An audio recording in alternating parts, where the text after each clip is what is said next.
Hello everyone, and welcome back to my channel. In the first part of our last explanation of others gamble their lives for getting stronger, but fail repeatedly. After rebirth, I can select rewards. The plot has become tense and exciting. Several men were unkind to Fu Ning and Xiao Xiao, and the atmosphere was tense. However, Fu Ning chooses to press on in order to exercise Xiao Xiao and watch Xiao Xiao cope alone. Fu Ning chose not to fight in order to work out Jojo and work out Jojo. As a result, Jojo was unambiguous, quickly pulling out a pistol and knife, and within seconds, the men were down. But the battle doesn't end there. The two men, who see the situation, turn around and run away in their inflatable boats. Can they really escape Fu Ning and Xiao Xiao's pursuit? How will the next adventure escalate? Will Fu Ning and Xiao Xiao be able to walk away from another life and death situation and meet more challenges? Next, let's explore others gamble their lives for getting stronger but fail repeatedly. After rebirth, I can select rewards. Part 2. Don't miss it, as it will be revealed soon. Fu Ning smiled coldly. Trying to run? The knife in her hand stabbed at the black inflatable without hesitation. The sharp blade sliced through the rubber, air leaking out of the gap at a rate visible to the naked eye as the hull quickly dried out. A look of horror instantly appeared on the two men's faces as they frantically blocked the opening Fu Ning had cut with their hands. To no avail, however, drops of water quickly seeped through the curtain of rain into the boat. The woman with her hands and feet tied, on the other hand, didn't move a muscle, as if the world had nothing to do with her, and her empty gaze drifted toward the water, as if she were traveling to another world. The rain got heavier and heavier, and the boat gradually filled with water. The two men were in a hurry, but there was nothing they could do. Just before the inflatable boat completely sank, they glanced at each other and tacitly jumped into the water at the same time, desperately swimming in Fu Ning's direction. Want to play this? Fu Ning coldly grunted. This was not the first time she had seen this kind of trick. Fu Ning pulled out a retractable steel pipe from his backpack, and with a gentle shake, the pipe was instantly lengthened, and in the next second, it mercilessly smashed towards the two men's heads. Bang! A dull sound accompanied by splashing water. Those two people's movements suddenly stalled. Their eyes rolled over. Their bodies instantly lost control and began to slowly sink to the bottom of the water. Fu Ning had just put away the steel pipe when suddenly there was a surge of water and Song Yi broke out of the water. Song Yi gripped the steel wire tightly with one hand, while the other hand habitually slapped towards the water surface, looking at the two men who were no longer struggling, his eyes cold as the sea water on this rainy night. Seeing Song Ye's figure, Fu Ning was finally relieved. She reached out her hand, ready to pull him onto the boat. Who knew that Song Yi directly handed her the two bundles of steel wire and said indifferently, "Take it." Fu Ning froze, took the wire, and turned around to see Song Yi jumping into the water again without hesitation, swiftly swimming towards the two men who were already almost out of breath. Song Yi was agile and circled around to their back in a few moves, only to see Song Ye's hand rise and fall. The water was suddenly dyed with a deep color of blood. Those two men could no longer make any sound and sank into the water, disappearing in this rain curtain. After settling these two restless guys, Song Yi glanced at the woman who was still floating quietly and frowned. What the hell is going on here? The woman's body floated gently with the waves of water, her eyelids half open and half closed, her face showing no sign of struggle. Fu Ning looked at her exposed skin. Almost none of it was intact. The shocking scars were enough to prove that she had suffered inhuman torture. She gave up hope of living, I guess. Fu Ning frowned and whispered to himself. Song Yi didn't say much, but eventually swam over and scooped the woman out of the water. Song Ye's robust arm tugged at her as he swam with her toward a tall building not far away. The woman was limp like a rag in Song Ye's arms, her eyes lifeless, as if her soul had been drawn out of this body. Song Yi placed her on the ground and untied the ropes on her, then said in a light tone, "There should still be some survival supplies here. The chances of surviving are not great, but it's better than dying here." The woman sat on the ground as if she hadn't heard Song Ye's words, her eyes still staring vacantly at the water, as if she had seen some kind of hallucination that only she could understand. Just as Song Yi turned around and prepared to leave, the woman's sudden hoarse voice sounded. "My name is Zhou Jing. And you?" Zhou Jing's voice sounded like it hadn't been used in a long time, hoarse with a haunting sense of desperation. Song Ye's footsteps slightly lurched, but he did not answer Zhou Jing's question, instead striding towards the water's edge, quickly diving into the water, and once again returning to Fu Ning's side. Sitting on the submarine, Song Ye's eyes looked around and suddenly noticed that something was wrong with the atmosphere. Especially Jojo. She was always a happy-go-lucky person, but at this moment, she was pale. Her hands were clenched in death, her shoulders were trembling slightly, and her whole body looked like a spring that might collapse at any moment. What happened? Song Yi frowned and asked in a deep voice. Fu Ning's force value wasn't low, but her expression was calm, and she didn't seem to be threatened by anything. Seeing Song Yi looking at Fu Ning with worried eyes, she shrugged and pointed with her chin to a spring-loaded knife on the ground that shone with a cold light. This knife, take care of them. To be honest, Fu Ning was genuinely surprised the moment Xiao Qiao stabbed the knife into that man's heart without hesitation. Fu Ning originally thought that Xiao Qiao would at most beat him up and kick him into the river, leaving him to fend for himself. Unexpectedly, Xiao Qiao actually chose a dry and a direct solution. Killing someone was undoubtedly something that could not be easily accepted for an ordinary person who grew up under the red flag.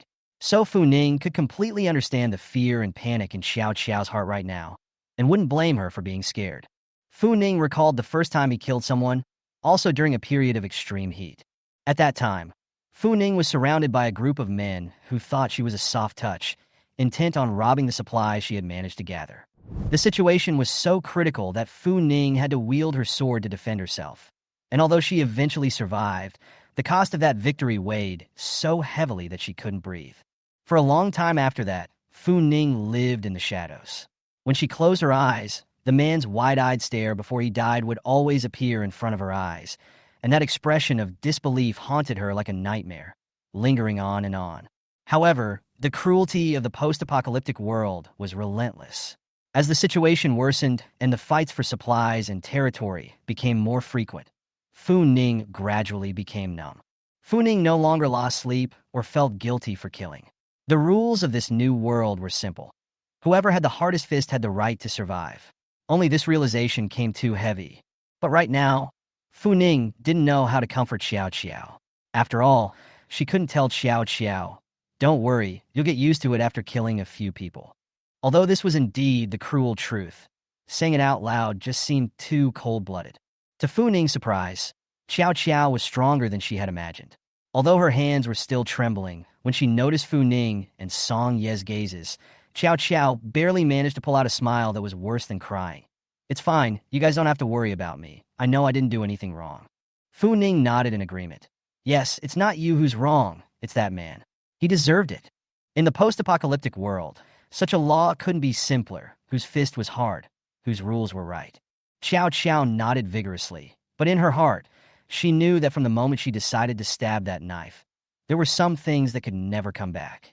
It was as if her former innocence and kindness had been buried deep in this chaotic world along with that stab. Fu Ning was not a person who was good at comforting others. Song Yi was even more of a cold demeanor, and seemed even more awkward with emotional issues. The two looked at Xiao Qiao in silence for a while, and finally Fu Ning smiled dryly. "Yeah, it's not you who's at fault." Just then, Fu Ning suddenly caught a flash of silver light out of the corner of her eye, and she froze slightly, subconsciously turning her head to look over. A silvery white fish was leaping briskly in the murky water, as if it didn't care that it was in a world that was about to fall apart. Xiao Qiao's attention was instantly drawn to it, a gleam in her eyes. "I can't believe there are still fish." Xiao Qiao was so excited that she almost jumped straight into the water. "I'm going to catch fish." Saying this, she leapt forward and wanted to pounce into the water, but was yanked back by Fu Ning's quick eyes and hands. "What do you want?" Fu Ning asked without a trace of humor. Xiao Qiao rightfully replied back, "Catching fish. I haven't eaten fish for a long time. After the natural disaster came, how can I have a chance to eat fish?" Jojo's words were full of longing for fish, and it was clear that in times of extreme heat, fresh food like fish had long since disappeared from her life without a trace. Fu Ning was amused by Xiao Qiao's righteous tone and shrugged helplessly. "I'm curious. How do you plan to catch this fish?" Xiao Qiao's eyes blinked as if she didn't understand what Fu Ning meant. "Do you think a fish is stupid? It will obediently stay in the water waiting for you to catch it." Fu Ning mercilessly struck down Xiao Qiao's fantasies. Xiao Xiao's excitement was completely wilted by Fu Ning's pot of cold water. She swallowed her saliva, looked blearily at the happily swimming fish, and asked unwillingly, "So we don't want this fish?" Fu Ning didn't want to let go of the fish either. Her eyes were fixed on the fish on the water surface, and she turned her head to ask Song Yi, "Your shooting skill is so accurate. Your skill in spearing fish shouldn't be bad either, right?" Song Yi silently looked at Fu Ning twice, as if pondering her proposal, and finally whispered, "I'll try." Song Yi had already guessed Fu Ning's intentions in his heart, and without further ado, he quickly searched for a piece of steel wire from the cabin and nimbly wrapped it into a simple harpoon. Fu Ning watched Song Ye's skillful movements, and her eyes instantly lit up for a few moments. She held the control lever of the submarine with one hand and fiercely increased the horsepower, and the submarine instantly picked up speed and went straight after the fish. Fissa, fissa, fissa, fissa. Jojo looked at the plump fish, and her head was already frantically imagining what to do with the fish. Fish head stewed in clear stew, fish body half braised, half steamed in black bean sauce. Just thinking about it makes the mouth water. Chow Chow already had a table full of fish feasts listed in her mind, and the more she thought about it, the hungrier she got. The submarine was faster than the fish, and within a few seconds, Fu Ning and the others had caught up with the fish. The fish, obviously sensing the danger, swung its tail in a desperate swim, and with a swing of its body, it plunged into the water and disappeared into the murky waters poured by the torrential rain. Fu Ning was a little disappointed for a moment, and just when she thought that her plans to eat fish might be in vain, Song Yi suddenly stood up. Song Ye's gaze was like a torch as he raised the simple harpoon in his hand and stabbed it viciously into the water with a crisp, clean motion. Immediately afterward, Song Yi jumped into the water without hesitation, and within a few seconds, he was seen resurfacing and lifting up the fish that was still twitching its tail in a final struggle. Beautiful! Fu Ning gave a heartfelt thumbs up. Song Yi would amaze her every time he made a precise strike. She had seen his skill long ago, but every time, Song Ye's performance always managed to impress her again. Song Yi took the fish off the fork, casually pulled out a knife from his pants pocket, quickly cut open the fish belly in the murky water, and did a simple cleaning treatment.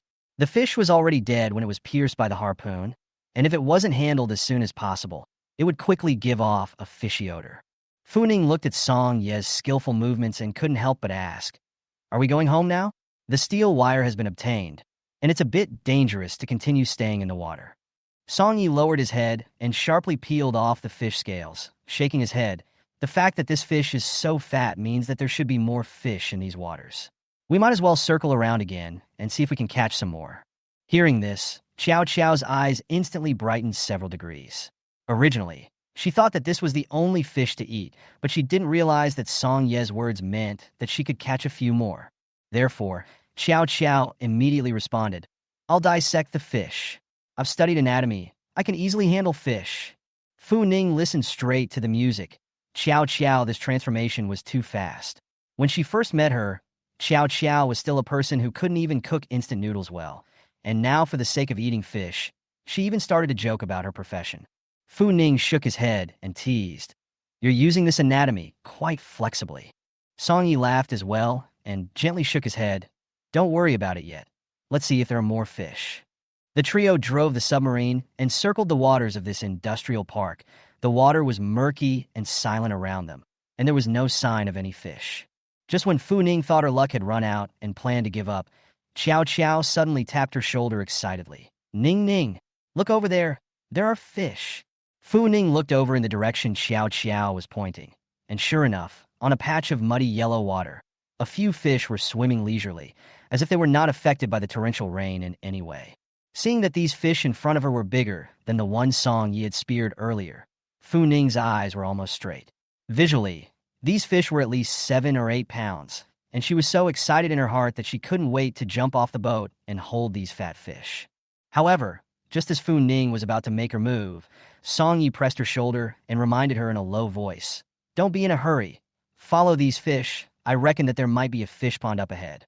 Only then did Fu Ning hold down the excitement in his heart and continued to drive the submarine forward. Sure enough, not more than 200 meters, Fu Ning saw the water in front of him shimmering, large fish shadows churning in the water, fat fish leaping out, splashing, and plunging into the water. Fu Ning looked at this fish pond and already had an answer in his heart. Today is the end of these fish. Without having to say anything more, Fu Ning directly parked the submarine at the edge of the fish pond and quickly jumped into the water to start fishing for fish, with Song Yi following closely behind. There were just too many fish here. There was no need for any skill at all. The two of them could catch a large amount of fish with their bare hands. Fu Ning caught one and quickly threw it onto the punch bowl. The fish tumbled through the water as they kept their hands and feet moving. In just half an hour's time, Fu Ning and Song Yi had already caught hundreds of fish, and while Xiao Xiao lowered her head to dissect the fish, she occasionally looked at the growing pile of fish, her eyes filled with satisfaction.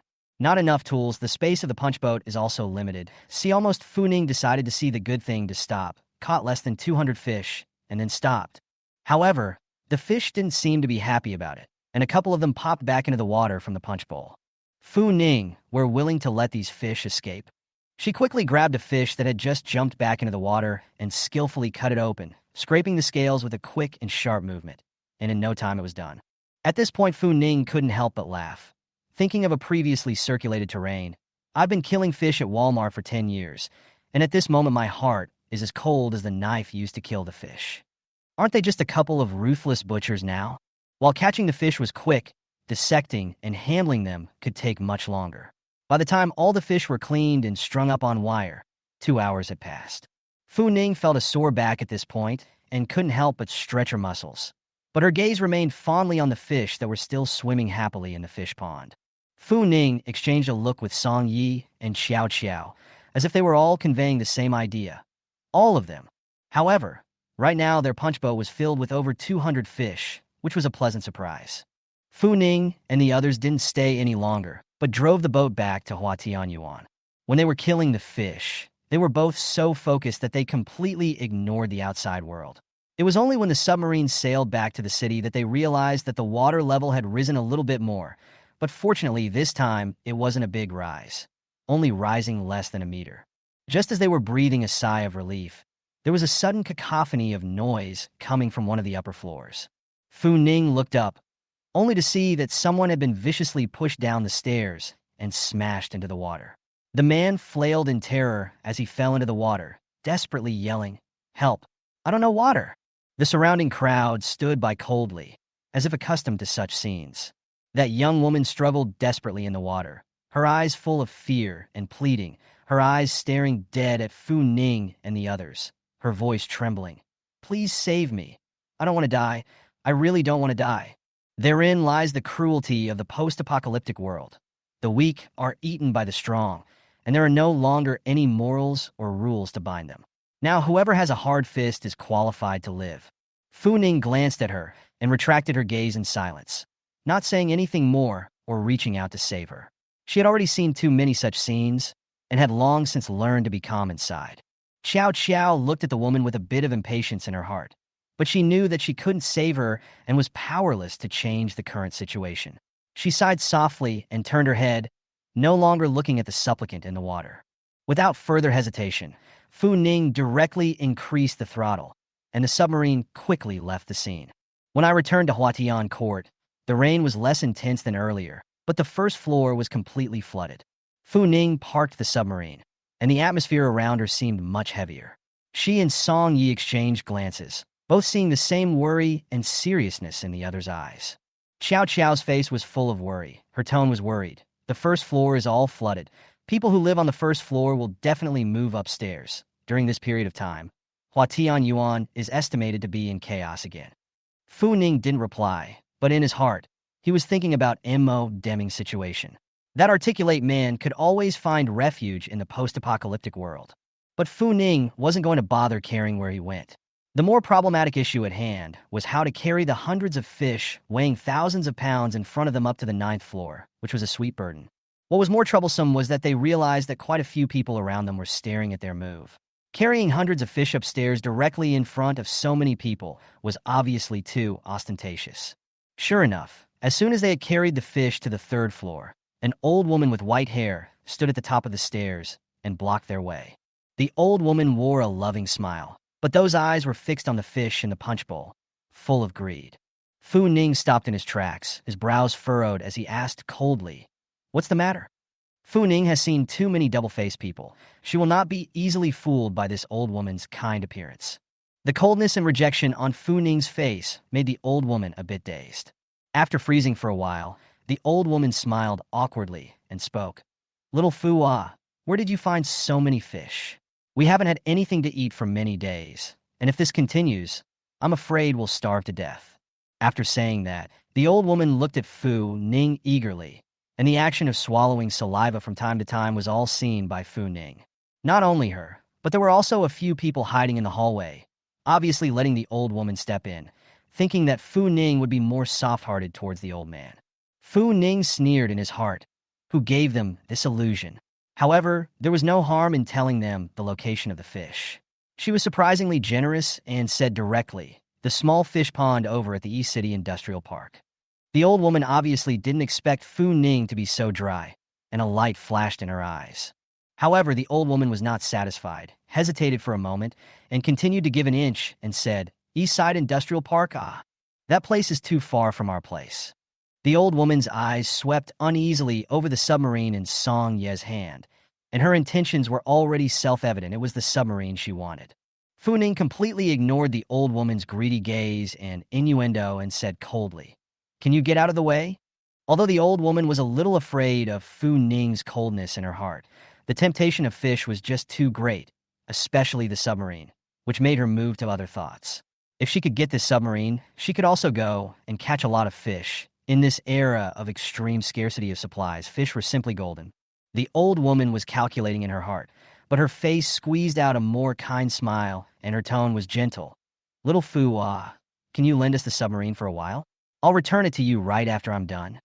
Fu Ning's response was decisive and without hesitation. No, can you get out of the way?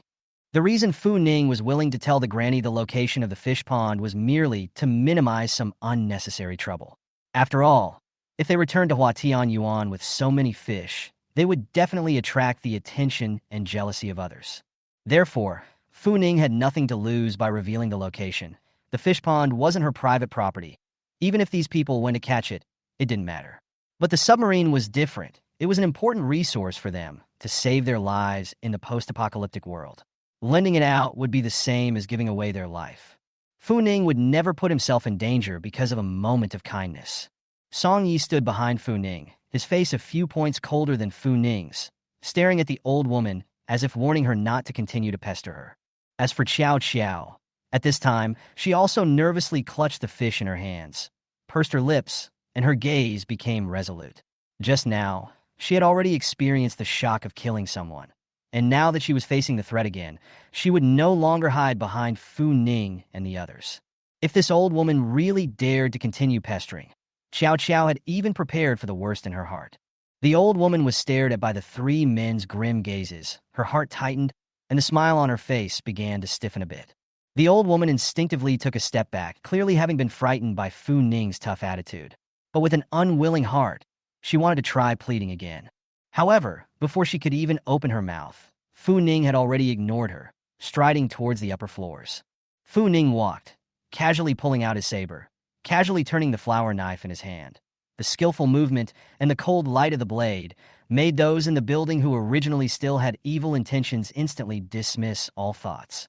The old woman watched Fu Ning and the others carry the large strings of fish upstairs, and the jealousy and greed inside her almost exploded.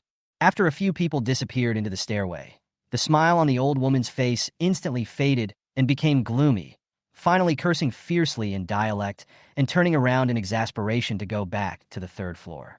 A few men hiding in the shadows with improvised weapons in their hands were disappointed to see that the old woman had not succeeded in borrowing a submarine. So what now? One of the men glared disgruntledly at the old woman and turned his head to ask the man next to him. The man named De Chong pondered for a while, licked his dry and cracked lips, and said, Fu Ning and the others are ruthless, so they are definitely no match for a frontal hard encounter. However, since she said where the fish are, we might as well go and take a look. If we catch the fish, we won't have to worry. Thinking of those fish, he didn't hold back his swallowing. The other man was a bit hesitant and frowned. De Chong, aren't you afraid that stinky woman Fu Ning is lying to us? Besides, even if she didn't lie to us, the Eastern District is so far away from Huatian Yuan. How are we going to get there? There's not much transportation now. The man with the goatee smiled a bit grimly. Fu Ning and the others aren't the only ones in the neighborhood who have a submarine. Go ask him, Deming. He must know which families have assault boats. He's living in our house now, so we can't let him take up any benefits for nothing. Fei Hongzhang had already hit the ground running when Mo Deming knocked on his door and requested to live with him. He stroked his beard and continued, "It's not too late. Let's go find Mo Deming now." Fu Ning naturally had no knowledge of what they were discussing. At this moment, she, Qiao Qiao, and Song Yi were carrying more than 200 fat fish in great numbers and returned to the ninth floor. When Chun Rui opened the door and saw the large fish carried in the hands of several people, he was instantly stunned and stayed there half speechless. Xiao Xiao laughed so hard that she sat down on her butt, pulled off her waterproof cap, gasped for air, pointed at the fish piled up in a small mountain on the corridor, and laughed at Chinjel. "Jelsi, this is the kingdom I've built for you." Chenru opened her mouth wide, her face full of shock. I shouldn't be dreaming, right? She couldn't believe that they had brought back so many fish from their trip out. These fish, at least 1,000 pounds, right? Fu Ning smiled and pinched her wrist, walking over to Chenrui, reaching out and pinching her cheeks. It wasn't until Chenrui screamed out in pain that Fu Ning laughed in satisfaction. "Do you still feel like you're dreaming now?" Chenru rubbed his face and suddenly gave Fu Ning a big bear hug, his voice trembling with excitement. "Ning Ning, if this is a dream, I really hope I never wake up. Then let's have a good meal today." Fu Ning smiled and waved his big hand, ostentatiously taking down a few fish from the wire and throwing them to Xiao Huang, who was looking at the greedy side. "Xiao Huang, you've worked hard on guarding the gate today, so these few fish will be rewarded for you to eat." Since Xiao Huang was born, he hadn't tasted the flavor of fish. At this moment, when he smelled the aroma of fish, he had long been craving for it. When Fu Ning threw the fish in front of it, it tried to remain a gentleman, but it didn't last more than a few seconds before it couldn't wait to swallow all the fish in a few bites. After eating, Xiao Huang smashed his mouth, looking at Fu Ning with unfulfilled intentions, and then at the pile of fish, his saliva continuing to flow downwards. Fu Ning stroked its head and smiled reassuringly.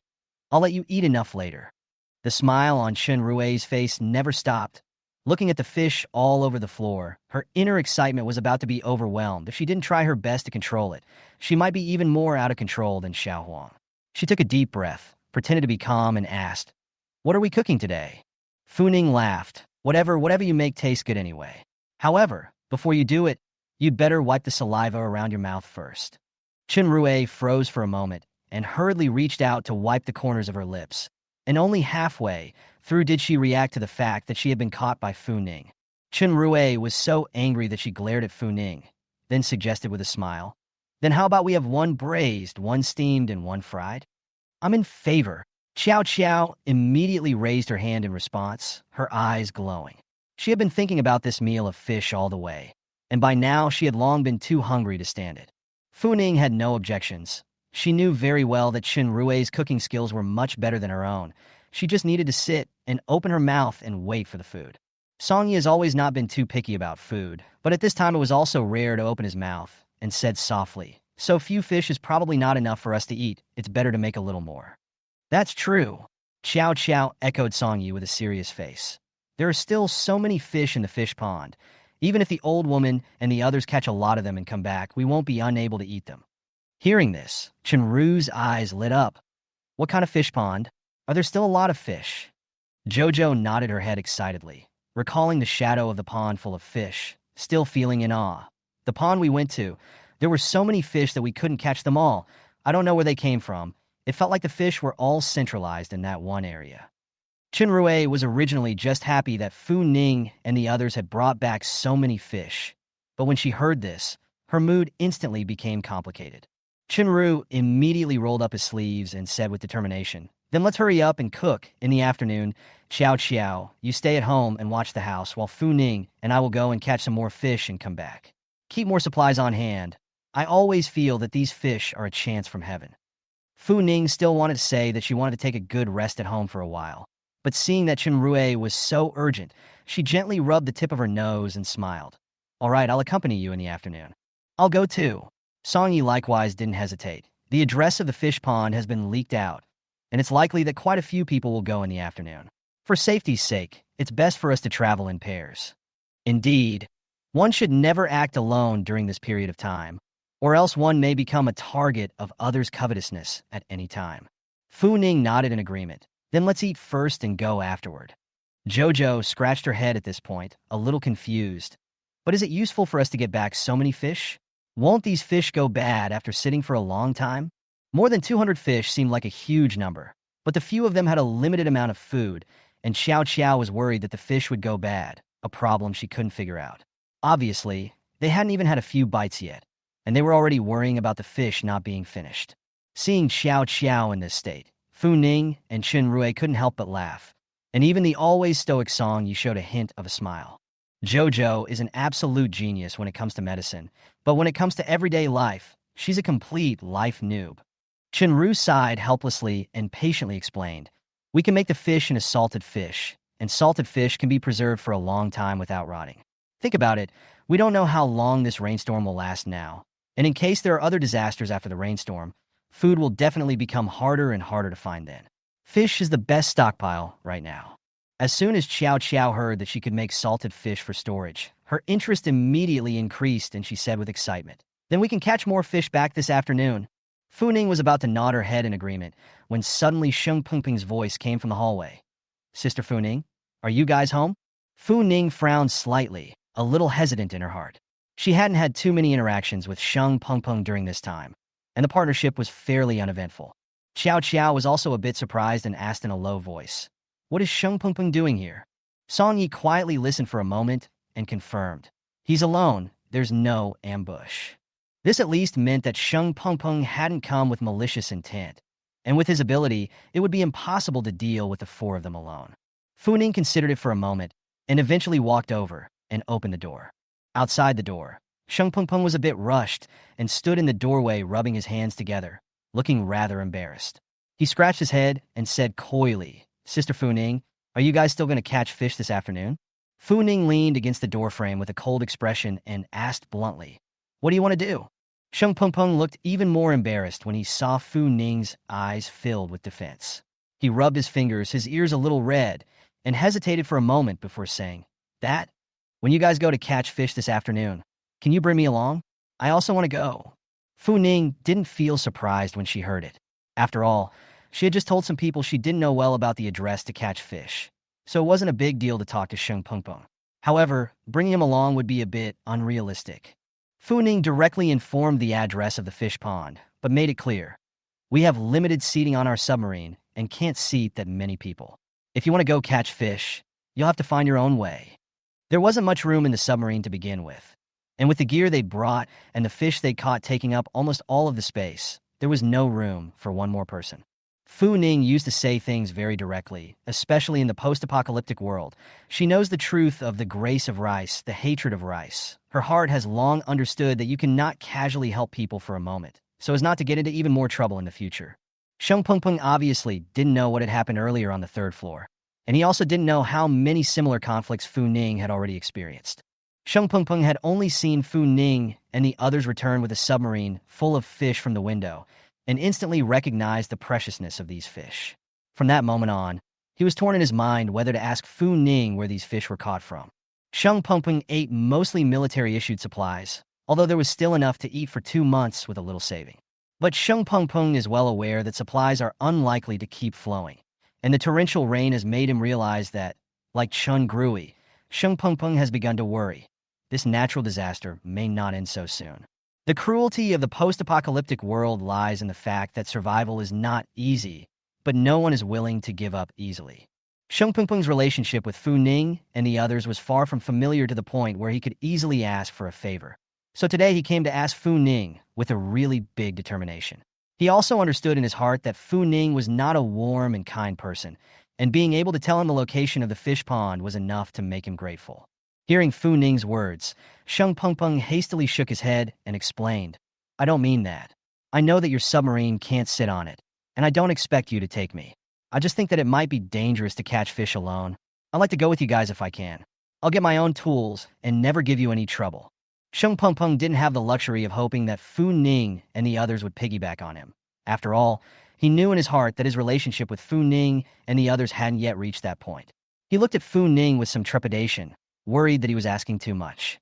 Fu Ning had originally thought that he wanted to rub up against their submarine, and was thinking of how to refuse, but after hearing Sheng Pengpeng say that he only wanted to follow the operation, his brows only slightly relaxed, and he nodded. Of course there's no problem. To Fu Ning, this was just a small matter of leading the way, and Sheng Pengpeng had helped them before, not something worth dwelling on. Hearing Fu Ning's promise, Sheng Pengpeng was relieved, and the tension in his entire body immediately eased. He exhaled deeply and said, "Then call me when you leave this afternoon. I'll go back first." As he turned to leave, Sheng Pengpeng's gaze couldn't help but glance at the fish piled up into a small mountain, a hint of envy flashing in his eyes. If he could also catch so many fish in the afternoon, then life would definitely be much better. However, now Sheng Pengpeng's first and foremost problem was where to get an assault boat. Thinking of this, he stepped much lighter and returned downstairs with a hint of anticipation. Looking at Sheng Pengpeng's back as he left, Fu Ning couldn't help but smile. People always need a little bit of hope in the post-apocalyptic world, and even the smallest hope can make people feel that there is light in their days. Fu Ning turned her head, her gaze falling on the ground of fish, and said to Chen Rui with a smile, "Then let's deal with these fish first, shall we?" Chen Rui also smiled and nodded. "I've been hungry for a long time." After saying that, she bent down and grabbed a few fish and carried them into the kitchen, ready to give a good show of her cooking skills. Fu Ning looked at the remaining fish and suggested, "Why don't we just make all these fish into salted fish?" Xiao Xiao immediately agreed. "I don't think it's a problem." Previously, she was worried that she wouldn't be able to finish eating so many fish, but now that she had a way to store salted fish, her worries were instantly solved. Xiao Xiao remembered that Fu Ning had brought a lot of salt back from the pier, and originally she didn't understand why they had to bring so many useless things. Now she finally understood Fu Ning's foresight. Thinking of this, Xiao Xiao's heart grew more and more excited, and she couldn't help but give Fu Ning a big hug, smiling. "Ning Ning, you're really the best friend in my life. With so many fish, even if there's a natural disaster, I'll probably be able to survive for the rest of my life." Xiao Xiao had already started calculating in her mind that when she made the salted fish later, she would marinate it in a salter way, so that every time she ate in the future she would be able to eat less fish and save it to last longer. Fu Ning looked at Xiao Xiao's dribbling eyes, having long since seen through her little mind, and couldn't help but flick her head. "What the hell are you playing at? We have to continue catching fish in the afternoon, and—" Fu Ning laughed softly twice, his voice with a hint of coldness. If the world was really just simply raining a torrential downpour like it was now, it would be considered lucky. But Fu Ning knew in his heart that it was much more than that. Fu Ning remembered that that terrible winter had suddenly descended overnight. The temperature plummeted from the 20s to over 30 degrees below zero. Many people simply froze to death in their homes that night. What's even more horrifying is that the disaster that followed that was even more horrific than the rainstorm, far beyond anyone's imagination. However, seeing that Xiao Xiao was so happy right now, Fu Ning felt that it was better not to let her know about these dark futures for the time being. Let her be happy for a while. After lunch, Fu Ning and the girls simply packed up their equipment, but also brought 3 inflatable boats, ready to go to the fish pond in the afternoon to fish a big wave. Jojo had already been there once with them in the morning, and in the afternoon it was Chunge who offered to tag along for a workout. During the meal, Chen Rui had already learned from Xiao Xiao that she had killed someone, which made her realize that the danger was actually frighteningly close to her. Chen Rui licked his lips and couldn't help but feel a little nervous when he first left the house. Fu Ning looked at her longtime friend, and although Chen Rui tried to act calm, her tight smile betrayed her. Fu Ning gently held Chen Rui's shoulders and comforted, "Don't be afraid, I'm here." Chen Rui smiled helplessly. "I can't always rely on you." She once thought she could protect Fu Ning, but now she felt like she was dragging her feet. If possible, Chenru felt that she should be more independent and couldn't always rely on Fu Ning. Fu Ning knew this very well in her heart. The environment of the post-apocalyptic world was unpredictable, and she couldn't protect Chenru under her wing forever. Fu Ning patted Chenrue's arm and encouraged, "You'll have to practice more then." "I know." Chenrue sighed, and she also realized that she had to become stronger in order to survive in this harsh environment. Not only did humans need to adapt, even Little Yellow had to integrate into this post-apocalyptic world. Fu Ning decided to bring it along and train it to adapt to the new way of life. On the other side, Song Yu was patiently teaching Xiao Xiao how to use a firearm. Jojo's hand was shaking a bit as she held the gun, but there was a glint of excitement in her eyes. I've never seen a real gun before, so this is what it looks like. Songyi glanced at her and said indifferently, "This gun has a lot of recoil. Use both hands when holding it." Songyi took 2 steps back, picked up a piece of wood, and knocked on Xiao Xiao's knuckles, reminding, "Chest out, head up, and don't forget the leg position." It was only after more than half an hour of training that Xiao Xiao mastered some basic skills. Songyi finally instructed her, "When you encounter a situation, aim for the chest cavity, don't aim directly at the head." Xiao Xiao nodded her head earnestly, memorizing every word Songyi said. She knew in her heart that while it was best not to use a gun, if she had to, she hoped that she would be able to do it with a single fatal shot. Only when everyone was ready did they prepare to leave. As soon as they opened the door, Fu Ning unexpectedly saw Sheng Pengpeng standing at the door as well. Hearing the door open, Sheng Pengpeng immediately stood up with a fawning smile. "Sister Ning, Brother Wild, you guys came down." Beside Sheng Pengpeng stood a simple kayak that looked to have been cobbled together from car tires, plastic bottles, and wooden doors. Seeing Fu Ning looking over curiously, Sheng Pengpeng scratched the back of his head and somewhat awkwardly explained, "The kayaks in the neighborhood were all borrowed by Mo Deming and the others. They seem to have also learned where there are fish and are now rushing over to catch them." Fu Ning raised an eyebrow and listened to Sheng Pengpeng finish, secretly lamenting how people in this post-apocalyptic world dealt with the challenges of survival. Sheng Pengpeng apparently didn't realize that the others had also asked Fu Ning about the fish pond, and that Fu Ning had given them the information. Seeing the kayak that Sheng Pengpeng had made from simple materials, Fu Ning was a bit surprised. Unexpectedly, this person who usually looked less eye-catching was so strong with his hands, and this kayak looked quite sturdy, and even much better than she had imagined. Sheng Pengpeng saw Fu Ning staring at his simple kayak all the time. His face was a little embarrassed. "This is something I learned from a teacher who made fishing boats before." Sheng Pengpeng recalled his experience at that time. His tone was a bit self-deprecating. "At that time, I squatted a popular star. The star and his little netizen girlfriend went to the beach to surf with a dozen bodyguards.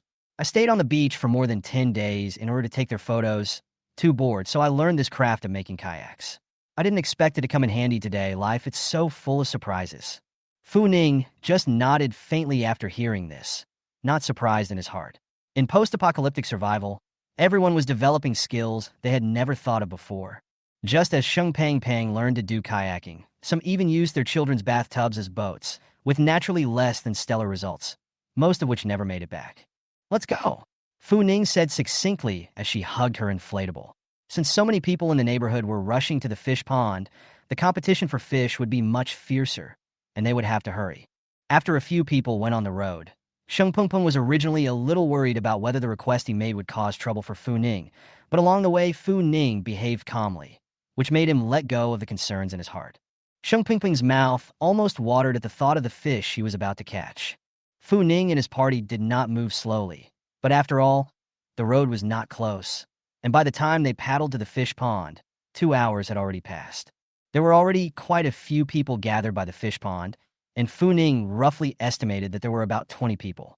These faces were all familiar, the residents of Huatian Court. Fu Ning had never had much friendship with these people, and usually only met them when receiving supplies. She had no interest in exchanging pleasantries with them, and directly parked the boat, preparing to go into the water to fish. Just as Fu Ning was about to make his move, suddenly 2 men paddled over in their kayaks, knives in their hands, and aggressively yelled at them. "Get out of here! This is our fish pond." Fu Ning sniffed and couldn't help but laugh out, coldly asking back, "What did you say?" This fish pond was discovered by Fu Ning and the others first, and there was no doubt that she had no intention of giving away such a good resource. It was hard to row an inflatable boat over for half an hour, so how could they return empty-handed? The 2 men finally recognized Fu Ning and Songyi as they approached. Even if they hadn't seen how many fish Fu Ning and the others had fished in the morning, they had learned from others that this fish pond was the first one Fu Ning and the others had discovered. One of the men held the knife, a hint of hesitation surfacing on his face, while the other one was still sneering with an arrogant attitude. "I said for you to get out of here. This is the fish pond we found. If you guys come any closer, don't blame us for not being polite." The other man hurriedly pulled his arm and whispered a warning in his ear. "Are you crazy? This is Fu Ning and Songyi. They're not ones to be messed with. Let's not look for trouble." Zhang Yong shook off Wang Qinshu's hand, his face grim as his gaze swept over Fu Ning and Song Ye's several people, a hint of calculation in his eyes. Zhang Yong lowered his voice and said to Wang Qinshu with a sneer, "What are you afraid of? There are so many of us. Are we still afraid of a few of them?" Wang Qinshu's brows were furrowed, and there was still some hesitation in his heart. But the location of the fish pond was told to us by Fu Ning and the others. Would it be a little bit not so good if we drive them away now? What's so bad about it? Zhang Yong's gaze was filled with greed, a lewd smile hanging at the corner of his mouth. Can't you see? Fu Ning and the others came out with 3 people, and there is only 1 woman left in the house. If we take care of these guys now, the remaining woman, isn't she still at our mercy? Although Zhang Yong lowered his voice, his expression and lewd attitude had already revealed the dirty thoughts in his heart. Although Fu Ning didn't get close, she guessed his intentions. These people had bad intentions and wanted to take advantage of the opportunity to control her and Shinrue. Fu Ning had experienced this situation back in her previous life, and in the face of such a threat, her heart was already cold and hard. Sheng Peng Peng, on the other hand, was experiencing this kind of real-life and death threat for the first time, and although he had often encountered dangers in the past, those were no match for the current menace. Feeling that imminent killing intent, Sheng Peng Peng couldn't help but get goosebumps all over his body, nervously rowing his boat closer to Fu Ning as if trying to get closer to her to seek a hint of security. Chun Ru's reaction was different. She was not worried about her own injury, but about the safety of Fu Ning and the others. She firmly gripped the saber Fu Ning had given her and slowly paddled closer to Fu Ning's boat, her heart filled with alertness. In contrast, Song Yi maintained his composure as he pulled away slightly, narrowing his eyes to watch the movements around him, always keeping his guard up. Although Wang Qinshu was a bit hesitant at first, Zhang Yong's words made his heart flutter. Today they had more than 20 people, while Fu Ning and the others only had 4 people. And it was on water. Fu Ning and the others didn't have much of an advantage if they wanted to escape. Thinking like this, Wang Qinshu's gaze became somber and began to ponder if he should seize this opportunity. Wang Qinshu swallowed, his gaze constantly scanning over Fu Ning's several people. Lately they'd been eating military-issued relief food, malnourished and lacking in stamina. And even he, a former fitness instructor, was skinny as a bone. Fu Ning and the girls, on the other hand, were rosy-cheeked and obviously not bothered by the food shortage. This caused Wang Qinshu to breed more greed in his heart. In a moment, Wang Qinshu has already made up his mind in his heart. Although he still put on a difficult look, I think it is better to forget about it. I heard that Fu Ning and Song Yi are quite powerful, especially some time ago. They also killed someone. Zhang Yong, however, didn't care at all, but instead became even more agitated, his eyes glittering with madness. Just right. If we make a move, we will be acting on behalf of heaven. They can only count themselves unlucky if they fall into our hands, Zhang Yong said, pulling out the whistle hanging around his neck and placing it to his lips to blow vigorously a few times. Soon, those around them who were fishing for fish heard the whistle and stopped what they were doing and gathered in their boats to this side. Fu Ning watched with cold eyes, not realizing that the one who led the way was not Mo Deming, but the halogen egg who had been hiding in the shadows in the morning, listening to the old woman. Halogen Egg was carrying a machete in his hand, walking menacingly toward Fu Ning and the others, his tone rough. "Do what?" Zhang Yong paddled his boat quickly close to Halogen Egg and said eagerly, "Brother Zhang, these guys still want to rob our fish. Why don't we strike first and finish them all off?" After saying that, Zhang Yong made a wiping motion with his hand on his neck, his eyes filled with ferocity. Halcyon was silent for a moment, seemingly thinking. Zhang Yong saw Halogen's hesitation and immediately repeated the words he had just advised Wang Qinshu to Halogen again, especially emphasizing the situation that Fu Ning had only 1 woman left at home. After hearing these words, a hint of greed flashed in Halogen Egg's eyes, and he nodded repeatedly. "Right. I've long looked at them with disdain. Now is a good opportunity." As they stood around gabbing and discussing, Fu Ning clasped his arms and looked around warily. Although the rainstorm was much lighter than before, the curtain of rain still obscured the view. Fu Ning couldn't see the expressions of those people clearly, but through their body movements, she roughly understood what they were playing at. Inwardly, she had long been as calm as ice, and she knew she had to deal with the crisis at hand. Little Yellow lay by Fu Ning's legs, sensing the change in her breathing. Its alertness instantly pulled full, the hairs on its spine standing up, slowly standing up, staring menacingly at those holding knives in their hands, and letting out a low growl. Several of the men who were plotting snapped to the beastly roar and froze for a moment, no one reacting to what was going on. Wang Qinshu was the first to see Little Yellow. His eyes widened in surprise, his tone tinged with disbelief. Zhang Yong, what do you see there? I shouldn't have blurred my eyes, right? Zhang Yong followed Wang Qinshu's guidance and looked over, and only then did he see the golden-colored, half-sized tiger by Fu Ning's side. Little Yellow stood there, imposing, his gaze sharp as a knife, glaring straight at them. Zhang Yong's legs immediately went soft. His heart seemed to be stared at by the pair of cold eyes, so nervous that he couldn't help but swallow his saliva and trembled. Zhang, brother, look. There's a tiger. Halogen Egg and the people around him sniffed and looked at Fu Ning and Little Yellow beside her, all of them showing horror. Their conversation came to an abrupt end, and the atmosphere instantly became frozen. Yellow's stubby paws snapped on the inflatable, followed by a much lower, intimidating growl. Halogen Egg's green bean-sized eyes stared at the demonstrating Little Yellow for a moment. Then he sneered, his gaze turning to Fu Ning. It's just a half-grown tiger. What's there to be afraid of?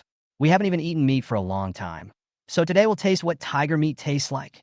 As soon as these words came out, Fu Ning's face instantly darkened. She had originally been wary of their movements, not realizing that this person would even dare to hit Xiao Huang. Instantly killing intense surge to her heart. The knife in her hand was tightly gripped, ready to strike at any time. When Fu Ning raised Little Yellow in the beginning, it was indeed because of its fighting ability, and with Little Yellow in the post-apocalyptic world, she would no longer be alone. But after a long time together, she had long since treated Little Yellow as a relative. Now that someone was thinking of killing Little Yellow for meat, the anger in Fu Ning's heart was instantly ignited. If someone wanted to touch Little Yellow, they should first ask if the knife in her hand would answer. Although Xiao Huang couldn't understand what Halogen Egg said, he could guess from Fu Ning's suddenly cold face that the man definitely didn't say anything good.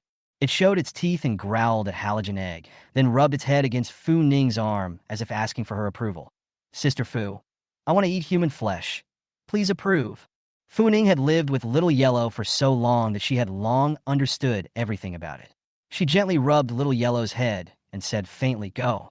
Little Yellow received Fu Ning's command. His tail jerked up, bared his teeth, and hailed at Halogen Egg, and without hesitation, jumped into the water and quickly swam towards Halogen Egg and the others. The few people who were arrogantly clamoring for tiger meat just now panicked when they saw Little Yellow swim in. They waved the machetes in their hands and tried to block its attack. However, Little Yellow was like an elf, nimbly dodging through the shadows of the sword and quickly approaching. When one of them wasn't paying attention, Little Yellow pounced on him, took a bite out of the man's thigh, and dragged him alive into the water. The moment the man was yanked into the water, his face turned white, and he cried out for help in terror. But Little Yellow didn't even give him a chance to catch his breath, quickly biting his throat as the color of blood filled the air. Want to eat tiger meat? Little Yellow's eyes seemed to say, how about I taste your meat first? When the other few people saw this, their faces instantly turned pale. No one could care less about Fu Ning and the others, and they hurriedly fled around in their boats. However, Little Yellow had no intention of letting them go. It once again accelerated and rushed forward, prancing up and pouncing on one of them once again, instantly biting off his neck. Red blood mixed with the murky water, and the two bitten bodies floated on all fours, drifting with the waves. This scene was undoubtedly a very powerful one for those present. Sheng Pengpeng saw such a bloody scene for the first time. He was so scared that his face was white and stiff. He didn't even dare to breathe too loudly, sitting on his boat, and didn't dare to move. He originally thought that this docile tiger was just Fu Ning's pet, but he didn't expect it to be so ferocious when attacking. One bite could kill a person. Those people saw Xiao Huang's ferociousness and were all terrified, frantically rowing to try to escape, while waving their machetes in an attempt to fight back. Halogen Egg was the last one to break the back, seeing Little Yellow lunging straight at him. He was so scared that his whole body was sweating, frantically swinging his sword to try to block its attack. Under extreme fear and the instinct to survive, Halogen Egg swung out a knife with full power, and the blade slashed down towards Xiao Huang with precision. Seeing this, Fu Ning's face instantly changed, and immediately wanted to row the boat and rush over to save Xiao Huang. Right at this moment, a sudden sound of breaking wind rang out, and with a whoosh sound, a short sword flew out from behind Fu Ning. Fu Ning looked up, only to see the short sword, made of large date wood, plunge straight into the back of Halogen's hand. Halogen let out a scream of pain, the machete falling out of his hand as he covered his injured hand, whimpering and wailing. Xiao Huang didn't let go of this opportunity and quickly approached. Halogen Egg felt the threat of imminent death. His throat went dry and his body involuntarily stepped back. But Little Yellow didn't give him any chance at all. It leapt up and slapped its claws on the inflatable, biting down on Halogen's calf and dragging him off the boat viciously. After dragging Halcyon into the water, instead of ending his life as quickly as before, Yellow deliberately teased him. Little Yellow gently slashed his claws across Halogen Egg's thigh, instantly cutting a deep bloody gash in his leg, and blood flowed freely. Halcyon couldn't make any sound, in so much pain that all that was left was the instinct to swim desperately in an attempt to escape. However, like a cat toying with a mouse, Yellow waited for Halibut to swim out some distance, then peeled him back, bit off a piece of flesh, and continued to torment him. Fu Ning stood not far away, quietly watching all of this. There were no waves in her heart. Instead, she felt that Little Yellow's performance was quite professional, and it seemed that Song Ye's training had been spot on. Little Yellow's every move carried a precise killing instinct. After teasing Halibut for a while, Yellow seemed to find no more fun, and finally took a bite out of his throat, ending his life once and for all. Chapter 136. The remaining ones had already swum far away. Seeing that Little Yellow still had a chase after them, Fu Ning stopped it. "Little Yellow, come back." Little Yellow glanced at those people with some reluctance. In the end, it still remembered that Fu Ning was its master. It drooped its tail and turned to swim towards Fu Ning. When he got on the inflatable, Fu Ning patted Yellow's head. "Good job." With Sheng Peng Peng around today, Fu Ning didn't give Xiao Huang a small jerky like before. Defense was not an option. She didn't know Sheng Peng Peng 100% yet, so naturally she wouldn't take any chances at this time. Xiao Huang could see Fu Ning's thoughts from the slight twinkle in his eyes. It arched toward Fu Ning's hand. "Surname Fu. I will eat fish in a while. Eat a lot of fish." It was just as well that those people had left. Fu Ning and the girls now had more time to fish. When they got closer, Fu Ning and the girls realized that there was a big surprise waiting for them. Those people all left in such a hurry just now that they didn't even have time to put away their fishing nets. Fu Ning had previously forgotten to stock up on fishing nets and such inside the space, and now it was just as well. She couldn't use those things anymore. Only to see that in the fishing net, a lot of fat fish were struggling to swim in it, but they could never break free from their bonds. Even Yellow's eyes lit up with the sight of those fish jumping happily in the water. "That's a lot of fish. They'll have a good meal tonight." After receiving Fu Ning's approval, Little Yellow quickly jumped into the water, picked up the fish in one bite, and swallowed it inside his stomach in 3 or 2 bites. This fish pond is near the sea because of the terrain and the heavy rain. Now there are quite a lot of fish piled up here. Cannot swim out. The small Yellow or not even use a lot of effort. Just open the mouth, can feel the gift of nature to it. Fu Ning and the girls all got into action as well, pulling the nets already filled with fish out of the water. This fishing net was huge and visually netted thousands of fish. Song Yi looked at the fish that were alive in the water and said to Fu Ning, "We'll kill the fish right here." Fu Ning also means this: if the fish is brought back to Huatian Yuan and then slaughtered, such a huge project, those people are expected to get red eyes again. Moreover, killing the fish now and going back to marinate, it could still be stored for a long time. She had an unseen space to cheat, but Chinru and the others had absolutely no way to deal with it when they went back, even if they got the live fish. The best thing would be for them to slaughter all the fish now and bring them back like they did before. Killing the fish was also a huge project. Fu Ning looked at those fish and frowned with worry. That could be a sweet burden. What I didn't expect was that Sheng Pengping's skill in killing fish was so fast and good that he could handle a fish in less than 2 minutes and do it very cleanly. Seeing his nimble movements slaughtering the fish, Fu Ning was a bit curious. "You've killed fish before?" She was a little surprised that being a paparazzo was so hands-on. Seeing Fu Ning's curious face, Sheng Pengpeng was a bit embarrassed. "My family used to sell fish. I learned to kill fish after them since I was a child, and my skills have long been practiced." As he spoke, another fish was well butchered. Fu Ning raised an eyebrow. How did she feel? Sheng Pengpeng seemed to have a strong ability to live on his own awe. Chapter 137.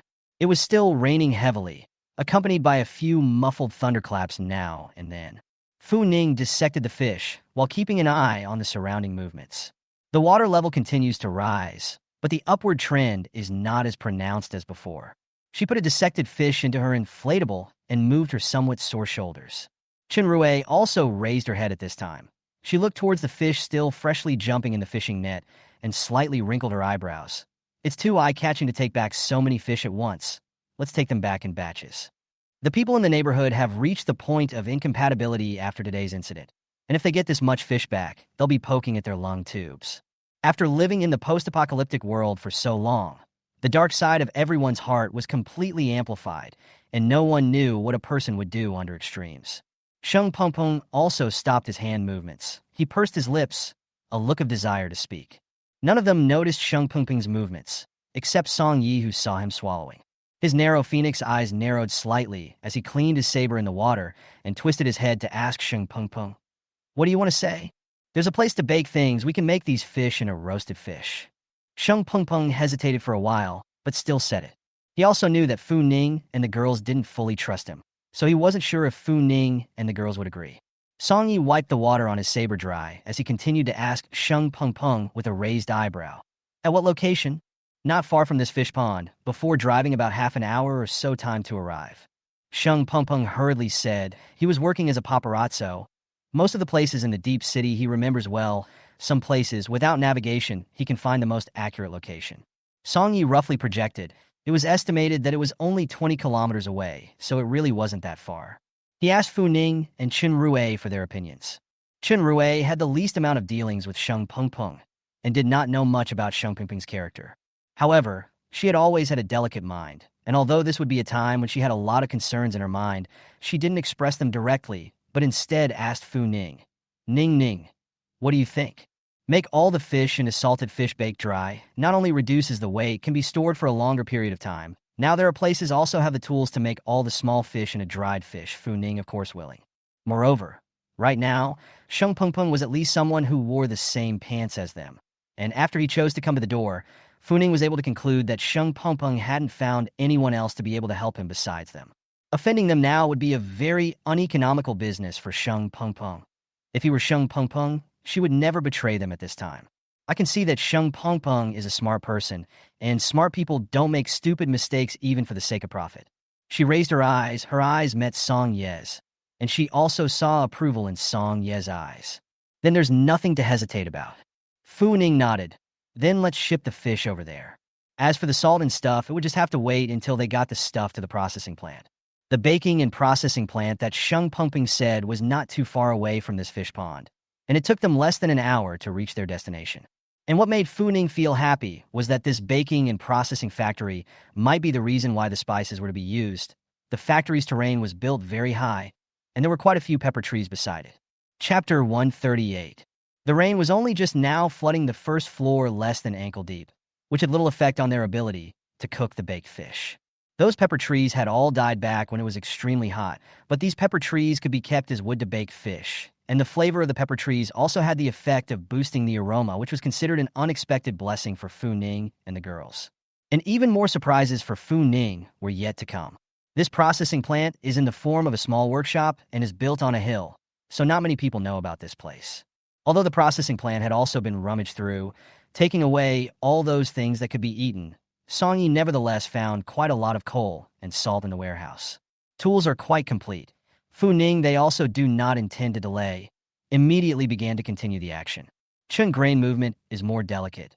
By her to dissect the good fish smeared with salt, while Sheng Pengpeng continued to dissect the fish, Song Ye's strength is the greatest, as he went outside to cut wood back to mix with coal together with the fish grilled, and finally by the Fu Ning to process the ingredients into grilled fish.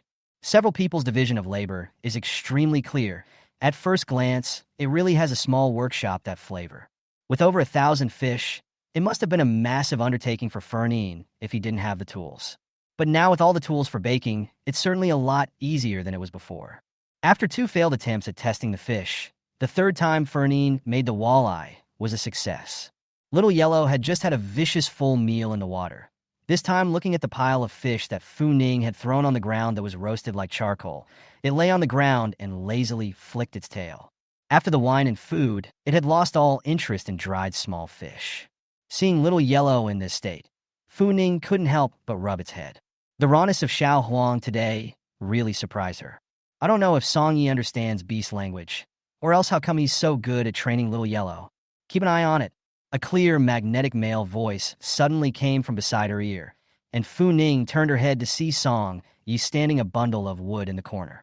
His brow furrowed slightly as his eyes swept sullenly over, his eyes glancing, if anything, over the two fish that were darker than coal. Fu Ning noticed his line of sight and instantly coughed lightly and sheepishly. She didn't mean to burn two fish. She's just not very good at her job. Little Yellow saw Song Ye's gloomy face and thought that Song Ye was trying to do something to Fu Ning. Its paw raked on Fu Ning's leg, looking like it wanted to defend Fu Ning to the end. How could Song Yi be bothered with a wild beast? He felt around in his coat pocket and pulled out a packet of beef jerky, tearing off a piece and handing it to Xiao Huang. You did a great job today. This is a reward for you, and next time you'll have to continue to protect Fu Ning. Ow! Little Yellow hummed arrogantly, and in his heart, he couldn't help but spit out, "If you say so, of course I have to protect Fu Ning," even though it was already almost too much to hold on to. Yellow struggled to use his paw to peel the small piece of dried fish into his mouth. It wasn't bribed by Song Yi because it ate beef jerky. It protected Fu Ning. That's what it wanted to do. Fu Ning couldn't guess Little Yellow's mental activities, but from its haughty demeanor, he could also tell just how happy Little Yellow would be this time. She couldn't help but smile and was about to go rub Little Yellow's head when Shenrue ran in at that moment. "Ning, there's a group of people swimming our way." Chapter 139. Shenrue wrinkled his brow with a look of panic. She gripped the fish-killing blade tighter. "Ning, what's next?" It was obvious that every fiber of her being was straining. Fu Ning stopped the movement of his hand and walked to the window, looking out through the dark curtain of rain, only to see a dozen men and women are trying to swim this way. Only the rain is too big. Fu Ning cannot see the faces of those people. Sheng Peng Peng also walked over. He didn't know where he found a wooden stick to hold in his hand, his face slightly white. His expression was very grave, and he actually looked a few points more nervous than Shenrue. The two of them looking like enemies like that made Fu Ning get infected by the tense atmosphere. She did guess, though, that these people were probably attracted to her by the smoke from her grilled fish. Silently, she pulled a steel pipe out of her backpack and stretched it out, her other hand gripping her saber again as she moved closer to the stairs, listening for movement outside. At this time, Song Yi also walked over with big strides, carrying a somewhat rusty axe he found in the warehouse. His eyes were gloomy, and he didn't look like he was too easy to mess with. Even Little Yellow walked over with his fur up and made a show of being ready to strike at a moment's notice. The men quickly swam over, came ashore, and headed straight for the second floor. "It smells so good. Someone's roasting fish, I think. I'm about to be crave." There was a rustling sound from outside, accompanied by the voices of men and women talking. "Anyone? Can we have some grilled fish? We haven't eaten in 2 days." A woman stood at the door of the stairs and raised her voice to shout. Fu Ning. None of them said anything. They stood quietly against the wall. The tools that could save their lives at critical moments went in their hands. They quietly listened to the movements below. At this time, Song Yi raised his hand and gestured 13 at Fu Ning, signaling that there were a total of 13 people downstairs. These months Fu Ning followed Song Yi exercise. She has not been lazy for a day, coupled with the original has a certain kung fu background. So Fu Ning think she took down 3 adult men who have not done systematic training is not a problem at all. As for any more than that, then she didn't know. As for Song Yi, Fu Ning speculated that he should be able to knock out 6 people in a short period of time. She didn't know Sheng Pingping's fighting path, but felt that she should be able to steal one as well. The people downstairs waited for a while without hearing the sound of anyone responding. Another person whispered, "There doesn't seem to be anyone here." "How can there be no one? Just now when we got to the door, I also noticed that there was smoke on the second floor. Those people must be hiding. There are so many of us. What's there to be afraid of? Just charge straight up. I haven't had a normal meal for a long time now. If you guys keep hesitating like this, I'll really not care about you guys." Speaking by the sound of his voice was a man in his 30s. He waited in silence for a while, still did not hear the sound of anyone speaking, and could not help but be a little angry. "All right, since none of you are willing to do so, then I'll go myself." He snorted coldly. "I'll see who's playing God here." Before the man could finish his words, the saber in Fu Ning's hand and the axe in Song Ye's hand were simultaneously pressed against the top of his neck. Song Ye's brows furrowed slightly as he took a long-legged stride over, his eyes staring coldly at the man whose face was covered in pimples. Speak up, who are you people? Chapter 140. That man who had been so fierce just a moment ago couldn't help but have his heart stutter when he saw Song Ye's cold ice eyes. He swallowed hard and revealed a smile that was worse than crying. We don't have any malicious intentions either. We just haven't eaten for too long and want to eat. Don't worry, we definitely won't hurt you guys. Hearing the man's assurance, Fu Ning even felt very ridiculous. Now that the knife is on this man's neck, where does he get the nerve to give such a promise? But she looked at the man a little strangely. Who's leading the charge? All of you? To be able to bring together more than a dozen people who didn't look too old at a time like this, and to become a small leader that they could trust, Fu Ning had to admit that this person still had a certain amount of intelligence. Although Fu Ning liked to drink and smart people, it didn't mean she was willing to be counted on by such people. The man carefully glanced at Fu Ning, his voice pressed low. It's a man named Zhou Yuqi. He's the building manager of our neighborhood. During this period of time, we're all doing things at someone's command. Fu Ning was originally still smiling, but after hearing the man say that, the smile hardened and disappeared from her face. How can the world be so coincidental? She thought that probably she would never meet this man Zhou Yuqi again in her life. But maybe the same name is possible. She looked a little cold. What was that man? How old? How tall? What did he look like? Fu Ning inquired in detail, as if he was checking his family's records, and even Song Yi, who was on the side, gave Fu Ning a somewhat strange look. In the past, Fu Ning wasn't like this now. But the man does not know. He is now being two knives on top of his neck, so scared that he almost told Fu Ning what direction his ancestors are buried in. Not to mention that Fu Ning is now just asking them about the building manager. The man hurriedly said, he is an explorer. He is only 26 years old this year, about 1.85 meters, still quite handsome. All this time we are listening to the building manager's errand.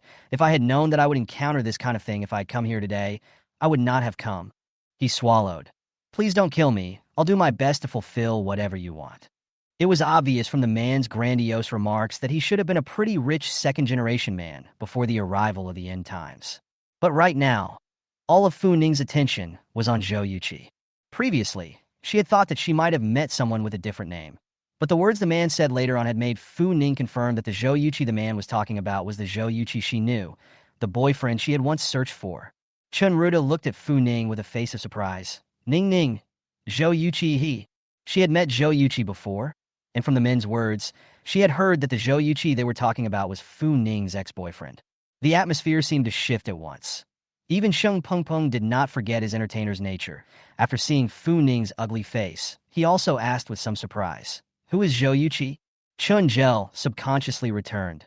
It's Fu Ning's ex-boyfriend. Just then, a shout suddenly came from downstairs. Zhang Biao, didn't you kids say to scout the road? How come you haven't come back for such a long time? Chapter 141. There was another rustle of footsteps downstairs, and Zhang Biao's face went 2 shades of white. He looked at Fu Ning with a horrified expression, trying to swallow hard and not daring to say a word. Seeing his feet shaking with nervousness, Fu Ning was a little amused.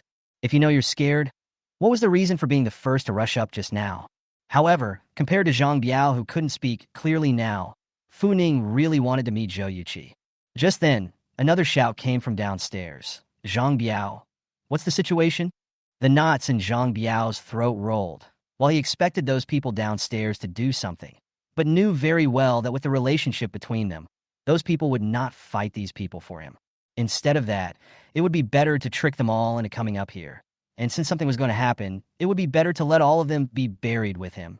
In just a few seconds, Zhang Biao already had several thoughts in his mind.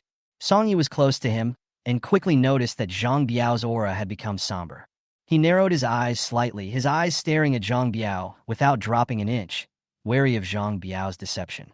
Zhang Biao's eyes rotated twice and suddenly shouted out, all of you come up here. Those people don't seem to be around. So many grilled fish, it's so delicious. Speaking of which, these fish were damn tasty, and he wouldn't have passed out if he hadn't been craved so badly. A dozen or so people were standing right at the stairway, hearing all of Zhang Biao's words clearly inside their ears, and the smell of grilled fish kept coming inside the nostrils. They hadn't touched meat in a long time, and it would be impossible to say that they didn't think about it. There were a few people who were already stupidly ready to go upstairs, and Zhou Yuqi quickly grabbed one of them by the arm before they could act. Wait. Zhou Yuqi is a man whose height is close to 1.9 meters, But unlike Song Yi, who exudes hormones, is tall, and has tendon muscles that don't look too good to be messed with, Zhou Yuqi appears to be the kind of gentlemanly artistic youth. He wore gold-rimmed glasses and had a thin, tall appearance, except for a pair of eyes that flashed with a sharp-edged gleam from time to time, giving the impression that he wasn't as amiable as he appeared on the surface. The man he grabbed frowned and asked with some impatience, "What's wrong?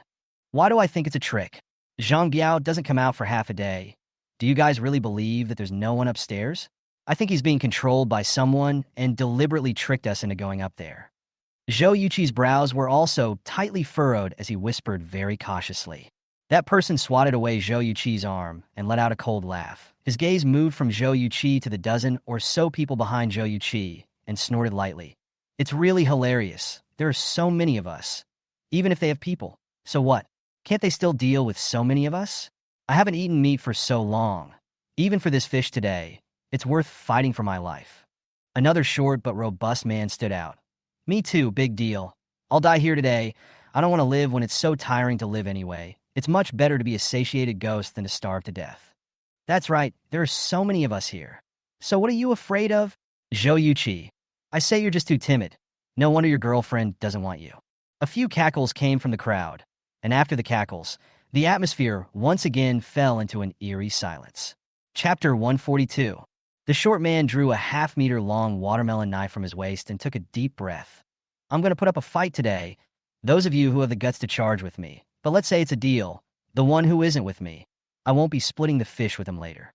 When he finished, he turned and headed in the direction of the second floor. A few people hesitated and followed him up to the second floor. The rest of the group watched and followed.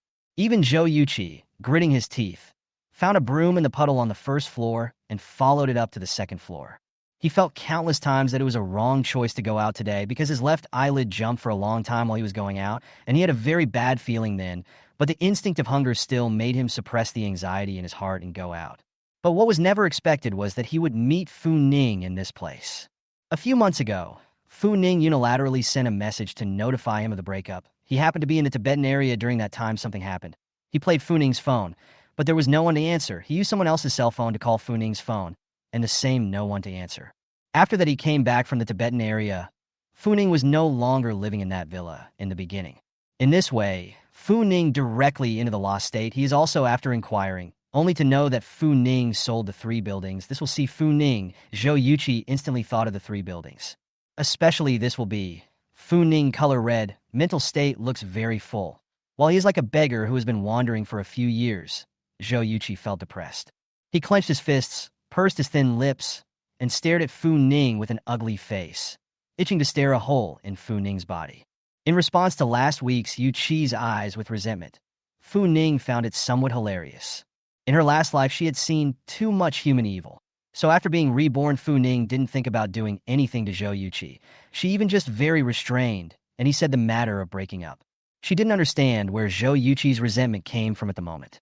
She leaned against the wall, the saber in her hand pressed against the top of Zhang Biao's neck as she narrowed her eyes slightly at Zhou Yuqi. Zhou Yuqi, such a literary young man, usually dressed meticulously. This will look very different from before. Probably because the extreme heat had made him suffer these 2 months. The cheekbones on his face protruded out with a bit of a mean look, and he completely lost the temperament that was as gentle as jade when she first met him. After surveying for 2 seconds, Fu Ning silently retracted her gaze, her eyes moving inch by inch from the others whose gazes were full of greed, her voice faint. "What do you want to do?" The men and women had instruments in their hands, and their eyes were fierce, as if they were going to fight them to the death. Without waiting for those people to speak, Zhou Yuqi was the first to speak. "Ning Ning, where have you been these days? Do you know how worried I was about you? Now that I see that you're fine, I'm much more relieved." He looked worried and took big steps in Fu Ning's direction. "Zhang Biao is my friend. For my sake, will you let him go? He's also because he's too hungry. There's no malicious intent." Fu Ning blinked her eyes and looked at Zhou Yuqi with a confused expression. When had she and he gotten to know each other this well? And just now Zhou Yuqi still had the expression that she killed his own mother. Now suddenly so enthusiastic. What is going on? Chapter 143. Fu Ning hadn't felt that Zhou Yuqi was a very capable pretender before, but this time, when she saw his face with a gentle smile, she only felt sick inside. She wondered a little about her vision in the first place. How did she ever see such a thing? As Zhou Yuqi's hand reached out, she didn't hesitate to pick up her saber and slash down on Zhou Yuqi's arm. Her eyes glared at him angrily. Zhou Yuqi, don't give me a race face. This knife Fu Ning half-heartedly showed no mercy. Only heard a swish sound. The sharp military knife cut through the skin of Zhou Yuqi's arm, and blood gushed out. His face suddenly changed in fear, and he took 2 steps backward, covering his injured wrist and pursing his lips in anger as he glared at Fu Ning. In the way of the knife in Fu Ning's hand, as well as Song Yi, who stood beside Fu Ning and didn't look like he could be messed with, Zhou Yuqi could only swallow this mouthful of bad anger in his heart. He took a deep breath and tried to suppress the anger in his heart. Fu Ning, I think I didn't apologize to you during our relationship. You unilaterally announced that you broke up with me because you moved on? He glared hard at Song Yi again, wanting to say that he was a little white boy, but the words were too contrary for him to say out loud. Fu Ning didn't have the time to get into a tug-of-war with him here. She only asked those people beside Zhou Yuqi, are you all rolling together or going together? There wasn't much she could say about Zhou Yuqi. Peaceful times can bring the heart infinitely closer to good, but chaotic times can constantly magnify the sinister nature of the heart. To the Zhou Yuqi who fell down the well, Fu Ning could not go to find him trouble at the first time she woke up. She felt that she was already very cultured. And now it was Zhou Yuqi who took the initiative to go up to the top, and then a man also absolutely will not blink. Those people hadn't had time to feel grateful because Zhou Yuqi and Fu Ning knew each other. The next second they saw Fu Ning's hand rise up and fall with a knife, a gesture of cutting off Zhou Yuqi's hand. And for a moment they were all too scared to speak. Temporarily getting a reprieve, Zhang Biao covered his blood-seeping neck and revealed a very pleasing smile towards Fu Ning. Let's go, let's go. He turned and gave a wink to his companion, then quickly descended the stairs as if his feet were on fire. With Zhang Biao leading the way, there were also a few timid ones who turned around and went down. More, however, are holding on to the tools in their hands with absolutely no intention of leaving. In their opinion, there will be 2 women. One looks very tough, but in the end it is still a woman. Just now Zhou Yuqi was not on guard before he fell into the way. As for the other one, it just looks like it's very unplayable. These 2 men, the taller one has a cold face that doesn't look easy to mess with, but the other man who is cowering in the corner is trembling, and you can see from his movements that this is also a man who can't be beaten. There were so many of them, it was hard to be afraid of these 4 people who didn't seem to have a good chance of winning. One of the women with a pretty face had been coveting those grilled fish for a long time, and while they were still confronting Fu Ning and the others, she couldn't hold back the hunger in her heart any longer, and stepped away with her long legs and quickly walked in the direction of the grilled fish box. She was about to reach for the fish when out of the corner of her eye she caught a glimpse of a yellow figure rapidly approaching. Before she could see what it was, the yellow mass had already rushed to her. Yellow bared his teeth and sprinted over, snapping the woman's neck in one bite. It easily carried the bloodied woman in its mouth as it walked to Fu Ning's side, a pair of majestic eyes crossing over the faces of those who were still playing with the idea of grilled fish, their eyes full of the beast's danger. Chapter 144. These fish are all hard-earned by the surname Fu, and it swears to protect what Fu Ning wants. Fu Ning rubbed Little Yellow's head. The smell is too unpleasant. You can throw it out. Little Yellow was like it could understand human language. Hearing Fu Ning say this, it flicked its tail, twisted its head, and went to the window, throwing the woman who had long since broken her breath out of the window. Those people were even more intimidated to the point of being unable to speak when they saw Xiao Huang move so fluently. Even Zhou Yuqi looked at Fu Ning with a horrified expression. Fu Ning, are you crazy? That's a tiger. How can you privately pension off a tiger? Mind your own business. Beep again, and I'll cross your other arm as well. Fu Ning looked at him indifferently, her unconcerned demeanor, but caused Zhou Yuqi's heart and liver to tremble. He felt that Fu Ning was able to do what he said, although he didn't want to lose face at this time, but face was naturally more important than life. So in the end, he just cursed and muttered a couple of inoffensive words and turned to go downstairs. The rest of the people were also intimidated by Xiao Huang, the people who were still hitting the idea of those grilled fish just now. This time they didn't dare to say a word. All of them left in gray. Only when they had all gone downstairs did Chinjel pat her chest in some fear. Scared me to death. I thought there would be a vicious battle today. Ever since she knew that Xiao Xiao had started killing people as well, Qinrui had been psyching herself up, but she always felt like she still couldn't get past that point. Killing was still too hard for her. Today was just a fluke. If this kind of thing happens again in the future, the outbreak of war is unavoidable. Song Yi lightly reminded. These words made Rue, who had only just breathed a sigh of relief, tense up once again. It was a while before she shook her head. Be that as it may, I wish that day had come a little later. Thinking that this world would become more and more disorderly and chaotic, with more and more people turning into demons crawling out of hell, Chinjel felt his heart clogging up. She pursed her lips and went to the window to get some air. But just as he approached the window, Chenrue realized that someone was fishing for the body of the girl who had just been bitten to death by Xiao Huang. Seeing a few people fighting to swim towards the woman, Chenrue's heart warmed slightly. In any case, at least now these people have not lost their conscience to that extent. Fu Ning and Chenrue were too familiar, to the extent that when Chenrue revealed such an expression, Fu Ning knew what she was thinking. What do you think these people are fishing for that woman's corpse for? Fu Ning leaned against the window with his arms wrapped around his hands, his gaze falling coldly above the greedy faces of those people. Chenrue was just about to speak when he looked up and noticed Fu Ning's face was full of sarcasm. She paused for a moment, her heart suddenly thumping with a very bad feeling. Is something wrong? No matter what, the woman was their companion. So it wasn't as if these people would do anything else to the woman's body, was it? Nowadays, food is so scarce. Although this woman is thin, her visual estimate is also 50 kilograms, which is already enough to manage for a long time. The corners of Fu Ning's lips rose slightly, but there wasn't a hint of laughter in his eyes. She'd seen a lot of this sort of thing in her last life, even experienced it herself, and she was all too familiar with the calculating way those people looked at this woman. Chapter 145. Regarding the matter of eating human flesh, Chenrue had still read about it in some miscellaneous books before, and she had never imagined that these things would one day happen by her side, in front of her eyes. When she watched the movements of those people desperately swimming toward the woman again, Chinjel no longer felt moved, but nauseous and wanted to vomit. There was a paroxysm of nausea rising in her throat, and Chinru covered her mouth and twisted her head away, not wanting to look at this scene again. Sheng Pengpeng was likewise exposed to these things for the first time, and just by hearing Fu Ning say it, he already felt shocked beyond belief.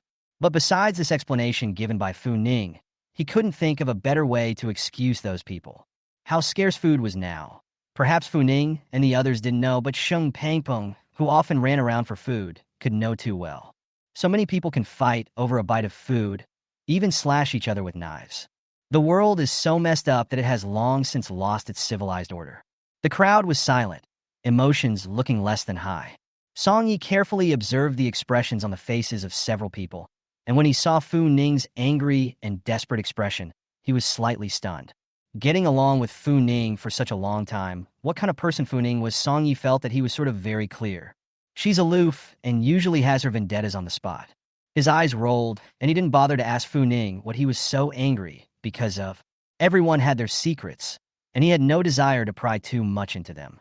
He walked over and gave Yellow a rewarding pat on the head. Carry on, get the grilled fish back early. It's still daytime, and when it's nighttime, there will be more people who aren't afraid of danger, who will try to covet their baked fish. Fu Ning took a deep breath and forced out the fire that was suppressed in his heart. This time they got a lot more fish than last time, and even though they were in the processing plant, it took them almost 4 hours of pounding to make it all into grilled fish. The rainstorm had brought the night in early, and it was only just after 6 o'clock now, but the sky was already showing signs of graying in the deep city. Who did not delay. Nimbly will be those baked fish firmly tied to the submarine above, and find a plastic film covered in the baked fish above. One for the rain, the second to avoid people with the intention of prying eyes. Everyone was quiet on the way back, each with their ears perked up to hear the movement around them. Luckily, the whole journey was uneventful, and in the end, he managed to return to Hua Tianyuan. Just after arriving at Hua Tianyuan, Fu Ning noticed a few revealing lines of sight falling on her body.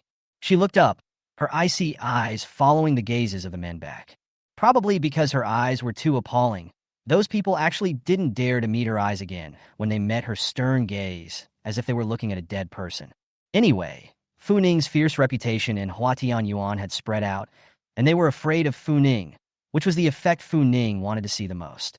Even Little Yellow, when he saw Fu Ning's eyes with killing intent, he also now learned to raise his fur all over his body and bared his teeth at those people to let out a tiger whistle. Seeing Little Yellow bare his teeth, Fu Ning felt a little amused. She was a bit skeptical. Did Little Yellow really not become a spirit?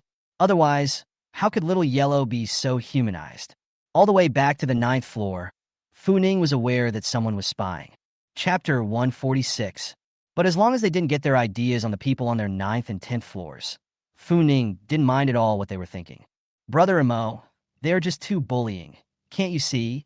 They took a lot of fish upstairs. If all these fish were ours, it would probably be enough for us to eat for a month. A man didn't dare to find trouble with Fu Ning and the girls. And after seeing Fu Ning carrying a sack full of fish up the stairs, he was so angry that he gritted his teeth and found Mo Deming to spit. Another woman came out to help.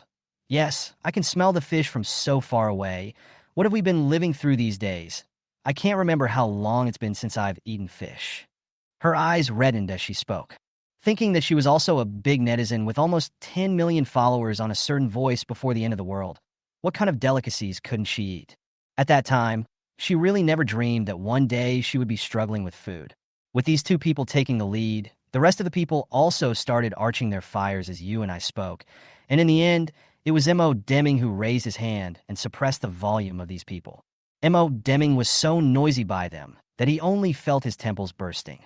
He regretted countless times when he was striving for the position of building manager, and had he known that he would encounter so much trouble, he would have wanted to go back in time a few months to ruthlessly slap himself a few big pussies fight. Fu Ning and their few. None of them are good to be messed with. He does not dare to provoke Fu Ning those people now. But if he didn't give these people an idea, maybe these people would backfire right away, and it would be questionable if he could survive until tomorrow. Mo Deming's brows were tightly furrowed, and suddenly, out of the corner of his eye, he noticed the netizen who had just spoken. He narrowed his eyes slightly, his eyesight traveling upward from those long legs of the netizen's slender 100 fairness to that face of hers that was pearly and tearful, and his mind moved. It is said that the hero is difficult to pass the beauty off. This female net red is a go rubbing the face value anchor. Looks and body, even if it is pulled to the showbiz, is also considered the top of the wave. If this female net red to Song Yi hooked into the hand, that is not to show that Fu Ning they are no longer a piece of iron barrel. The more Mo Deming thought about it, the more he felt that this method was feasible. But before that, he still needed the full cooperation of the female netizen to make it work. He organized his words and spoke to the female netizen about it in front of everyone.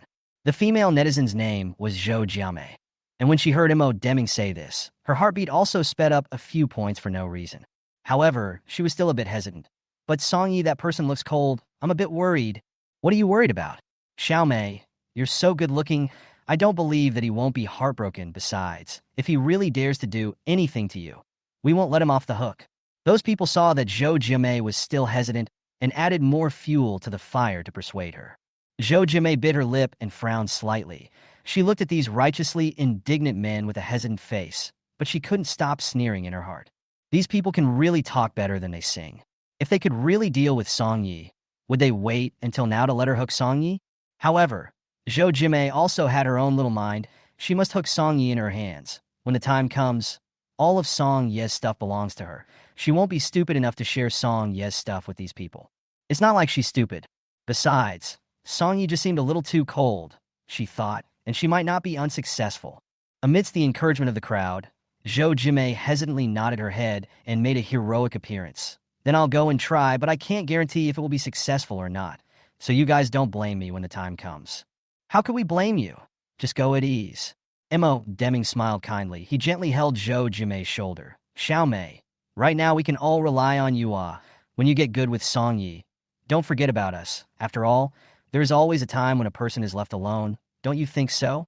Meeting Mo Deming's venomous snake-like cold eyes, Zhou Jime couldn't help but feel a chill down her spine. The conjecture just now was completely shattered in Mo Deming's eyes that seemed to be able to see into everything. She swallowed hard and nodded with difficulty, pulling out a smile that was even worse than crying. How could it be, Brother Mo? This is the idea you gave me. I'm saying I won't forget anything. Chapter 147. Song Yi was half unaware of what they were planning. After dividing the fish with Fu Ning and the others, he returned to the 10th floor with his own share. After putting the grilled fish into the storage room, Song Yi cooked a handful of noodles with fatty beef, and after eating them, he took a short break and went to the gym to work out. The fitness tools in the gym were still something he'd cobbled together in the extreme heat of the day, and the good thing was that they were all still decent. and the segments worked pretty well. After practicing for 2 hours, Song Yi wiped the sweat from his forehead and went to sit on the sofa for another nap. Outside, the rainstorm continued, with no sign of abating. Song Yi leaned back on the sofa, his gloomy eyes looking out the window at the seemingly endless rain, his thoughts gradually drifting away. It had been almost 3 months since he came to Huatianyuan and lived with Fu Ning and the girls. During this time, he had cut all ties with his former relationships, and those passings were as if they had happened in a past life. Suddenly, Song Yi remembered that tonight seemed to be his comrade Chun Haoyu's birthday. That sudden rise of emptiness and confusion caused Song Yi to slump for a moment. He closed his eyes slightly and could think of the way his comrades had looked when they had been blown up in front of him. Sano raised a hand and pinched the bridge of his nose, turned to the bedroom, and pulled out a pager from a drawer on the bottom tier of the nightstand. Since the end of that mission, he had lost the most trusted brother in his life and had never opened the pager again. Song Yi sighed slightly and opened his pager, unexpectedly finding 2 messages on it. After clicking on those 2 messages, the moment the familiar voice came through the pager, Song Yi unexpectedly had a feeling of sudden respiratory arrest. Wild, it's Rat, I'm alive. Brother Wild, I'm at the military base on this side of the city's north side, and it was Zhang Tuan and the girls who saved me. Are you still alive? How come I haven't heard from you for such a long time? Chun Haoyu's voice sounded a bit hoarse, and it was hard to spit out the words, but having had so many life and death encounters with Chun Haoyu, Song Yi still recognized Chun Haoyu's voice at the first moment. His fingers abruptly gripped the pager hard, frowning as he asked in a deep voice, Chun Haoyu, how are you now? I thought that Chun Haoyu's side wouldn't return so early, but who knew that Chun Haoyu's voice sounded even more agitated than his? Brother Wild, you're still alive? Where are you now? I'm going to look for you right now. It could be heard that Chun Haoyu was really excited. Probably not contacted for such a long time. Chun Haoyu also think that he what accident, so will be so excited. From Chun Haoyu's voice, Song Yi also heard that someone on his side seemed to be stopping him. Rat, what are you doing? You're not healed yet. Take it easy, you. Song Yi took a deep breath. Rat, you rest. I'm coming over to you now. With Chun Haoyu, he hadn't seen him for almost 3 months. In the past, it was normal to go on a mission and not see each other for 3 or 4 months. But this time, Song Yi felt as if time had crossed over life and death. After agreeing on a meeting place, Song Yi took out a piece of kayak and put on his raincoat and went out. Chapter 148. Having only just reached the 5th floor, Song Yi was about to head down when a woman in a clean sailor uniform suddenly ran out of the hallway in a panic. She was trembling and tense, trying to Song Yi, help. Zhou Jimei also wanted to jump on Song Yi and wrap herself around him at the first moment like she imagined. But before she could make a more intimate move, Song Ye's pair of eyes that looked as gloomy as an ice sculpture had already swept over to her side in a somber manner. In that instant, Zhou Jimei even had an illusion. If she went any further, Song Yi would most likely crush her neck without hesitation. In the face of danger, Zhou Jiamei instinctively stopped her movements on her feet, only that her eyes were still wet and looking at Song Yi, a pair of eyes glittering pitifully, filled with tenderness. As a high-color anchor, once in order to tempt her fans to reward her, Zhou Jiamei had specially practiced how to make eye rolls. She had such good-looking eyes, she couldn't believe Song Yi wouldn't take the bait. Song Yi did stop. Only the eyes that looked at Zhou Jiamei were still cold and temperatureless. His icy eyes swept over Zhou Jiamei's face, moving from her exquisite makeup to her deliberately dressed sexy yet innocent clothes, and finally smiled indifferently. I was a scout. After saying that, Song Yi never looked at Zhou Jimei again and turned around to quickly go downstairs. Of course, Song Yi could see what Zhou Jimei was playing at, but how could he let Zhou Jimei have her way? Zhou Jimei's small face flushed red when she was provoked by Song Ye's unceremonious sarcasm, and she couldn't help but clench her shell teeth as she rolled her eyes fiercely in Song Ye's direction. However, before, she just thought that Song Yi was a difficult person to handle, but today, after she had a good look at Song Ye's face, she developed an idea that she must gnaw on Song Yi as a hard bone. Such a handsome and stylish man is much more upscale than those male model lovebirds she dated before. Song Yi did not know what Zhou Jiamei was thinking, and even if he did, he would only scoff at Zhou Jiamei's behavior. It was not worth Song Ye's respect at all compared to someone like Zhou Jiamei, who only thought about relying on her eyebrows for benefits. Initially, he was willing to teach Fu Ning and the girls martial arts because of their strength and resilience. It hadn't occurred to me that so much time had passed. Out of the neighborhood, Song Yi approached the military base in the north of the city by kayak. Nearly 2 hours of driving. Song Yi spent less than an hour to arrive today. After presenting his credentials and verifying various identities, Song Yi was quickly authorized to enter the military base. Following the location given by Chun Haoyu, it didn't take long for Song Yi to meet him with the help of the soldiers. Chun Haoyu and Song Yi were enlisted in the same year, similar age, when the two were assigned to a class, and the same dormitory, coupled with the performance of the two, are very excellent. The execution of the mission, usually the two together. After so many years, the two had long since become friends in life and death. And once the sunshine, big boy is different. At this moment, Chen Xiaoyu all reveals tired. Compared to the year spirited, he now looks a big circle of thin. Even the meat of the face followed the depression.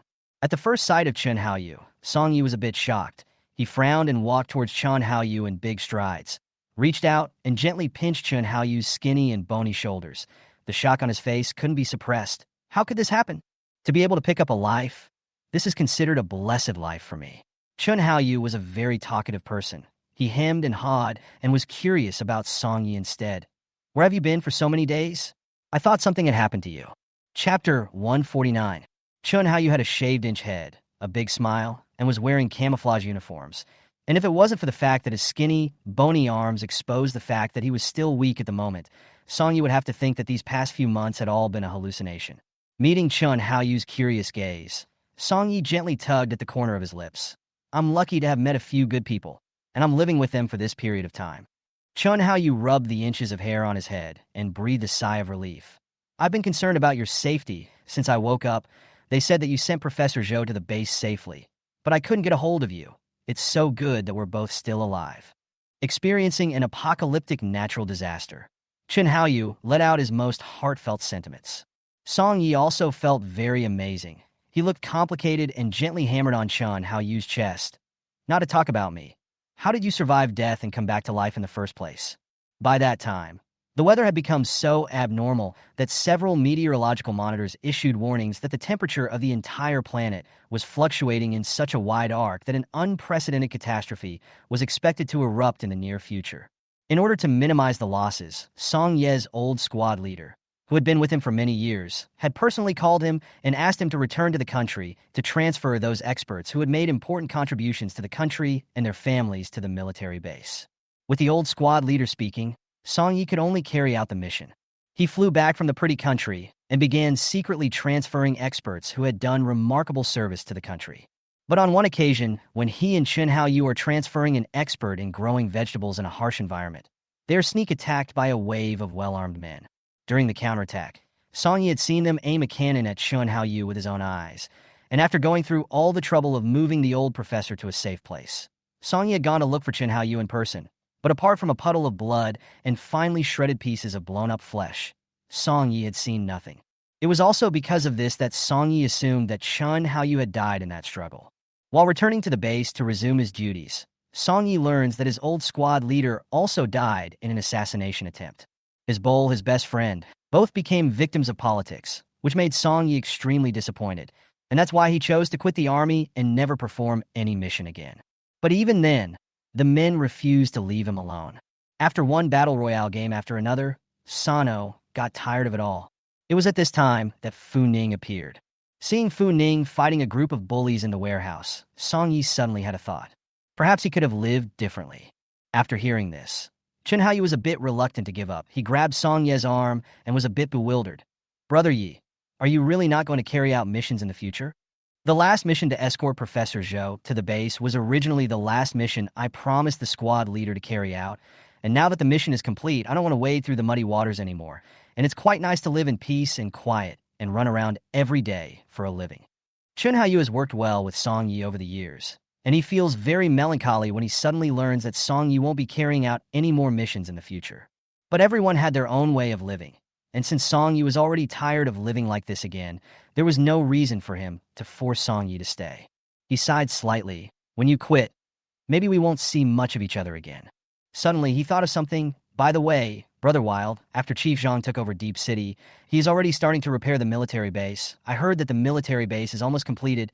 Do you want to go and live in the military base? That place is taken over by the military. No one dares to mess around. Living in such a place is safer than outside. Chun Haoyu's tone was very sincere as he looked seriously at Song Yi, very much hoping that Song Yi would immediately nod his head in agreement. That military base was not far from the location of the military base. He thought if Song Yi lived in the military base in the future, maybe they would still be able to see each other often, except for not being able to go out on missions like before. The rest didn't seem to be bad at all. Chapter 150. Chun Haoyu's tone was full of compulsion, and Song Yi was amused by him. Song Yi did not have the intention of going to the base to live. After living in Hua Tianyuan for so long, Song Yi felt that living in Hua Tianyuan was quite good. But he raised his eyes and glanced at Chun Haoyu. How can I apply to enter the military base? It's not difficult. Chun Haoyu's eyes brightened a few points when he heard Song Yi say that. Apparently, he had inquired beforehand and spoke with a straight face. The first batch of people to live in the military base only need to be between the ages of 18 and 45 and not have any underlying diseases. Brother Wild, you don't have to worry about it at all. Song Yi smiled and did not give Chun Haoyu an answer in the first place. Although Song Yi had no intention of wanting to stay at the military base, he wasn't in a position to make the decision for Fu Ning and the girls. Just like what Chun Haoyu said, living in the military base that Zhang Tuan had taken over was much better than living outside. But vaguely, Song Yi felt that Fu Ning wouldn't live in the military base either. Chun Haoyu was considered to have retrieved a life after 9 deaths. His body was still very weak. After accompanying Song Yi to talk for a while, he drooped his eyes with some fatigue. Seeing that he was already tired, Song Yi decisively got up. Rat, take a good rest first. I'll come back to see you in a while. Chun Haoyu tried to say that he wasn't tired, but his body just couldn't take it. He could only nod towards Song Yi. Brother Yi, be careful. I know. Song Yi gently hammered on his chest and urged Chun Haoyu to rest well before turning around and leaving Chun Haoyu's room. Compared to Hua Tianyuan, the management of the military base was much stricter, and Song Yi was relieved that Chun Haoyu was recuperating in this place. Originally, Song Yi made up his mind that he would never come back to the military base in this life, so he never thought about things like Xiao Zhuang during those times when he lived in Hua Tianyuan. But just as he came out of Chun Haoyu's room, a soldier approached him. When he reached Song Yi, the soldier raised his hand and gave Song Yi a salute. Ensign Song, Regiment Zhang invites you for a small chat. Immediately, Song Yi thought of the very serious face he had seen in Hua Tianyuan before. He raised his hand and pinched his brow, a little headache. He hadn't expected Zhang Tuan to receive the news so quickly. After thinking about it, Song Yi still didn't refuse. He gave the soldier a salute back. Lead the way. Thank you. The soldier nodded and led Song Yi through a long corridor and up to the 3rd floor, bringing Song Yi to the door of an office.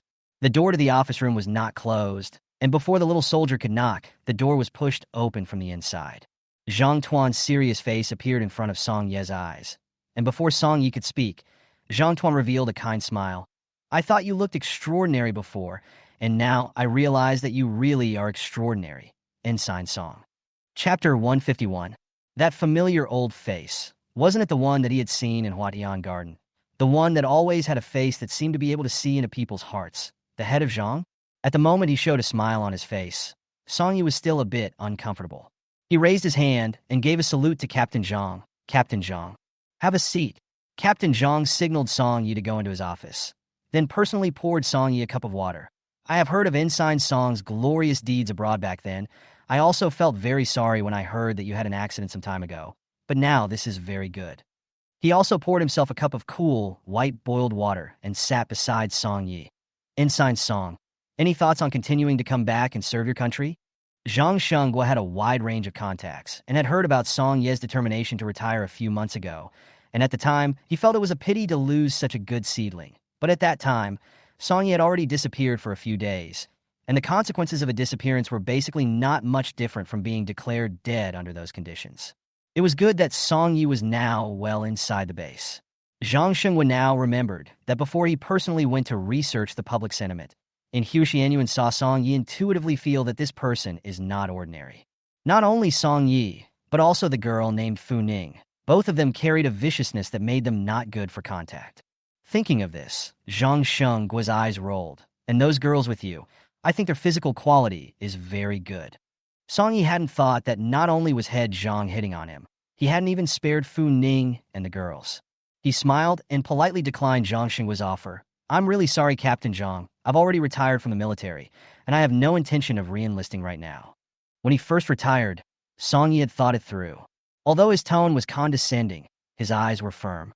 Zhang Shengguo wanted to persuade him further, but when he met Song Ye's serious eyes, he sighed slightly and nodded his head in agreement. After the kind of thing that happened back then, even if he were in his place, there's no way he could be so calm and re-accepting now. However, Zhang Sheng was still wanted to fight a little more. He put down his teacup and looked at Song Yi very seriously. Since you've already decided, I'll just call you by your first name from now on. Song Yi, if any major disaster happens to the country, I hope that you'll still be able to stand up for yourself, as you always have. I will. Song Yi also gave his assurance. Hearing Song Yi say that, Zhang Shengguo was finally relieved. Now that it was getting late, Song Yi chatted with him for a while before getting up to say goodbye. Coming out of the base, Song Yi put on his raincoat and squinted his eyes at the nighttime rainstorm. The sharp rain sloped down wildly, landing on the skin with a stinging pain. There was no telling how long such rain would last, and there was no telling how many people would die in such a torrential downpour in a seaside city like Deep City. Those things about life and death had more or less dampened Song Ye's mood. He pressed his lips together and stopped thinking about it. Driving the submarine back to Huatian Yuan, Song Yi took off the raincoat on his body and carried the submarine up the stairs. Having only just reached the 5th floor, a single figure suddenly sprang out of the hallway. Chapter 152. Song Ye's footsteps lurched, and his sharp eyes shot straight in that direction. It's the woman we just met. Noticing that the woman was dressed in a cool dress, Song Yi quickly averted his eyes, and with a long leg, he stepped around the woman and was about to walk away. Seeing that Song Yi did not even want to linger on her with a single glance, Zhou Jiamei was indescribably embarrassed and exasperated for a while. She gathered her courage and tugged on Song Ye's arm. Song Yi, help me. I really can't survive. Zhou Jiamei had just cried, and her eyes were red like a deer's, wet and endearing. As a face anchor, Zhou Jiamei is very good at utilizing this face of hers, and she knows best what poses to use that will stir the greatest protective desire in a man, and she also knows what words to say that will make a man feel heartbroken. In the past, she could be said to be flawless with this trick, but this time, Zhou Jiamei realized that her well-researched tactics of teasing men seemed to have failed here in Song Yi. Because Song Ye's face was a bit uglier than just now, his brows furrowed very ugly, the disgust in his eyes undisguised. Loosen up, don't make me say it a second time. In a peaceful world, Song Yi will be on the alert for women who throw themselves at him. Not to mention that it is now a chaotic world. Who knows what this woman is playing in her heart? From her close proximity one after another, Song Yi had already concluded that Zhou Jiamei was up to no good. There was no need for Song Yi to give a good face to someone who didn't have good intentions. Zhou Jiamei was rebuked by Song Yi in a cold voice, and she also felt that her face couldn't hang on. She pursed her lips, her expression was a little embarrassed. Song Yi, I don't have bad intentions. You also know that it is now raining very heavily. There is a group of people who see that I am a woman who lives alone, so they want to encroach on my house, and they also want to violate me. I really have no way out. Right now, I think only you will help me with this favor. Zhou Jiamei tightly gripped Song Ye's arm. Her face was miserable. This house was bought for me by my parents. Both my parents passed away during the extreme heat, and only by living inside this house will I feel that they are still alive beside me. I don't want my home to be overrun by those people, and I don't think that my parents are willing to see me being humiliated in this house either. Count me as begging you. You help me, okay? She said with a choked voice, tears rolling down her face in big, big tears. It wasn't that Zhou Jiamei was that good of an actress, but all of what she said was the truth. Those people hadn't missed her house before, and she had herself to blame, to say the least. Today, after being rejected by Song Yi, Zhou Jiamei called a group of people to her home, thinking to discuss ways to deal with Song Yi. She has a naturally warm and welcoming personality and didn't think much of it at the time. It was only the look of greed that crossed the eyes of that group of people after they entered her house that made Zhou Jiamei's heart stutter. She hadn't thought about it that much at the time, just assuming that these people were wowed by the decorative style of her home. Until a woman holding a 3- or 4-year-old child stood by the window, looking down, and casually said, "This is a nice house of yours. Now that the water has flooded to the 2nd floor, you're not affected here at all, and it's such a big place that it's a shame to live alone." It was these words that made Zhou Jiamei finally realize that something was wrong. She smiled sarcastically, and before she could think of a retort, The rest of the people who lived on the lower floors screamed away. Yes, such a big set of house, it's really a pity to live alone. Xiaomei, why don't you let us live there as well? It's safe to live with more people, and we can take care of each other if there's anything. Chapter 153. At that time, Zhou Jimei thought that these people were joking, but it didn't take long for those people to actually move their luggage into her house. It wasn't until this time that Zhou Jimei noticed that something was wrong. She wanted to drive these people away, but a mean-looking woman in her 50s or 60s pushed her into a corner, and the fruit knife in her hand was pressed against her waist. Xiaomei, we're in the same neighborhood. You can't be too much of a human being, right? Now we're in a bit of a difficult situation, and if you don't help us, we'll only stand by and do nothing in the future if you're in any danger. If you don't help us, we will only stand by and watch when you encounter any danger in the future. Another man passed in front of the two with an expressionless face, and when he heard the middle-aged woman say that, he coldly lifted the corner of his lips. Mom, what's the point of talking to her so much? Anyway, we've already decided to live in, and it's not for Zhou Jimei to say when we're going out. After saying that, he clasped his arms with both hands and stared up and down at Zhou Jimei with a pair of obscene little eyes. Zhou Jimei was made uncomfortable by his revealing sight, and at that moment, she didn't dare to retort any further, and could only nod her head in agreement with a resigned face. With her nodding, those people were even more reckless, even hijacking her bedroom. Before, Zhou Jimei just thought that having a man like Song Yi by her side would be very dignified, and that she would not worry about food and clothing. But now she no longer thought that way, and she wanted to climb up to Song Yi immediately, and then have Song Yi intervene to drive all those people who bullied her out of her house. Song Yi remained silent after listening to Zhou Jimei, and still didn't have much of a reaction. He exerted a slight force and broke away Zhou Jimei's hand. I can help you once, but I can't help you for the rest of your life. Sooner or later, you'll have to deal with these contradictions on your own. Always put your hope in yourself. That's the advice I'm giving you. He looked deeply at Zhou Jimei and lifted his leg to leave without hesitation. Song Yi. Zhou Jimei did not expect Song Yi to be so desperate, lifting her foot to leave. She looked at her little three-quarter short skirt that only went as far as the very high slit, and froze for a while before angrily cursing at Song Yi. Song Yi, are you a man or not? This was the first time Zhou Jimei had been frustrated in front of a man, and the first time she had been ignored so completely. But if even Song Yi doesn't help her, what should she do in the future? What's the difference between those who live in her house and the devil? What's she gonna do? The night passed, and the rain outside still didn't seem to be getting any lighter.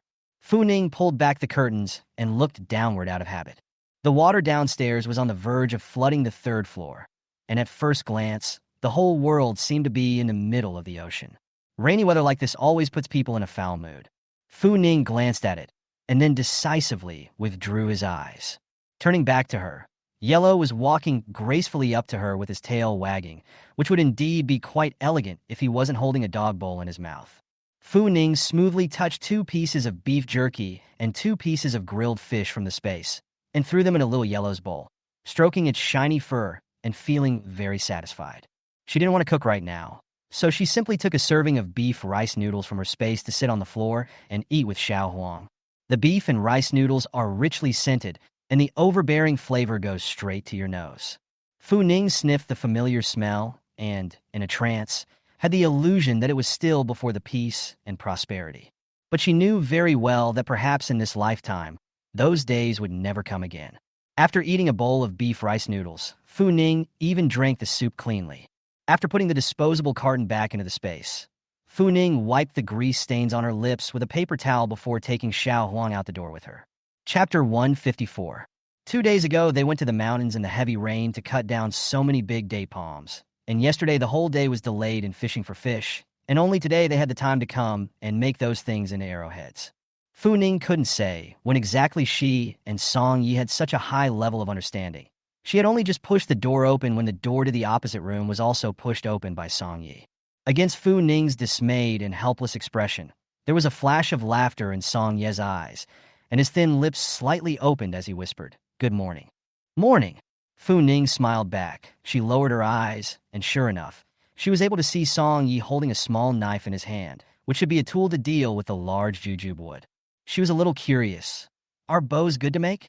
"It's not that hard for me," Song Yi casually said, but Fu Ning also heard his words. She thought Song Yi might be underestimating her, though.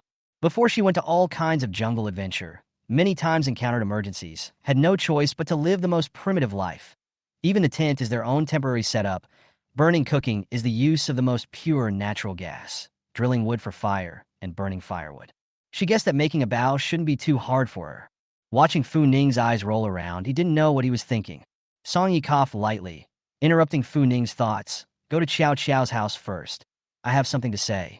Regarding the matter of the military base, it was impossible for Song Yi to make decisions for Fu Ning and the girls. Perhaps they just don't want to live this life of drifting in crisis? Noticing that Song Ye's eyes had become 2 points more serious, Fu Ning's heart couldn't help but lift upwards. Is it hard to believe that something else has happened? When they arrived at Xiao Xiao's house, she and Qinrui had just had dinner as well. You could smell it in the air that the two were having a baked fish casserole today. Naturally optimistic, Jojo is hardly in a pessimistic mood after eating and drinking.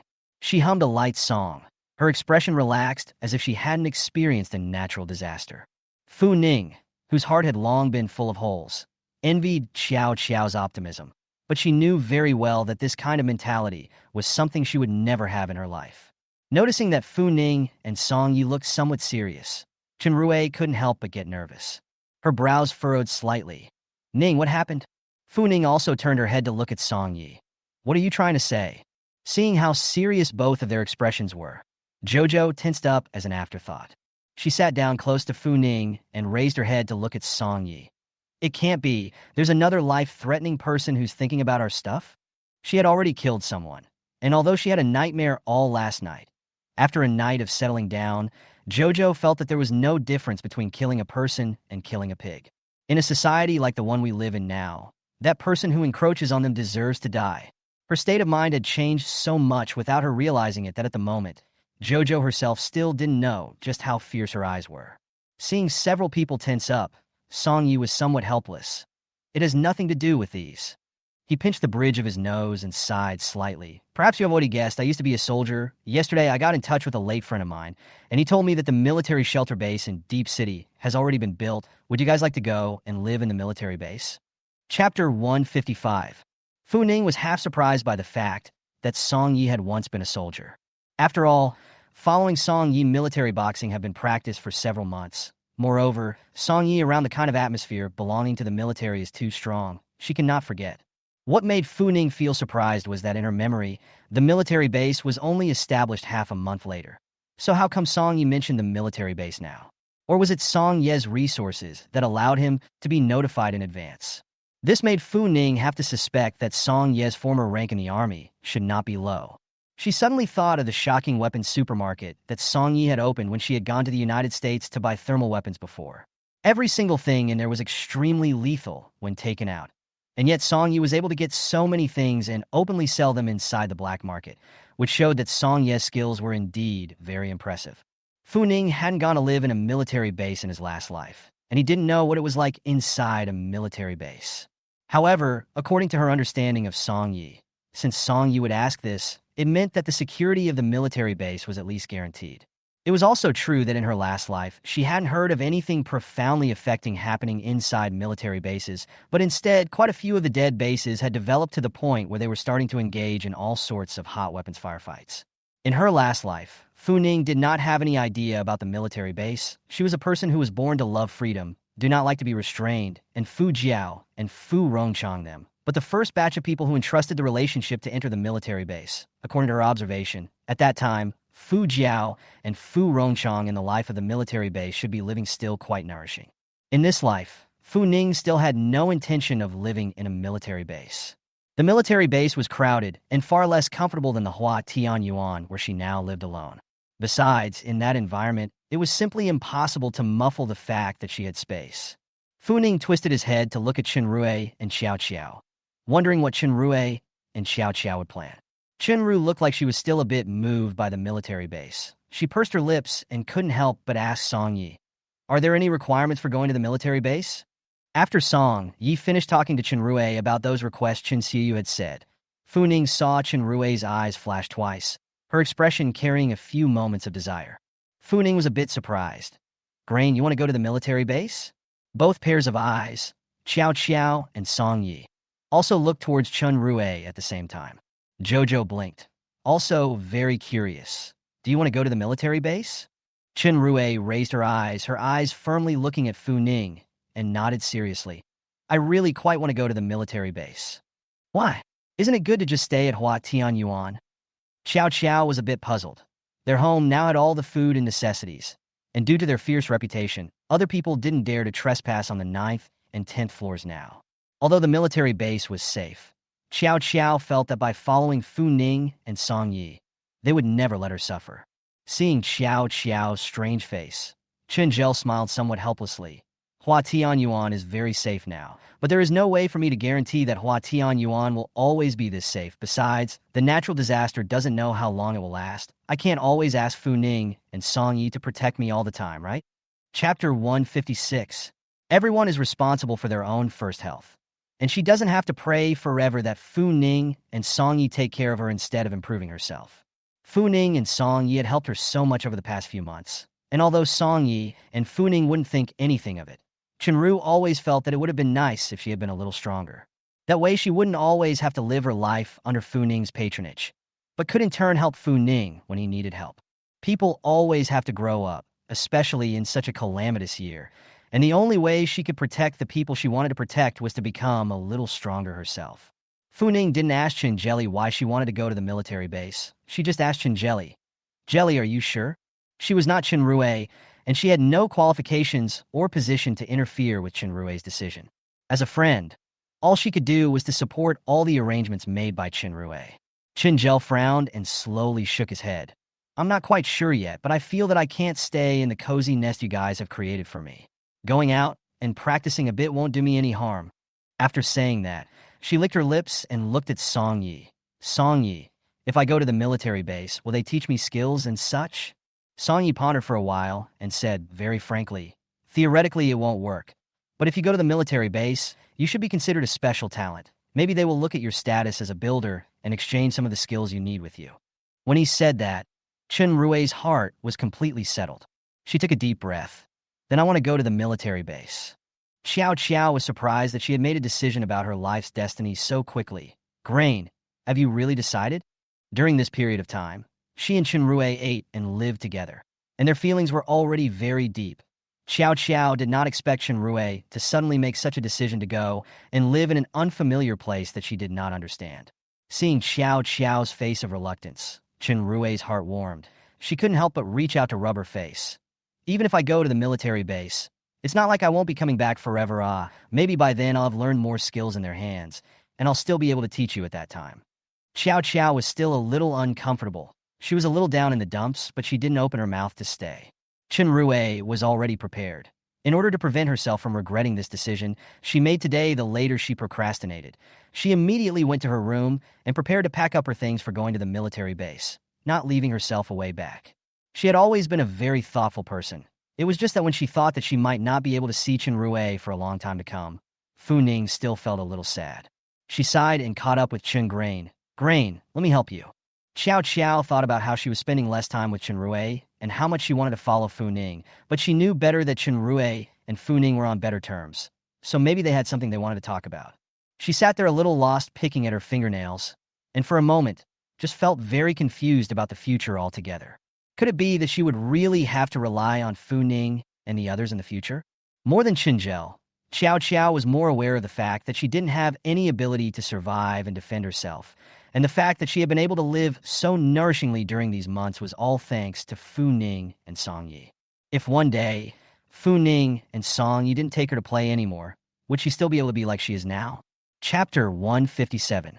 When she returned to the room she had lived in for months, Chen Rui had mixed feelings in her heart. She had changed houses several times before in Haicheng because of the rent, but none of them had impressed her as much as living in Hua Tianyuan.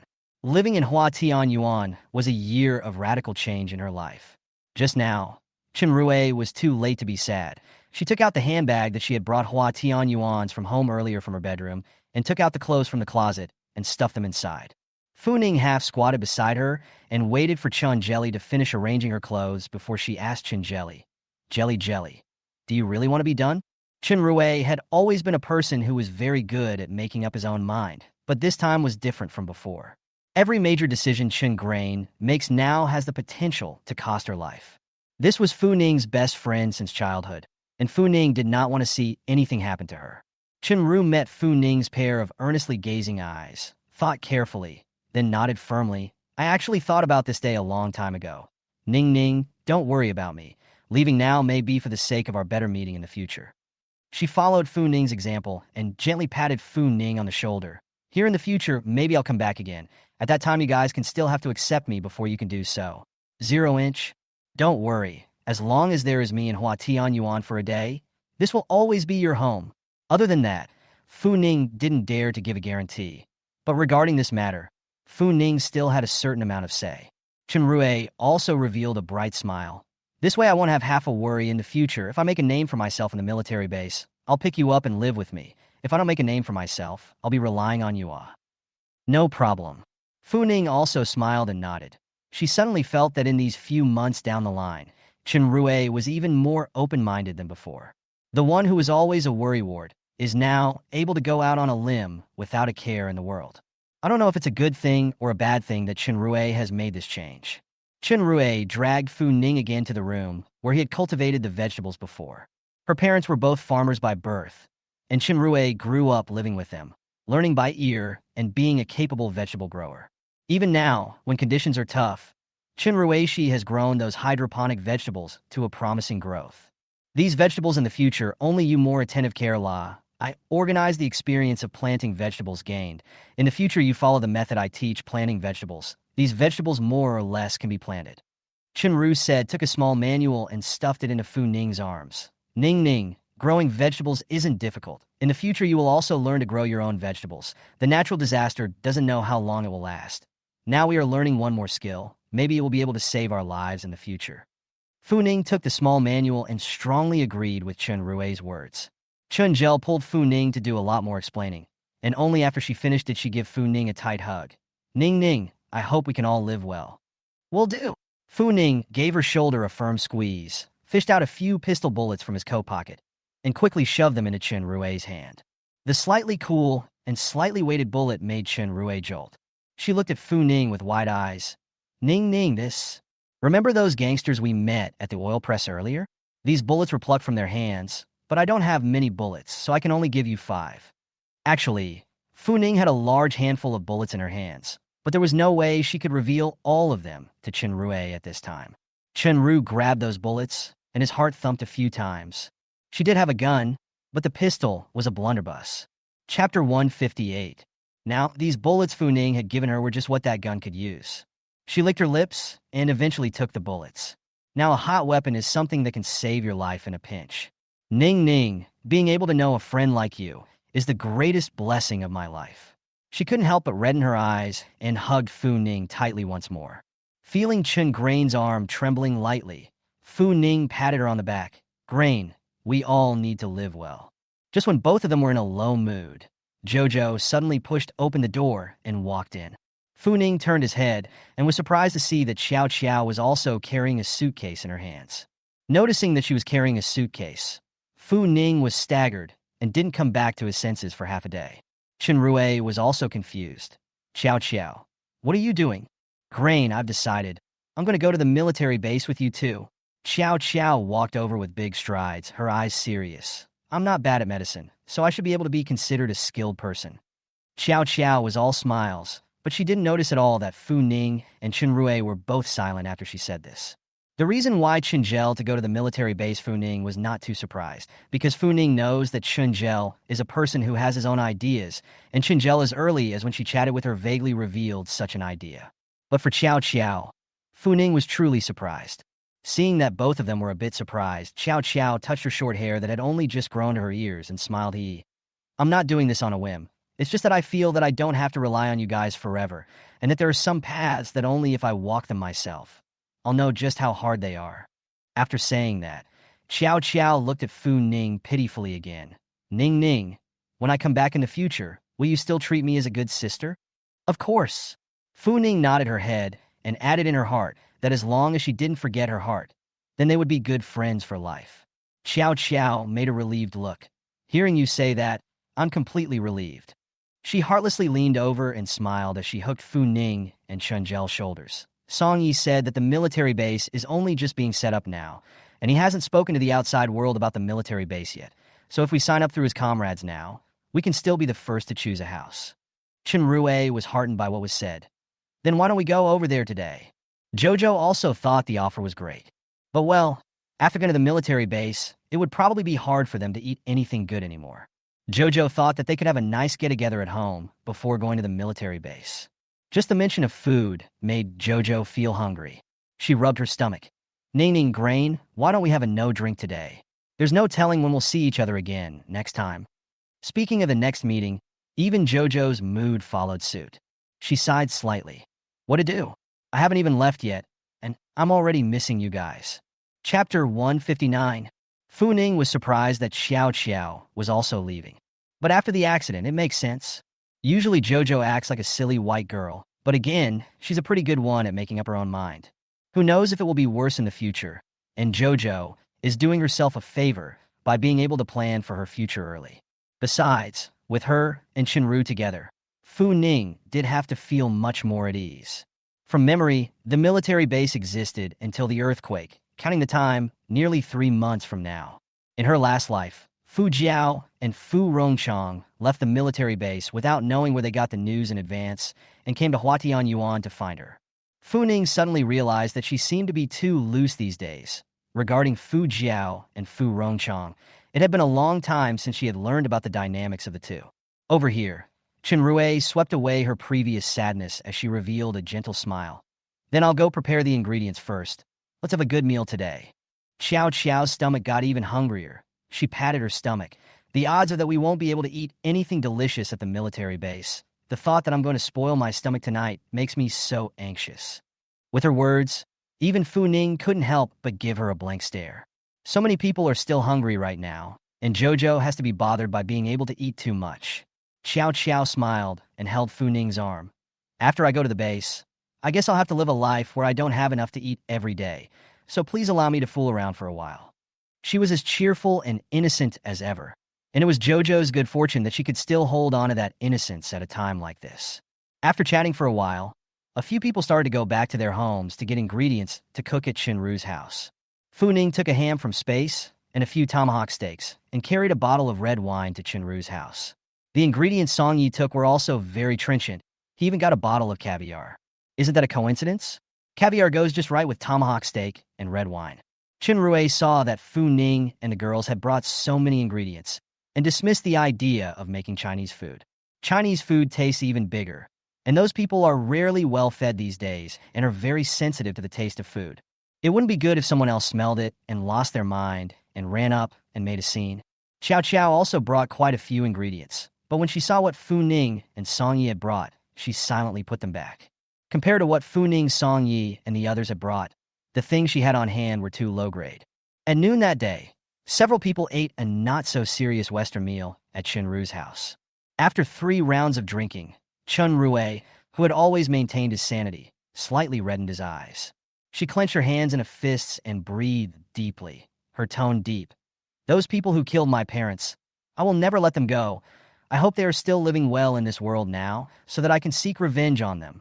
Unlike Fu Ning Xiao Xiao, Chenru's parents both swallowed their breath in front of her, which was a great shock to Chenru's heart. These days, she had been suppressing the emotions in her heart until now, when she had drunk too much wine and couldn't help but divulge what was on her mind. Her words made Fu Ning realize. No wonder Chenrue was so desperate to grow up, because she also had the seeds of hatred in her heart, and as long as she thought about the way her parents had died tragically, it was impossible for her to truly let go. Thinking about the tragic death of Chenrue's parents, Fu Ning's mood also felt incredibly heavy.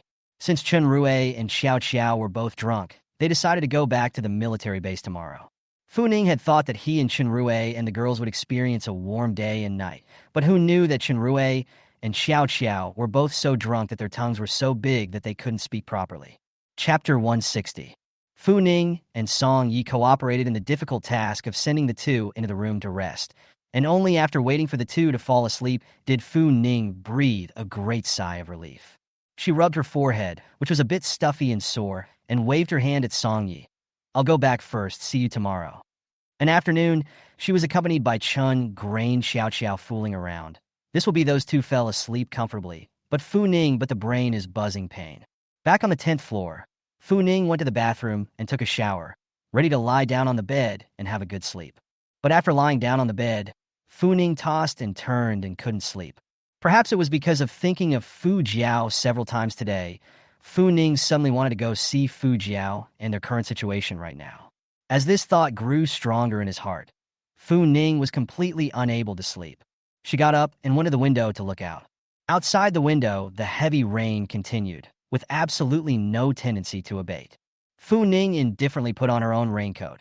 She felt that she must have true love for Fu Jiao and the girls to go to Fu Jiao and Fu Rongchang in this kind of weather.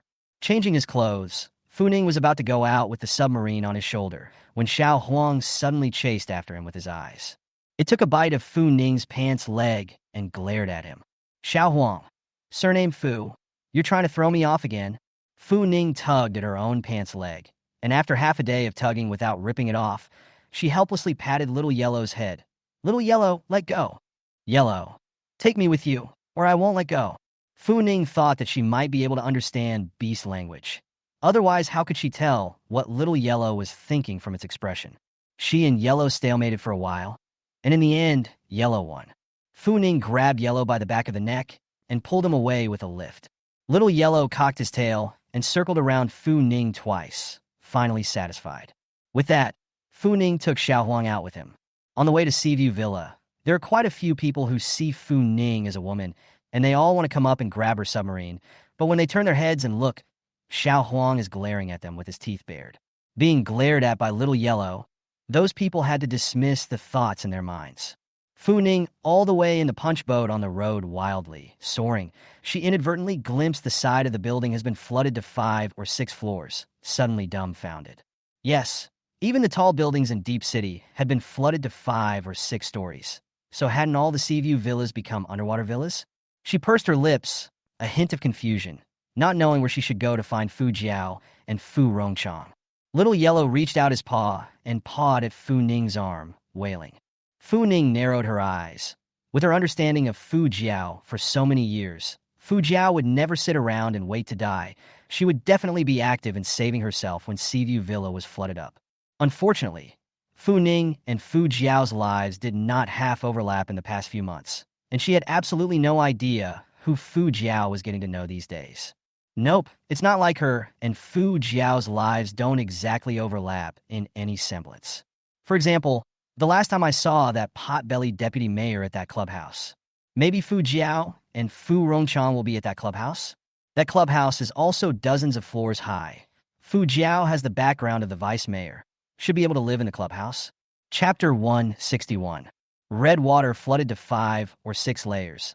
The deep city has changed greatly. Those landmarks have long since lost their previous appearance. Good thing Fu Ning has a cell phone navigation. Nearly another hour had passed by the time he drove the submarine to a secluded spot near the clubhouse. Fu Ning touched Xiao Huang's head. You jump into the water first. Little Yellow was able to swim, and when it heard Fu Ning say that, it made a decisive leap into the water. Fernine jumped in after him, then put the submarine into space. Seeing the submarine disappear into thin air, Xiao Huang was not surprised. It was already a tiger that had seen the world, and it had seen things disappear out of thin air at home before. A man and a tiger quietly approached the clubhouse. When he arrived at the clubhouse, Fu Ning climbed the stairs, took off the raincoat on his body, shook off the water on his body, and made a shushing gesture at Xiao Huang, who was shaking off the water. Before, they knew that Scarab's people lived here, but since Deep City was flooded, no one knew what kind of people had been living here for shelter. Fu Ning didn't want to see any surprises until he had figured it out. She felt that Little Yellow might actually have become a spirit, because after seeing this expression on Fu Ning's face, Little Yellow slightly lowered her body and catwalked upstairs. Fu Ning walked while observing his surroundings. It was obvious that there should have been a melee here after Scarab's lair was terminated. She reached out, touched the bullet hole sunk into the wall. It was nighttime at the moment, but the clubhouse was still bustling with activity, and every now and then there were quarrels accompanied by the sounds of handsome didida beats. Fu Ning suddenly felt that her rash act of coming to the clubhouse to find Fu Jiao and the girls might have been wrong. But as soon as he didn't see Fu Jiao's current situation in life, Fu Ning felt that there was no way he could feel at ease at all. Just then, The door to one of the rooms was suddenly slammed open with force. Fu Ning's face changed slightly, and his right hand subconsciously drew out the short knife in his pocket. Little Yellow also sank down and bared his teeth, his gaze menacing toward the door. When he raised his eyes, he only saw a man was holding a knife fiercely towards the woman's chest. He cursed while stabbing. "Bitch woman, I'll let you serve Mr. Huang to think highly of you. You even slapped him twice. Do you know that we all have to die if you go down with this slap? Since you're making it hard for us, then you'll die first." The woman was stabbed in the shoulder with a knife, but her expression showed no pain. She clasped her hands hard on the man's shoulders and used all her strength to back him towards the window. "Death? Even if I die, I will pull you to die with me. You heartless brute, from the time you gave Xiao into that group of man-eating bastards, I have wanted to get you killed. And that bitch, these days, you guys are living on Xiaoen's life, right? Don't worry, after you die, she will soon go to accompany you. You two scums and bitches, I will let you four in one piece even if you die." Veins appeared at her neck, and she exerted force in her hands. Perhaps with a will to die, the woman had managed to accept an amazing amount of strength. She pressed against the man, who was almost twice her weight, and pushed the man's upper body out the window. Chapter 162. The man still held the knife, but his expression wasn't as grim as it had been earlier. He grabbed the woman's arm, looking horrified as if he had seen a ghost. "Yeah, let go of me. I'm wrong, I know I'm wrong." "Wrong? Do you think you can make up for Xiaoen's life by lightly saying that you were wrong? She is also your own daughter. Do you know how much I wanted to kill you that day when I saw that I couldn't even put together a complete piece of flesh on Xiaoen's body? Now that I've finally waited for this day, how could I possibly let you go?" The woman's eyes were crimson, and she looked mad as if she was crazy. She suddenly drew the knife from the man's hand and stabbed it hard against his heart. Stabbed several times in a row, the man waited for his eyes to glaze over, a mouth open, but not even a full sound could come out of his throat. The woman's last knife slashed hard above the man's throat. "Go to hell, Zhang Chang. I put up with you for a long time." She wiped the blood from the knife on top of the man's shirt and threw him out the window with another hand. A plop was heard as the man fell into the water and sank helplessly to the bottom. Only he didn't even have a chance to sink his body into the sea. Almost as soon as he fell into the water, several men, with fierce eyes, swam in the direction of his corpse. After a struggle, the eventual winner carried the man's recently dead body and swam toward shore.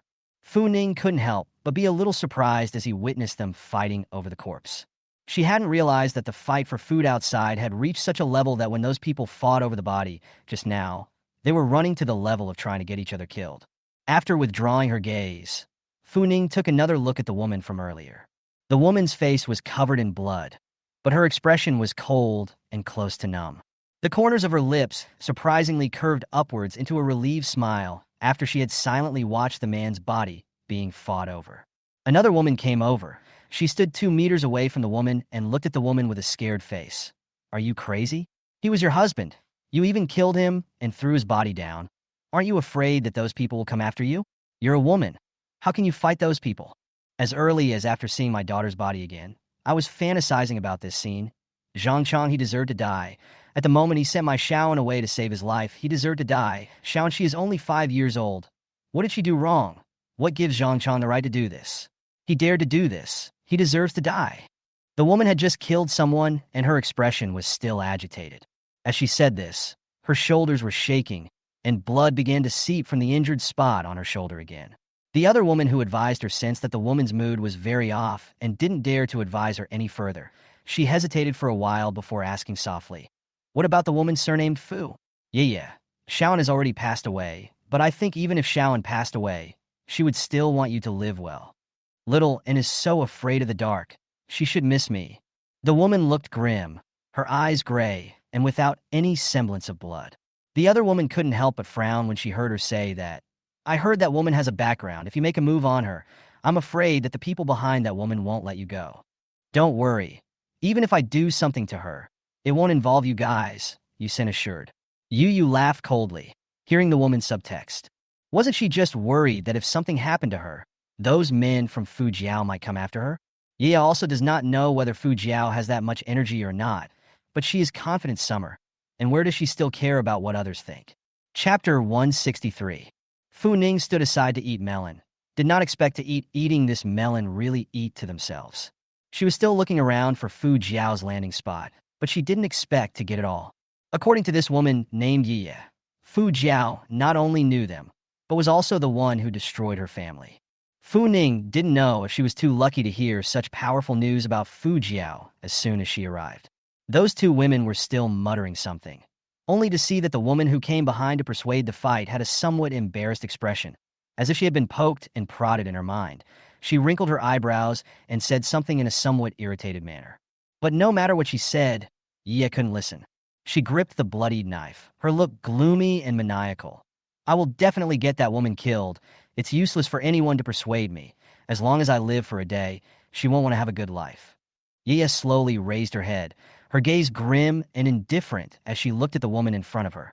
Are you sure you still want to persuade me? I'm a murderous madman now. If I get angry, I can't guarantee what I'll do. After saying that, she gave a cold smile and slowly raised the knife in her own hand. The other woman's expression froze as she frowned and cursed angrily. You're insane. After saying that, she glared hard at Yi and turned to walk away. Waiting until the woman left, Yi giggled out loud. I was already a psycho when I saw them eating my shao, and how good it is to be a psycho. A psycho won't be bullied.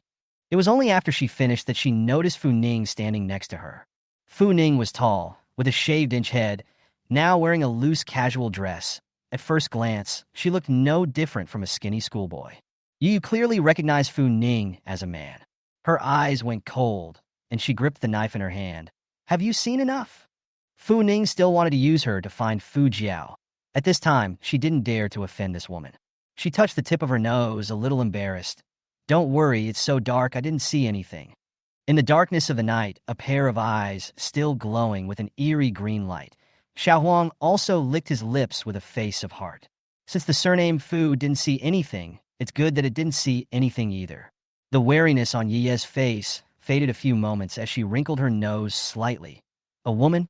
Fu Ning nodded. I have no malice towards you. I just see that it's raining so heavily in Shunsheng. I want to find a place to take shelter from the rain. Can outsiders stay in this place? Yi was obviously more defensive towards men. Hearing that Fu Ning was a woman, the defense in her heart had already dropped a lot.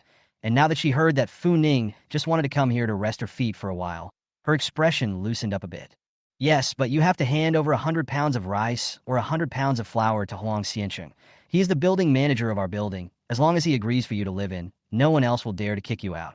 Yi's voice did not sound enthusiastic. Fu Ning noticed that a flash of hatred crossed Yi's eyes when she mentioned Huang Xiancheng. She suddenly thought of the words the man had just said. He said that Yi hadn't served Mr. Huang well. Could it be that this Mr. Huang is the Huang Xiancheng that Yi was talking about? Chapter 164. Then what's the relationship between Fu Jiao and this Huang Xiancheng? Fu Ning didn't believe she had the ability to get rice and flour, but since Fu Jiao was able to connect with the vice mayor with her good looks, a Huang Xiancheng, she should be able to get it done as well. Her mind was spinning in 100 directions, but her face was wearing a grateful smile. Thank you. May I ask where is Mr. Huang Lu? I would like to meet him. He lives on the top floor. If you want to live in this building, then you'll have to find your own way to meet him. Yi was not a warm-hearted person, and after she said this, she had no intention of continuing to chat with Fu Ning, but instead walked straight to the door of another room and kicked it open. Fu Ning pondered over the words that Yi had said. To live in this building on her own. Could it be that there were countless other hurdles in this building waiting for Fu Ning to break through? The reasoning that curiosity killed the cat was still understood by Fu Ning. Besides, right now, she was more interested in Fu Jiao rather than any yellow building manager. While thinking about Fu Jiao, Fu Ning suddenly heard a very familiar voice. She had just turned her head when she saw that Yi was holding a knife above the neck of a middle-aged man. Yu Yu's face was vicious. Her voice was so cold when she spoke that she didn't even have half a bit of temperature. I don't care what method you use. Get Fu Jiao down for me. Otherwise, I'll get you killed. I think you meticulously live until now. You shouldn't want to die either, right? As she spoke, the knife in her hand made a not-so-gentle cut on the middle-aged man's neck. The middle-aged man let out another scream in pain. He fell to the ground, his body spasming, the flesh on his face shaking along with him. I really don't know, please, Fu Jiao and I have long since severed our relationship. She won't care if I live or die. Please let me go, I really don't want to die, While desperately begging for mercy, he whimpered and dropped his tears. Seeing him crying uncontrollably, Fu Ning was stunned. That's right, the man who hugged and cried was no one else, but the real father who had a blood relationship with Fu Ning.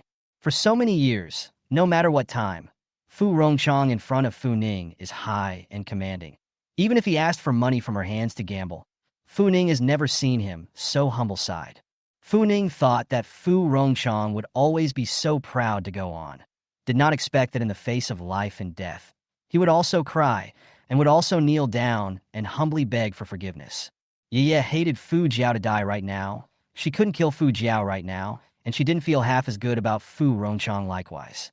Seeing Fu Rongchang on his knees begging for mercy, Zhou did not feel soft. She lifted her leg and kicked Fu Rongchang's calf severely. You don't want to die? Does my daughter want to die? She also wants to live, but your daughter didn't give her a chance to live. A mere 100 pounds of rice can buy off my daughter's life. By what right, By what right can your daughter dominate my daughter's life? Saying that, Zhou kicked Fu Rongchang's stomach above with another hard kick. No matter what method you use, immediately, let Fu Jiao appear in front of me. Otherwise, I will really kill you. She bent down and slashed at Fu Rongchang's face. Blood spilled out instantly, and Fu Rongchang was so afraid that he couldn't even speak. He covered his face in pain and ducked back in fear. Just by inclining his head, Fu Rongchang saw someone he thought he would never see again in his life. Fu Rongchang wondered if he had misread the situation, and he rubbed his eyes hard again before he struggled to look toward the door. Fu Ning. Ning, save Dad. Chapter 165. Fu Rongchang's face was full of expectation, and Fu Ning felt that in all these years, this was the first time Fu Rongchang had shown such a fatherly scene. It is probably only at times like this that Fu Rongchang will remember that she, Fu Ning, is also his daughter. Zhou stopped the movements of her hands, and she looked over with some suspicion. After recognizing Fu Ning, her expression changed slightly, and she subconsciously drew the knife from her sleeve, squatted down, and pressed it against the top of Fu Rongchang's neck, frowning as she questioned Fu Ning. What is your relationship with him? Don't misunderstand. Fu Ning blinked innocently. I don't have anything to do with him. You can do whatever you want to him. I'm just passing through. The hopefulness on Fu Rongchang's face changed instantly after hearing Fu Ning's words. He clenched his fists. His face was full of hatred and disgust for Fu Ning. You bitch. I'm your father. You're a great unfiliality. Aren't you afraid of the wrath of God? Anger was written all over his eyes, only for Fu Ning to hear his words, but she only felt incomparably amused. The plagues of heaven? In her last life, she didn't spare a single piece of her heart to treat Fu Rongchang's father and daughter. But what did she get in the end? What she ended up landing on was a corpse. If it really will be condemned by heaven, then the people who should be condemned by heaven are also Fu Rongchang and Fu Jiao, which has nothing to do with her. Fu Ning indifferently looked at Fu Rongchang. Then go find your other daughter to save you. I'm not afraid of being condemned by heaven. She made her position clear from the start that she was here to see the show today. It's not like Fu Ning is really a saintly mother. That's why after Fu Rongchang hurt her, she's still a heart to treat her. After speaking, Fu Ning smiled faintly at Zhou Yu. You continue, don't mind me. Zhou Yu looked somewhat strangely at Fu Ning and then at Fu Rongchang, who was cursing in a low voice, somewhat not understanding the relationship between the two. But when she thought of her own husband, the brute who had lost his conscience after running out of food and had traded his daughter's life for supplies, she understood Fu Ning very well again. Presumably Fu Ning encountered the same kind of father. Fu Ning thought that probably today was the day Fu Rongchang died. What to say? Fu Ning is still quite excited, although it is still too cheap to die now, Fu Rongchang. After all, there was worse weather to come, and dying now would be a relief for a person. But Fu Rongchang father and daughter have offended people. Fu Ning will not be big enough to save Fu Rongchang, so that Fu Rongchang, like in the last life, is a dog skin plaster to haunt her. Only, I don't know if Fu Rongchang was too lucky or too unlucky. Just as Zhou Yu was about to kill him, a few more people suddenly barged in at the door. The person at the head was not someone else, it was Fu Jiao. And Fu Rongchang's skinny bones is not the same. Fu Jiao dressed brightly, smeared lipstick, and everyone is woefully rustic under the background. She bright like a delicate flower. Not only that, even Fu Rongchang's skin looked old and vicissitudes after all these days of radiance, while Fu Jiao had white skin, as if she had been soaked in milk. The first time he saw Fu Jiao, Fu Ning opened his eyes a little shocked. She had thought that even if Fu Jiao would have a good life relying on a man during this time, it would only be very good on the subsistence level. Chapter 166. Now it seems that it was her thinking that was too narrow. Fu Jiao's means of finding a man looks much better than she imagined. But come to think of it, Fu Jiao had the vice mayor to lean on, and she wasn't a fool, so of course she would spare no effort to please that man in this situation. Only if that man favors her for a day will she be able to live a good life in the chaotic world. I just don't know what she's going to do in the future if the guy doesn't like her. She was living such a high-profile life now, with so many enemies, that she was afraid that she wouldn't even know how she would die in the future. Fu Jiao also discovered Fu Ning's presence at the first opportunity. When she saw Fu Ning, a flash of disgust instantly flashed across Fu Jiao's face. She wrinkled her eyebrows and hugged her arms, toed her chin up, and asked Fu Ning, "Why are you here?" Without waiting for Fu Ning to speak, Fu Jiao shook the black high-heeled shoes on her feet. "I know, you also want to live in the clubhouse, right? Really didn't think of Fu Ning. You will also have today. You don't want to live in the clubhouse? Then you help me to lick the shoes clean. As long as you serve me comfortably, I'll let you live in it. How about it?" Fu Ning and Fu Jiao have not seen each other for a long time. She thought that Fu Jiao might have changed a little bit, but now it seems that Fu Jiao is still the same as she once was, and even more domineering than before. She curled her lips, but the smile didn't reach her eyes. "Looks like you've got a lot going for you now." Fu Jiao arrogantly lifted her chin. "Whether you can live here or not is not a matter of my words." "What? You still can't let go of your pathetic pride?" "Don't worry, as a sister. I'm a man of my word. As long as you kneel down and lick the dust from my shoes, I'll definitely let you live here." She had plenty of ways to torment Fu Ning when she lived in the house. But before that, she had to humiliate Fu Ning as well. Fu Ning just looked at Fu Jiao with a smile on his face, as if he didn't see what Fu Jiao was thinking. But there are people who can't sit still any longer than Fu Ning. Zhou Yu's face steeply changed the first time she saw Fu Jiao. She bit her lower lip hard and watched Fu Jiao's every move, gripping the dagger in her hand tightly. She wanted to rush out and kill Fu Jiao so badly right now, even if she would end up dying as well. But reason told her that there was no way she could move Fu Jiao, at least for now. Those bodyguards behind Fu Jiao were all very good at what they did, and probably before she could rush up, those people would have already killed her. She listened to Fu Jiao and Fu Ning's conversation in silence, until Fu Jiao said, "You can live in. It is not a matter of my words." Zhou Yu completely unable to sit still. Her family lives on the third floor. When a heavy rain fell for several days in a row, the third floor was quickly flooded up. She and that beast were desperate, and finally chose to come to this clubhouse to take refuge. But it was Fu Jiao who stopped her when she was living in the house, said the same thing, and with flowery words soon had the brute carry little in a way. It was also 2 days ago, when she went along with it and was sent by that brute to director Huang Lu's bed, that she realized that as early as the day she stayed in, that damned husband of hers had already hooked up with Fu Jiao. Fu Jiao had tricked the beast into letting him bring Shaoan up to the top floor in order to curry favor with Mr. Huang. And because of that, she would never see little N again in her life. Zhou Yu's chest rose and fell, her mind filled with the look of Shao and when she first met her, lying bloody on the ground with not even a good piece of flesh visible on her body. "So," Zhou Yu snorted coldly, "relying on your body to get to the top. What are you tugging at?" Chapter 167. The moment these words came out of Zhou Yu's mouth, the entire room fell silent. Fu Jiao's face suddenly changed. She wrinkled her eyebrows and glared at Zhou Yu with fierce eyes. "What nonsense are you talking about?" The few bodyguards behind her sniffed. All of them looked at Zhou Yu with ferocious faces, as if as long as Fu Jiao gave an order, they were going to rush up and make a move on Zhou Yu. Zhou Yu had a sneer on her face as she laughed coldly. "What you can do, can I still say? How did you get mixed up to your current position? Are you not clear in your own heart? And you?" She narrowed her eyes and crouched down to look at the beaten Fu Rongchang. "Do you feel ashamed to have such a daughter who sells meat for a living? I guess you shouldn't be ashamed.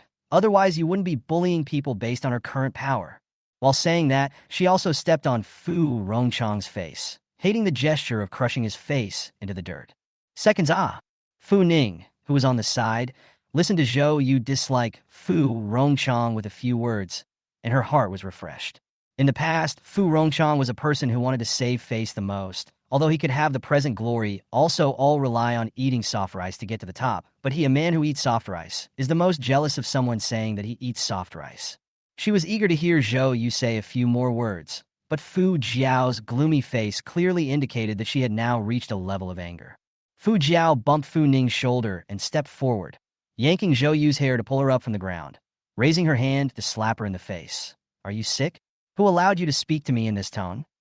Fu Jiao was actually aware that her reputation wasn't good in the clubhouse. But so what?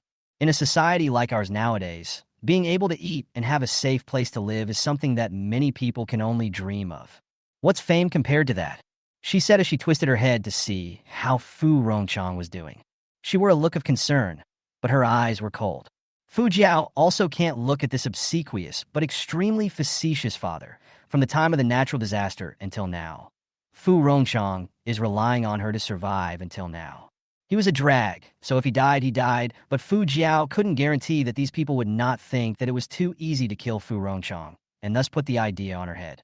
She could only teach the others a lesson by getting all those who tried to make a move on her dead, so that those people wouldn't always have their minds on her. Only, before her slap could hit Zhou Yu's face, Zhou Yu took advantage of the crowd's inattention to ruthlessly stab the knife in her hand into Fu Jiao's belly. She looked hideous, her eyes red. Her voice gritted her teeth as if it came from hell. "Fu Jiao, you go to hell. You go to bury my daughter now." The change happened too suddenly. Everyone did not expect Zhou Yu to suddenly pull out a knife and stab Fu Jiao. Those few bodyguards' faces changed even more when they saw this scene. They blackened their faces and immediately had to step forward to stop it. Zhou Yu, however, tugged Fu Jiao's arm and walked to the window. The window was wide open, and outside were dark clouds and pouring rain. Countless rain splashes drifted in through the window, but Zhou Yu was half afraid. She turned back to look down below and had no qualms about hugging Fu Jiao and leaning back. "Don't!" The cry of alarm came from Fu Rongchang. Chapter 168. His face turned white as he rushed to the window with great speed, wanting to reach out and grab Fu Jiao's arm. It is just that Zhou Yu has a death wish. She simply did not give Fu Rongchang this opportunity. She hugged the futilely struggling Fu Jiao with all her might and jumped into the murky sewage with a single leap of her body. When Fu Ning walked slowly to the window, he could only see a splash on the murky water. It was only after a while that Fu Jiao struggled on the surface of the water and cried out for help as she desperately flailed around, trying to grab hold of the floating object beside her. Only the more she panicked, her body kept sinking down instead. Watching her struggle in the water, Fu Ning didn't know if she was perverted or not. She didn't feel pity at all half the time. She only felt incomparably relieved. It didn't occur to me that Fu Jiao would have her day. It seems that even if Fu Jiao has the shelter of a big person, but her character is always able to offend people by all means, and now there are people who gamble their lives to drag her to hell. I'm afraid that even if Fu Jiao is rescued, she will still encounter similar things again in the future. Just as Fu Ning was watching, his arm was suddenly pushed hard. Fu Rongchang's face was a few points paler than the wallpaper. He dragged Fu Ning's arm and was about to push her down from the window. "What are you still standing here, stupidly for? Hurry down to save your sister. I remember you got the national swimming championship when you were in elementary school. Your water is so good. You won't be drowned. Hurry down to save Jiao Jiao." In the extreme panic, Fu Rongchang's strength was so great that he pushed Fu Ning's body to stumble several times, almost about to fall out of the window. Fu Ning also didn't notice for a moment before she was controlled by Fu Rongchang. Returning to her senses, she frowned, raised her hand to hold the glass, and turned back to kick Fu Rongchang in the upper part of the calf where she had been injured earlier. Her foot was extremely strong. Fu Rongchang's leg in a natural disaster was not good enough. This will be Fu Ning stomped with all her strength, suddenly fell to the ground for a long time, could not get up. He painfully covered his injured leg, pursed his lips and glared at Fu Ning. "You rebellious daughter." Just as Fu Jiao is still struggling in the water, he was afraid that Fu Jiao will really have an accident, so he could not care less about scolding Fu Ning, and only urged her vigorously. "What are you still frozen here? Why don't you hurry to save Jiao Jiao?" Seeing Fu Rongchang so anxious, Fu Ning was still a bit surprised. Although Fu Rongchang and Fu Jiao's relationship had always been much better than hers, when had their father-daughter relationship been so good to such an extent? Perhaps it was the time spent together during the natural disaster that made even a cold-blooded, heartless man like Fu Rongchang a little humane? But how they father-daughter love, and Fu Ning did not have half a penny relationship. She shrugged her shoulders and shook her head with a snicker. "To save you go save, but not my daughter. Why should I save her?" That is a white-eyed wolf that cannot be fed. For her to get wet, Fu Ning is not willing. Fu Rongchang limped up with difficulty and came to push Fu Ning to jump into the water again. You go quickly. Zhao Jiao can't swim. If anything happens to her, I won't let you off the hook. Huh? Is that his attitude towards begging? Fu Ning felt that Fu Rongchang had gotten used to being high and mighty in front of her for so many years, and now even when he begged her for help, he couldn't learn to soften his tone of voice. At the moment Fu Rongchang reached out and was ready to push her, Fu Ning grabbed Fu Rongchang's hand and turned to push him towards the window. Don't you know how to swim? Won't you save it yourself? That's your dearest baby girl. You can't bear to see her drown alive? Chapter 169.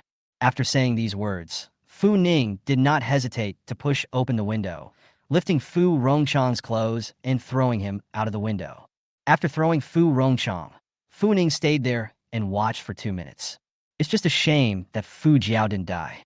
The few bodyguards sent to protect her probably had orders from the people above them, and this would be quite a fight when they jumped into the water to save her.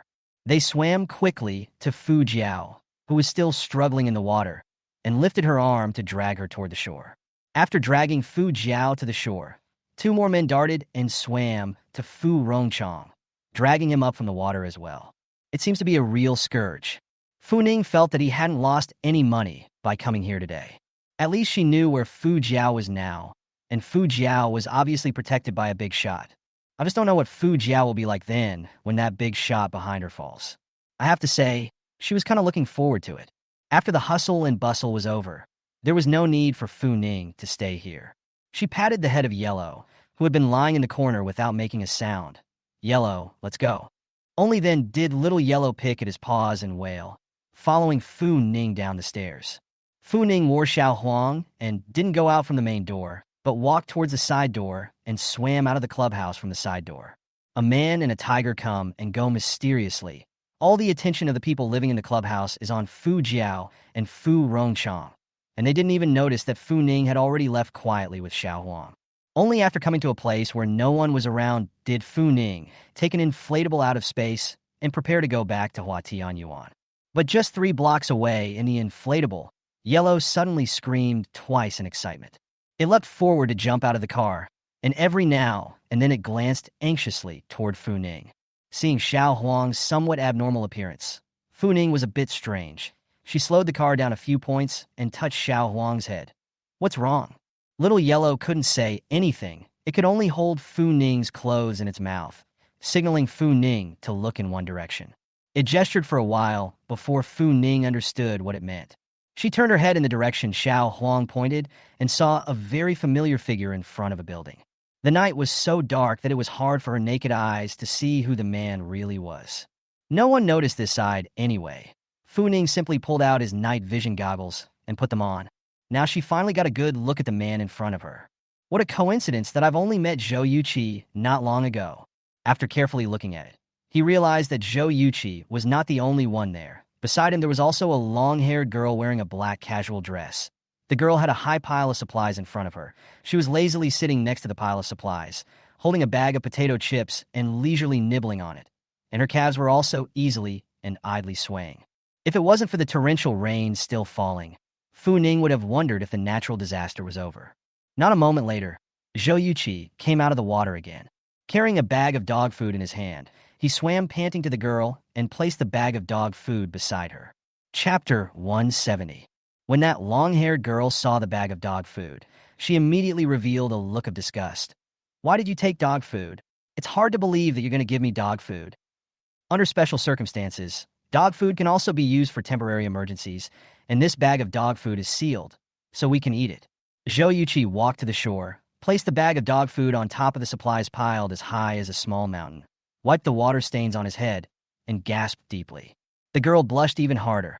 I'm not eating dog food. She smashed the uneaten chips hard on Zhou Yuqi's face, and kicked the dog food that Zhou Yuqi had only just fished out of the water into the water again. Zhou Yuqi, if you want to live in my house, you have to listen to me. Now that my father is asking you to find supplies, you're just using the dog food as a perfunctory way to make me feel better. So if I want something else in the future, then are you going to take my life? As the girl kicked the bag of dog food into the water, Fu Ning clearly saw Zhou Yuqi's face darken. A shade flashed in his eyes, but then he quickly put away the hostility on his face and showed a gentle smile towards the girl. Ching, how could that be? If you don't like it, then I won't recruit these supplies next time is all. Don't be angry. Anger is not good for your body.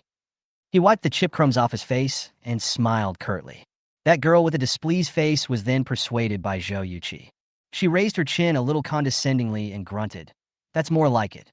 Afterwards, she smiled and slapped Zhou Yuqi's face. Zhou Yuqi, you're living in my house now, so you have to listen to me know what I'm saying. If you resist me again, I'll kick you out. Zhou Yuqi's smile slightly stiffened. He quickly smiled again and wrapped his arms around the girl's waist, gently kissing her on the cheek. How could I? Don't you know, I listen to you the most. I'll do whatever you want me to do, okay? Neither of them noticed Fu Ning standing in the shadows, and the two of them soon fought hot and intimate. Fu Ning was a bit speechless as she took off her night vision goggles, although she and Zhou Yuqi had not interacted for a long time. But in her impression, Zhou Yuqi was not such a flattering persona. On the contrary, he was very adventurous back then, and although he was also a refined egoist, Fu Ning didn't feel that he had the potential to be so dogged. She had some no eyes for the intimate image of the two men and planned to quietly paddle away in her kayak. Who knew that she had only just made a move on her side when Yellow perked up her ears and bared her teeth towards a spot in the darkness. Is that place occupied? Fu Ning stopped her hand movements, put on her night vision goggles again, and turned her head in the direction Xiao Huang was looking. Sure enough, in the darkened corner of the wall, a few sneaky figures were approaching Zhou Yuqi's direction. Someone cursed in an incredulous whisper while rowing. I'm so damn convinced there are still people playing with this kind of excitement in the wilderness in this kind of situation. What's up, Gongzi? Envious or jealous? I don't believe you don't want to play. The other man heatedly smiled. He rubbed his chin obscenely. That girl's body looks pretty good, buddy, want to play? Gongzi nodded without hesitation. We've come all this way. We can't leave empty-handed like this anyways. He paddled his homemade kayak and soon arrived in front of Zhou Yuqi. After getting off the boat, Gongzi only opened his flashlight and shone it in front of him. Suddenly his eyes widened in surprise. They have also collected so many supplies. It seems that our trip is very rewarding. Without even looking at Zhou Yuqi, he held the flashlight to his mouth and began to carry those supplies. The condescending girl from earlier wrapped her arms around herself and shrank in Zhou Yuqi's arms in some fear as she whispered at him. You tell them to get lost. The men looked run-of-the-mill, and she always felt that they were looking at her in an unfriendly way. It was the kind of look that would give one the creeps, and she disliked it. Zhou Yuqi held the girl's hand and pulled her behind him. Ching, don't be afraid, I will protect you. He stalked his neck, took Ching's hand and took 2 steps forward, and boldly yelled at the few people in front of him. Who are all of you, and what do you want to do? Chapter 171. Gongzi was nearly 2 meters tall, bare-chested and stout. He wrinkled his eyebrows and walked towards Zhou Yuqi, picking him up like a small chicken and flinging him to the side. Skinny monkey child still learns to save the beauty from heroes? After throwing Zhou Yuqi away, he grabbed Wang Qingqing's arm again and lifted her in front of him. Using the torch to shine on her face, a flash of amazement appeared in his eyes. He laughed lustfully, his big, greasy hand stroked on Wang Qingqing's face. It's quite a good deal to come out for this wave. Surprisingly, I met such a big beauty. Zhou Yuqi was thrown away. His face was ugly and scary for a moment. But Gongzi was tall and lanky, and he knew he was certainly no match for this man. Wang Qingqing, however, couldn't take the humiliation, and she opened Gongzi's hand. Get lost. Don't touch me. Still a choking little pepper? Gongzi easily subdued Wang Qingqing. He fished out a rope from his pants waist pocket and quickly tied Wang Qingqing up. He laughed evilly and patted Wang Qingqing's ass.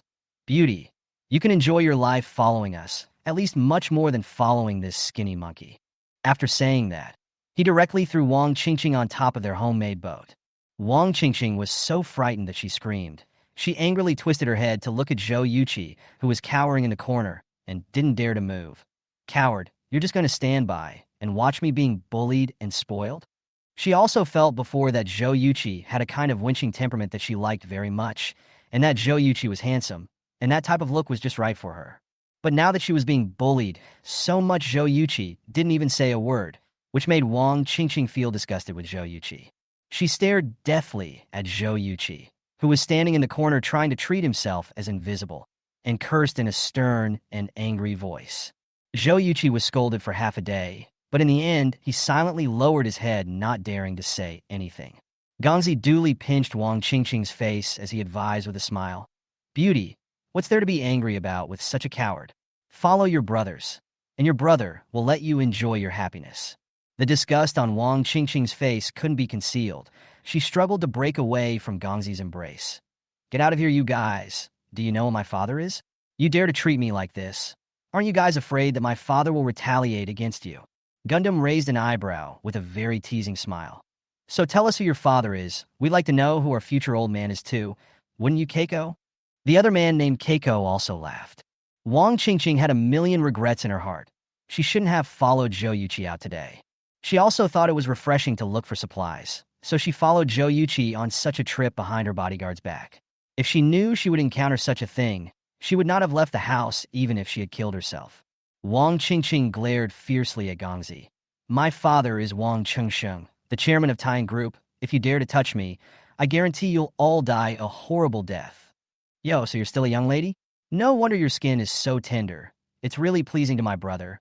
That said, we haven't tasted what it's like to be a young lady. Let's go back and have a good time tonight. Gongzi and the girls talked and laughed and compulsively got Wang Qingqing on board. It was obvious from their coarse language that they didn't actually know what the Tying Group did. Yet Fu Ning knew too well. Tying Group's chairman Wang Chengsheng, as early as in the 1980s, resolutely to go to sea to do business. He started from the peddler, selling a variety of department store supplies, and then later his wife set up the Tying Group. So many years, their company's production of department store, but the best-selling overseas, in the many years of benign operation. They at least have $100 billion worth of the bottom. Chapter 172. Fu Ning knew so much about this matter, apart from having some understanding of the Tying Group itself. It was more because of Zhou Yuqi. In his last life, the reason why Zhou Yuqi had become so capable was because of the Tying Group. At that time, Fu Ning had already been trapped in a cave by Fu Jiao and Fu Rongchang, and every time they tortured Fu Ning, they didn't forget to mentally hit her. They have said more than once how well Zhou Yuqi is doing, and their words are full of anger towards Fu Ning, and they feel that if Fu Ning had flattered Zhou Yuqi more, they wouldn't have ended up in this situation. In there over and over again, Fu Ning remembers the company Tying Group, and also knows that Zhou Yuqi nourishes and lives until now, because of the evening of the chairman's youngest daughter. Fu Ning, who was hiding in the shadows to watch the good show, never thought that there was such a surprise waiting for him. She hadn't thought that Zhou Yuqi had already met Wang Qingqing so early on. Unfortunately, in this life, probably Zhou Yuqi wouldn't have been treated as well as he was in his previous life.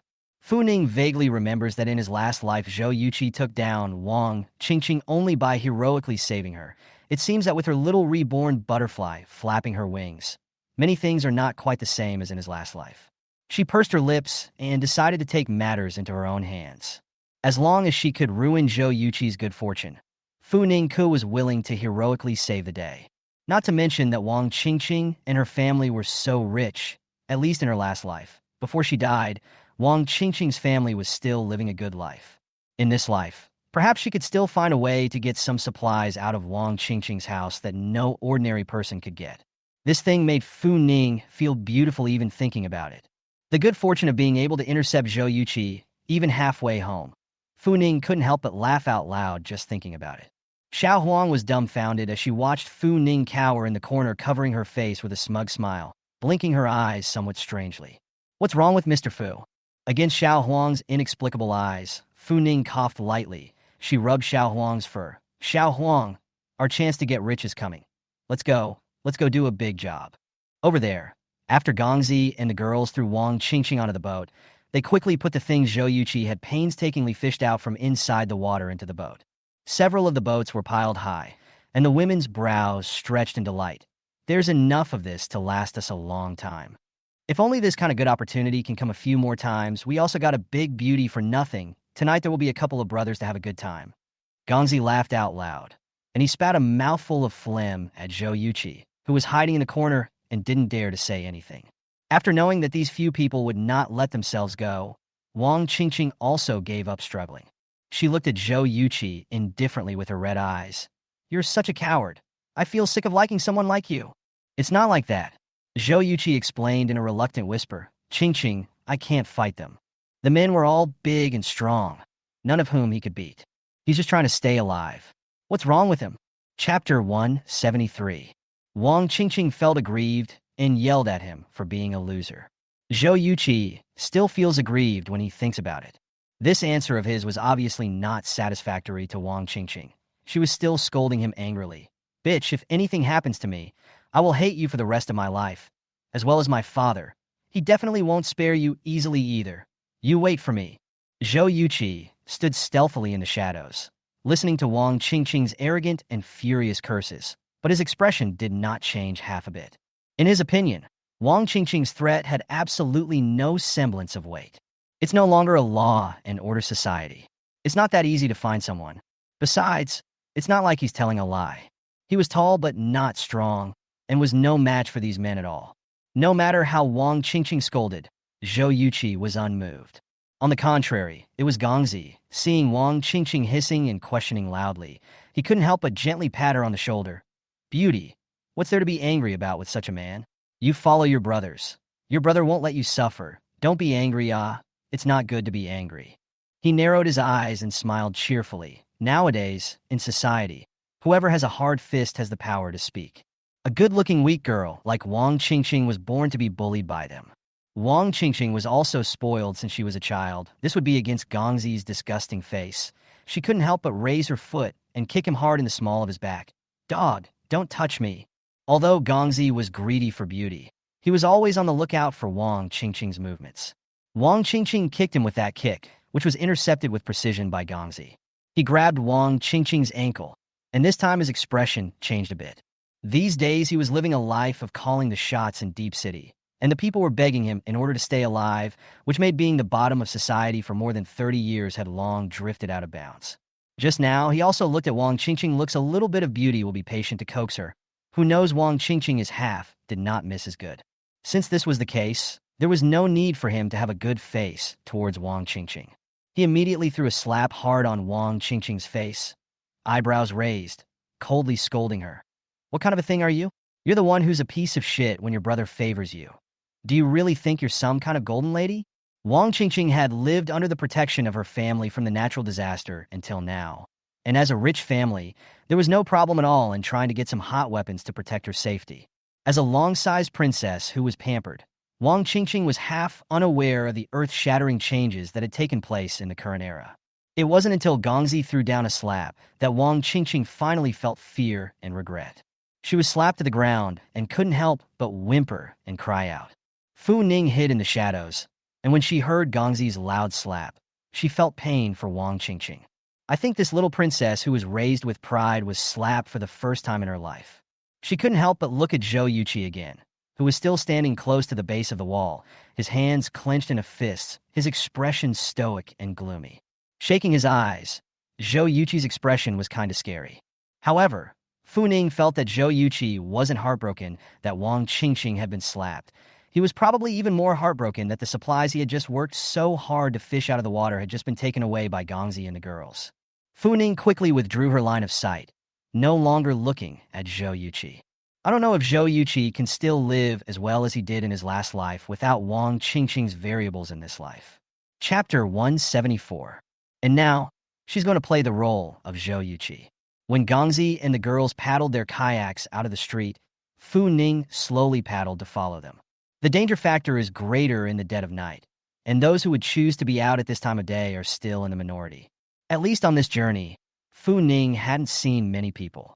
The torrential rain did a good job of muffling the sound of her paddling, and Fu Ning wore night vision goggles, so her field of vision could see far.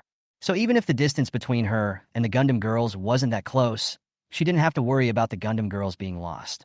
The whole way was filled with Wang Qingqing's loud curses. Her voice was loud and clear and shrill, and across the street, Fu Ning could hear her cursing. I have to say, the girl's speech is so penetrating. Those small boats rowed from the city limits to the outskirts of the city. The view around this area was relatively open, and there was no cover, so as long as Gongzi and the girls turned around, they could easily discover Fu Ning's presence. In order to keep them from getting wary, Fu Ning decided to make a preemptive strike. She patted Yellow's head, signaling him to jump into the water and swim in Gonzo's direction.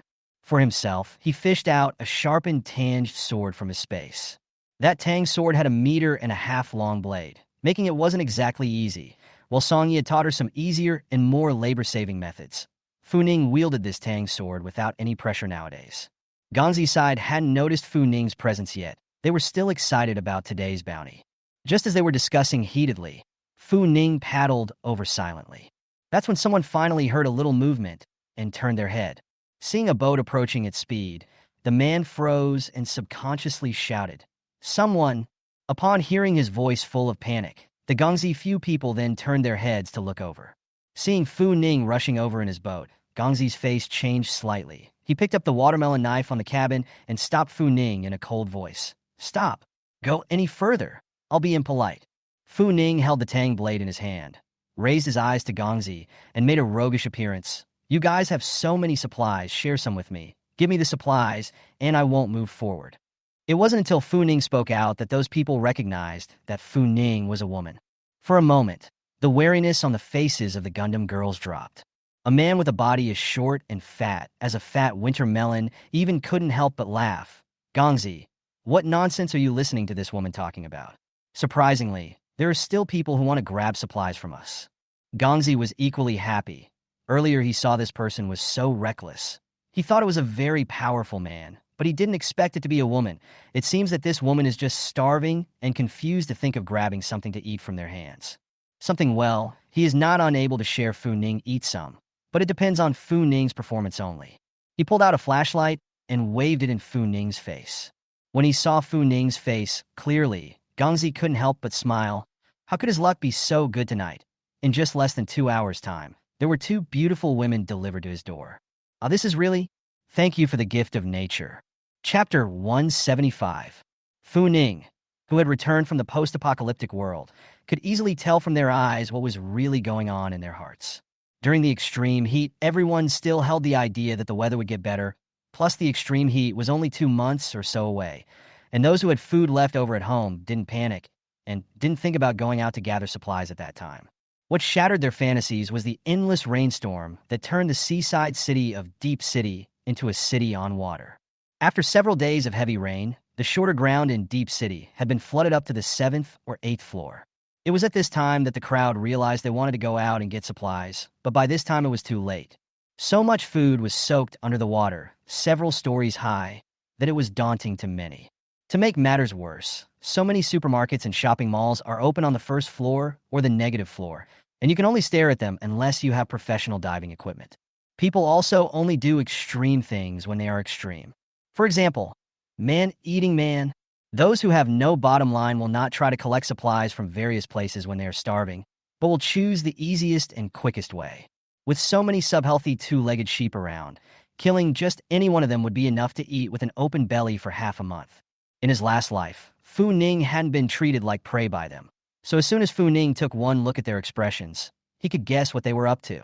Pity. She wasn't the same Fu Ning from her last life who would be left to her own devices. Over there, Wang Qingqing's eyes instantly had a glow when she saw Fu Ning appear. She screamed for help as she struggled. Now she could only pin her hopes on this stranger. However, the light in Wang Qingqing's eyes dimmed again when she heard Fu Ning's voice. Turns out it's a woman. She hung her head a little disheveled and stopped looking that way. That group of brutes would never let a woman go, and she was vaguely expecting in her mind that if Gongzi's group took Fu Ning away as well, wouldn't that attract the eyeballs? She only hoped that Zhou Yuqi would find her parents. Their family had so many bodyguards and so many hot weapons. If Zhou Yuqi told them about her distress, her parents would surely step in to save her. Gongzi's side was also still having a good time thinking about it. He was a person who couldn't even get a daughter-in-law, but now it was very likely that he was going to be embracing people left and right, so how could he not be excited about it? Only Fu Ning didn't give him too long to get excited. She paddled her boat and quickly swam over, looking at the several boats full of supplies behind Gongzi and the girls, still feeling a little surprised. It really didn't occur to me that a man like Zhou Yuqi, who looked like a man of the world, actually had the stamina to get so many things. She was a bit surprised that Zhou Yuqi had such a skill. Why didn't he live on his own? Instead, he had to ambulate to seek protection from others? Men's thoughts she didn't understand, and Fu Ning didn't want to guess Zhou Yuqi's mind. She was just looking at the food with a bit of an eye roll. Although she had more food in her space than she could eat in 10 lifetimes, but more is better. Who would mind having too much food? At that moment, Fu Ning stood up, wielded his tang sword, and with a single slash cut the ropes tying the boat. She picked at the rope and pulled the small boat to her side. All of these things she did were under Gongzi's nose, and after seeing Fu Ning's actions, not only Gongzi, but even Wang Qingqing was a bit confused. This woman, would she be a little too fierce? It took Gongzi a long time to come back to his senses. His eyes widened in shock for a while before he pointed at Fu Ning's face and cursed angrily. "You bitch, did I give you face? Give me back all these supplies, or I'll get you killed." Chapter 176. Then come and get me killed. Fu Ning smirked, half-heartedly taking Guzi's threat to heart. Gongzi had been the Earth Emperor for too long, always living a life of calling the shots. When had he ever been provoked like this? He commanded one of his minions at that moment, "Go, tie up this woman for me, and she will be rewarded to you tonight." That little brother heard that, and at that moment, he revealed a lewd smile. He rubbed his hands together, and the muscles on his arms bulged with excitement visible to the naked eye as he rode. However, Fu Ning didn't give him a chance to get excited for too long, and when the man was still more than a meter away from her, Fu Ning didn't hesitate to swing the knife towards his head and slash it. Fu Ning still remembered when the seller said that this tang knife was specially sharpened and could reach the level of sharpening iron like mud. As this knife went down, before that little brother with a stunned expression had time to put it away, his head had already fallen to the ground. Fu Ning slowly put away the long knife in her hand. It was good that the seller didn't lie to her. Now, even Gongzi put away the loose expression on his face. He could never have imagined that Fu Ning would just say cut. "She's a woman. How can you be such a tiger?" After a short period of surprise, anger instantly broke through Gongzi's brain. He pointed two more minions over. Just now it was Xiao Zhu who was careless. "You two go. I don't believe it. We won't be able to get through a woman." Although he was saying this, when Gongzi thought of the image of Fu Ning's unblinking eyes when he killed someone, his heart was still inevitably a little frightened. It wasn't that he hadn't had blood on his hands, but he didn't kill as cleanly as Fu Ning did. She looked like she had already been in a lot of battles for a long time, and she didn't have the same kind of discomfort in her heart that they had when they were killing people. The two who had been pointed out by Gongzi were still a little apprehensive, but they knew very well that if they didn't listen to Gongzi today, there would be even greater suffering waiting for them in the future. The two of them exchanged glances and gave each other courage, then grabbed the weapons in their hands and rushed towards Fu Ning. Fu Ning simply solved one with another slash. The other one didn't even need her to solve it. Little Yellow didn't hibernate in the water for so long, just for fun. It rose up out of the water and took a bite out of the other man's arm, dragging him into the water, its sharp claws scratching hard into his chest. Dare to bully the surname Fu. It scratches it to death. The old tiger. Wang Qingqing lying on her back was the closest to Little Yellow. She green-smoked to see how brutal Little Yellow was with what a brutal maneuver to bite a living person to just a puddle of flesh and mud. Gonzo similarly saw the already half-grown Yellow, and he froze, so frightened that he nearly fell out of the boat into the water. Can someone tell him what's going on and why there's a tiger in the water? After Little Yellow finished settling the man, he then happily swam towards Fu Ning. "Mr. Fu, aren't I great? Do you want to reward me with beef jerky?" Seeing the stance of its tail, hating to reach the sky, Fu Ning smiled and touched it on its brain. "Good boy. Go back and reward you with small dried fish." "Don't. He's been eating dried minnows every day for the past 2 days and is scared." It rubbed against Fu Ning's pants leg pleasingly, preferring beef jerky to small dried fish. The image of a man and a tiger being intimate as if no one else was there, however, greatly irritated Gundam. This tiger, it looks like it was raised by this evil bitch. Xiao Huang's battle just now made it balk in its heart, and he couldn't care less about avenging his men at this time, picking up the oars on the side, and desperately started rowing forward. Chapter 177. Wang Qingqing was also instinctively afraid of tigers, but more than tigers, she was more afraid of being spoiled by people like Gongzi. After weighing the pros and cons, Wang Qingqing desperately shouted towards Fu Ning, "Help me, miss. Please help me." Fu Ning had come on this trip originally to save Wang Qingqing, but it wasn't like her to make Wang Qingqing feel that it was very easy to save her. She pursed her lips and sat on the boat without moving. Gongzi and the few men beside him surrounded several of the supply boats, machetes in hand again, glaring intently at Fu Ning. After hearing Wang Qingqing's loud plea for help, Gongzi didn't hesitate for half a second and kicked Wang Qingqing to the corner. "What the hell are you screaming for?" Gongzi was already harboring a fire in his heart, and when he heard Wang Qingqing's screams, he became even angrier, and his feet showed no mercy at all. Wang Qingqing, a pampered young lady, was blanched by this kick from Gongzi, and cold sweat broke out on her face. She felt that right now, Fu Ning was really her only savior. Ignoring Gongzi's punches and kicks, Wang Qingqing continued to shout towards Fu Ning's side. Help, help! Being kicked very much, Wang Qingqing couldn't help but cry. My father is Wang Chengxing of Tian Group. As long as you save me, my father will definitely give you a lot of benefits. Trust me, I won't treat you badly. Please save me. Hearing her say that, Fu Ning's eyes lit up. She had just waited for half a day over there, but what she was waiting for was not this sentence from Wang Qingqing, who knew that the girl was a fool. And only after being beaten half a dozen times did she say the most important thing that would save her life. Why would she save her for no reason? The only reason to go out and help him is if the favors are in place. This time Fu Ning stopped pretending. She showed her cards. She gripped the long knife in her hand tightly and glanced deeply towards Wang Qingqing's side. You're telling the truth. Your father is really Wang Chengxing of the Tian Group? Seeing Fu Ning finally take care of her, Wang Qingqing hurriedly stopped her crying and howling. She nodded her head vigorously and said with a nose and a tear, Really, I didn't lie to you. As long as you save me, my father will definitely give you a lot of favors. I'm my father's only daughter, and he cares for me a lot. This Fu Ning still believed. If Wang Chengxing didn't love Wang Qingqing's words, in his last life in the end of the world, Wang Qingqing wouldn't have been able to live so well and still be able to support Zhou Yuqi, the little white boy. Gongzi and the girls didn't know this. They just knew that Wang Qingqing was asking for help from an outsider, and that fierce woman was killing people without blinking an eye. Besides, she had a tiger beside her. Even if that tiger is still only half-size now, she's still a tiger. The king of beasts. Who can mess with that? Gongzi couldn't even resist taking the oar to Wang Qingqing's face. This minute he had long forgotten about compassion. More important than that, of course, was his own life. But this time Fu Ning didn't give him a chance to hurt Wang Qingqing. Wang Qingqing was her big meat ticket, and Fu Ning was afraid that Gongzi would accidentally kill Wang Qingqing. She patted Little Yellow's head, and Little Yellow quickly understood, darting into the water, flopping around, and swimming towards Gongzi's side. And Fu Ning was half idle. She paddled and swam quickly toward Gonzo. Fu Ning's kayak was much more powerful than the homemade boat that Gongzi and the others had made. Seeing Fu Ning coming this way, Gongzi froze for a second. Then he commanded the people beside him, Quickly go, quickly go. Chapter 178. It was also really hellish that he would be afraid of a woman.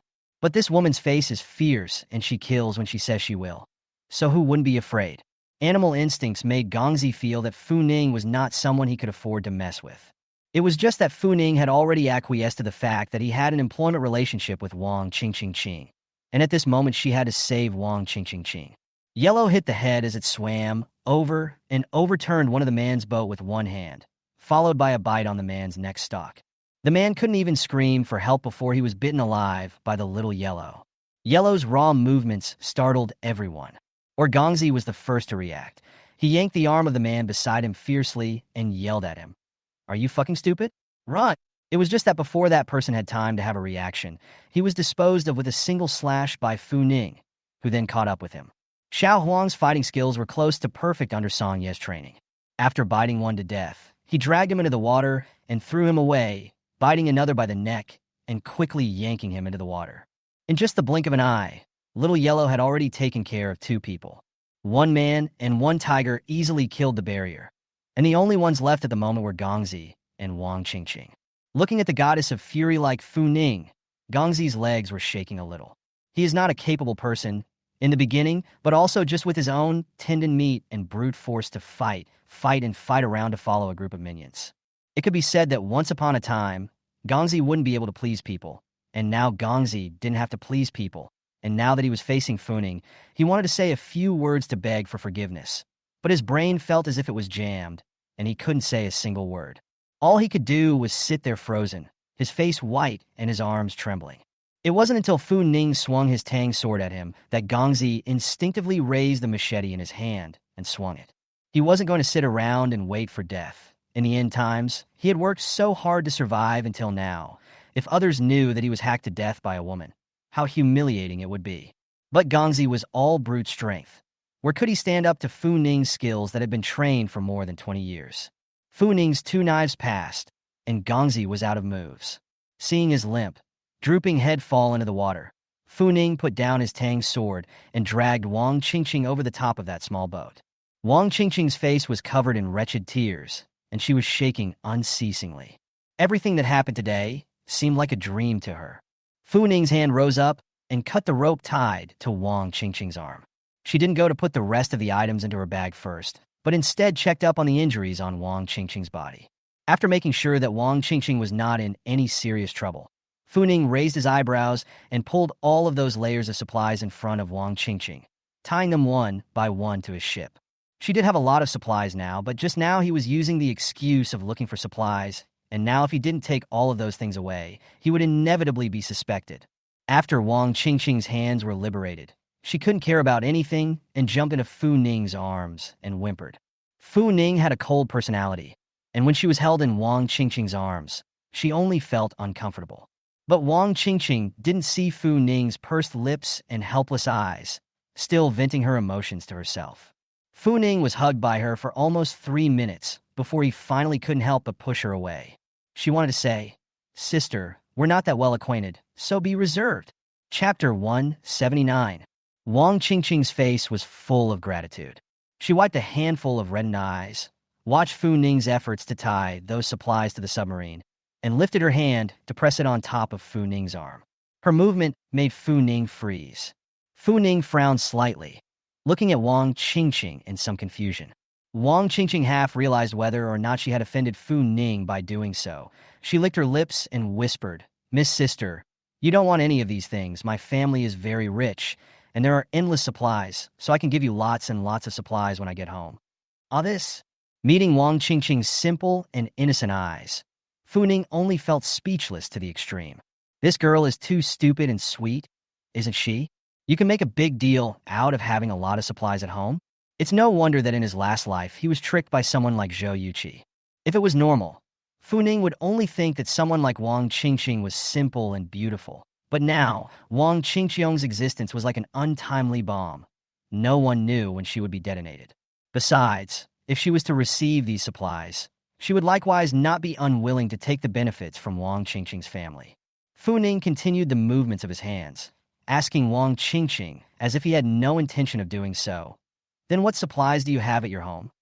"A lot of Wang Qingqing broke her hand and counted, "Food, these things are family, even if 10 lifetimes cannot finish eating. There are also a lot of living supplies. There are diving suits, undersea escape capsule, these and the post-apocalyptic necessary things. Our family have, even hot weapons my family has a lot of. What do you want, She blinked, completely oblivious to the fact that her statement was half-assed.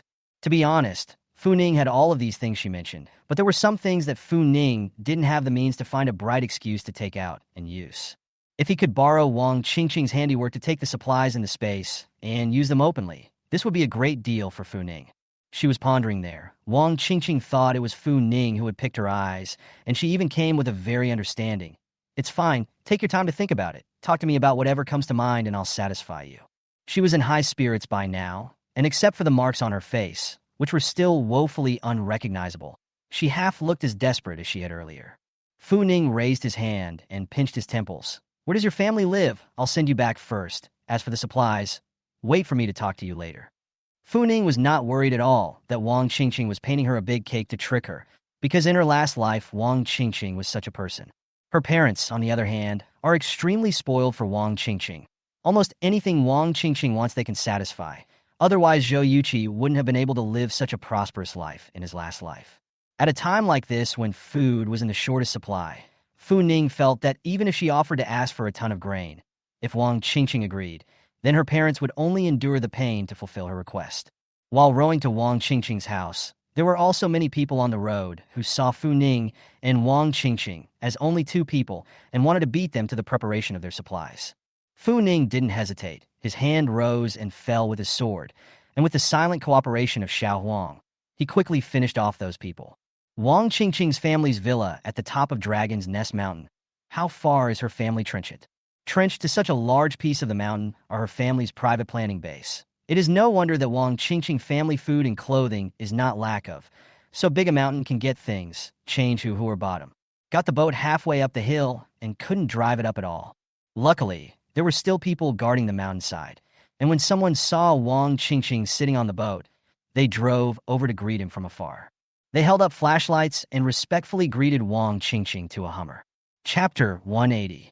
Wang Qingqing, however, stood there without moving. She pointed towards Fu Ning behind her. "Butler Zhou, this is my savior. You guys treat her better." Butler Zhou took a flashlight to Wang Qingqing's face, and when he saw the slap marks on Wang Qingqing's face, his pupils immediately quaked. "Agamai Missy, you've really suffered today." After comforting for a while, housekeeper Zhou then walked to Fu Ning. "Thank you to this young lady for sacrificing her life to save our eldest young lady today. Take your time and be careful of the water." He was a little shocked to see Yellow sprawled out on the submarine, only to be shocked, but then quickly suppress his shock. Fu Ning tied the boat to a tree trunk on the side and turned around to see Butler Zhou smiling kindly with a few hints of flattery. Upon further inspection, a simple staircase had been made next to this body of water, and the stairs were covered with a canopy to prevent leakage. And on both sides of the road is wearing black suit bodyguards with submachine guns standing there. Not far away from the people lying in the open area set up a machine gun looks like a strict wait. Come on, it's the end times. This faction. Even Fu Ning had never seen such a big battle in his last life. No wonder people are top tier, and she can only be a dirtbag. On the side, Wang Qingqing was already lying on the front of the car, excitedly waving at Fu Ning. "Miss Sister, come over here. I'll take you to my father." She remembered that she had just promised to give Fu Ning the supplies she wanted. Fu Ning and Xiao Huang walked over. A bodyguard had already pulled open the car door for her, and even gentlemanly placed his hand on the door to prevent Fu Ning from accidentally hitting her head. Yellow got in the car and skillfully plopped down in the back seat, curling herself up to sleep. After getting into the car, Wang Qingqing grilled Fu Ning and asked, "What do you want?" Fu Ning looked at the row of racked submachine guns at his side, a little hot-eyed. "You want submachine guns too?" "Of course." Wang Qingqing nodded without hesitation. "How many boxes of submachine guns do you want?" Well, it was true that she had a small frame. Fu Ning originally thought to ask for a submachine gun, and then a symbolic point of supplies will be enough. Who knows that Wang Qingqing opening is to use the box as a unit. She raised a hand and pressed it to the corner of her lips to hide her outburst, and only after a moment did she say, "2 handfuls will be enough." Chun Grain and Xiao Xiao went to the base. Having assault rifles over there was too much of an eyesore. Small pistols they can still put inside their clothes to hide a little. Submachine guns and such things to bring over to them is not protection, but a life-saving talisman. By that time, Hua Tian Yuan would only have 2 people, her and Song Yi, and they would have to strengthen their protection before they could do so, and asking for 2 submachine guns would not be excessive at all. Wang Qingqing didn't hesitate for half a second. "I'll go and tell my dad in a while. There are still bullets. You can have as many as you want. It's enough." The way she was so rich and generous. She really was even more outrageous than Fu Ning, the one who had the space to cheat. Fu Ning was usually never the one who should eat or drink in life. But in contrast to Wang Qingqing, Fu Ning felt like a refugee. When they arrived at the villa, Fu Ning couldn't help but gulp again. In the past, when she read novels, she often saw a heroine walking until she got lost in the hero's villa, and at the time she thought that this kind of scene was too exaggerated. But now, Fu Ning half felt that it was those people who were exaggerating, but she herself, who was short-sighted. Chapter 181. Following Wang Qingqing into the hall, her parents and a few of her brothers had already learned from the housekeeper about Wang Qingqing's injuries today, and this time they were all sitting on the sofa in their silk pajamas, anxiously waiting for Wang Qingqing to come back. Just as Wang Qingqing entered the living room, her mother couldn't wait to stand up and ran towards Wang Qingqing with big steps. She looked Wang Qingqing up and down, and when she saw the palm prints on Wang Qingqing's face, her eyes abruptly reddened and tears fell in big drops. Returning to her mother's embrace, Wang Qingqing's taut string was finally broken, and she flung herself in her mother's arms, whimpering and crying. Wang Qingqing hadn't touched a single finger of Wang Qingqing since he was a child, and at this moment, when he watched Wang Qingqing's face being slapped into a pig's head by others, his heart was also very bad. Wang Qingqing's brothers were even more indignant and stood up, rolling up their sleeves to help Wang Qingqing take revenge. "Qingqing, who beat you up? Talk to my brother. I'll kill him for sure." A tendon flesh man came over with a frown and asked Wang Qingqing in a deep voice. Seeing the taut muscles under his t-shirt, Fu Ning silently gave Zhou Yuqi a lesson in burning incense. A good man doesn't become a good man to be a dog of the Wang family, and he doesn't do a good job of being a dog, and mutinies when his master is in danger. A guy like that is lucky if he doesn't get his ass kicked. Fu Ning had heard that Wang Qingqing had an older brother who practiced boxing, so he thought that it was this man who was covered in tendons. The remaining few brothers also came forward to gather around Wang Qingqing to care about her physical state. A few people were chatting there, forgetting about Fu Ning. It was Wang Qingqing who finally remembered Fu Ning. She wiped the tears on her face and walked over, trying to pull Fu Ning's arm. Fu Ning disliked being touched, especially to her. Wang Qingqing was still just a stranger. She didn't move and stepped back. Wang Qingqing didn't notice, but a few of Wang Qingqing's brothers noticed this detail and immediately frowned slightly, looking at Fu Ning with a few points of dissatisfaction in their eyes. Fu Ning didn't care what attitude they used towards her. She was just here to get her payment and show her face in front of Wang Qingqing's parents in the process. Wang Qingqing pushed Fu Ning to her father's side and choked. "Dad, if it wasn't for this young lady saving me just now, I would have already died at the hands of those demons." Everything that happened just now was like a nightmare for her. Just thinking about it, Wang Qingqing couldn't stop a cold shiver. Wang Chengsheng didn't shush Wang Qingqing like the others, but his eyes were tinged with concern. When his gentle gaze was cast from Wang Qingqing's face to Fu Ning's face, his eyes instantly became sharp as he narrowed his eyes and pushed his glasses to ask Fu Ning, "Did you save my daughter?" Fu Ning nodded. Wang Qingqing's eyes were as sharp as knives. He leaned forward slightly with a few moments of temptation. "How did you know that my daughter would appear there? Or is it that you hold some purpose in approaching my daughter?" True to form, he was a big shot who could make his assets into hundreds of millions of dollars, and he was sharp enough to ask about the crux of the matter. However, Fu Ning didn't do anything wrong. Facing Wang Qingqing's probing, she didn't have half a heart. "I was just collecting supplies in that neighborhood. Suddenly I heard someone saving their life. I thought of going over to take a look. By the way, I was playing the autumn breeze. As for saving your daughter, it was an accident." Seeing Wang Qingqing was indeed an accident, or at least Fu Ning hadn't even expected to recognize her at this time. Wang Qingqing's eyes were as sharp as a falcon's, and he didn't know if he believed Fu Ning's words. After a while, he asked Fu Ning, "Thank you for saving my daughter. What do you want in terms of payment? Just say it. I will definitely satisfy you with whatever I can do." This tone was exactly the same as what Wang Qingqing had just said, so it was really worthy of being a father and daughter. Fu Ning rubbed the tip of her nose and still didn't Leoneize her. She said, "I want something that can save my life right now, like 2 submachine guns." Not many people can get their hands on an assault rifle these days, still in the Cold War era. Chapter 182.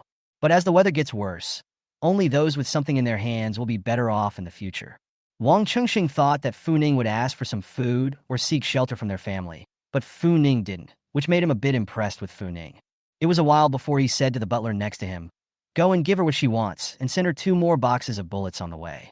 "That's unexpected." Fu Ning gladly accepted.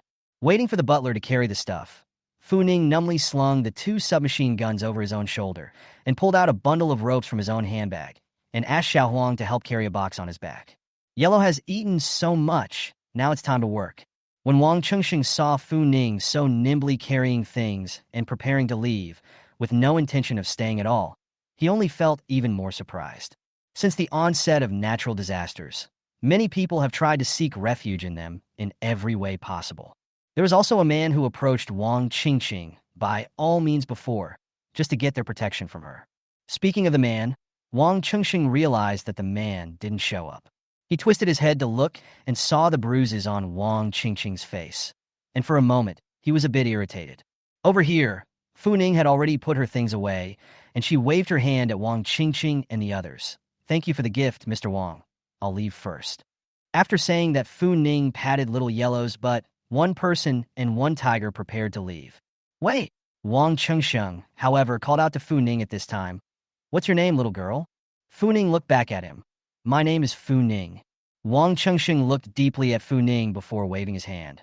"Be careful on the road. Butler, send 2 people to see her off." Now even Wang Qingqing's mother and her several brothers looked at Fu Ning. Fu Ning just smiled lightly. Thanks, but no thanks. How else was she going to put things inside the space with these people around? Thanking Wang Chengsheng for his kindness, Fu Ning and Xiao Huang went on their way. Coming out of the Villa Lodge, seeing that no one was following them, Fu Ning put those things away inside the space. She then carried 2 submachine guns and returned to Hua Tianyuan.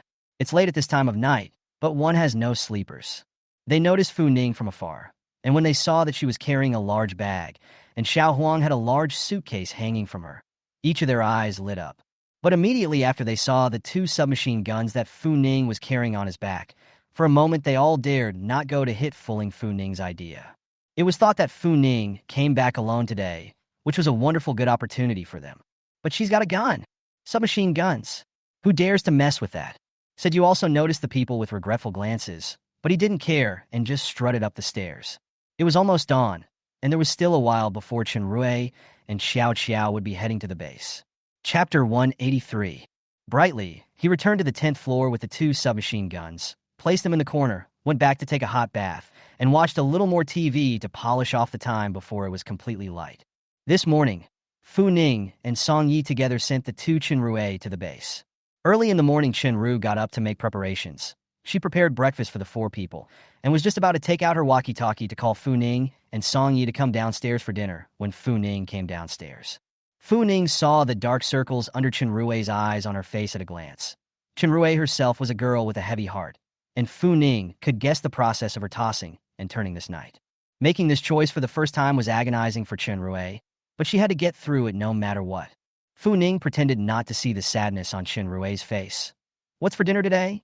Crabby buns, intestinal noodles, soy milk, and donuts. Chenrui, she smiled back with a beatific smile. She grabbed a hot crab apple bun and handed it to Fu Ning. Ning, the person I'm most worried about when I go to the base is you. You guys have to be careful in Huatian Yuan. You have to be vigilant at all times, and you have to eat 3 meals a day on time as well. Fu Ning cried and laughed a little. In this kind of natural disaster into the world, there are still people who want her to eat 3 meals a day on time. This person can only do it with Chenrui. She nodded as she nibbled on her crab bun. Don't worry, I'll keep an eye on it.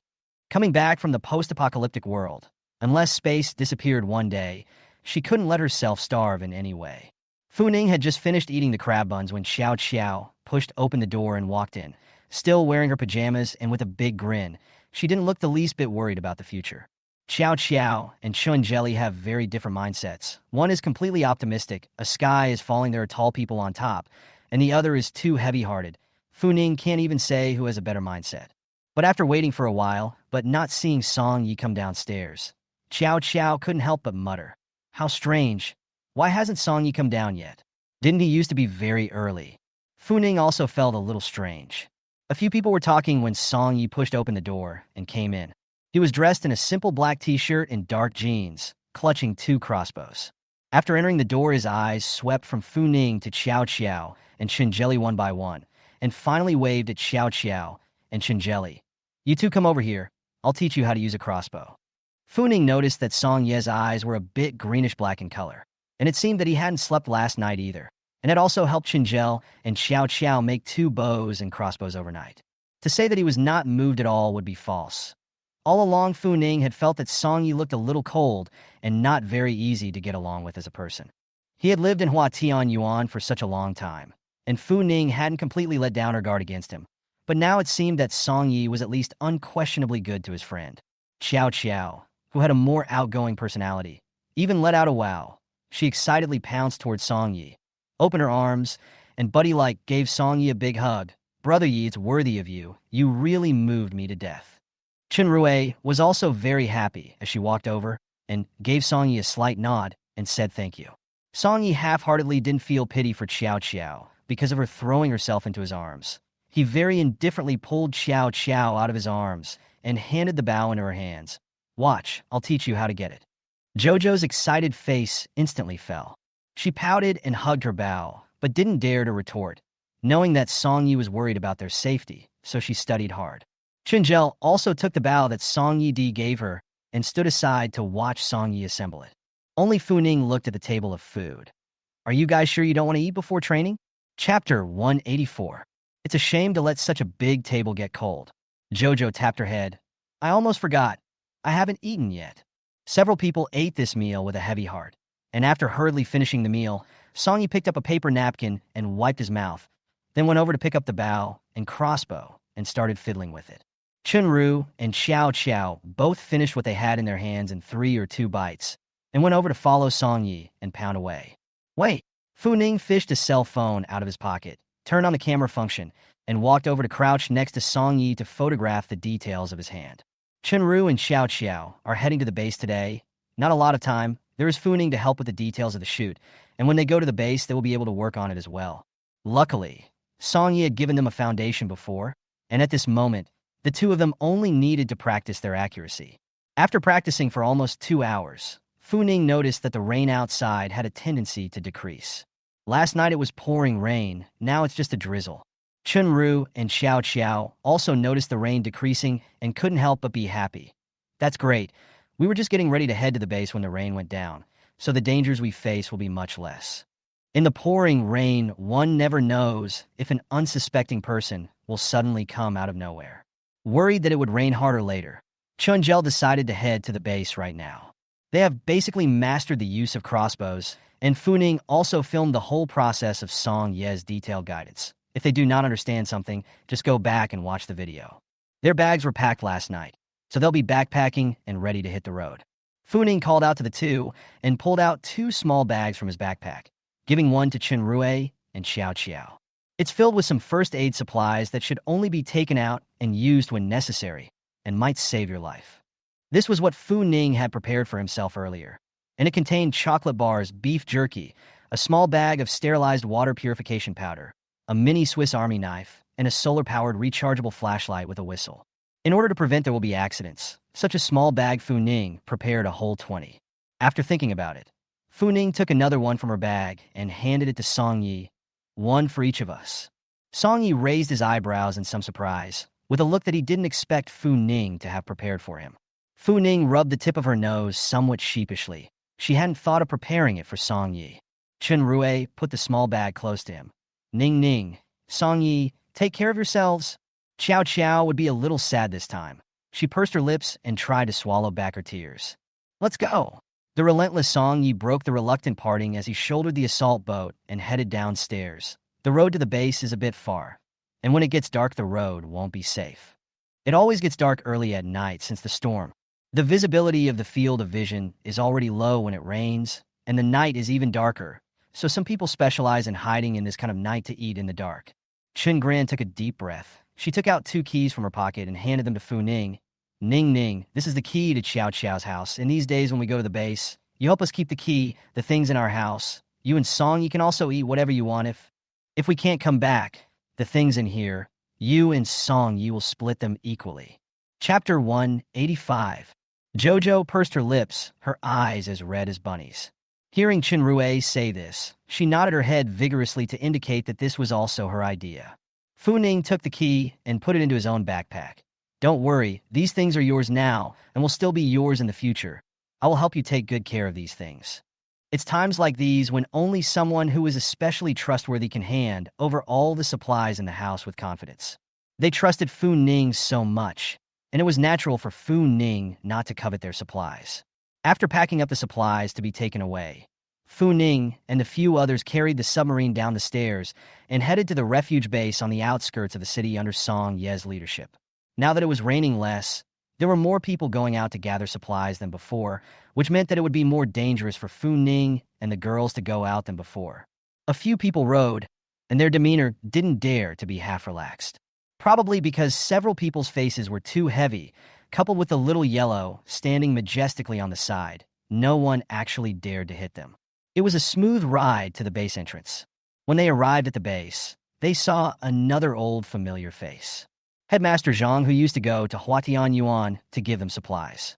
Chief Zhang stood at the sentry post kiosk with a telescope in his hand, and when he saw Fu Ning and the others coming over in the assault boat, that ever so serious face brought on a few smiles. He handed the binoculars to the soldier beside him and stepped down from the sentry post. Captain Zhang. Song Yi stopped his charge and gave a standard military salute to Head Zhang. After returning a military salute, Captain Zhang turned his head to look at the 3 girls behind Song Yi. As his eyes fell on Fu Ning, Head Zhang's eyes lit up for a moment. Someone who is a soldier can easily tell if someone has real skills. It could be seen from Fu Ning's every word and action that Fu Ning was definitely a practice fighter. Although he was a bit sorry that Song Yi didn't come to the base, but if Fu Ning was willing to join the base, he felt that it would still be quite a surprise as well. So he directly bypassed Song Yi and came to Fu Ning. Fu girl, long time no see. Fu Ning smiled as he watched the expression on Chief Zhang's face change a few times, thinking that Chief Zhang might have misunderstood something. She pushed Chun, Grain, and Xiao Xiao, who were carrying backpacks on the side. Chief Zhang. These are my good friends Chun, Grain, and Xiao Xiao. They want to come and join the base. One of them is a senior architectural student with practical experience, and the other one is a medical student who grew up in a family of traditional Chinese medicine. Initially, Head Zhang really didn't notice Chen Rui and Xiao Qiao. The main reason is that Fu Ning and Song Ye's auras are both too powerful, and under their backdrop, Chen Jelly Black Xiao Qiao looks less eye-catching. Besides, he hadn't had much contact with the two when he was in Hua Tian Yuan before, and he was only somewhat familiar with them. But this time when he heard Fu Ning say this, he really took a good look at Chun Ru and Xiao Qiao. Fu Ning, this girl is really ghostly and powerful. Now everywhere is a deserted place, in urgent need of infrastructure. There is absolutely no way to count the number of carefully nurtured talents that the country has lost as a result of 2 consecutive natural disasters. Moreover, a large number of citizens are still struggling to survive in the flood, and they urgently need to build refuge bases to settle down those civilians. And this is the time when they need talents in the construction department. And doctors, from time immemorial, have been a very sought-after profession. Not to mention the fact that this was the end times, and more than ever, doctors were the ones who needed their focused protection. Both are talented. How could they possibly turn them away? Not only that, they will give Chen Rue and Xiao Qiao the high-profile treatment. The smile on Head Zhang's face couldn't even be concealed. He said 3 very good sentences in a row, and then went to look at Fu Ning. What about you? Do you want to come to our base? When the time comes, I'll arrange for you 3 little girls to live together, so you can take care of anything.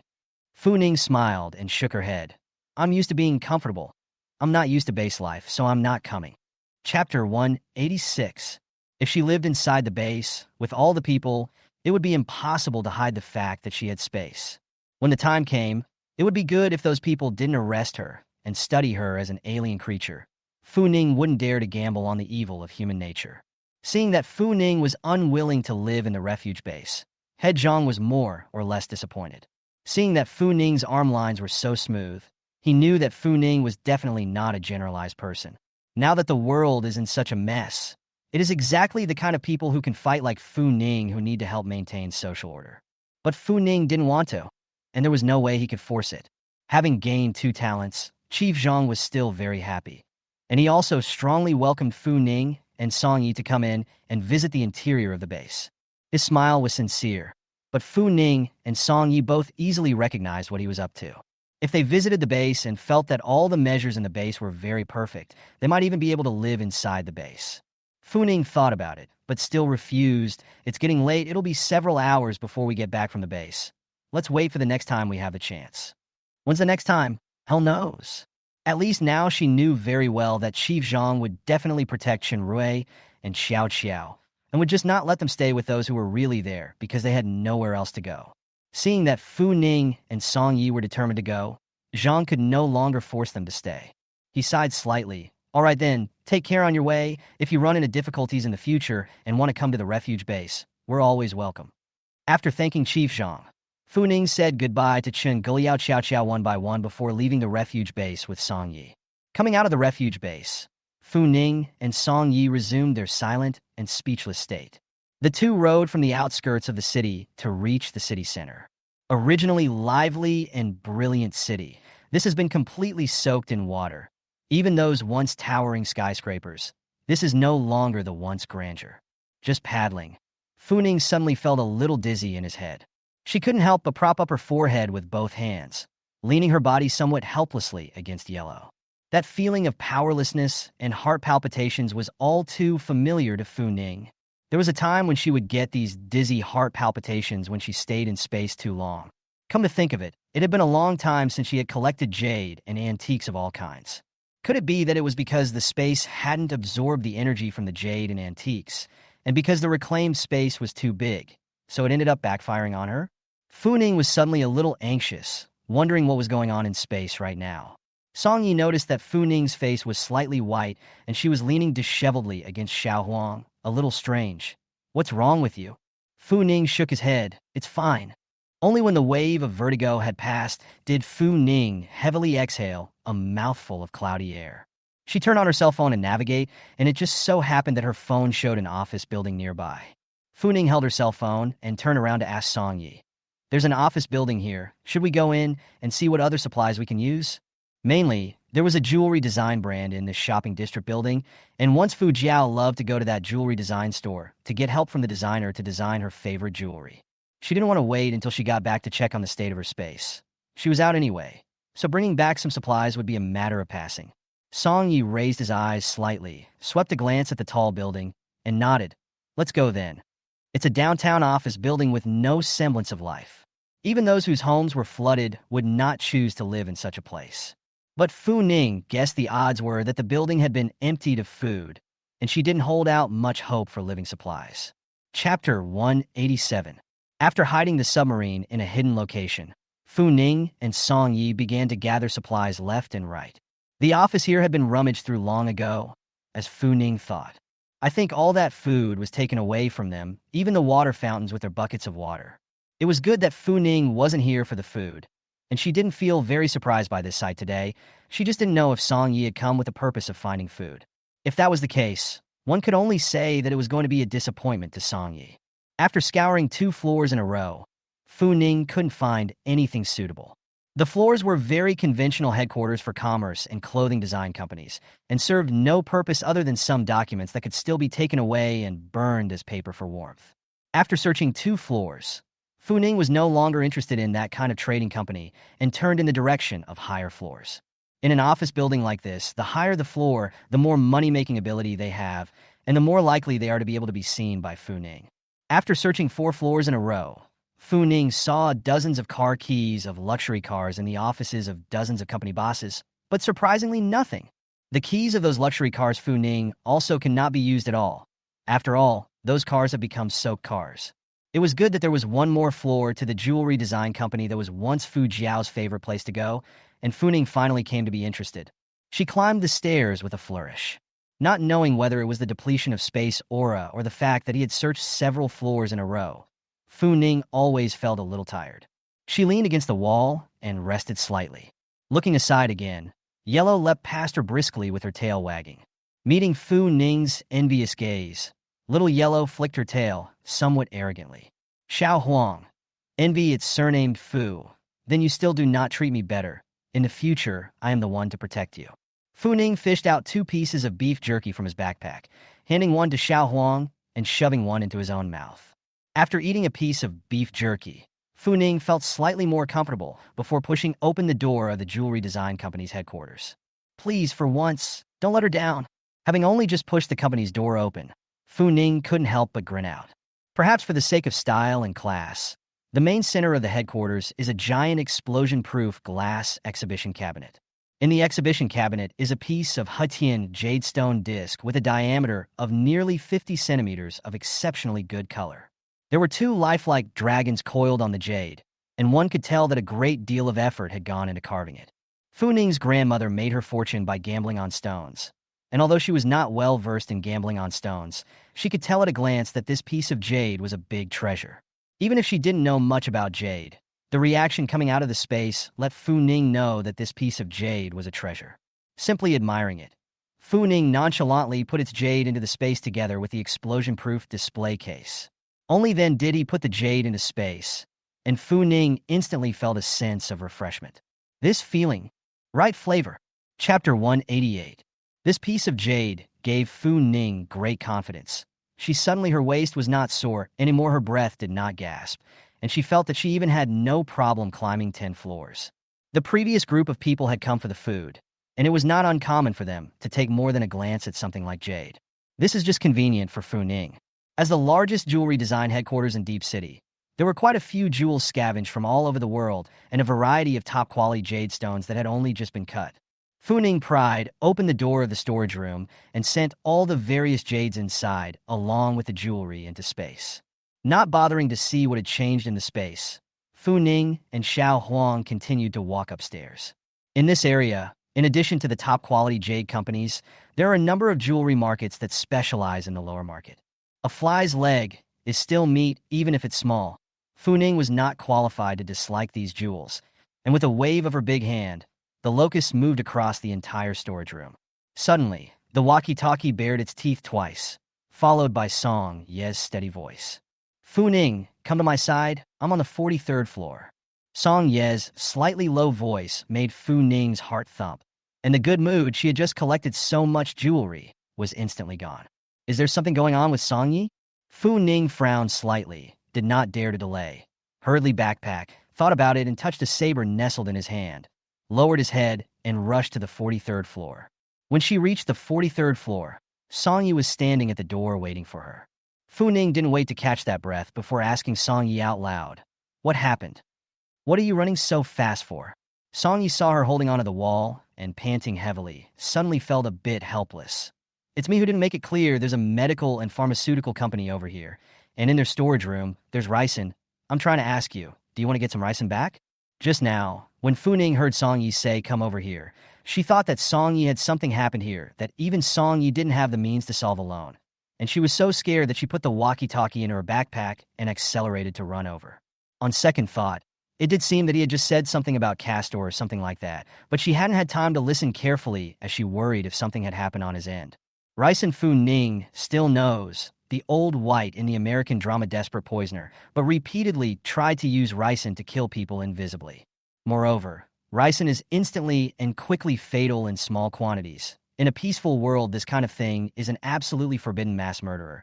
But in the post-apocalyptic world, this kind of thing is an absolute great treasure for Fu Ning and the others. Fu Ning's eyes instantly lit up as she immediately stood up straight.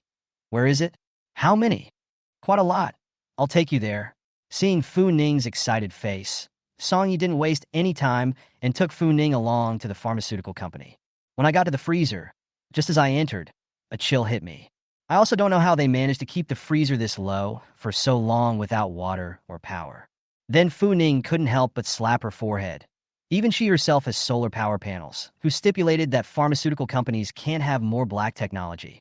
The freezer, which presumably hadn't been entered by anyone, had its contents neatly listed in a freezer, which meant that they had been preserved until now and hadn't been damaged in any way.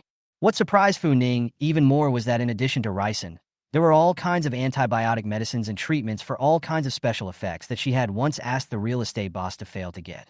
Not only that, but there are a number of plague medicines and disinfectant supplies to fight snakes, insects, and ants. They came at the right time for Fernine. After the heavy rains comes the flooding, and when that happens, it breeds a lot of bacteria and plague, and these things can be useful at that time. Chapter 189. After discussing with Song Yi, the two of them decided that it would be better to bring all these things back. Song Yi didn't know where to find a few large storage boxes over. Fu Ning put these things in order into the storage boxes at the same time, but also didn't forget to cheat and secretly hide some into the space. There was no bigger surprise for the girls than these large storage boxes. Emptying the locker, the two men didn't forget to pick out a few pieces of ice from inside the freezer and put them in the locker. Except for the remaining dozens of floors the two men wouldn't be able to search this time. Fortunately, Fu Ning and Song Yi are not greedy people, with so many big boxes of big treasures. The rest of the things the two could not care less to think about. Placing the box carefully on the submarine, the two rowed the submarine and went straight back to Hua Tianyuan. By the time he returned to Hua Tianyuan, it was already completely dark. The entire Hua Tianyuan was immersed in a silence. Fu Ning, they carried a few boxes of poison up the stairs. Their expressions were all quite joyful. After moving the boxes to the 9th floor and putting them away, the two men went back downstairs together to get the punch bowl. But just as he reached the 2nd floor, Fu Ning saw a sneaky figure trying to destroy the submarine with a small knife. Her face sank, and she was just about to put a stop to it when the man beside her was one step ahead of her, pulling a dagger out of his pocket and hurling it at the man's arm. The middle-aged woman was about to destroy the punching boat, but the dagger on her arm made her face change so drastically that she couldn't help but scream out. She had just been observing over there for quite a while, and it was only when she saw that Fu Ning and the others hadn't gone downstairs that she thought of destroying the submarine. In Shamrock City, there are families with kayaks, and there are literally no families with submarine boats. And their family, as it happens, are the ones who have neither. Seeing that Fu Ning and the girls often went out in their assault boats to scavenge for supplies, Wang Chuifeng's eyes were red with envy. It wasn't that she hadn't thought of asking Fu Ning and the others to borrow the submarine, but without waiting for her to open her mouth, Fu Ning stared at her with those cold, icy eyes, as if she could pull out a knife and give her a stab in the next second. Wang Chuifeng finally gave up on asking Fu Ning and the others to borrow the submarine. Only just now, seeing these two beautiful submarine boats parked here, she didn't suppress the jealousy and malice in her heart after all, and came downstairs with her pocket knife.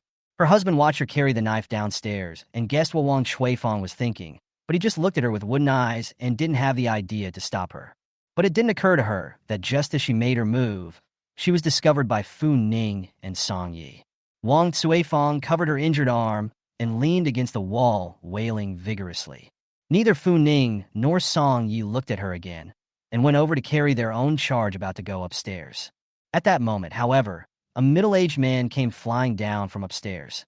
He was bearded and fierce, and his eyes looked like they were hardened with poison. He ran to Wang Chuifeng in a few steps, picked up Wang Chuifeng, who was still seeping blood from her arm, walked over to block the stairway, and roared at Fu Ning and the girls, "What have you done to my wife?" Fu Ning didn't even bother to talk nonsense with him, directly pulling out his saber against the tip of his nose and asking, "Want to die or get out of the way? Choose one." The men rushed downstairs when they heard the noise, wanting to blackmail Fu Ning and the others severely. But now, he looked at the knife against the tip of his nose, his legs went soft, his brain was even more mushy, and he subconsciously stepped aside. Fu Ning looked toward the middle-aged couple whose cowering eyes didn't dare to glance her way and snorted coldly. Without the ability to protect themselves, they still dare to learn from others to do evil. This kind of person is afraid that in the end, they do not even know how to die. Wang Chuifeng was still whimpering and crying, and her husband tugged at her sleeve with a displeased look. "What's all the crying and crying about?" Chapter 190. As he spoke, he glanced down at Wang Chuifeng's injured arm again, revealing a few thoughtful looks. Seeing the man's eyes, Fu Ning didn't hold back another glance at Wang Chuifeng. To kill a person's eyes, Fu Ning, is really too familiar. This woman is afraid that she does not know he is probably going to have an accident tonight. But she wasn't in the mood to care whether the woman ended up dead or alive, and headed upstairs with the charge on her shoulder. Unexpectedly, only just reaching the 7th floor, the two were stopped again. It's the good-looking face anchor, Jamie Cho. Fu Ning had heard about Zhou Jiamei from Xiao Qiao's mouth before, and Fu Ning was not half sympathetic to the fact that she had lost her own set of house to her own stolen chicken anyway. Slightly glancing at Zhou Jiamei's wretched face, Fu Ning quickly withdrew his sight and turned around to prepare to go upstairs. But Zhou Jiamei tugged hard on Song Ye's sleeve, and as her whole body was about to stick to Song Ye's body, Song Yi frowned slightly and pushed her away without hesitation. Do what? Song Yi also had a bit of an impression of Zhou Jiamei, but he couldn't muster half a good feeling towards Zhou Jiamei. Zhou Jiamei was still crying. She looked like she hadn't eaten for many days, and her whole body was so thin that she couldn't stand up. Seeing Song Yi and Fu Ning both standing there looking at her, she wiped the corners of her eyes, tears falling down in large chunks. "Song Yi, brother Yi, please help me. My home has been occupied by that group of animals. They also robbed my home of the little food that was left. If you guys don't help me today, I'll only have to starve to death, please." As she spoke, she bowed towards Song Yi and Fu Ning. Her shoulders were shaking, her eyes were red with blood, and her pitiful look was afraid that a different man should be heartbroken. But Song Yi, probably more straight than steel straight man a few points. He thought for a moment, from his pocket pulled out a dagger, and threw it to her. "If you think you can't survive, then fight to the death. This world, the only one who can save you is yourself. It's useless to pin your hopes on others." After saying that, Song Yi was about to leave. Zhou Jiamei tightly gripped the dagger, her teeth almost gritted. She didn't understand why Song Yi was so oily. If it was those men she met before, she casually said a couple of good words. Those people hated to put their lives on the line in favor of Song Yi, a few points of contempt in her vigilance. During these few times together, she didn't feel Song Yi had any semblance of feelings for her at all. But that wasn't the answer she was looking for. If Song Yi and the others didn't help her, maybe she would have died today. She doesn't want to die. Zhou Jiamei tried to lunge further, but Song Yi swept her with cold eyes. "What gave you the illusion that I wouldn't hit a woman?" Once or twice, Song Yi felt that he had given her face enough. He also offered her a solution, and if Zhou Jiamei repeatedly pestered him, Song Yi wouldn't mind carrying a reputation for hitting women. Anyway, it wasn't as if men and women hadn't sparred in the military, and Song Yi had absolutely no self-consciousness that he couldn't hit a woman. Zhou Jiamei gave a beat as she licked her lips and finally stopped going forward. At this time, the men who were crouching in the shadows and had been watching Fu Ning and Song Ye's performance couldn't help but step forward, and the two of them gripped Zhou Jiamei's hair and dragged her towards the corridor. Bitch, you've even learned to sue, haven't you? It's a pity that Song Yi doesn't like you, a bitch, and he won't help you. Zhou Jiamei struggled. Let go, you guys let go of me. Where would the two men listen to Zhou Jiamei? Two slaps split the face cover down. Zhou Jiamei was completely quiet. However, her eyes looked dead on in the direction of Fu Ning and Song Yi, and the bottom of her eyes looked like they were quenched with a cold aura. Fu Ning watched this farce with cold eyes, and she grimaced at last week's Jia Mei's eyes that hid hatred. Zhou Jiamei can't stay. Chapter 191. Carrying the submarine back to the 9th floor, closing the door, and pulling on the power grid, Fu Ning wiped the sweat from his face and turned his head to ask Song Yi, "What do you think about what happened to Zhou Jiamei today?" From the short time she had spent with Zhou Jiamei, Fu Ning had been able to tell that Zhou Jiamei was an extremely careful person. She had her house taken from her by those people, and now she hates them because they didn't help take her house back. It's an inexplicable reason, but some people just somehow spin their hate that way. From the hate-filled look she gave herself, she knew that Zhou Jiamei would definitely not take it lying down. She can tolerate Fu Jiao and Fu Rongchang bouncing around in front of her because she still wants to watch Fu Jiao and Fu Rongchang kill each other in the even tougher days to come. But Zhou Jiamei, sorry about that. Fu Ning felt that his heart was also quite small. Song Yi pondered slightly. Have Sheng Pengpeng help keep an eye on her. Once she makes a move, we won't have to keep her. A beautiful woman. That face is the greatest weapon. All these people in Hua Tian Yuan were so self-conscious over food that they were not in the mood to deal with those love affairs. But not everyone was like Hua Tian Yuan, especially those who had hot weapons in their hands. Probably they would have already stocked up on a lot of stuff by borrowing the neighbor's granary. Song Yi is not a macho man. The lessons he learned on the battlefield in exchange for his life, even more, so that he deeply understands one thing. Never underestimate the vengefulness of women. Hearing him say that, Fu Ning was more than a little surprised. Not being able to kill Zhou Jiamei right now, Fu Ning kind of regretted it. But reason told Fu Ning that right now Zhou Jiamei hadn't missed anything yet. If she killed her right now by using her force value, then what was the difference between her and those brutes out there? Sheng Pengpeng was surprised and pleasantly surprised by the arrival of Fu Ning and Song Yi. Earlier, he followed Fu Ning and the girls to the suburbs, and Sheng Pengpeng brought back a lot of fish. With all those fish, he'd be able to gouge his way through life for months, too. In the face of his breadwinner, Sheng Pengpeng was still very grateful. He pulled the door open and welcomed them warmly. Come in and sit down for a while.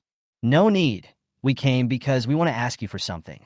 Fu Ning smiled and handed over a small bag of disinfectant powder. Help us keep an eye on Zhou Jiamei during this period of time. Keep a close eye on her, and tell us if she makes any moves. This is the deposit. Now that the rainstorms continued every day, Sheng Pengpeng had put water basins on the balcony to catch the water every day, but Sheng Pengpeng still knew about the plague that was bound to follow the floods. He had already filled all the bathtubs in the house with water, but now that the rain was tapering off, he was also afraid of what he should do when the rain stopped and the bathtubs ran out of water. With this small bag of disinfectant powder, Sheng Pengpeng is again confident about his future life. He clutched the small bag of disinfectant powder tightly and looked at Fu Ning very seriously. Don't worry, I will definitely keep a good watch on her. That is, if she loses a single hair, I will take a small notebook to write it down. Fernin. Oh, that would be too much. However, Sheng Pengpeng's attitude still satisfied Fu Ning, and she smiled and nodded before going upstairs with Song Yi. Back on the 9th floor, the room seemed to quiet down at once. Used to hearing Xiao Xiao's chatter, this Fu Ning actually felt a little less accustomed. Song Yi frowned slightly when he saw Fu Ning's somewhat sad appearance. He then unbuttoned his shirt and pushed it upward, asking Fu Ning, "Want to go through the motions? Instead of getting all sentimental here, why don't you practice more to raise your force value a little more?" Fu Ning unconsciously ground his back teeth. Chapter 192. She felt that she was already enough of a steel straight woman, but Song Ye's steel straight man index was definitely several times more than hers. Sighing, Fu Ning resigned herself to rolling the cuffs of her shirt upwards. Come on. The two began to go back and forth in the hallway of the building. After sparring for nearly 3 hours, Fu Ning was so tired that he was lying on the ground without the strength to even move his fingers. Fu Ning, however, was only slightly out of breath, and he wiped a handful of sweat from his head and asked Fu Ning, "Still coming? Also, come on my ass. She's getting killed, okay?" Fu Ning shook his head breathlessly. Coming tomorrow. She also didn't understand how Song Yi could be such a strong fighter. and in 3 hours of fighting, she froze without a single success. Getting up from the ground with difficulty, Fu Ning was holding onto the stair railing as she wobbled up the stairs. As soon as he got home, Fu Ning threw himself on the floor like a corpse. Little Yellow nimbly ran over and stuck out his sandpaper tongue to lick Fu Ning's face. Lick half a day did not see Fu Ning have movement. Small Yellow cannot help but some anxious grunt violently jumped on Fu Ning's back. Fu you what? Who bullied you? I help you revenge bite him to death. When Xiao Huang stomped on her back, Fu Ning sat up from the ground in a flash. She grimaced and went to reach her rear end with force. Yellow, you have to lose weight. Little Yellow blinked her eyes and looked at Fu Ning with an innocent expression. Is a mere 40 pounds of flesh considered heavy? Fu Ning didn't mess with Xiao Huang for long. She was still thinking about her space. And then she looked at Xiao Huang all over the place, so she simply hugged Xiao Huang and went into the space together. After letting Little Yellow go over to the pasture to run around to his heart's content, Fu Ning felt the changes in space for the first time. I don't know if it's because of scavenging a lot of good treasures into the space. There's no difference between this space and the previous one. If we really have to say 1, 2, 3, it's probably that those vegetable seedlings don't look as good as they used to grow. Fu Ning sat down on the field bank and grabbed a small green bean and peeled it and threw it into his mouth. If, indeed, the space had to rely on absorbing a large amount of jade antiques in order to have enough aura, then where was she going to get so many jewels that the space could absorb from in the future? Worried also cannot think of a reason. Fu Ning simply do not think about it. She turned around and went to the farm, and just as she arrived, she saw Yellow running after a goat. After catching up with the goat, Little Yellow revealed his hunting instincts and bit down on the goat's neck, yanking hard. With a click, the goat stomped on its 4 thin legs and quickly died. Having already seen Little Yellow kill people earlier, Fu Ning was not surprised that it ate goats. Still, the fact that it ran so cheerfully gave Fu Ning a bit of inspiration. Instead of letting Little Yellow sleep in his kennel after training, he should come to the space to practice more speed. The pleasantly decided Fu Ning smiled and walked over to touch the face of a lovingly touched the head of the small Yellow. Eat. Eat more. Do not eat full how to have the strength to go on the road. Xiao Huang, ah? No way, Mr. Fu. I'm just going to eat one of your sheep, and you're going to turn into a devil. Fu Ning sat on the green grass and used his mind to fetch a cup of cold cola to drink slowly. In order to be able to realize her wish of retiring in space in her old age, it seems that she will have to work harder. Chapter 193. Fu Ning was still a little uncomfortable when Chen Rui and Xiao Qiao left. After a few beatings, though, she got used to the busy, full life again.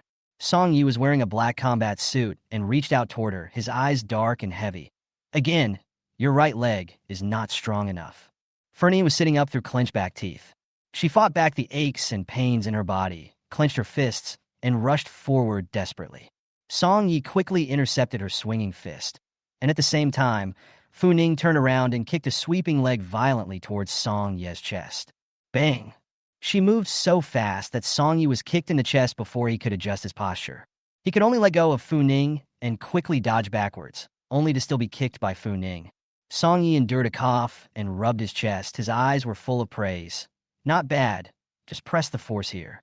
Fu Ning braced his hands on his knees and huffed and puffed. This was her first successful attack after practicing against Song Yi for so long. This gave Fu Ning great courage, and she felt again that she could do it. Then, bang, bang, bang. Song Yi, your ass. Fu Ning's bones scattered all over her body as she slumped to the ground, not even having the strength to raise her head. That's enough training for today. Seeing that Fu Ning was really out of energy, Song Yi didn't make things difficult for her. He dragged out a few large date palms from the corner. It's still early. I'll teach you how to make a bow. Fu Ning also knew that they didn't have much time to be lazy, so she sat up with difficulty and hugged a large jujube wood with a shaking hand. Good. For the next few days, neither Fu Ning nor Song Yi went out again. The girls had made several bows and were practicing shooting again. Fu Ning's accuracy was not bad. The first time he shot with a bow, he was able to hit 7 rings, but unfortunately this was a fixed target, and there was nothing worth referring to. It was good that Fu Ning was able to slowly hit the 10 ring in 50 meters next. In the tense atmosphere of the post-apocalyptic world, Fu Ning found himself able to concentrate instead. She was slightly out of breath as she took aim at the moving firing point in the night. In the past, when she was in school, she was a scum, and thought that she was born with a stupid brain, who knew that after the end of the world, her memory function was like opening up the 6 veins. No matter if it was the obscure and difficult medical knowledge taught to her by Qiao Qiao or the various practical functions taught to her by Song Yi, she was always able to learn it quickly. Is she just a piece of bitch's skin that can't be brought to her potential without being whipped? Fu Ning licked his lips, somewhat speechless. At the same time, the right hand left the string and the arrow flew forward. Splat, again hitting the 10 ring. Not bad. Song Yi couldn't help but praise Fu Ning. Nearly 70 meters away and hitting a moving target. You really do have a bit of talent in you. It was rare for him to praise Fu Ning, and Fu Ning was a little fluttered by the praise for a while. She touched her inches and handed Song Yi the bow. Why don't you demonstrate? Song Yi glanced at her, took the crossbow, and after loading it, casually glanced at the bullseye, followed by a release of his hand. Snap! The bow and arrow were firmly planted on top of the bullseye. Fernine. Chapter 194. Excuse me. She's the one who drifted off too soon. Seeing Fu Ning's instantly disheveled appearance, Song Yi was a bit amused. I practiced for many years to have such a skill. You practice more, I believe that in the near future, you will also be able to hit the bullseye with such precision. It sounded like he was comforting her, but Fu Ning still felt that Song Yi was a bit Versailles. After practicing for a while longer, Fu Ning shook off her sore arms and rushed Song Yi. Song Yi, let me give you a gift. Consider it tuition for practicing these days. Song Yi was a bit surprised. He raised an eyebrow. What? Fu Ning turned around and went back to his house, taking out a submachine gun from the corner and handing it to Song Yi. I got it by chance before. There are 2 in total, so I'm giving you one. Song Yi received the heavy submachine gun and felt even more surprised. He was able to see that Fu Ning was the most defensive of the 3 sisters. And these days Fu Ning had never let her guard down against him. Song Yi knew why. His force value was higher than the 3 of them combined. And to Fu Ning, he was the single biggest threat in Huatian Yuan. Now, Fu Ning is actually willing to send him a submachine gun? Song Ye's throat rolled slightly as he finished his submachine gun and said thank you to Fu Ning very seriously. The fact that he thanked him so solemnly still made Fu Ning a little uncomfortable. This submachine gun was originally something she was going to give to Song Yi, but she just hadn't been able to find the right opportunity for it. It just so happened that now that she was using the excuse of Song Yi teaching her the bow to give it to him, Fu Ning didn't feel like she had suffered any loss. Getting along, Fu Ning felt that he could give his companion a little more credit. Surviving alone in such a chaotic world is not that easy. Just when the atmosphere was slightly awkward, Sheng Pingping's somewhat excited voice came from the intercom. Is there a situation? Fu Ning and Song Yi exchanged a glance, turned around, and each put their tools away, then went to the 8th floor together. The door to Sheng Pingping's house was still hidden, and the 2 of them went over and pushed the door open, just in time to see Sheng Pingping lying on top of the dining table drawing something with a pencil. You guys are here? Seeing Fu Ning and Song Yi, Sheng Pingping was pleasantly surprised and smiled, then made a gesture of waiting a bit. You guys wait, I'll be done drawing soon. Fu Ning was a little curious as she walked over and sat on the couch. After waiting for less than 3 minutes, Sheng Pingping came over with a small notebook, which he handed to Fu Ning. Sister Ning, Brother Yi, after you guys asked me to keep an eye on Zhou Jimei last time, I've been observing her movements. During this period of time, she often went out late at night by herself, and all of them went to look for a man named Qin Xiaohu. Here, the one I drew is Qin Xiaohu. The drawing is not too good. You guys forgive me, ha. Fu Ning hadn't really seen that Sheng Pingping could even sketch. She looked down, earnestly, at the man whose characterization was very three-dimensional in the little book. He shaved his head, thick lips, big ears, country face, wide knife eyebrows. The right side of the peak of the eyebrow has a very large black mole. The whole person's breath is biased towards the category of bandits. Look is not a good to mess with. Sheng Pingping rubbed the pencil dust on his hands, seeing Fu Ning's lack of reaction from them. So he continued, maybe you don't know, Qin Xiaohu's brother, Qin Dahu, is a famous black boss in this area of ours, and Qin Xiaohu himself isn't a good guy, and besides, there are still hot weapons in their hands. I've investigated. Qin Xiaohu used to be Zhou Jimei's list 1 big brother. I don't know how they got in touch, but Qin Xiaohu probably heard Zhou Jimei's pillow talk and wanted to seek revenge on you guys, and he sent several sets of people to Huatian Yuan to poke around for news during this period of time. Even so, Sheng Pingping didn't feel worried about Fu Ning and Song Yi at all. He had a kind of mesmerizing confidence that no matter what kind of bulls and devils came, Fu Ning and Song Yi could easily handle them. Fu Ning carefully noted down Qin Xiaohu's striking features, Song Yi quickly scanned Chen Xiao on the paper and asked Sheng Pengpeng, "What does that Chen Daha look like?" Later, Sheng Pengpeng went back to the dining table and quickly began to draw Chen Daha's facial features. Unlike Chen Xiao, who looked fat and strong and looked like a black boss who was not to be messed with, Chen Daha was instead svelte, wearing a pair of eyes and looking well-mannered. The same are all national face. Chen Xiaohu's national face looks to give people a feeling of hateful face, while Chen Dahu, but gives people a kind of national peace, can stabilize the illusion of the people. These two brothers, wouldn't the gap be a bit too big? Fu Ning gulped. Are you sure you didn't draw it backwards? Sheng Pengpeng shook his head like a rattle drum. I've confirmed it again and again. By the way, besides Chen Dao being a black boss, I've also gotten a tip that he's close to the vice mayor of Shenzhen City, and some people say that he secretly presents himself as the vice mayor's secretary. Deputy Mayor of Deep City? Another old acquaintance. Chapter 195. Although Fu Ning had never met this vice mayor of Deep City, but because of Fu Jiao's relationship, she was very impressed with the vice mayor. As Fu Jiao's long-term meal ticket, Fu Ning was eager to meet the vice mayor, and she wanted to see what kind of a bully was the person who had pampered Fu Jiao to such an extent even in the post-apocalyptic world. She didn't keep Fu Jiao until now to let her live a good life as a human being. I just don't know what Fu Jiao's reaction will be one day when she realizes that those dependencies of hers have been killed by herself. Just thinking about Fu Jiao's expression, Fu Ning was filled with anticipation for the future. After promising Sheng Pengpeng to give him the vegetable seeds and pure water he wanted tomorrow, Fu Ning and the girls didn't go back to the 10th floor, but went around to Zhou Jiamei's house. It had only just reached the intersection of the 8th and 7th floors when a mournful scream came from inside the corridor. Soon, a bloodied figure covered his neck and rushed out as if he was desperate. Yet without taking 2 steps, his body slammed straight to the ground. There was a loud bang, as if the floorboards were shaking. What's the situation? Fu Ning and Song Yi looked at each other, and both decided to stay put for the time being and see what was going on downstairs first. Another scream was emitted, and Fernin looked down from his position at the corner of the stairs. A bald man wearing a black t-shirt, a pair of torn jeans underneath, beanies on his feet, and a big gold chain as thick as a baby's arm hanging around his neck, the image of a social big brother came to him. Seeing the striking black mole on the peak of his right eyebrow, Fu Ning silently pulled out the sketch that Sheng Pengpeng had just drawn. Not to mention, it's not a bad-looking guy. It's him.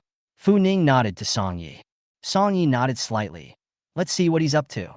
Downstairs, Chen Xiaohu stuck one hand in his pants pocket, whistling, carrying a half-meter-long watermelon knife in his hand, waving at the person behind him. Xiaomei, see? This is what killing is all about. I've already demonstrated it to you. Kill someone for me. Zhou Jimei walked over to receive the watermelon knife with a trembling hand. She tried to swallow her saliva. Her eyes were red. Brother Tiger, I'm scared. Afraid of a chicken hair. With Brother Tiger here, those people dare to touch you. I will shoot him. Chen Xiaohu patted Zhou Jimei's face. Get on or not, if you don't I can leave. This kind of world, Chen Xiaohu can't keep useless women. Zhou Jimei's body shook when she heard Chen Xiaohu say that. That night, after she had been explicitly rejected by Song Yi and Fu Ning, those who stayed at her house became even more unscrupulous.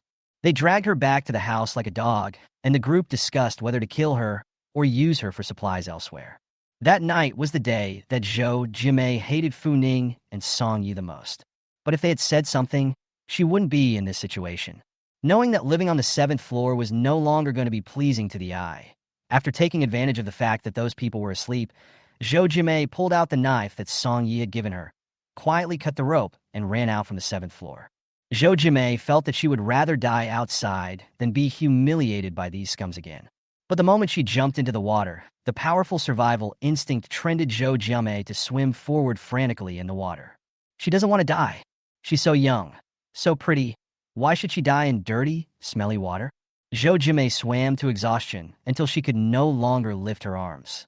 On this particular day, God was on her side.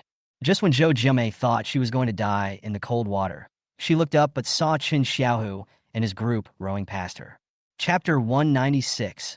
Chen Xiaohu is her top one big brother. Once the two had many offline meetings. Zhou Jimei felt that with their many deep human exchanges, Chen Xiaohu should save her.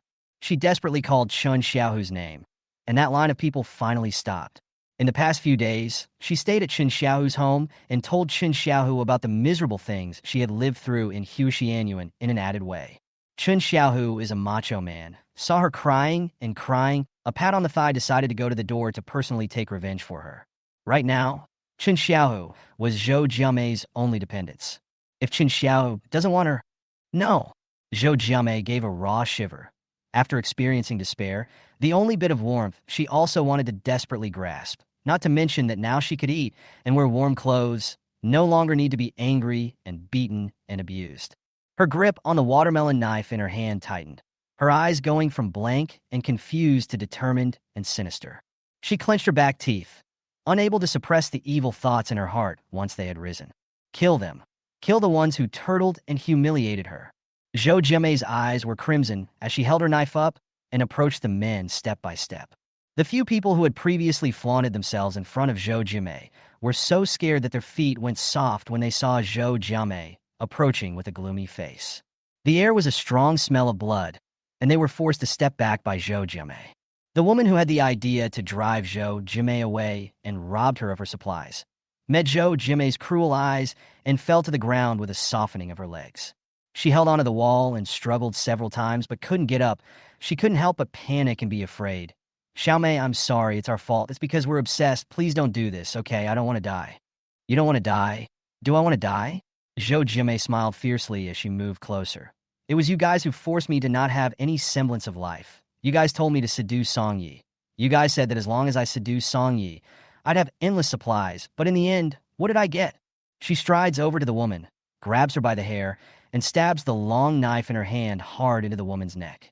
Zhou Jiamei pulled out the knife with force. You are the ones who made me go to hell, so let's go to hell together. The remaining few people were stunned when they saw Zhou Jiamei move in such a dry manner. This time, each one of them looked at Zhou Jiamei with horror and fear. Even that woman's son was only forced to step back by Zhou Jiamei, completely lacking the courage to stand up for his own mother. Next, it's your turn. Zhou Jiamei walked towards another, the man who had bullied her the hardest earlier. The man's eyes sank as he watched Zhou Jiamei walk over with her knife raised. Since Zhou Jiamei wasn't willing to leave him a little bit of life, let's all die together. He tightened his face and took 2 steps forward, just about to grab the knife in Zhou Jiamei's hand. But there was a bang in the air. The man's body lurched, and it was a long time before pain swept densely through his body. His eyes widened in disbelief as he looked down at his chest. At this end of the corridor, Chun Xiaohu shook his head and laughed very proudly as he rotated the gun in his hand. Haha, surprised or not, unexpected or not. The man fell to the ground with a thud amidst Chun Xiaohu's rampant laughter. Chapter 197. The few remaining people looked at Chun Xiaohu like they were monsters. Chun Xiaohu hemmed and hawed, not hesitating to pull the trigger again. Bang, bang, bang. A silenced pistol is not very loud. In a matter of minutes, all 7 men in the hallway were dead. Chun Xiaohu looked up to the sky and laughed half-heartedly, blew on the rolling barrel again, put the pistol away in its own stock, and once again waved at Zhou Jiamei. What's the matter, Xiaomei? Did Brother Tiger scare you? Good boy. Come to Brother Paste, and you won't be afraid. When Zhou Jiamei came over blushing, he puckered his oily lips and kissed Zhou Jiamei on the lips. His every move was caught in the eyes of Fu Ning and Song Yi, who were standing on the hallway. Seeing Chun Xiaohu's expression, Fu Ning was a little speechless. She knew that there would be a lot of perverts in the end times, but she didn't know if Chun Xiaohu was the best of the perverts. He had the feeling of the king of the perverts in his mannerisms. After kissing Zhou Jiamei, Chun Pervert rubbed her bloodied hand again. Wasn't there a Fu Ning and Song something or other male who bullied you as well? Go, take Brother to them. Brother will help you take revenge. At the mention of Fu Ning and Song Yi, Zhou Jiamei wasn't disheveled anymore. A viciousness crossed her eyes, and she nodded heavily. I'll take you there now. Heh, Fu Ning, Song Yi. She was no longer the poor person who had no one to turn to but to be bullied 2 days ago. And now that Chun Xiaohu was there, she wanted to see if Fu Ning and the others dared to be as arrogant as they had been before. The 2 of them, hand in hand, had just walked to the stairway when they came face to face with Fu Ning and Song Yi. Seeing the 2, Zhou Jiamei instantly gripped Chun Xiaohu's arm, so excited that her voice was a bit shrill. They're Fu Ning and Song Yi. Brother Tiger, help me. Boom! A muffled sound. Fu Ning gave Chun Xiaohu a brain crash. She blew the muzzle of her gun like Pervert Chen did and gave Zhou Jiamei a hefty smile. Surprised or not, we've been here all along watching you perform. Not to mention, after practicing moving targets with Song Yi for a few days, the accuracy of her hands was still quite good. Look at the beauty mole on Chen Xiaohu's brow. Just 2 words big. Chen Xiaohu couldn't even raise his gun in time before his entire body fell to the ground in dismay. His eyes widened in horror. The death was too quick for him to have any reaction. The building was instantly quiet. Only in the hole broken in Chen Xiaohu's brow, there was blood gurgling out, ticking down the stairs. Zhou Jimei stood there frozen, looking at the blood all over the ground in horror for a long time before backing up and screaming out, "Murdered? Murdered?" The whole building was surprisingly quiet, as if it were dead. Seeing Zhou Jimei screaming while running downstairs in a hurry, Song Ye's brows frowned slightly as he walked over with broad strides, clasping Zhou Jimei's shoulders, then pinching her neck and twisting it with force. Only 2 clicks were heard, the sound of a broken neck. As soon as Song Ye's hand loosened, Zhou Jimei fell softly to the ground. Her neck was drooping in an eerie position, her eyes were gray, and she was completely dead. After resolving Zhou Jimei, Song Yi coldly headed upstairs, surrendering Chen Xiaohu's pistol in the process. His movements were so crisp and clean that Fu Ning couldn't help but reach out and touch his neck. Knowing that Song Ye's strength was so great that he might have crushed a person's neck with his bare hands, Song Ye's explosive power was inevitably a bit scary. "What? Want to learn?" Song Ye's footsteps lurched, and he looked at Fu Ning thoughtfully. Fu Ning shook her head like a rattle. "No, I don't want to." She had practiced against Song Yi for so long before, and her body was only slightly better now. She wanted to rest some more. Seeing Fu Ning's expression as if she had seen a ghost, Song Ye's eyes also swept through a trace of shallow amusement. The training officially starts tomorrow, so you can't afford to be lazy. Now Fu Ning's expression when she looked at Song Yi was really like she had seen a ghost. Chapter 198. When she was depressed, the only thing that could cure her bad mood a little bit was the White John. Fu Ning ran downstairs and ripped off the gold necklace around Chen Xiaohu's neck. "Oh, good man, it's heavy." She didn't mind the blood on the necklace and happily put it away. Seeing her movements, Song Yi didn't say anything and waited for Fu Ning to put away that necklace before going upstairs with her, each returning home. On the 7th floor, some people held back for a long time before they couldn't suppress their curiosity and huffed and puffed their way to the 7th floor. Just as he reached the 7th floor, the strong smell of blood in the air, mixed with the sound of some feces and urine, rushed straight to the tip of his nose. They covered their noses and walked boldly inside. After seeing the pile of dead people in the corner, and Zhou Jimei and Chen Xiaohu who had collapsed in the stairway, the group of people were even more creeped out. They didn't know Chen Xiaohu, and they didn't know what Chen Xiaohu did. But the scene in front of him was clearly the work of those people on the 9th and 10th floors. They have gone too far, and on the strength of their somewhat forcefulness, they have such contempt for human life. That's 9 lives. Someone was not only a little chilled, looking at the corpses on the ground, he subconsciously thought of himself. If one day he also accidentally provoked Fu Ning's group of monsters, would they also use the same method to finish him off? The thought had just popped into his head, and he couldn't help but break out in a cold sweat. He dusted off the goosebumps on his body and clenched his fist with a face of indignation. "Fu Ning, they are too much. This is a living human life, Today they will kill them. Will they kill us next time because they don't look at us well?" With his words, the rest of them followed in response. "Yes, these people are simply devils. We in the 6th building are determined not to tolerate this group of people." The group bickered in the corridor and finally decided to go to find Mo Deming. As the building manager of the 6th building, Mok Tak-ming is supposed to manage the affairs of the 6th building. What's the point of taking supplies and not doing anything with them? Facing the overwhelming crowd, Mo Deming really repented. He's an official junkie, and with no way to find fulfillment in his job after the order collapses, he hits on the building manager. But he's just a bit of an official junkie. He's not stupid. You gonna kick them out? Oh, I'm afraid the first one to be thrown out will be his chopped up corpse.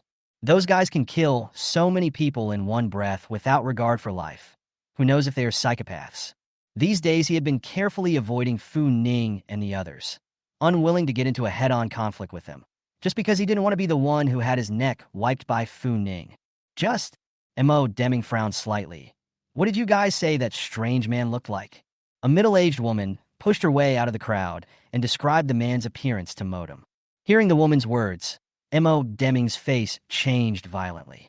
He pushed his way through the crowd and sprinted upstairs with big steps. If I remember correctly, that person is Chan Da's younger brother, Chin Xiao, right? Damn, did Fu Ning and the girls really screwed up Tiger Chin? When the rest of the people saw Mo Deming running upstairs in big strides with a sullen face, they looked at each other in dismay for a while before following Mo Deming as he rushed up the stairs. What is Mr. Mo doing?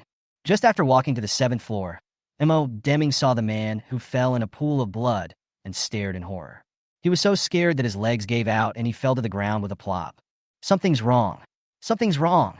This person, it's really Chin Xiao. Do those monsters know they're in big trouble? Mo Deming's eyelids fluttered violently, feeling that his death might be near as well. Chapter 199. Seeing Mo Deming's dishwater face, several people who had followed him to the 7th floor looked at each other. Still, a middle-aged woman boldly stepped forward and tugged on Mo Deming's sleeve, a little apprehensive. Building manager Mo, what's going on? Why the sudden look of a great distress made them strangely frightened. Mo Deming leaned against the wall and took several deep breaths before pointing with a grave face at Chin Xiaohu, who had fallen to the ground and stared in horror at having died long ago. Do you know who this person is? The crowd shook their heads. How could they know who this unattractive-looking man was? It's not like it's a big star. Mok Tak Ming made a track record of squatting on celebrity gossip, and there were quite a few celebrities at the time who were related to these two brothers. He hadn't had many dealings with these two brothers of the Chin family. The person who had dared to hold a gun to his head in the first place to make him delete unfavorable gossips about those starlets would use what kind of brutal means to deal with him at such a time when the social order was collapsing. And Mo Deming didn't even dare to think about it in detail. He took a deep breath, always feeling as if he would be chopped up tomorrow if he didn't take 2 more breaths of fresh air this time. As for the people who had heard Mo Deming's introduction of Chun Xiao's background, their faces now followed suit and turned white. After a while, there was someone else who viciously said, "This is what Fu Ning's group of demons did. Why should it be retributed on our heads? We're obviously all innocent." Do you think that a black boss is going to listen to you arguing here about whether you're innocent or not? Someone asked him impotently. The man was instantly dumbfounded. Mo Deming's brows were tightly locked as he looked fixedly at Chin Xiaohu, who was lying on the floor with his face starting to turn blue, when an idea suddenly occurred to him. What do you say? Let's go defect to Chindaho. The rest of the people looked at Mo Deming somewhat strangely, not understanding what nonsense Mo Deming was talking about. Is it possible to think that he did not die fast enough, but also to run to Chindaho so that Chindaho early GA, early reincarnation? Seeing that they didn't understand his meaning, Mo Deming continued to speak again. In the neighborhood, we've already offended Fu Ning and the others to death. When Chindahu and the others come to the door to take revenge, Fu Ning and the others definitely won't help us. Instead of sitting here and waiting to die, why can't we just go and defect to Chindaho? Defecting to Chindaho? The crowd lit up, signaling Mo Deming to continue. Mo Deming pinched his brow and lowered his voice. Chindaho has quite a few hot weapons in his hands. If we use Chinda's power, maybe we can even kill Fu Ning and Song Yi and the girls. Anyway, we didn't kill the people, so we have a clear conscience. Yeah, why don't we act now and go find Chindahu to help clean up the few brutes on the 9th and 10th floors? Someone had suppressed it for too long, and this would speak with undisguised excitement in their tone. When he said that, the rest of the group responded. The crowd spoke for half a day before Mo Deming raised his hand and pressed downward, signaling the crowd to be quiet. How about this? Let's vote by a show of hands to see if we want to defect to Chindaho. Do we still need to vote? I reckon only a fool would not agree. Another person immediately picked up. I think it's better to take advantage of the fact that Chin Xiao's body isn't hard yet, so let's hurry up and find a way to transport his body to Chindaho. And by the way, in this case, even if it's for the sake of his younger brother, Chindaho definitely won't let Fu Ning and the girls go. When he thought of Fu Ning and the girls' impending catastrophe, he couldn't control his desire to laugh out loud. When Fu Ning and the others die, the goodies in their house will be theirs, right? They quickly agreed that Mo Deming and a few of the more capable strong men inside the building would take Chun Xiaohu's body to Chinda's house. Chapter 200. It was only when the bodies were placed in the improvised homemade boat that the women felt a sense of nervousness that they were going to have to turn their backs on them. They're betting their lives on this one. A few simple boats sailed through the night. Mo Deming, who has had many experiences of being kidnapped, is familiar with the route to Chinda's house. Under his command, it took a few people less than 2 hours to reach Chinda's house. There were 2 other minions carrying long guns in front of Chinda's house, and when they saw a group of people paddling over, they vigilantly put out the cigarettes in their hands and loaded their bullets on a few dark shadows. Hearing the sound of clicking bullets being loaded, M.O. Deming's face changed slightly. He hurriedly took out his hand-cranked charging cartridge and shook it to charge it while aiming it at his face. "Don't shoot, I'm M.O. Deming, the vice president of Yangon Media's business department." He made his fortune by digging up celebrity gossip, but Chindahu and the girls are relying on threatening them to make money from them to feed a large number of brotherly fellows. To M.O. Deming's name, those two minions were still somewhat familiar. So, asked Modem, "What do you do?" M.O. Deming suddenly let out a soft sob and took out the best acting skills of his life. "It's like this. Today I saw the little tiger brother who was shot in our neighborhood. Big Tiger Brother is so good to us. Little Tiger Brother is in trouble. I can't possibly not tell Big Tiger Brother a word. I've already brought the Little Tiger Brother's body here. You guys quickly send Little Tiger Brother home." Two small minions' face instantly changed. A person reacted quickly as a plop into the water, fast towards the M.O. Deming side of the swim over. Climbing aboard, he snatched the honest hand-crank charging cylinder out of Modem's hand and shone it in the face of the man lying upright on the plank as he cranked the power. In the next moment, his hands shook with fear and his flashlight nearly fell into the water. "Brother Xiao!" He pounced on Chun Xiaohu's corpse, crying with pathos and despair. M.O. Deming hurriedly took over the torch that almost fell into the water. Looking at the minion crying so sadly, he froze and also hurriedly followed the minion's example of hissing at the top of his voice. "Brother Xiaohu, you've died a horrible death." The three burly men who had followed Mordecai paddled their boats and quietly watched Mordecai perform here. Not to mention, why hadn't they realized before that M.O. Deming had a bit of acting talent in him?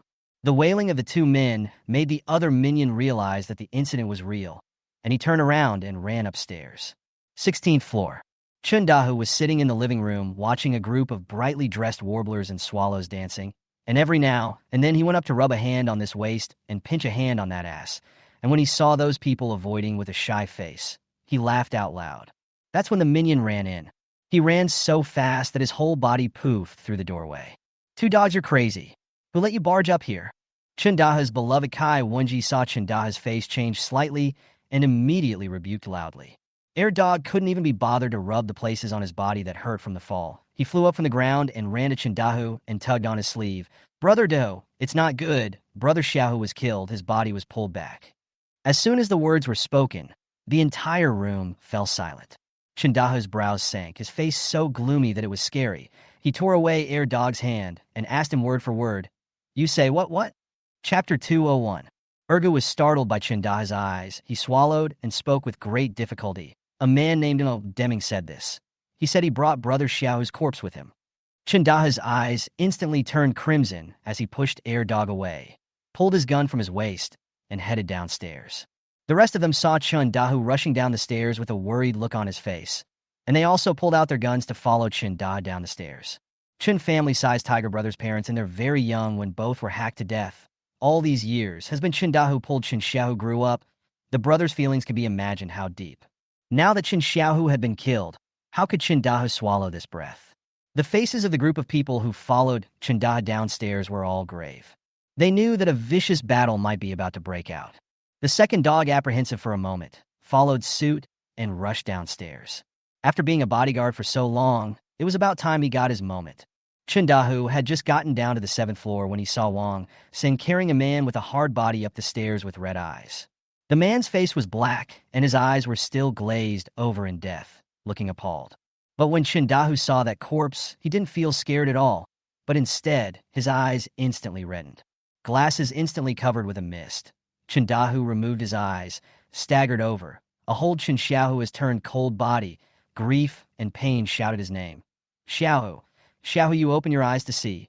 I am a brother. You wake up, ah." But Chun Xiaohu had been dead for a long time and couldn't give Chundahu half a reaction. Modeming and the girls climbed up at this time as well. They gasped as they got closer and were just about to speak when Chundahu suddenly rushed towards M.O. Deming's side and pressed the trigger.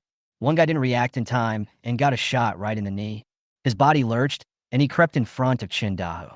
The man's face was pale as he covered his bleeding knee, but he couldn't say a word against the blackened muzzle. Chundahu's eyes were scarlet as he pressed his gun against the man's forehead. "Who killed my brother?" The man was pressed on top of his forehead by the gun that still had a few hot temperatures. His mind instantly went blank. Where could he answer Chundahu's question? Chundahu held his breath, the veins on his neck jutting and throbbing. just when his patience was exhausted and he wanted to shoot the man in front of him. Deming hurriedly came up. He shook his hand to pull Chinda's arm. "Brother Tiger, it's not us. The ones who killed Little Tiger are a group of youngsters who do whatever they want in our building, and I don't know how Little Tiger offended them. And by the time we heard the commotion and went to check it out, Little Tiger was already dead."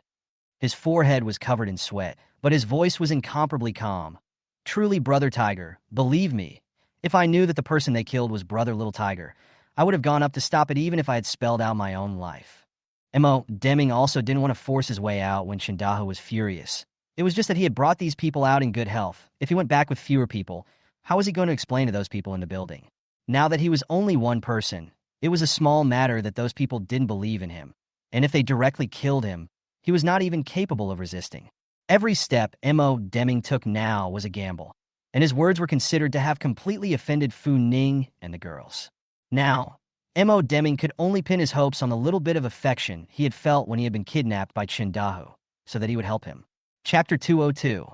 Moreover, the person really is not killed by him. He is still regarded as the one who took the initiative to ventilate the information, even if Chindahu wants to find someone to settle the score, but also can't find his head. Chindahu was indeed diverted. He looked with a sullen face to Deming, whose face was covered in cold sweat. "What is the name of the person who killed my brother? This revenge, he will not be called Chindahu."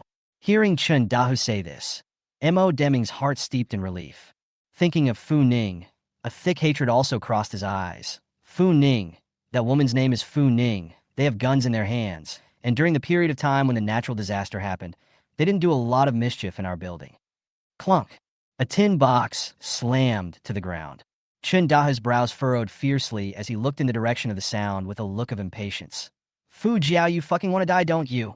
Being looked at by him with a look that wanted to kill, Fu Jiao's body trembled. She panicked and squatted down to hold the food that had fallen on the floor into her lunchbox, explaining in a small voice, "Tiger, I was just so surprised. I didn't expect to hear my sister's name here." "Sister?" Chindahu narrowed his eyes, gave her a thoughtful look, and hooked his hand towards her. "Come over here, explain to me properly, what exactly is your relationship?" Being stared at by his stern eyes, Fu Jiao involuntarily cowered her shoulders. She touched the scars on her face, covered her smothered belly, and limped towards Chindahu with a limp. The injury on her face was scratched by a tree branch when she was pushed into the water by that bitch Zhou at the clubhouse last time. Moreover, since the scratch on her face, Chindahu no longer favored her like he did before. Still, she begged for a long time before Chindahu reluctantly kept her. She was used to being domineering in the clubhouse, and now that she was disfigured, those people were no longer willing to be as respectful as they had been before, and even the food she ate was the leftovers that those people didn't want after they had eaten it. All of this, Fu Jiao, all counted on Fu Ning's head. Who knows what that bitch Fu Ning said in front of Zhou before Zhou used this tactic to get back at her. She pursed her lips, and seeing Chen Xiaohu, who was lying on the ground dead stiff, and Chindahu, whose eyes were red, she only felt that God was on her side. She dawdled over to her, still pondering in her mind how she was going to spice things up and talk to Chindahu about Fu Ning, when Chindahu had already impatiently yanked a hand through her arm and yanked her heavily to the ground. As her tailbone hit the floor hard, Fu Jiao's face suddenly changed, and she felt some more signs of the wound in her belly crumbling open. But Chindahu was full of anger. She also dared to be angry. When the moment pulled out a stiff smile, slowly opened his mouth. "Fu Ning is my father and his ex-wife's daughter. Her character has always been very rebellious, and since childhood, she has been competitive and has been suppressing me to bully me." Chinda didn't have the patience to listen to her talk about these little women's things. At that moment, a slap was thrown hard on Fu Jiao's face. "I called you over here, not to listen to these trivial matters of chicken skin. You tell me, Fu Ning, what background does she have, and who's behind her?" Fu Jiao covered her face in severe pain and shook her head with tears in her eyes. "As far as I know so far, there is no one behind her to back her up. Her kind of personality is very radical. No one can stand her kind of temper." Chindahu got the answer he wanted, so he pushed Fu Jiao to the side with a firm push. "I know." He stood up and signaled for Air Dog to come over and deal with Chen Xiao's corpse, then pinned his gun on his waist and sneered. "I'd like to go and meet this bitch called Fu Ning for a while, to find out what kind of god she is." Chapter 203. Chindahu took 2 steps forward, then his feet violently stopped. He returned to his senses and narrowed his eyes thoughtfully at Fu Jiao. Being stared at by his cold and calculating gaze, Fu Jiao was a little uncomfortable avoiding his line of sight and revealed a pleasing smile again. Big tiger brother. In the past, she was also still quite favored by Chindahu, but ever since she was stabbed and pushed into the water by that bitch Zhou Yu, Chindahu never gave her a good look. She still remembered that after she was fished out of the water by a few bodyguards, Chindahu came to see her once. The disgust on his face at the time was deeply embedded in her heart. All of this was caused by Fu Ning. Sooner or later, she would have to find Fu Ning, that bitch, to settle the score. Chindahu, however, turned towards her. He crouched slightly and cupped her chin with one hand. You hate that sister of yours? Fu Jiao was asked, a little confused. She licked her lips and tentatively said, My sister, she is just a little eccentric, Without waiting for her to say yes, Chindahu threw a big pussy pocket in her face. He yanked her long hair back. Fu Jiao, I don't have time to watch you pretend here. I want to hear the truth. Fu Jiao was beaten to the point of dizziness, and when she looked up, she saw Chindahu's face that was somewhat distorted with anger. Her mind was still buzzing, and when she was glared at by Chindahu, she was jolted, gritting her teeth and saying what was in her heart. Yes, I hate her. If it wasn't for her, my father and I wouldn't have been reduced to this state at all. Fu Ning has been learning martial arts since she was a child. Even if a few adult men go out at the same time, it is estimated that they will not be able to deal with her. She not only has the ability to protect herself, but also the ability to protect others. But whether it was before she was threatened by the punks or later when she was pestered by that lunatic Zhou Yu, Fu Ning just stood by with cold eyes. If it wasn't for Fu Ning's cold eyes on the sidelines, she wouldn't have been initially humiliated by those of the scarred man. And step by step, she would have been reduced to a tortured slave in bed by those men she once didn't even want to look at. Hearing the answer he wanted, Chindahu hooked his lips and smiled. He held Fu Jiao's arm and lifted Fu Jiao up. Then let's come together. Let's go meet that eccentric sister of yours. Fu Jiao did not understand Chindahu's intentions, just looked at the sinister smile on Chindahu's face and instinctively felt a little afraid. Then, she thought that Chindahu was a person who loved face. And besides, as the vice mayor of Deep City, she didn't believe that Fu Ning would dare to do anything to Chindahu. Fu Jiao's eyes rolled. Wait. Chindahu wrinkled his eyebrows, a little displeased. Doing what again? My dad is also here. My sister used to listen to my dad. Let's bring him along. Fu Jiao shrunk her neck and spoke with a bit of a lack of courage. Fu Ning was already at the point of hatred towards her. If Fu Ning really started to go crazy and killed her with a single shot at that time, then she wouldn't even have a place to cry at that time. In order to ensure safety, Fu Jiao think or bring her father to go together more reliable. At that time, even if what happened in the accident, as long as she is dead close to her father stood, her father is taller than her fat, like a human shield, can always give themselves a little more sense of security. Besides, even if Fu Ning was unfilial, she couldn't commit patricide. Chindahu looked at Fu Jiao's disfigured face and became angry, hearing Fu Jiao say that he didn't think much about it, and waved his hand with a displeased look. Then bring him along. Fu Jiao nodded her head and said yes, quickly running to call Fu Rongchang out. Since the last time he was pushed into the water by Fu Ning, Fu Rongchang's health hasn't been very good. This while he coughed twice fiercely, and when Chindahu's knife swept over, he swallowed back his cough with difficulty. He still couldn't figure out what was going on, and just followed Chindahu and the girls forward in the submarine in a confused manner. Perhaps it was this powerful vice mayor who had found some more safer place. The thought that Chindahu didn't even forget to take him and Jiao Jiao with him even when he left, Fu Rongchang was moved to the core. Chapter 204. He turned back and gave Fu Jiao a somewhat loving look. Although his eldest daughter is an animal, but his youngest daughter is a warm-hearted little cotton coat, this life has Fu Jiao such a daughter. Fu Rongchang feel very content.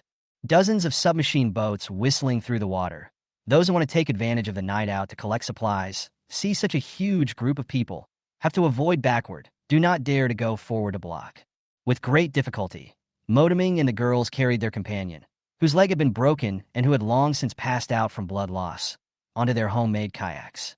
The group had only just exited the neighborhood when the forward charge boat disappeared into thin air. They puffed and paddled and slowed to catch up. Mo Deming curved his lips in the darkness of the night, his eyes full of calculation. He wanted to see if Fu Ning and the girls could still laugh this time. And at this moment, Fu Ning really laughed out loud.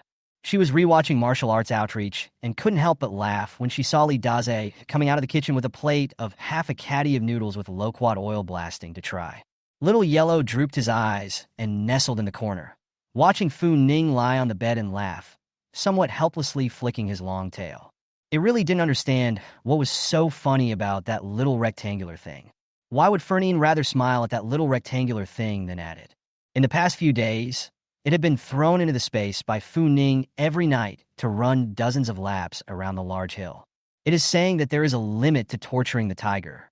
Suddenly, Yellow heard a buzzing sound from far away and instantly pricked up his ears towards the window and poked his head out to look. Seeing Xiao Huang's vigilant movements, Fu Ning subconsciously turned off his cell phone and picked up the long sniper rifle that was placed in the corner and walked towards the window. Tonight, she had purposely stayed awake. When he shot Chen Xiaohu's dog's head off, Fu Ning knew that Chen Dahu would never let it go. She hadn't come into contact with Chen Dahu, yet she knew that sitting in the position of a black boss, that person must have a lot of face. And by shooting Chen Xiaohu with a single shot, it was the equivalent of throwing Chen Dahu's face on the ground and stomping on it hard. How could he not come back with a vengeance? It's just that Chen Dahu came pretty fast. I wonder which one of the building's lapdogs leaked it. Fu Ning put on his night vision goggles, skillfully put an 8x lens on his sniper rifle, and opened the window to aim out. Soon, she noticed a line of people were speeding this way in a submarine, and the two people at the head of the line, they looked a bit familiar. Fu Ning squinted his eyes, adjusted the focus, took a couple of serious looks, and was instantly happy. Isn't this man Fu Jiao and Fu Rongchang? They really missed her, and it hadn't been long since they'd seen her, and then they'd come running to see her again. However, Fu Ning felt a little strange. I do not know what Fu Jiao and Fu Rongchang followed to run to do. It is difficult to Fu Jiao and Chen Dahu also have a relationship. Didn't you say that Chen Dahu is the deputy mayor's secretary? Chapter 205. Fu Ning rotated the 8 magnification lens and aimed at Fu Jiao like a pervert, but never pulled the trigger. She knew very well that Fu Jiao's head was definitely going to explode if she went down with this barrage of bullets. But would that be too cheap a death for Fu Jiao? In their last life, Fu Jiao and Fu Rongchang rarely went out to gather even food under her protection. In this life, she also wondered if with Fu Jiao and Fu Rongchang's own skills, she would still be able to live as nourishingly as she did in her last life. Fu Ning rose 10,000 times to kill Fu Jiao and Fu Rongchang's heart, but in the end, he was suppressed by himself. It was the slow knife grinding meat that was painful, and such pain was what she, Fu Ning, wanted to see the most. The corners of her lips hooked up slightly, and as Fu Jiao got closer and closer, she could see Fu Jiao's face more and more clearly. Only Fu Jiao's face had a large chunk of dented flesh, and the sides of that scar were slightly whitish, an image that would make you feel a little nauseous just by looking at it. Such a large area of scarring would be difficult to repair even in the old days when high technology was prevalent. Now, Fu Ning was a little curious as to how Fu Jiao was going to seduce the vice mayor with such a face. But looking at Fu Jiao wearing a wrinkled and dusty outfit, Fu Ning also guessed that she probably wasn't living that well these days. While Fu Ning was staring at Fu Jiao with his scope, Fu Jiao had also been getting a very strange feeling. She rubbed her arm, always feeling like someone was watching her from the shadows, but everyone around her was clearly focused on the action of their hands. Where was anyone watching her? Fu Jiao consoled herself that she was thinking too much. It was just that the gaze was so burning that she couldn't ignore it even if she wanted to. Thus, Fu Jiao intentionally stuck behind Fu Rongchang, wanting Fu Rongchang to act as her human shield. Being relied on by his little daughter in such a wholehearted manner, Fu Rongchang's fatherly love was great. His right hand went around and gently patted Fu Jiao's back twice. "Jiao Jiao, good boy, Daddy is here." As he spoke, he did not forget to search for Chen Dahu's figure in the crowd. Since Chen Dahu liked Jiao Jiao so much, then seeing as Jiao Jiao relied on him so much, wouldn't he also treat him, his future father-in-law, better? Moreover, last time he was pushed into the water by Fu Ning in order to save Jiao Jiao. Although his intention was just to put on a show in front of Fu Jiao to make her feel that he was treating her well, thus giving him better living supplies. But that didn't matter, at least now. Fu Jiao didn't forget to take him along with her wherever she went, and that was enough for him. Fu Rongchang looked for half a day in the crowd, but did not find Chen Dahu's figure. He was a little puzzled. Chen Dahu just now was not still with him? How come it's suddenly gone? When Fu Rongchang was puzzled, there was suddenly a swoosh sound in his ear. He froze and subconsciously scrunched his neck. Immediately afterward, a wail was heard from behind them, and someone was yelling, "The pony's been shot! The pony's been shot!" The crowd was instantly as noisy as boiling water. Fu Rongchang froze and immediately pushed Fu Jiao away with her arms wrapped around her head and buried it in her knees. Looking at the crowd of shouting voices, Fu Ning was also a bit surprised. She put the sniper rifle away in her space and turned out the door to knock on Song Ye's door. When Little Yellow saw Fu Ning leave, he also hurriedly did it to follow. Chapter 206. Soon, Song Yi came to open the door. The night was dark, and only his eyes were bright as stars. Fu Ning held up her night vision goggles and looked at the sniper rifle on Song Ye's back, raising an eyebrow in some surprise. "It's really you." "It's me." Sano didn't say much as he walked towards the window and proceeded to load his gun, before the camera moved to follow the crowd and dryly knocked on the trigger again. Fu Ning didn't think Song Yi also had a sniper rifle. She was a little curious about Song Ye's origin of this sniper rifle. It couldn't be that Song Yi also had a space like her. Could it? But none of that mattered. What was more important now was to settle that group of people who came to the door looking for trouble. Fu Ning walked over to Song Yi, pushed the window open a bit, and whispered in his ear, "I didn't see Chen Dao." Sheng Pengpeng sketched very graphic. At least at first they recognized Chen Xiaohu's looks at once. Just now Fu Ning looked around in the crowd and didn't find Chen Dao. She guessed that Chen Dao probably didn't come. And Song Yi gave Fu Ning an accurate answer. He's nearby, but he hasn't shown himself. At least it was a gang leader. If he just showed up like this and then was shot by Song Yi in the sky, then this boss was a bit too much of a wimp. Fu Ning could understand, but she was a little curious as to where Chen Dao would hide. Suddenly, Song Ye's eyes narrowed slightly as he once again took aim at the assault boat in front of him and ruthlessly knocked on the trigger. Only heard a boom sound in front of them, and instantly the fire filled the sky. In the darkness, the flames blazed across the water's surface, illuminating the desperate faces of those dozens of people struggling in terror on the ships. There was a gust of gasoline smell in the air. Fu Ning frowned slightly. "They brought gasoline?" "That's right." Sano nodded and once again aimed at another spot and knocked on the trigger. There was another boom, and several beams of fire shot up into the sky. Some people were scorched by the cracked gasoline barrels and rushed into the water as they screamed. Fu Ning narrowed his eyes slightly as he watched those people flopping painfully in the water. Last time, there were also people in the neighborhood who tried to lure them out by lighting the gasoline, but they were all people who lived in this building, and with this ploy, they were able to wait until Fu Ning and the others ran out of the sixth building, but at the same time, they themselves lost their home, so those people ended up dismissing the idea. But Chen Dao was different. He didn't live in Huatian Yuan, and destroying the whole Huatian Yuan wouldn't be half as heartbreaking for him at all. He had had so much gasoline prepared with the idea of burning everyone in Huatian Yuan. Fu Ning's brow furrowed slightly. If she and Song Yi weren't too wary and both slept at this time of the night, I'm afraid it's a bit dangerous now. I'm only afraid that Chen Dao didn't expect that both she and Song Yi were still awake at this time, and also recognized their plot. Countless people perished screaming in the roaring fire. Fu Ning looked at the dumpling-like crowd and was somewhat curious about what Fu Jiao and Fu Rongchang were doing at this time. She had a bit of an itchy hand, but unfortunately she didn't have her sniper rifle with her. "Want to try?" Song Yi saw Fu Ning gouging the wall with a look of eagerness to try, handing over the sniper rifle, like playing with a crossbow. "Just aim and pull the trigger, it's not difficult."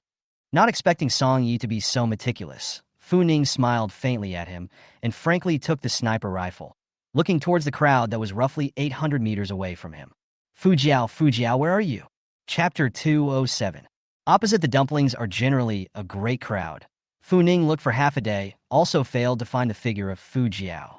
Just as she was getting a little discouraged, out of the corner of her eye she steeply swept a submarine further down the road, making a quick exit.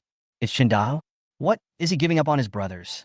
Thinking about the purpose of these people, a hint of ruthlessness flashed in Fu Ning's eyes. She raised her sniper rifle once more and gave each of the heads that floated out a shot. The end. Killing seemed to be addictive, and violence solved violence, which made Fu Ning feel pain. Gradually, the opposite side struggled less, and the waves drifting up from the water slowly returned to calm. Fu Ning exhaled, stiffly lowering the gun in his hand and wiping his face as his thoughts slowly calmed down. She licked her lips and returned the gun to Song Yi with some regret. Chen Dao ran away. Too bad the gun doesn't have enough range. Otherwise, it would have been better to settle Chen Dao with a single shot to eliminate future problems. He'll come back again. Today's losses were heavy. If he doesn't straighten out his army, no one will want to follow him in the future. Song Yi took the gun, his tone was calm. Indeed, today this time, Chindaha's face is considered to have lost all its face, if he does not take action as soon as possible. I think that after this matter spreads out, there will be other gangs who will smell the wind and move to completely engulf Chindaha's gang. Fu Ning stroked Little Yellow's head. Instead of letting him straighten up his army and set off again, it's better for us to take the initiative and give them a big surprise. Song Yi raised his eyes slightly, a hint of a smile brewing in his eyes. Very well, that's exactly what I want. But before we do that again, we should clean up those people in the building who are snitching and provoking. They straighten out the military. I think we should also straighten out the morale of the 6th building. Fu Ning's eyes were cold. The people in the building had extended their claws and teeth towards her countless times. The reason why she hadn't chopped them off in time was because she didn't want to become a cold-blooded and ruthless murderous demoness right after the end of the world. But now that they had put their feet in her face, it would be a bit of a stretch not to do something about it. If we don't beat them up today, then they will seek Chindahu as external assistance today, and they may seek Zhang Dahu as external assistance tomorrow. Today is also Fu Ning calculated that Chindahu will come, so that there is no accident. That cannot she always have to be on guard against being stolen home, right? Sano nodded. As you wish. He walked over on his long legs and placed the sniper rifle on a hook above the bed and took another small pistol out of the nightstand. Seeing Song Ye's sniper rifle standing on the wall, Fu Ning didn't hold back to ask him in the end, "Where did you get your sniper rifle?" Song Ye's body paused slightly. He quickly turned his head. "I found it when I went to a police station earlier to collect supplies." This way, Fu Ning did not think much about it. She also went out alone from time to time to collect supplies. Song Ye would go out to look for things. It is also quite normal. After all, after having a friendship of life and death, she shared the key of the electric door to Song Yi. The two quickly went down the stairs. Only just walked to the 8th floor. Fu Ning heard a miserable cry. My son, without your mother cannot live, You do not stop me, I'm going to go to save my son back." Hubby, where are you? Please, hubby, don't scare me. Oh, daddy, I want daddy. This is? Fu Ning and Song Yi exchanged glances, and then the two of them strutted down the stairs. When they reached the stairway to the 2nd floor, they saw the doorway stacked with people. Chapter 208. Several of them struggled to make a dash for the water, and were again stopped dead in their tracks by the others. Zhang Ma, if you go over there now, you'll be burned to death by gasoline too. Xiao Yang won't want to see this situation. Even if it's for Xiao Yang's sake, you have to live well. The woman called Zhang Ma was overwhelmed with grief. She threw away the hand of the person behind her to dissuade her. My son is dead. What is the point of living? You let go of me. I want to see my son. Fu Ning stood at the entrance of the stairs, listening quietly for a while, finally knowing the ins and outs. It seems that it was the family members of these people who led the way to Chindahu, trying to find Chindahu to form an alliance. But who is leading this play? The figure of M.O. Deming crossed her mind, so she subconsciously searched for M.O. Deming's figure in the crowd. However, after searching for half a day, Fu Ning did not see M.O. Deming, but instead saw two familiar faces that she was not expecting. Upon seeing those two, Fu Ning's eyes narrowed unexpectedly. Meeting Fu Ning's gloomy eyes, Fu Jiao's body involuntarily cowered. She also did not understand, obviously before Fu Ning, in every way to accommodate her. Why after the natural disaster Fu Ning, but the attitude has changed greatly, and always with the kind of hate to eat her meat, to gnaw her bones like I was looking at her. Fu Jiao's heart thumped, but she had to walk over stiffly and greet Fu Ning, sister. When Fu Ning killed Chindahu's brethren by blowing up gasoline barrels, Fu Jiao knew that Chindahu would never be able to tolerate her and Fu Rongchang. After the disfigurement, Chindahu would have been less interested in her, and in the past she might have been able to get Chindahu to let her go with her own skills. But now, Chindahu looked like he wanted to vomit just by looking at her one more time. And after Fu Ning had gotten so many of his brothers killed, he was only afraid that he would have the heart to kill her.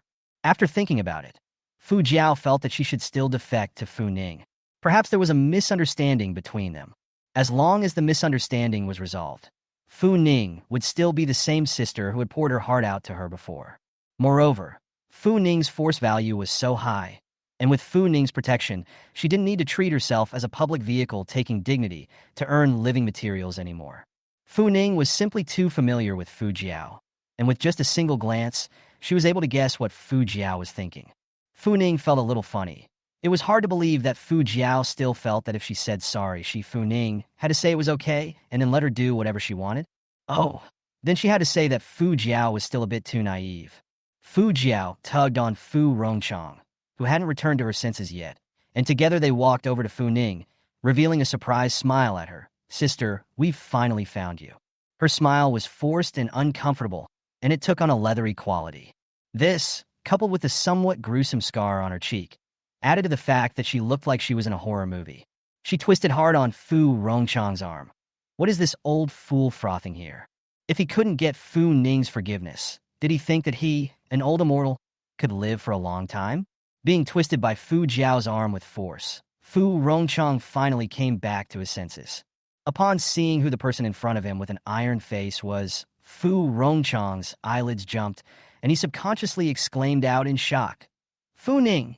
Those around them who were still talking a lot were startled by this voice that Fu Rongchang roared, and turned their heads, and only then did they see Fu Ning and Song Yi standing at the entrance of the stairs. How long have they been standing here? Are they standing here to see their jokes? Zhang Ma's brain buzzed. She hated Fu Ning, regardless of breaking away from the people beside her. Lifting the steps towards Fu Ning rushed over. "Fu Ning, why don't you go to death?" Chapter 209. Zhang Ma stared angrily at Fu Ning, and suddenly, she pulled out a fruit knife from her coat pocket and sprinted in Fu Ning's direction. "Sister, be careful, Dash." Fu Jiao saw the situation. Her face abruptly changed. She quickly stepped forward, deadlocked Zhang Ma's hand, exerted all her strength, snatched the fruit knife in her hand, and threw it on the ground. "You don't want to hurt my sister." "That bitch is your sister?" Zhang Ma stared at Fu Jiao with a gloomy brow. Her eyes rolled, suddenly sneered twice, grabbed Fu Jiao's hair, and slapped her face hard with a few slaps. "Since it's your sister who did the sin, you're the one to pay back the debt for her." She was just momentarily careless by Fu Jiao snatched the fruit knife in her hand. With Fu Ning's vigilance, she could not take advantage of the chaos to hurt Fu Ning again. So she took out all her anger on Fu Jiao. Although pampered for many years, but in a rage, Zhang Ma's strength is not small. A few slaps while Fu Jiao slapped dizzily. It wasn't until she ran out of energy that she gasped and let go.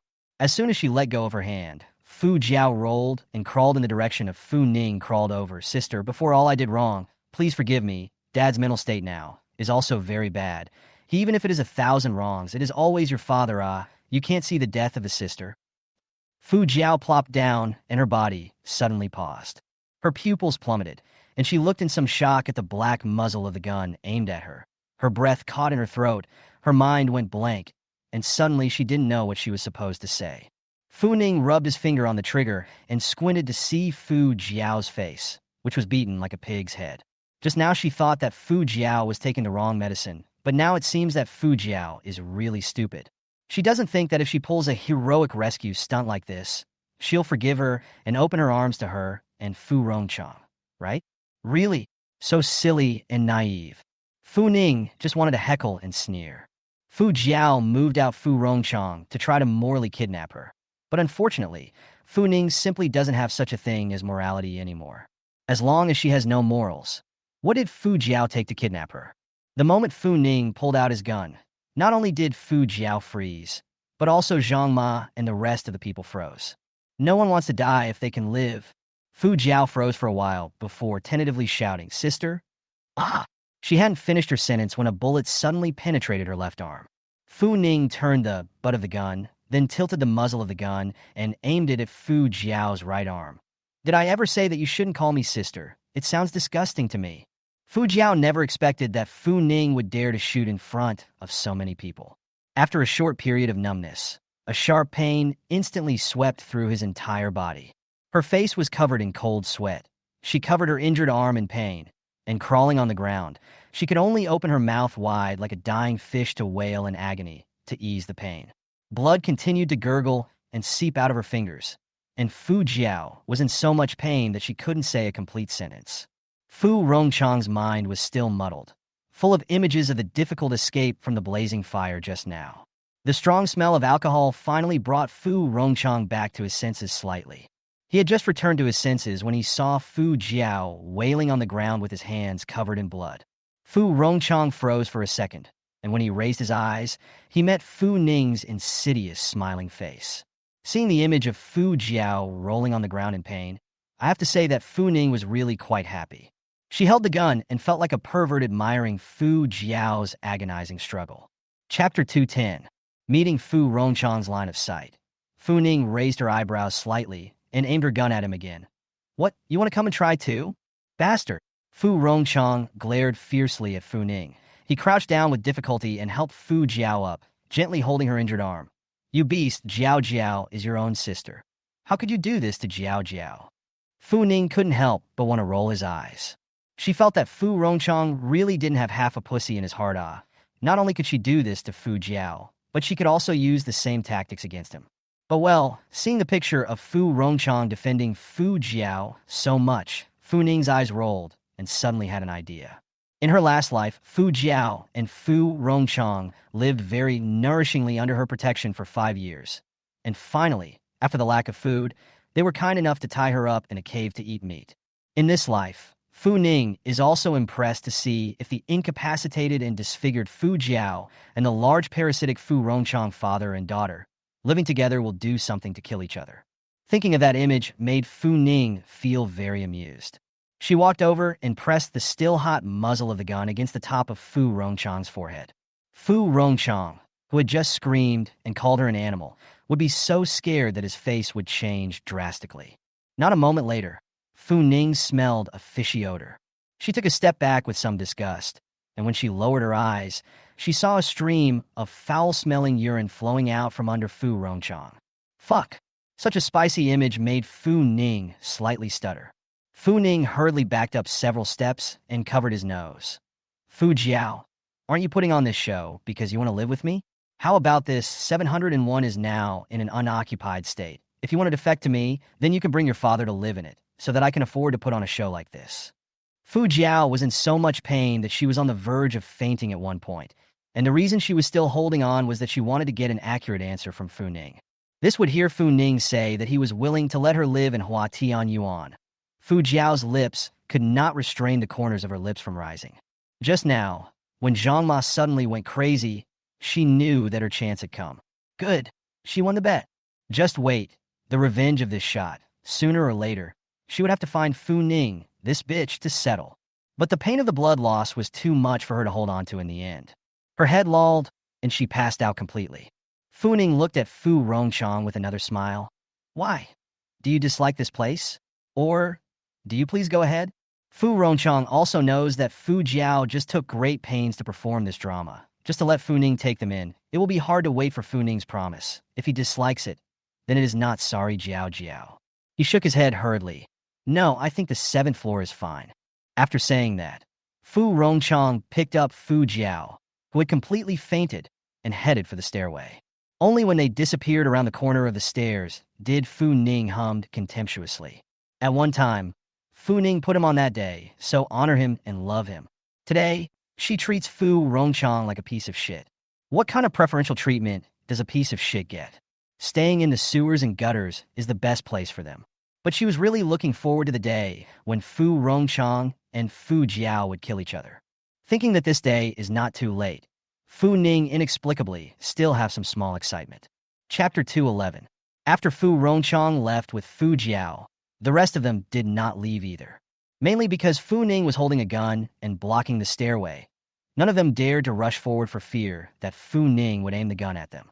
What happened today is well known to everyone, and no one dares to touch Fu Ning's mold at this time. Fu Ning had intentionally stopped at the stairway. The other people in the building were hitting on her all the time. If she didn't find a way to punish them, these people might actually make a heart attack on the 10th floor next. The reason she was standing here was because she wanted to wait for Mo Deming and the others to return. Chindahus and their men came in a submarine, and the gas guzzler was certainly more than 10 times faster than a manual. Fu Ning estimated that maybe Mo Deming was still on the road at this moment. She simply crouched at the top of the stairs, squinting at the pattering rain and the small fire outside. Presumably, Mo Deming and the girls came back full of anticipation, not even thinking that all the people brought by Chindahu had already been raided by her and Song Yi. Fu Ning felt a little bad because she only had to think of Mo Deming and the girls coming back in a flurry of excitement. What she got was the news that Chindahu and the girls had fled with their tails between their legs, and it was a bit funny. Just for the laughs that Mo Deming had brought her, Fu Ning felt that she could also wait patiently. Not only was she able to wait it out, Fu Ning also slowly pulled out her Bluetooth headset and put it on. She fumbled for another headset and handed it to Song Yi.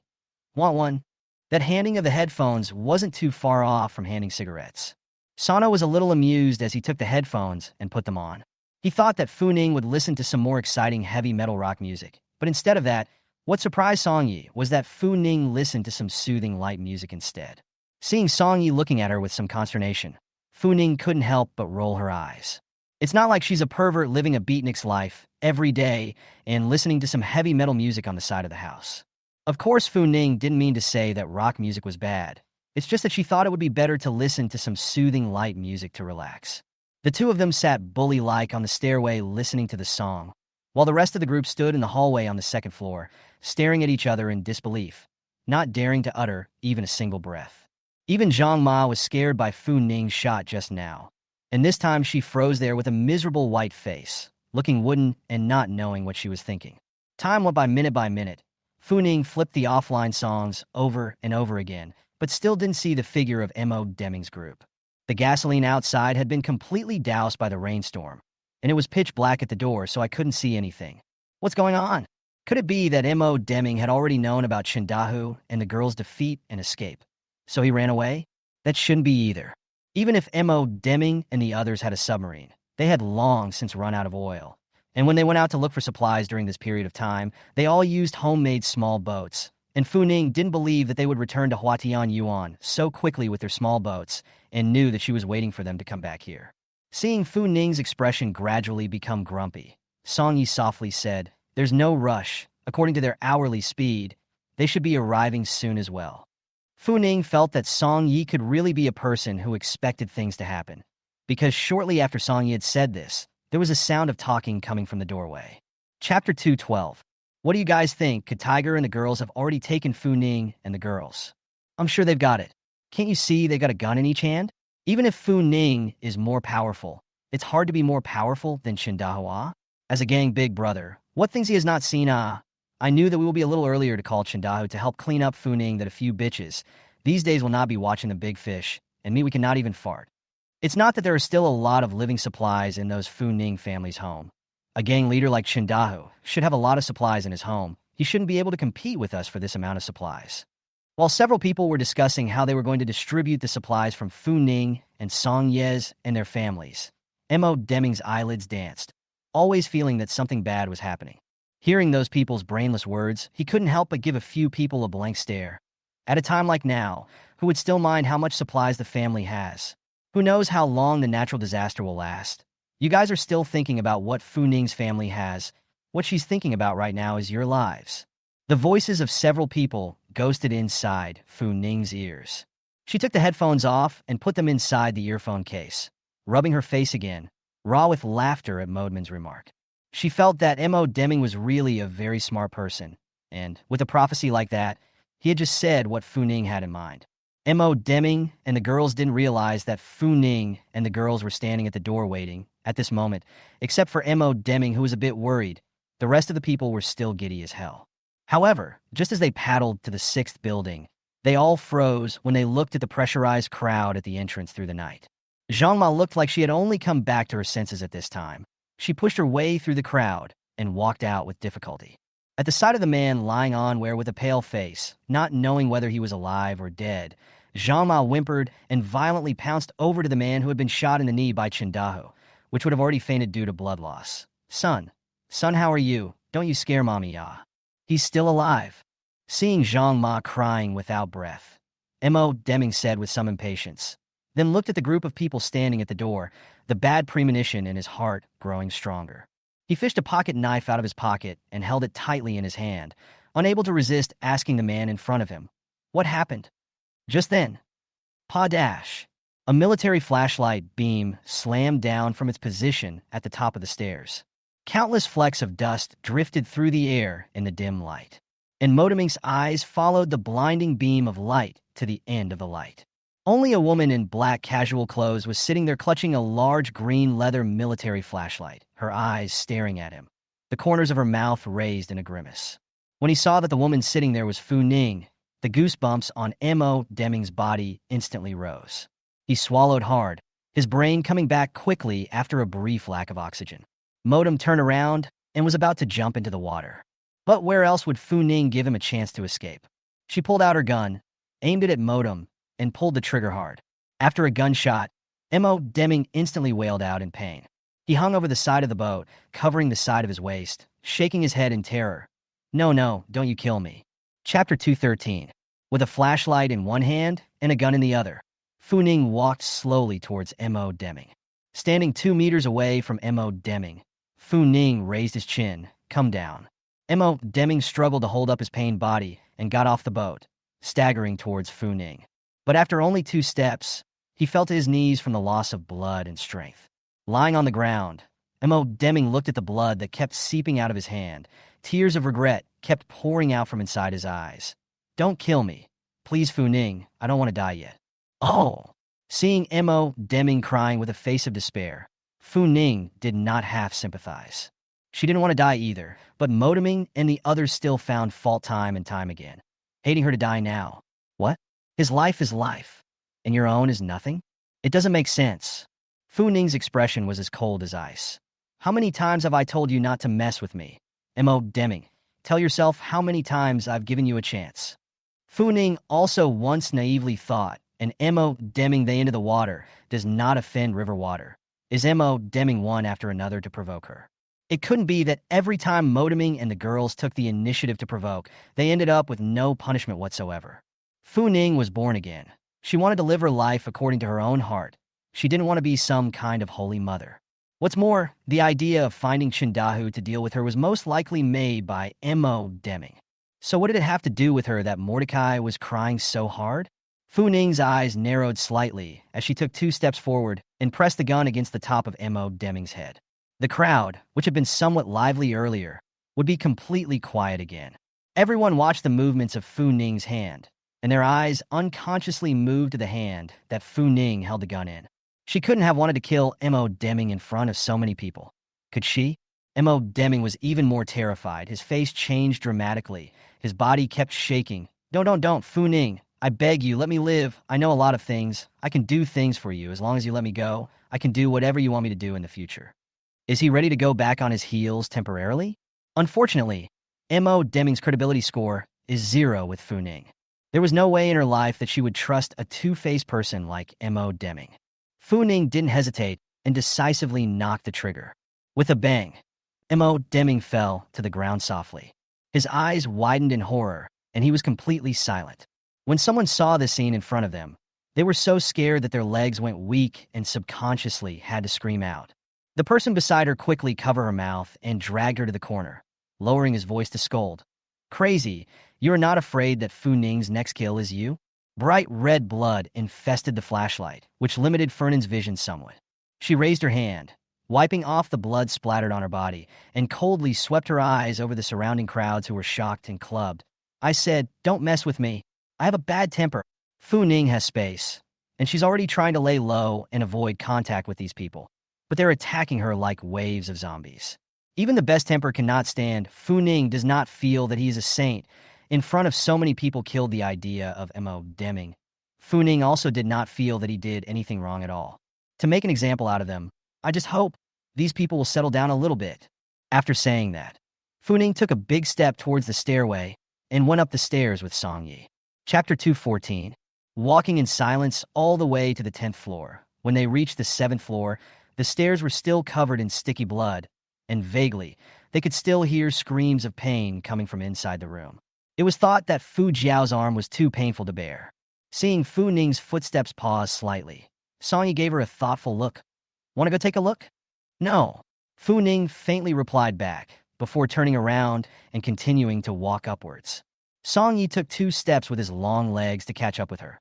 You hate Fu Jiao and your father? Yeah. Fu Ning narrowed his eyes and lazily returned. She wasn't even at the level of hating anymore. She was hating both of them to death immediately. Of course, torturing each other to death was what Fu Ning would be most happy to see. Okay, she admitted she was an old pervert and wouldn't have thought that without being a pervert. Since you hate them, why don't you just kill the 2? Song Yi was a bit strange. He was able to see that Fu Ning didn't have half a good feeling about Fu Jiao and her father. So why didn't she do it? From the point of view of Fu Ning killing other people every time to kill decisively, Song Yi does not believe that Fu Ning is a person who always repeatedly soften and give in the face of affection. Fu Ning sneered. It's too easy to kill them. What I want is for them to be worse than dead. Just like in her last life, she was locked in a cave, and because of exhaustion and hunger, she couldn't even get into space. She could only watch as those two beasts sliced off the flesh from her body every day to feed their hunger. Not only that, they verbally attacked her. Every day at that time, Fu Ning wanted to die, but every time he was on the verge of death, he would be woken up by both Fu Jiao and Fu Rongchang. As far as they were concerned, if she died, then her body wouldn't be in charge for long. They would rather she live in that agony, struggling in despair, than let her live. Even after a lifetime, the pain that soaked into the bone marrow still made Fu Ning break out in a cold sweat. Seeing Fu Ning's tense lips and scarlet eyes, Song Yi did not ask further. He just said, "Good night, and may your heart be in the right place." Fu Ning looked back and returned a sincere smile to Song Yi. She thought it might be lucky to be friends with someone like Song Yi. He guessed the darkest thoughts in her mind, but still pretended to be unaware of them and wished her the best of luck. Fernin would also love to have his heart in the right place. But more than that, she was more curious about who the deer was in the end. These two men with a loving father and a filial daughter. Back home, Fu Ning went to the space and took a nice hot bath, rubbing the mud off her body before sitting in the hammock to soak up some sun. She lazily leaned back in her hammock, watching the image of the robot hard at work in the farmland, and suddenly thought of the herbs they had dug up in the mountains with Jojo earlier. At that time, Fu Ning secretly hid a lot of inside the space. Just she is not proficient in planting, plus every day there are busy things, so those herbs put into the space and then did not care again. Thinking of this, Fu Ning went back and flipped out a book of flower and plant planting books that he had previously bought in a bookstore and flipped through them carefully. Growing herbs should be similar to growing flowers, right? After watching for nearly 2 hours, Fu Ning carefully went to get the herbs and specifically set aside a test field to plant them. And what Fu Ning didn't expect was that a whim of hers would come in handy in the near future. After planting herbs, Fu Ning took another combat bath before exiting the space. Having only just laid down on the bed, Yellow, who was nestled in the corner, perceptively pivoted his head to look at her. Fu Ning moved her fingers, thinking of the image of Song Yi saying good night to her just now, so she said the same to Xiao Huang, "Good night, Makabaka." Chapter 215. The next morning, just as the sky dawned, Fu Ning was awakened by the sound of voices outside. She rubbed her eyes and got up, walking over to the window to take a look out. I saw that those who had previously stayed at home and were reluctant to go out were now making boats with various tools and rowing closer to the pile of bodies floating in the water. Many people even went as far as to fight over those corpses. In the midst of fighting each other, another person was hit and fell into the water, and after 10 minutes or so, the body floated lightly to the surface again. Their eyes had been taken over by the ancient yawning hope of greed, and some of those who had snatched up the body, rowing their boats, tried to quit occupying it as fast as they could, while another wave of men quickly rushed up, stabbing and fighting each other over a piece of limb. Presumably, that's the view from hell. After watching for a while, Fu Ning pulled the curtains heavily closed. The blackout curtains were drawn, and the room was instantly dark. Fu Ning put on his headphones, pulled an Italian-covered pasta out of his space, and began to feast on it. Having seen many such images in his previous life, Fu Ning was now immune to such things. No matter what kind of chaos was going on outside, it couldn't affect the speed at which she dried her food. After all, she had to practice against another demon later. Thinking of Song Yi, Fu Ning instantly felt her back ache up. After eating a covered noodle, Fu Ning flopped down on the sofa and lay down for a while. She was still young, she had a body to grow, and anyway, she didn't want to meet Song Yi, the devil who could knock her down in 2 minutes, right now. Little Yellow finished eating a pot of fragrant steamed rabbit. This will be very no eyesight to walk to Fu Ning in front of, with that pair of big watery eyes, and Fu Ning look at each other for 2 minutes, began to stretch out the sandpaper like rough tongue to lick on her arm. Xiao Huang, surname Fu. What are you doing lying here, go train? You train me like a dog, but you yourself comfortably lie down here to rest. Where's the reason for this? Fu Ning was a bit distracted by its licking, so with a wave of his hand, he directly sent Little Yellow into space. Go you. Don't think about being lazy. After throwing Little Yellow into the space, Fu Ning finally felt her ears clearer. She rubbed her belly, still thinking about scrambling to get some sleep, when there was a knock at the door. Ah, here comes Devil Song. Fu Ning collapsed a face and walked over to open the door with slumped shoulders. It was really Song Yi at the door.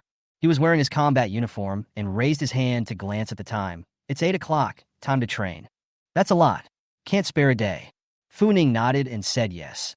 Then when Song Yi turned around and headed downstairs, she suddenly sprinted forward and tried to sneak up on Song Yi from behind, letting him practice her like a dog all day long. Now Fu Ning was going to let him know that he wasn't to be messed with either. But Song Ye's back was like it had eyes. In the moment Fu Ning approached, his body violently sidestepped 3 points to the side, and then yanked Fu Ning's arm and gave her an over-the-shoulder drop without dragging his feet.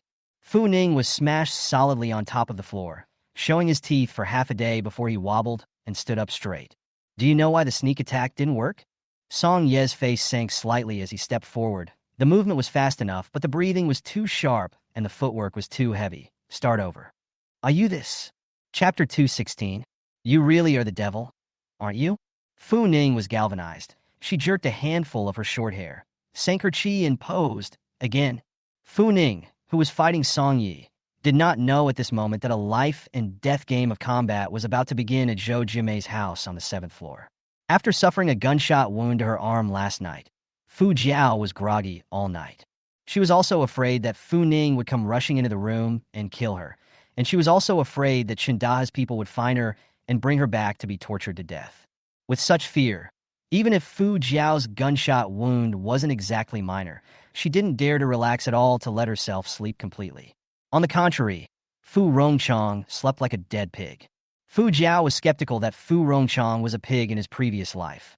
Otherwise, how could he still sleep so peacefully in this situation? This night, Fu Jiao's dreams were all light and strange. She was chased by Fu Ning at one time, and then by Chindahu at another time. It was hard to drift off to sleep, but a horrified scream suddenly came to his ears.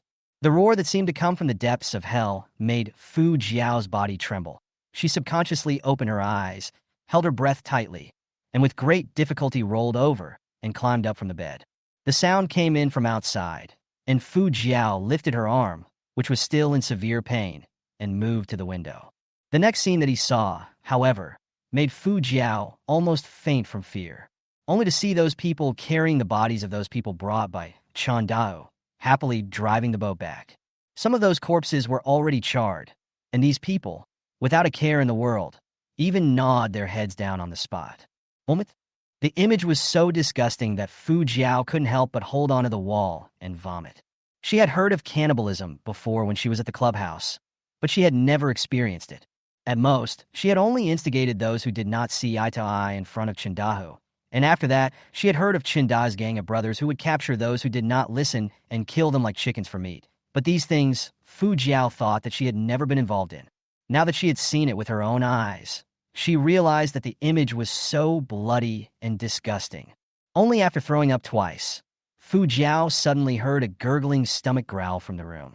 Frozen for a second, Fu Jiao turned her head in some alarm, just in time to meet Fu Rongchong's thoughtful gaze. The look that instantly sent shivers down her spine. She didn't know if it was because the sky wasn't completely bright yet, but she always felt that there was something wrong in Fu Rongchong's eyes when he looked at her. She suppressed the urge to scream out and softly called out, "Dad." Fu Rongchong then came back to his senses. He gently rubbed his nose and lightly coughed with some embarrassment. "I didn't think that the outside has already been messed up to such an extent. They actually..." Speaking here, Fu Rongchong sighed heavily again. He's always been a baby girl dad, and he hasn't left Fu Jiao since the natural disaster. It could be said that the only reason he had survived until now was because Fu Jiao was supporting her. And as it happens, Fu Jiao has a very good skin. Before the disfigurement, this face is Fu Jiao's big killer. She can earn a lot of living materials back with this face of hers. Thinking of this, Fu Rongchong couldn't help but look up at Fu Jiao again. Looking at the ugly scar on Fu Jiao's cheek, Fu Rongchong frowned slightly. Pity. He rubbed his stomach, which had been hungry for almost a day, and stared seriously at Fu Jiao for a while before suddenly asking her, "Jiao Jiao, how much do you weigh now?" Chapter 217. Fu Jiao was already terrified to death, and Fu Rongchong's words made the hairs on her body stand up. Her body was unconsciously close to the wall, staring at Fu Rongchong somewhat warily. Her voice was a little shaky. What? What do you mean? I just think you're a little too thin." Fu Rongchong was also a bit uncomfortable. He walked over and patted Fu Jiao on the shoulder, then said with concern, "What about the injury on your hand? Does that bullet want Dad to help you take it out?" "No need." Fu Jiao's body shook even more as she raised her voice to reject Fu Rongchang. Why was her father looking at her so strangely all of a sudden? It can't be what she had in mind. Fu Jiao was a bit unable to hold it, but she couldn't stop being terrified in her heart. Fu Rongchang looked at her with a look of, "What are you fussing about? I just want to help you remove the bullet from your arm so that it doesn't bleed or even rot in the future." With that, he gave a hefty laugh. "What? You don't think Daddy is trying to eat your meat? Don't worry. How could Daddy do that?" His mouth said that he didn't want to, but Fu Jiao always felt that Fu Rongchang's eyes were looking at her more and more wrong. She pressed her body against the corner of the wall. Even her smile had a hint of reluctance. "There's no rush on this one. This room is so big. Why don't you look around the room for anything you can eat first?" Fu Rongchang scratched his head. "Good. But where would there be any food left inside the house?" Earlier, as soon as Zhou Jiamei and the others died, someone came up and packed away their food along with a few of them. This will be empty everywhere. Fu Rongchang searched for half a day and did not find a single hair. While Fu Rongchang was looking for food inside each room, Fu Jiao also forced herself to endure the pain in her arm and quickly walked to the living room to pick up the fruit knife that was placed in the fruit plate and hid it in her pocket. Vaguely, she developed a bad feeling. Just then, Fu Rongchang drooped his head without success. He sat down on the couch, clutching his rumbling stomach, and closed his eyes wearily. "What should we do? There's no food in the room at all, and it's raining outside, and we don't have a boat. There's no office to send out to gather food." Saying that, Fu Rongchang gave Fu Jiao a very sad look. What were you thinking in your head yesterday? You just had to follow Chindahu to come and join in the fun?" At Chindahu's house, we at least had food, unlike now, where we can only wait to die alive. Following Chindahu and the girls, his life is in tatters since Fu Jiao's face was disfigured, and he also has to work with those minions of Chindahu. But after the work was done, he had more or less a little something to eat, instead of the way it was now, where he could only fetch a little northwest wind to drink, except for the rain. Fu Jiao clenched the knife in her pocket, her face half visible. How could she tell Fu Rongchang that she had deliberately brought him here last night? Fu Rongchang was bigger than her and could just be used as her human shield. But now, the taller Fu Rongchang was a big threat to Fu Jiao. She licked the corners of her dry lips. "Who said we have to wait for death alive? Didn't they say that Fu Ning and the others have plenty of food? Dad, go beg Fu Ning. Seeing as you're her father, she won't do anything so desperate." Thinking of that Fu Ning who dared to pull out a gun and kill people without moving, Fu Rongchang shook his head like a rattle. "I'm not going to Fu Ning. She has never treated me as a father at all. Last night he was lucky to dodge a bullet. Who knows if today Fu Ning will suddenly go crazy and give him a shot." Chapter 218. To say fatherly love, he didn't show any fatherly love to Fu Ning. For so many years, he had been squeezing Fu Ning with Fu Jiao mother and daughter. What if Fu Ning suddenly thought of those things he did to her before and killed him? Fu Jiao was a bit anxious. "It won't happen. She's also your daughter. Didn't she also let us stay on the 7th floor for your sake last night? As long as you beg her, she will definitely give you supplies." Fu Rongchang had already made up his mind that he would go to Fu Ning and end up either dead or half disabled. He's sick to be touchy at this point. After thinking about it, Fu Rongchang sighed slightly. "When the rain is a little bit smaller, let's find a way to go out and find some food, or you block the face of the injured side of the building. Those people in the building, I don't believe that they can't get a little something out of their hands." As a father, Fu Rongchang half-heartedly felt that there was something wrong with his words. Fu Jiao, however, cursed Fu Rongchang in her heart. From the moment she ripped open her mouth and learned that she could trade her beauty for the bonuses of life's goods, Fu Jiao was certainly willing to continue to do so. But everyone in the building had witnessed Fu Jiao's shooting. Who else would be able to relieve her now, regardless of their own safety? Fu Jiao thought of countless possibilities and ultimately felt that none of them were feasible. After listening to Fu Jiao's analysis, a flash of anger flashed through Fu Rongchang's eyes. Is Fu Ning half-heartedly leaving us no way out? How could she be so vicious? As he spoke, his stomach rumbled again. Fu Rongchang simply took a basin and caught a basin full of water by the window and gulped it into his mouth. A day and a night without food was too much for him. After drinking the water, Fu Rongchang then closed the window and lay down on the bed again. As for the food thing, wait until you wake up from your nap. He just couldn't believe that he was a big man who would be starved to death by a little bit of living supplies. He soon fell asleep with his back to Fu Jiao. As for Fu Jiao, staring at Fu Rongchang sleeping back, a flash of viciousness flashed in her eyes. The biggest test for her at the moment was not starvation, but life and death. She also didn't want to think so badly of human nature, but Fu Rongchang was originally a white-eyed wolf with little emotion. 1 second he could be fatherly and filial with her. Fu Jiao believed that Fu Rongchang was capable of doing something that would give her a knife in the next second. Instead of that, Fu Jiao quietly took out the fruit knife from her pocket and gingerly approached Fu Rongchang. Fu Rongchang was lying on his side with his back to her, and from where she stood, she could just see Fu Rongchang's throbbing aorta. As long as she stabbed the fruit knife into Fu Rongchang's aorta, she wouldn't have to be coerced anymore. As if she was compelled, Fu Jiao lifted her knife and stabbed downward violently after getting close to Fu Rongchang. Neck pain. Fu Rongchang violently opened his eyes to get up from the bed, raised his foot, and kicked Fu Jiao hard. He forcefully covered his bleeding place and angrily rebuked Fu Jiao. "You animal, what do you want to do?" Fu Jiao clutched the dagger in her hand tightly. She stared at Fu Rongchang with scarlet eyes. "I know what you want to do. Come on. Either you die or I live today." Chapter 219. After practicing boxing with Song Yi all morning, it was only at noon that Fu Ning finally had the time to be able to rest. She was just thinking that she had to go back and get something to eat when she looked up and saw Song Yi heading downstairs. She was a little surprised. "What are you doing?" "Get some bows and arrows. We'll go find Chun Dahu at night." Song Yi turned back, his voice deep. At this time, Chun Dahu and the girls were probably still practicing, so tonight Hua Tian Yuan was safe. But just because it's safe tonight doesn't mean it's safe every night. It was impossible for them not to get rid of a hidden danger like Chun Dahu. Moreover, if they waited for Chun Dahu to recuperate and counterattack, no one would be able to imagine what even more heartless things Chun Dahu and the girls would do at that time. At the mention of Chun Dahu, Fu Ning instantly felt his exhaustion disappear cleanly. She got up. "I'll join you." According to Sheng Pengpeng, Chun Dahu's base is guarded by security guards 24 hours a day. They were able to sneak through quietly, but it was impossible to be completely inaudible when firing a gun, even with a silencer. The best tool for killing at this time of year is the bow. Song Yi looked at her. "No rest. We won't rest until the universe reboots." Thinking that Fu Jiao and Fu Rongchang were now under her nose, and besides, she was probably going to see the image she wanted to see the most soon, Fu Ning was in a rare mood to joke. Song Yi froze and also hooked his lips in a smile. The two of them went to the 9th floor and divided their labor to make the large date what they got back earlier into a crossbow.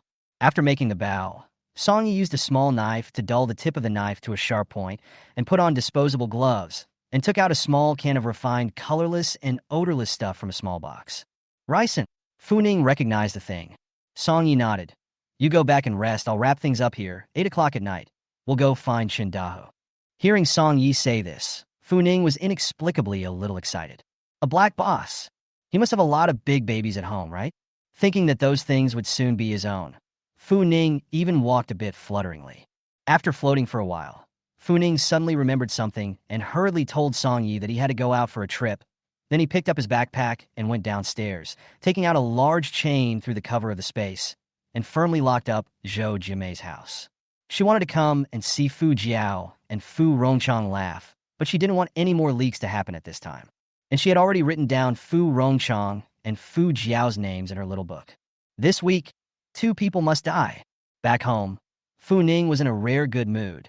She did not take fast food out of the space to deal with a meal, but made a good meal. Wash the rice and vegetables, cut the rabbit into large chunks, pop them with garlic scapes, add ginger and garlic, mount tie to deodorize, and stew a tomato brisket. TSK, that taste, next door children have not been greedy, cry Fu Ning, do not know, but 2 floors apart Fu Jiao and Fu Rongchang, but was stimulated not light.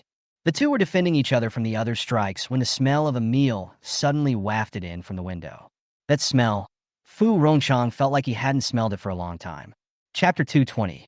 This period of time, Fu Jiao followed this, and that bosses mixed a lot of good things to eat, but those people did not give him the treatment of his father-in-law, rewarded him a mouthful of food, not to let him starve to death, is already in the face of Fu Jiao.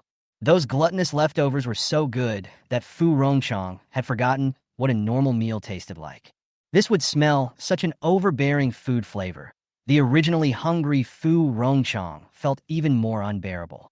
Seeing Fu Rongchang slightly out of focus, Fu Jiao reacted quickly. She brought her knife forward and cut hard on top of Fu Rongchang's arm.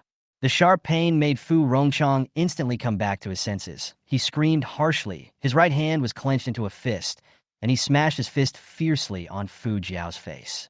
Despite losing a lot of blood, in the midst of his rage, Fu Rongchang exploded with unprecedented energy. Fu Jiao's body swayed slightly. The knife in his hand did not hold steady. Clang fell down. And she also felt endless darkness in front of her eyes, and her whole body fell straight back, completely fainting. Only after Fu Jiao fainted did Fu Rongchang let out a cold snort. He flew forward, took off the clothes on his body, and wound them into a rope, and quickly tied Fu Jiao's hands in a reverse cut. At this time, Fu Jiao turned around and realized that her hands were tied up by Fu Rongchang, and immediately revealed a look of panic. "Dad, what are you doing? What did you say you did to me?" Fu Rongchang couldn't get angry and threw a hard slap on Fu Jiao's face.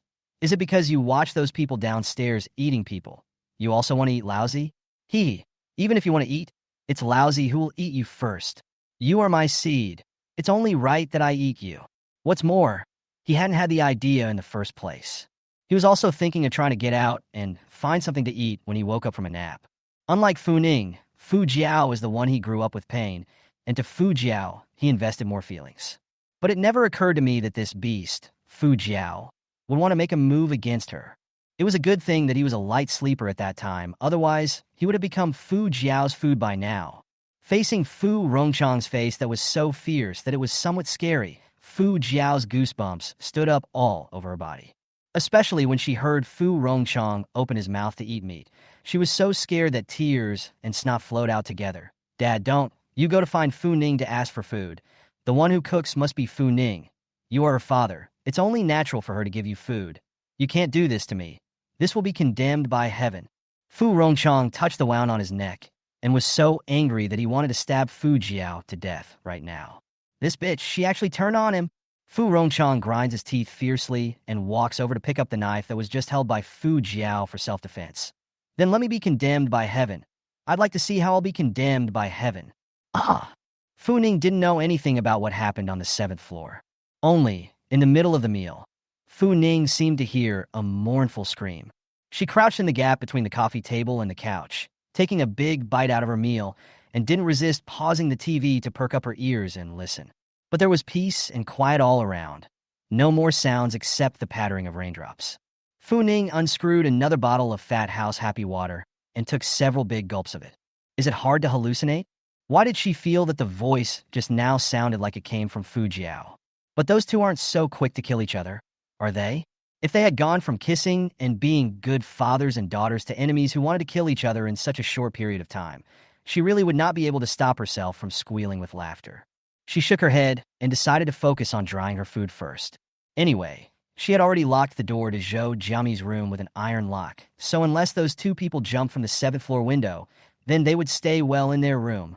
Chapter 2:21. The night has come, and a light rain is falling outside the window. Fu Ning changed into a diving suit, wore night vision goggles, had a bow and crossbow in his waterproof backpack, and went out with the submachine gun he got from Wang Qingqing on his waist. Chindahe's house is on low ground, and many places have been completely engulfed by water. If they fluttered and swam over like moths, even if they moved carefully, those people could see them as long as they weren't dead, and Fu Ning didn't want to take a few bullets. Song Yi was also ready. Fu Ning glanced at his costume. Well, it was good, exactly like her. Song Yi lifted his wrist and looked at the time. Let's go. The two of them drove the submarine and went straight to Chindahe's house. In a hidden location near Chindahe's house, the two hid the submarine and dived into the water again, quietly approaching Chindahe's house. Chindahe, as the black boss of this area, became more and more unscrupulous after the natural disaster, and had already let his men take over an entire building. Presumably, he had done so much damage that in the building he was in, the duty staff changed every 4 hours. Those on duty carry guns or machetes and just look imposing. The two of them, Fu Ning and Song Yi, slowly swam over in the dark and only quietly swam up from under the water when they were almost close. The two men on duty stood in a loose posture against the wall, glancing now and then toward the door. Tiger really failed the sneak attack last night and lost a lot of brothers? Or else, didn't you see him get so angry today? I'm now worried that if this matter gets out, and the others know that Tiger has lost such a big face, will they take advantage of the fire to find us? And then I'm afraid that none of us will be able to live such a comfortable life. The man who spoke earlier drooped his head and sighed. I don't know what kind of fairy that Fu Ning is. He actually exterminated so many of our brothers with his own strength. It would be great if Brother Chung was still alive. If he knew about this, he would definitely help us. Fu Ning, who had already touched the back of the wall, heard the minion's words, which were tinged with a few emotions, and thought for a moment before remembering who Chung was. The Brother Chung they spoke of was the scarred man who had initially hung out with Fu Jiao and then had his head blown off by a shot from Song Yi in the clubhouse. It's a shame. They missed the Chung brother, probably at this time have drank several bowls of Mangpa soup to get on the deletion of the number to start over the plane ticket. Song Yi swam ashore from the other direction. He raised his hand and gave Fu Ning a gesture, signaling the two men to kill one each. Fu Ning nodded and decisively fished out the crossbow from his backpack, aiming it at the heart of the hairless, yellow-haired man who was still remembering his past. Shoo! The sound of two short bows in the rainy night was so light as to be almost inaudible. At times like this, a bow is better than a gun. The ricin-smeared arrowheads penetrated the man's bloodstream even more quickly. Before the man could make a sound, he collapsed limply to the floor, his pupils dilating in no time. Only then did Fu Ning and Song Yi get to the shore, bypassing the two already dead men and quietly feeling their way upstairs. Chapter 222. Along the way, once he heard footsteps, Fu Ning greeted him with his bow. Only this building has 30 floors. Fu Ning stood in the hallway a little confused. She did not know which floor Chindaho lived in. In this building, the people going in and out will have all kinds of secret codes, plus they all know each other. Sheng Peng Peng is already considered a very powerful paparazzi, but he can only find out Chindaho's address. Song Yi gripped his bow tightly and lowered his voice to analyze with Fu Ning. Generally speaking, a vigilant person like Chinda wouldn't live on the top floor. He'd be worried about someone breaking in from the top floor. I think he should live on the 27th or 28th floor. We can just go up. Having to climb nearly 20 floors, Fu Ning gritted his teeth and nodded his head as he climbed upstairs. Even climbed more than 10 floors, Fu Ning also did not hear half a bit of movement coming. As Fu Ning doubted Chindahu was not at home when upstairs came a vague sound of table tapping. Fu Ning looked up and saw that it happened to be the 26th floor. Song Yi, this person. It's still really 6 as can be. Fu Ning was a little skeptical of life. The same long ahead. Her head is to set off the body-coordinated decorations, while Song Ye's head is loaded with a variety of knowledge. Hey! But this would be no time for jokes. It would still take a lot of fighting to take a small gang down in one fell swoop. Fu Ning touched the submachine gun, and his heart was much more solid. Just one word, fuck. By the time they reached the 27th floor, the man's voice spoke more clearly. Neither Fu Ning nor Song Yi had ever dealt with Chindaho before, and just from the sound of those people's conversations, they could probably guess who Chindaho was. After all, the boss is still there. Fu Ning and the girls quietly touched the 28th floor, while Chindaho did not know that the danger was approaching. With a cigar in his mouth, he took a hard drag and asked the man beside him, "Two dogs hasn't come back yet?" "No." The bare-chested man beside him rubbed the waist of the woman in his arms and smiled at Chindaho again. "Don't worry. That Urgu person is a chicken thief. He'll definitely be able to come back safely." Chindaho frowned with eyes full of hostility, took another deep drag on his cigarette, turned to kick the woman in Zhou Yuliang's arms over to the ground, and cursed angrily with a floating heart. "Get lost. What are you doing here? I'm distracted by what I'm seeing." That woman's face suddenly changed when she was kicked, but she didn't dare to make half a sound. She pursed her lips and left the room silently with her head lowered, only to show disgust and resentment in her eyes after she turned around. He glared hard at Zhou Yuliang again. "What the fuck is the time to be thinking about this? What else can I think about?" Zhou Yuliang lazily collapsed on top of the sofa on all fours. "Thinking about that bitch Fu Ning. Last night, she was just a fluke. I don't believe that God is on her side every time. Besides, there are only 4 people on her side, and 3 of them are fucking women. You're nervous about, do you think we only need to keep an eye on Fu Ning's people now?" Chindahu inhaled deeply and exhaled a smoke ring. "There are more people staring at us now. Once we make any mistakes, believe it or not, someone will end our lair tomorrow. If Air Dog doesn't come back again, have someone go look for him. I doubt Air Dog is in trouble." Zhou Yuliang is still not very concerned. "You really make too much of a fuss. What can happen to Erdog? It can't be that he was chased over by Fu Ning and killed back, right? What? I don't believe that Fu Ning and the girls still dare to rush to our home to end our lair. Crap! Chapter 2:23. The corridor was quiet, so Fernand's nerves instantly tightened at the sound of a clattering footstep. She gripped her bow tightly in her hand, her eyes locked in the direction of the doorway. Song Yi, however, tapped her lightly on the shoulder at that moment and made a shushing gesture at her before gently walking behind the closed door. Soon the door was pushed open. A very coolly dressed woman came out of it wiping tears from her eyes. Fu Ning subconsciously raised the bow in his hand, and at that moment, Song Yi quickly stepped forward and pinched the person's throat, holding her down against the wall, the pistol against her waist. The woman was shocked and wanted to scream, but her throat was pinched by Song Yi, so she could only make a ho-ho-ho sound. Fu Ning was originally ready to make a move, and only after seeing Song Ye's movements did he slowly put down the crossbow in his hand. Song Yi lowered his voice and asked her, "How many people are there in your organization?" The woman held out her hand, and with great difficulty, compared it to a 4. "It can't be 4, only possibly 40 or upwards." Song Yi nodded and continued to ask, "What floors do they all live on?" The woman compared several more numbers. Song Yi nodded again. "How many people are inside the room? Are there any hidden doors?" The woman reached for a number again, then shook her head and said with her lips, "No." Song Ye's heart was clear, "Many thanks." Then, as soon as he knocked the woman unconscious, he pulled rope and duct tape out of his backpack and tied her up solidly. Fu Ning had felt that Song Ye's maneuvers were 6, and now it seemed that his tawdry maneuvers were getting more and more 6. After seriously finishing saying thank you, she thought Song Yi was ready to let her go, but she didn't expect Song Lao Lu was really extraordinary. After tying up the woman, Song Yi raised his head to meet Fu Ning's eyes with a few teasing glances and froze slightly before speaking. "Fu Ning, I'm going to teach you another lesson.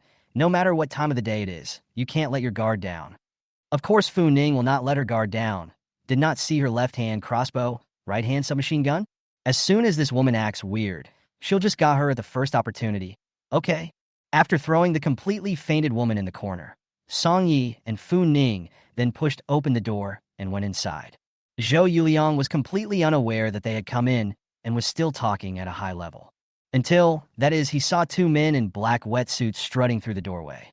He felt that his eyes were blurred and rubbed his eyes hard. But instead of disappearing, the 2 men at the door were getting closer and closer. Crap dash, he froze, nearly jumping off the couch in shock. But Fu Ning didn't give him a chance. The moment Zhou Yuliang cried out in shock, she sharply aimed her bow at his heart. Shoo!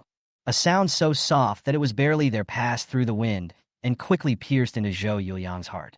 His eyes widened in horror, and he failed to utter a single word before his body collapsed limply. Chapter 2:24. Chun Dahu still wanted to struggle, but Song Yi aimed the trigger at his temple and decisively knocked the trigger. After the bang sound, Chun Dahu's body also fell down limply.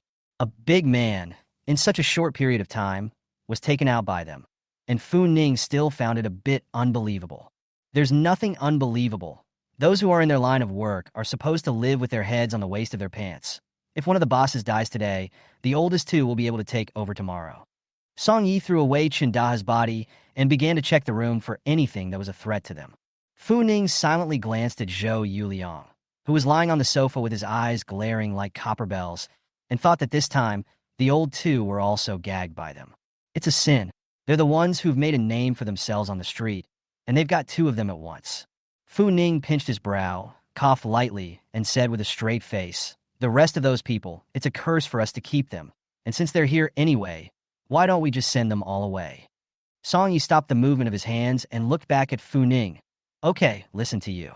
Just what would it take to get all the rest of them in one fell swoop?" So he went back out and dragged the passed-out woman from the doorway back in.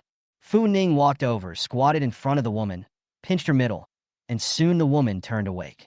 The woman somewhat confusedly glanced at Fu Ning and Song Yi, but her eyes quickly settled on Chindahu, who had already completely cooled off. Her fists clenched unexpectedly, and fierce hatred erupted in her eyes. "This is... hate Tiger Chin?" Fu Ning moved slightly closer. "You hate him a lot?" The woman's eyes were scarlet, and she nodded her head vigorously, the veins on her neck jutting out in a look of overwhelming excitement. If they really hated Chindahu, that would be a good help to them. Fu Ning pulled out his saber and laid it across the top of the woman's neck. I can tear the seal from your mouth, but you have to listen to our arrangements. Otherwise, I'll immediately send you to Si Chun Dahu. The woman nodded fiercely in agreement again. Song Yi walked over, and after exchanging a glance with Fu Ning, he bent down and pulled the tape off the woman's mouth. Who knew that the first thing the woman opened her mouth and said to them was, "Thank you. I don't know who you are, but I appreciate you killing these two beasts for me." Fu Ning's brows wrinkled slightly, but his mind was not carried away by her. The knife was still dead against the woman's neck. "What grudge do you have?" "This is my home, but Chendahu, those social dregs, after the extreme heat to circle the land, take our building for themselves. Not only that, he also humiliated me in front of my parents and my brother. My father was shot dead by them when he resisted, and my mother died on the spot vomiting blood because she couldn't stand the incident. Chendahu the beast. I will never forgive him in this life. You guys are my great benefactors for doing justice to heaven." The woman viciously ground her teeth and looked at Chendahu as if she wanted to tear Chendahu apart. Her few short words were her life on the verge of a broken home. After the natural disaster, this kind of thing happened again and again, but Fu Ning was still inevitably a bit saddened. "What about your brother?" "Forced by them to go out and gather supplies." The woman took a deep breath. "If it wasn't for me, my brother wouldn't have been so obedient at all, and the last time I saw my brother, he had one of his eyes blinded by one of those animals." With that, her tears fell again. Seeing the deep sadness in her eyes, Fu Ning felt some emotion. Her brother was struggling to survive because of her, she thought, and she, in turn, hadn't been enduring humiliation for his brother's sake. Fu Ning sighed slightly. "So if I were to kill those people, you would help me? Even if I have to fight for my life, I will help." The woman nodded fiercely. Despite this, Fu Ning didn't completely believe her words. "You should know exactly where the place where they eat is, right?" Chapter 2:25. The woman nodded vigorously again. "That's good." As soon as Song Yi took a look at Fu Ning's expression, he knew what Fu Ning wanted to do. He raised an eyebrow slightly. "You brought it?" Fu Ning narrowed her eyes and smiled without saying anything. She didn't have any in her bag, but she had hoarded a lot of ricin in her space. GA 2 people on the road and GA more than 40 people on the road sense of accomplishment is completely different.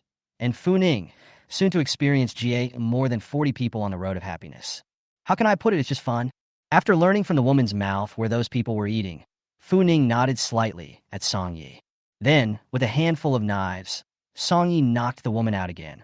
After re-gagging the woman's mouth, Fu Ning carried her to the bed and carefully covered her with a quilt. Although it was a bit uncomfortable to sleep with your arms and legs tied up, but the day passed as soon as your eyes closed and opened, so you don't think it's too much of a problem. It was still far from the time point of the morning meal, and Fu Ning and Song Yi did not leave the 28th floor in order to avoid spooking the snakes. It can be seen that the 28th floor has been designated as a base by Chendahu, and at first glance, it looks like there are quite a lot of valuable objects inside. Fu Ning casually rummaged through it and turned up several gold necklaces the thickness of a baby's arm. Not only that, but she found several antique vases that looked quite valuable. It was a pity that Song Yi was around, and there was no way for her to get all of these things into the space. Now there's no way to put antique vases or anything into space, but you can bookmark all those gold necklaces.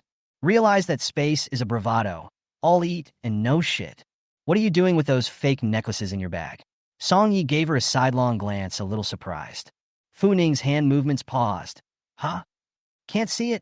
Song Yi was instead amused by Fu Ning's reaction. He walked over with big strides, grabbed those fake necklaces in Fu Ning's hands, and shook them twice with force. A clanging and crisp sound broke Fu Ning's heart a little. Sano looked at her again, fished a lighter out of his pocket, and burned the necklace, which was as thick as a baby's arm, for a moment. Then Fu Ning watched that necklace from tile shiny yellow a little black. It blacked out. Seeing those necklaces burn pitch black, Fu Ning felt that his own face was about to have it black as well. She doesn't get it. She's still the boss. Can't she get something real to wear? Or is it that the horse shit skin face is light? Chendahu is such a vain and pretentious person. Also, if all this gold is fake, doesn't that mean the rows of antiques that look like they're worth a lot of money are also fake? Song Yi saw her looking at the row of antiques on the wall with a heartbroken face. I don't know much about antiques. If you want to, you can hold it back and try it out, according to the current natural disaster situation.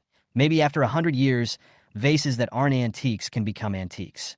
Oh, what's the point of having a vase that's not an antique?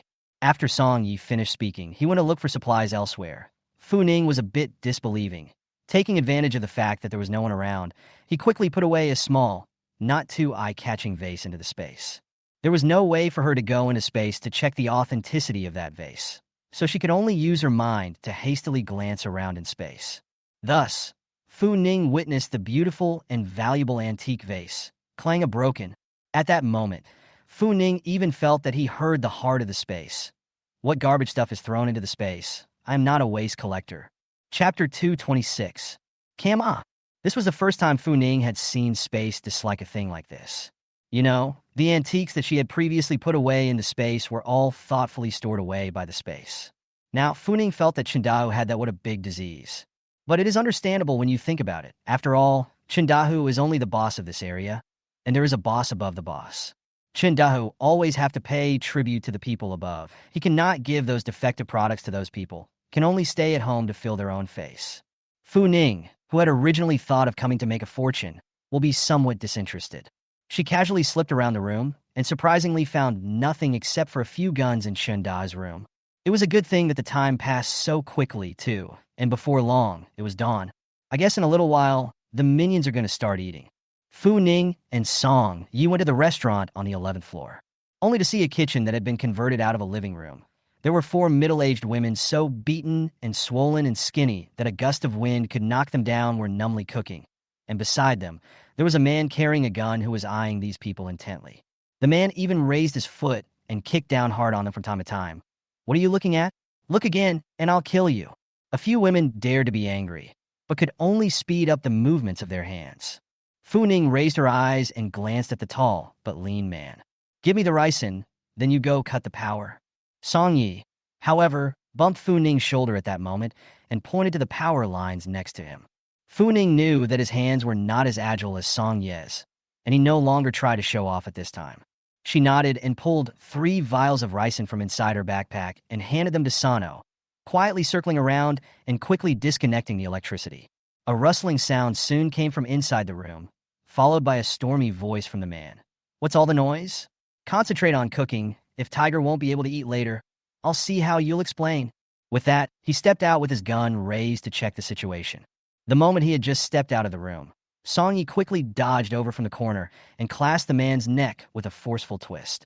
The man died without much struggle.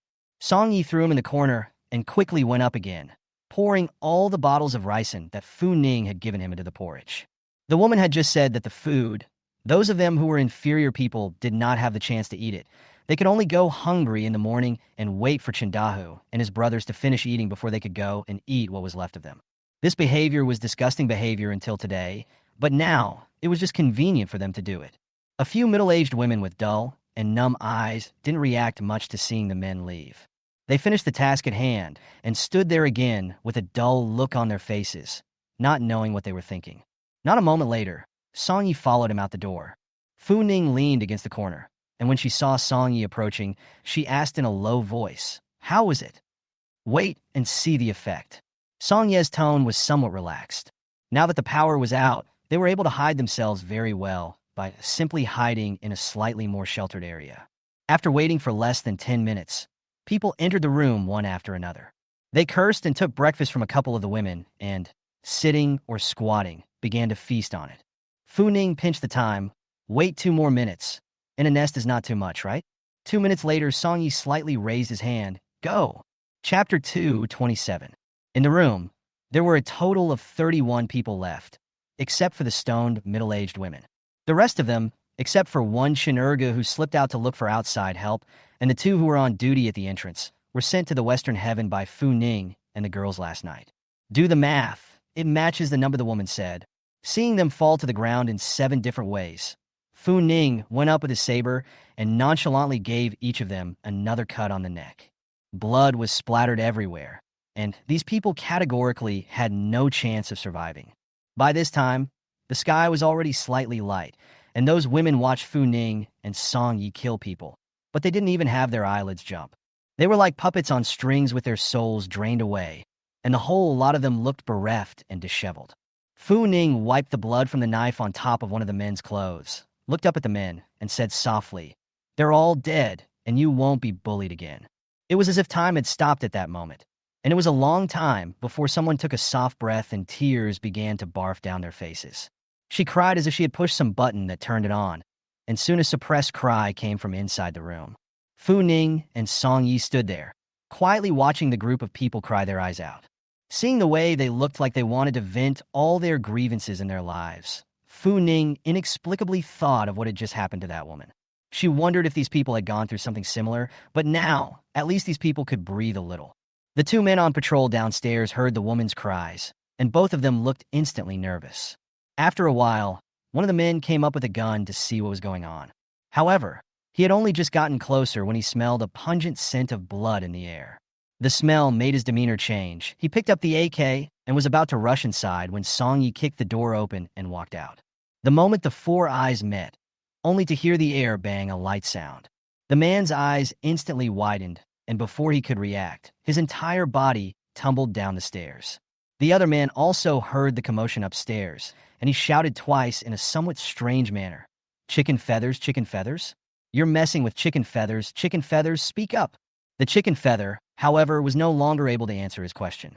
While the man was hesitating to go up and see what was going on, Song Yi had already come down with his gun by this time. Another shot right in the center of the eyebrow, and the man didn't even have a chance to struggle before he plunged into the water and died. After getting rid of a big brother in just one night, Fu Ning felt quite accomplished. She glanced at the woman crouching on the ground, crying without breath, thought of what the woman had asked herself to do last night, and asked an extra question. Do you know who Man? It was a while longer before someone wiped their eyes and nodded. It's the one who lives on the 28th floor.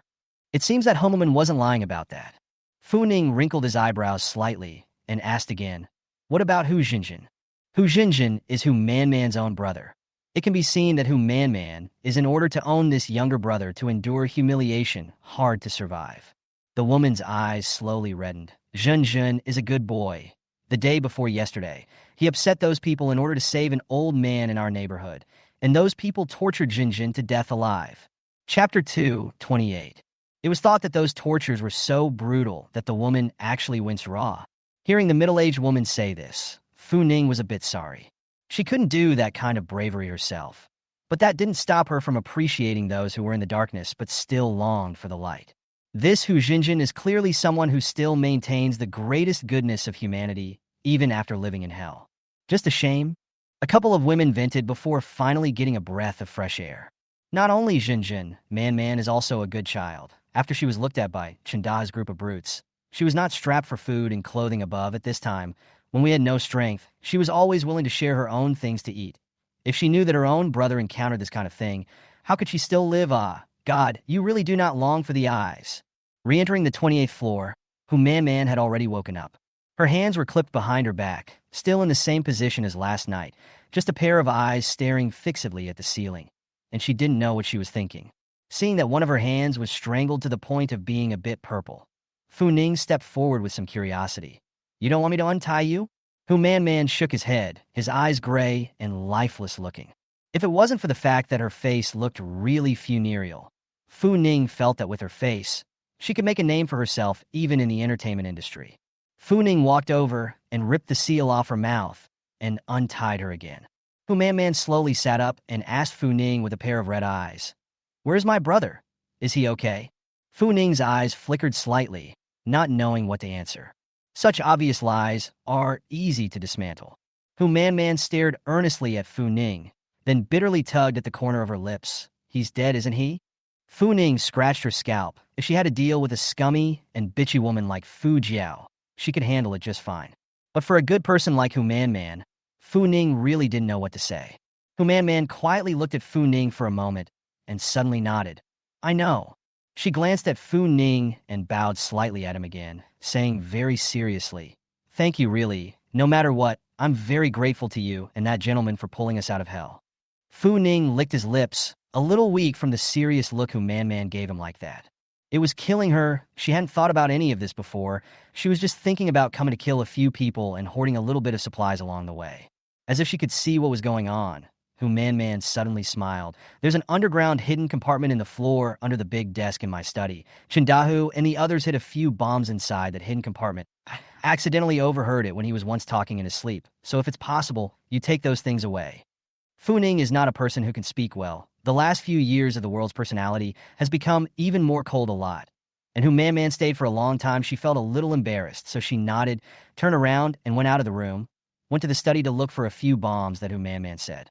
As for Who Man Man, after Fu Ning left, she went to her room and found her old clothes from the bottom layer of the closet. It was a plain white dress. Changing her dress, Who Man Man turned around and went to pick up the photo of her family of 4 on the dressing table. She gently stroked the smiling faces on the photo. Dad, Mom, Jin, I'm finally free. Wait for me. I'll see you soon, okay? Clutching the photo, she didn't hesitate to climb up to the window and leap down. Chapter 229. Fu Ning just found the grenade in Who Man Man's mouth. There was a loud bang outside the window. Fu Ning frowned slightly as she put a few grenades into the space through the cover of her backpack and pretended to take a few bricks and put them in her backpack before she carried her bag out the door. Song Yi was also in the process of collecting the guns of those who had cooled off to the bone. And after putting them all in a large cardboard box, he looked down at the gun in his hand. Nearly 20. If these guns fell into the hands of those evil elements, I'm afraid the next Chindahu would be born again. When Fu Ning came down with her bag on her back, she happened to meet Song Yi, who was carrying a large cardboard box up the stairs. The two men looked at each other and asked at the same time, "What was that noise?" Then, with a simultaneous shake of the head, "I don't know." After a pause, Fu Ning coughed lightly. "See?" "Ah." Song Yi nodded and turned to go downstairs. Only just down the stairs did the two see a group of people darting and swimming inside the water. "What's going on here?" While Fu Ning froze slightly, his fingers had subconsciously touched the submachine gun. In the next moment, there were whimpering cries coming from a short distance away. Man, why are you so stupid? We made it through. Why do you want to jump?" The murmur over there managed to stop Fu Ning in his tracks. "Manuel who? What happened to her?" Fu Ning took a few steps forward just in time to see 7 or 8 people carrying a woman in a white dress swimming this way. That woman happened to be Who Man Man who had spoken to Fu Ning 10 minutes ago. A group of people, both men and women, were carrying Homino Man into the building, still trying to squeeze the water out of her chest.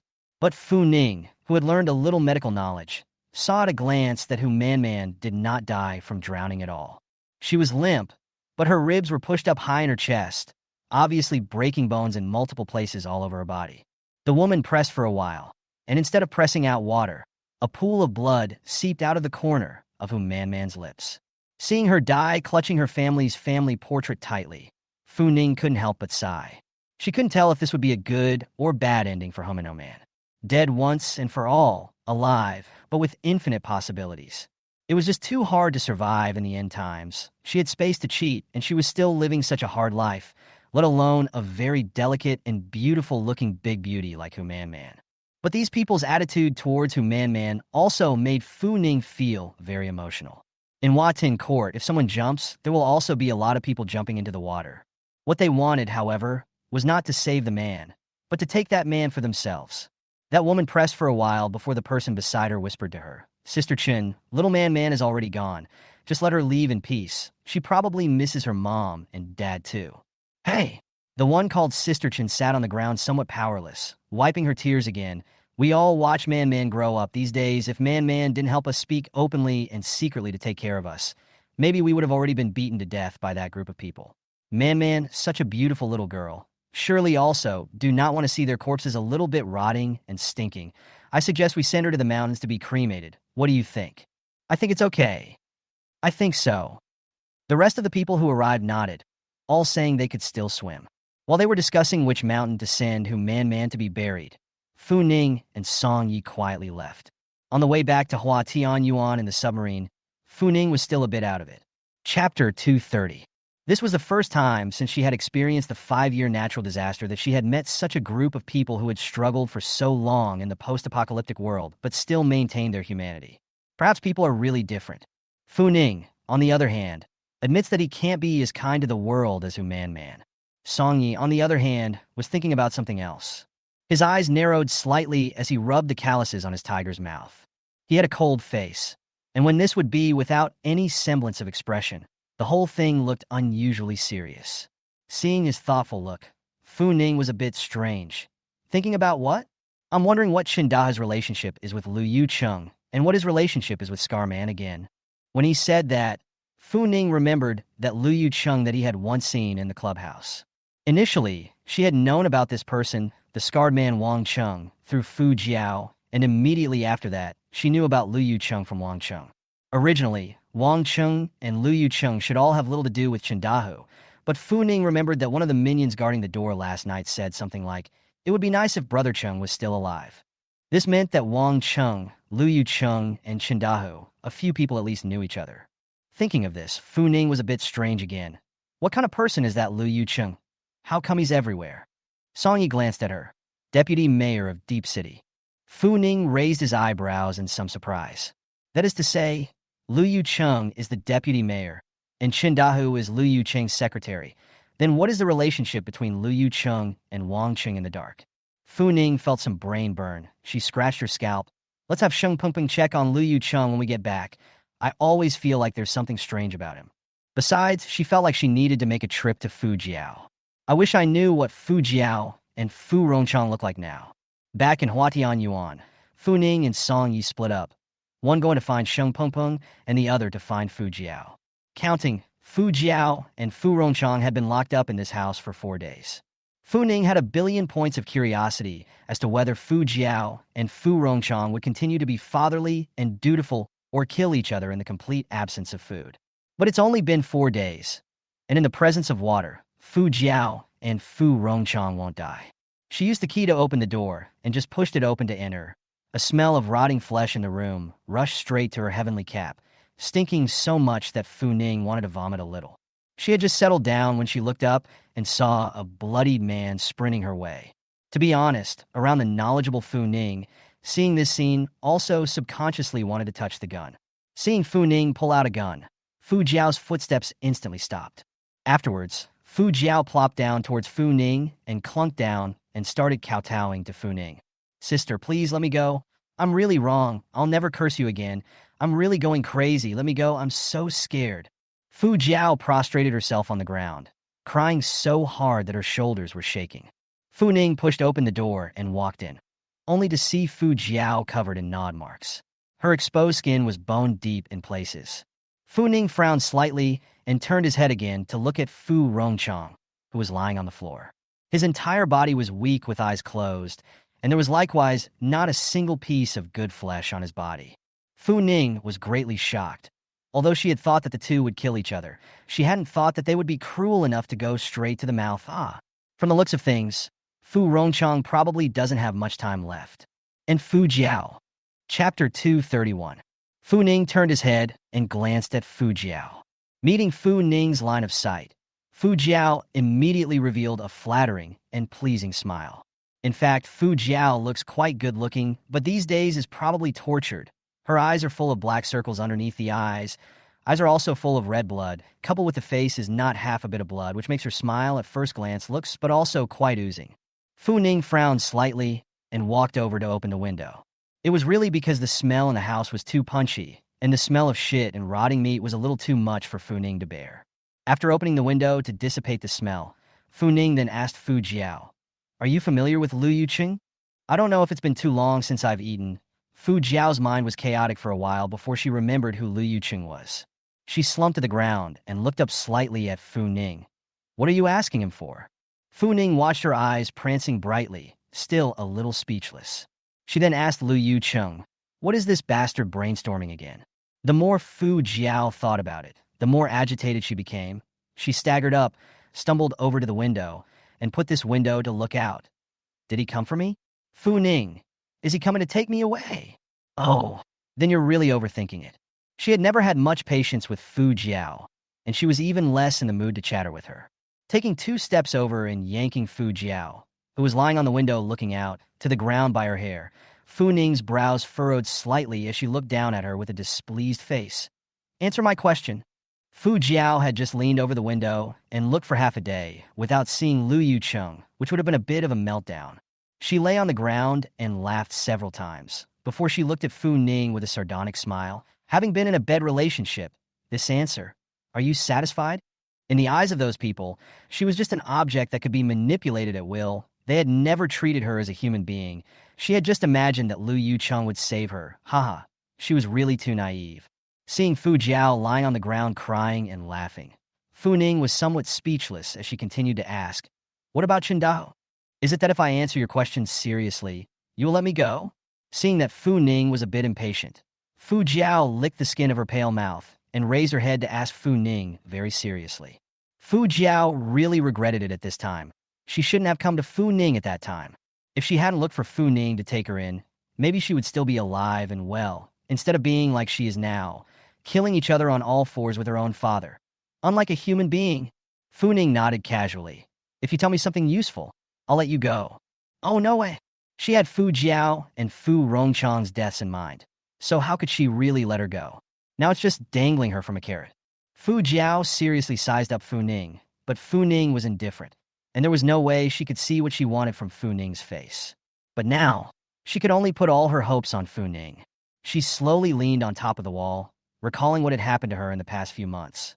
At the beginning of extreme heat, when the social order had just collapsed, I was targeted by a man named Wang Cheng, who forced me to become his person, and later, in order to compete for turf, he gave me to Lu Yucheng. But Lu Yucheng was a pervert, and there was also a very ferocious tigress in his family. My and his relationship was known by that tigress, and then I was given to Qingdao. By him again. Chapter 232. Fu Ning nodded, signaling Fu Jiao to continue on.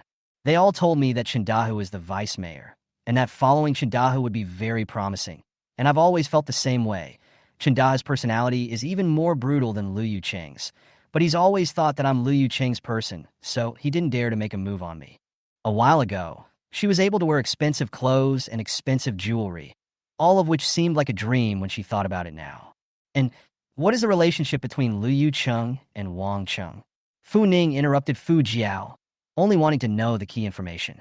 Fu Jiao thought for a moment. It seems that Wang Cheng has Lu Yucheng's handle in his hand, but the two of them are in a mutually beneficial relationship. It's just that after Wang Cheng's death, this relationship may have been broken, right? Not 2 days after Wang Cheng's death, I was given to Qingdao by Lu Yucheng, and the rest of the things, I'm not too sure. Oh, this means that Lu Yucheng had something unseemly that happened to be known by Wang Cheng, so he was threatened by Wang Cheng for a while. Fu Ning's curiosity was aroused, and she kind of wanted to know what Wang Cheng had used to threaten a vice mayor like Lu Yucheng. But this matter, there is no need to ask Fu Jiao. If she knows what is the matter, either it has long been on the Lu Yucheng killed, or also by the Lu Yucheng good food and drink for. How will fall to such a point now? Fu Ning licked her lips and felt that she should investigate this Lu Yucheng. Fu Jiao looked at Fu Ning with tears in her eyes. "Sister, what else do you want to know? I'll tell you everything. Give me a little bit of food. Just a little bit, I beg you." Giving her a little food seemed like a waste to Fu Ning. She hadn't been able to get much useful information out of Fu Jiao, and now she could only temporarily dismiss the idea of starting with Fu Jiao. Meeting Fu Jiao's pained and supplicating gaze, Fu Ning smiled faintly. "No." After saying that, Fu Ning turned around and prepared to go out. Fu Jiao, however, jumped up at this time and yanked hard on Fu Ning's arm. "No, you can't go. You have to stay and protect me. If you go, he will kill me. He will definitely kill me." Fu Jiao looked in Fu Rongchang's direction with a horrified face. "Oh, but what's it to her?" Fu Ning broke Fu Jiao's arms apart one by one. She could not feel half sympathy for Fu Jiao. After all, in her last life, no one had ever felt sorry for her. Pushing Fu Jiao away, Fu Ning strides out the door. Fu Jiao still wanted to catch up. Fu Ning decisively shot, shining her calf hard to come above.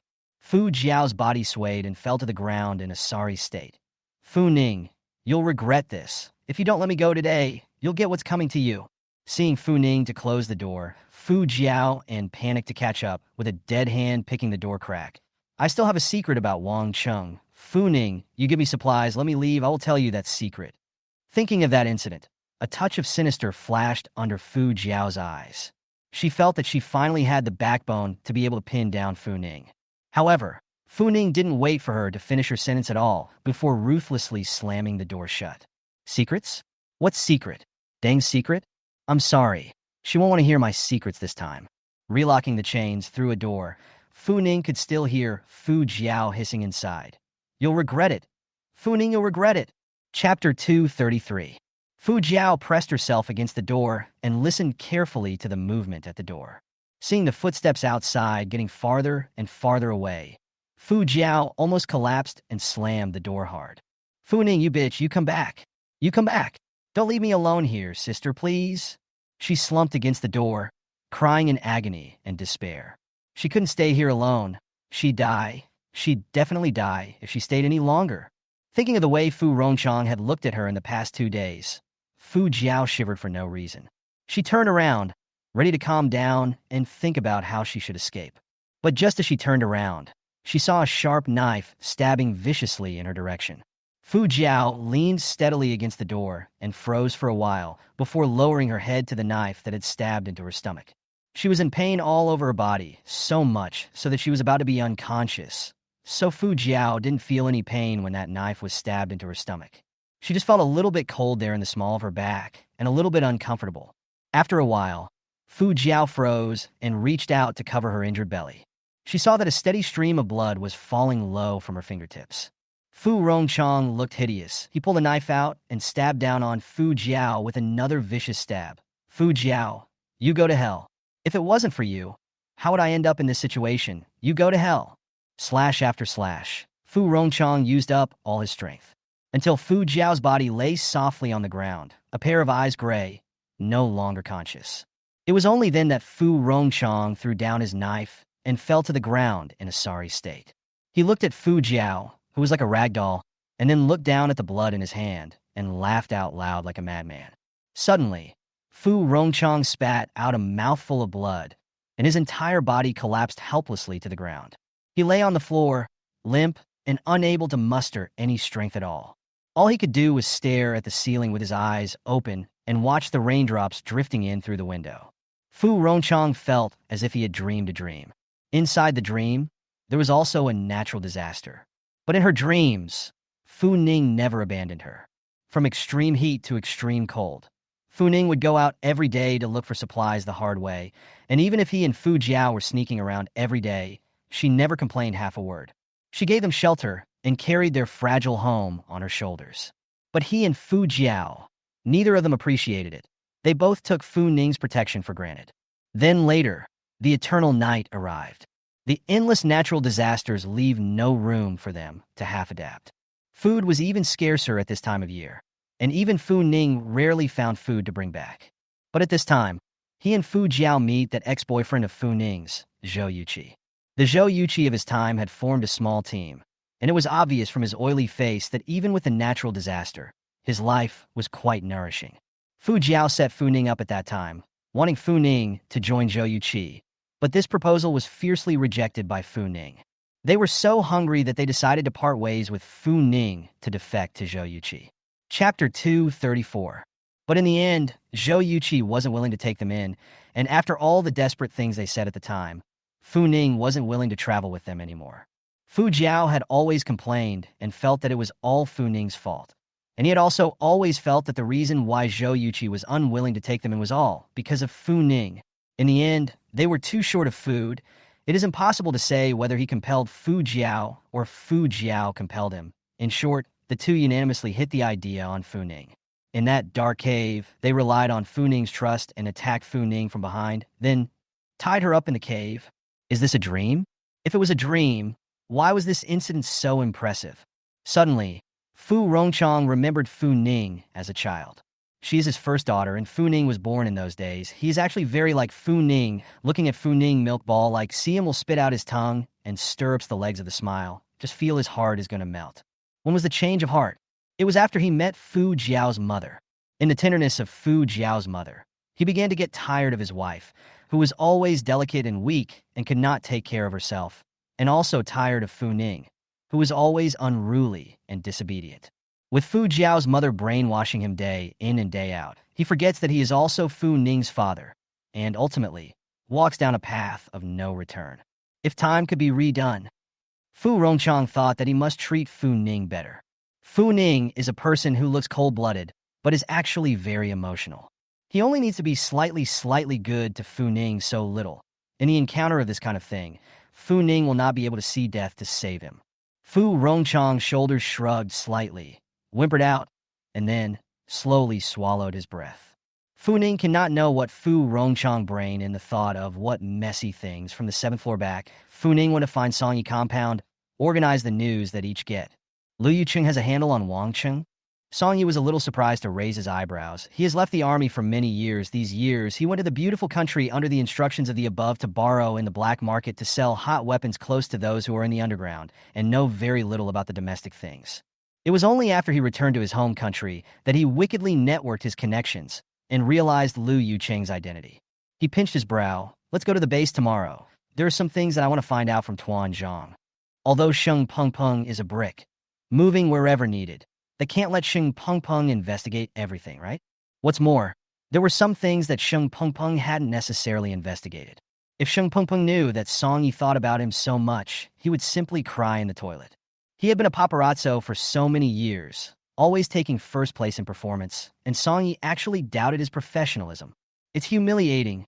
Fu Ning thought for a moment and nodded as well. Just in time to check on Chen Rue and Xiao Qiao. I think it's feasible. After the opinions were harmonized, Fu Ning didn't stay at Song Ye's house for much longer. She turned around and went back to her room. After locking the door, Fu Ning searched around and did not find any trace of Little Yellow, which suddenly remembered that she got up in the morning and threw Little Yellow into the space by hand, which would have not even been put out yet. Fu Ning simply flashed into space herself. She had to go on a raid like a serious old parent to check to see if Xiao Huang was slacking off. Besides, she had also planted herbs in the space. Fu Ning was a little impatient to see how those herbs had grown. After entering the space, Fu Ning saw that Little Yellow was chasing a group of small goats halfway up the mountainside to drive them towards the sheep pen. Seeing Little Yellow whimpering and huddling amongst the goats, Fu Ning was somewhat speechless. Yellow, remember who you are? You're not some shepherd's tiger. Chapter 235. Seeing Fu Ning, Xiao Huang hurriedly ran towards her and rolled several times next to Fu Ning, looking like he wanted to kiss and hug and raise his head. Fu Ning squatted down and touched Xiao Huang's soft little belly. Having raised a sickly little tiger to several dozen kilograms by now, she felt like she could do it again. So, with this kind of mesmerizing confidence, Fu Ning went to a piece of farmland that had been specially opened up to grow herbs. It was good that the herbs were very successful in dyeing a patch in her careful feeding. Fu Ning pinched his brow, somewhat helpless. Obviously, she was getting every step of the way according to the knowledge in the book. So why did she end up making a mistake? What step went wrong? Fu Ning couldn't figure it out even after thinking about it left and right. But the good thing was that they were going to make a trip to the base tomorrow, so Fu Ning could ask Chen Rue what he was going to do about it. After eating half a fan of durian in the space, Fu Ning took Little Yellow out of the space with him.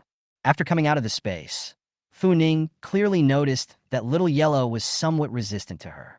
Even Yellow pawed at her nose when she got close, looking like she couldn't stand it. Seeing Xiao Huang dislike it like this, Fu Ning couldn't help but knock on Xiao Huang's head hard. Dog thing, durian is the king of fruits. You dare to dislike it? Little Yellow grunted. I'm still the king of all beasts, and you still knock my head into a wooden fish. One man and one tiger argued for a while in a language each couldn't understand, before Fu Ning simply ate 2 bowls of noodles and went to take a shower again. While rubbing her hair with a towel, Fu Ning habitually went to the window and lifted the curtains to look out. After looking at it for a while, Fu Ning suddenly realized that something was wrong. Has it stopped raining? Her brow furrowed slightly. Floods soon formed after perennial rainstorms, and right after the floods came the plague. When it was raining, people could still eke out a living by catching rainwater. And once the rain stopped, those people had no choice but to opt for red water covered with all sorts of corpses and bacteria when push came to shove. Fu Ning remembers that many people in the neighborhood in his last life were killed in the plague that followed that rainstorm. And more people, at this point in time, saw that Hua Tianyuan's terrain was good and began to forcefully take over Hua Tianyuan. Fu Ning also relied on the ferocious aura of his African pinto to keep his home. It seemed one really couldn't be idle, and she would have to be vigilant next. After almost a night of no sleep last night, Fu Ning took a hot shower, threw himself on the bed, listened to a song for a while, and soon drifted off into a deep sleep. Unlike her previous life, where she had to be wary at all times to sleep and retain 5 points of wakefulness, now that she not only had an electric door installed, but also had Xiao Huang, whose ears were even more sensitive than hers, Fu Ning slept peacefully this sleep. When I woke up, it was 7:30 the next day. Fu Ning moved his body, rolled over, and got out of bed, casually took out a portion of brine noodles from the space, and gave Xiao Huang a whole portion of fresh lamb. Soon after dinner, Fu Ning put on his bulletproof vest, put on his casual clothes, and when it was time for the appointment, that's when he carried his backpack and went out with Xiao Huang. She and Song Yi opened the door almost simultaneously. Chapter 236. Song Yi glanced at Fu Ning and nodded slightly in greeting. The rain has stopped. Just in time, it seems like a good day to go out. Fu Ning smiled back. The two men carried the punch bowl downstairs and drove to the base. The two young soldiers on duty at the base, it just so happened that one of them was the youngster that Fu Ning had once saved. When the young soldier saw Fu Ning, he flashed her a clean and pure smile, gave her a salute, and then smiled at Song Yi. Ensign Song, wait a moment. I'll go inform Regiment Zhang. Good.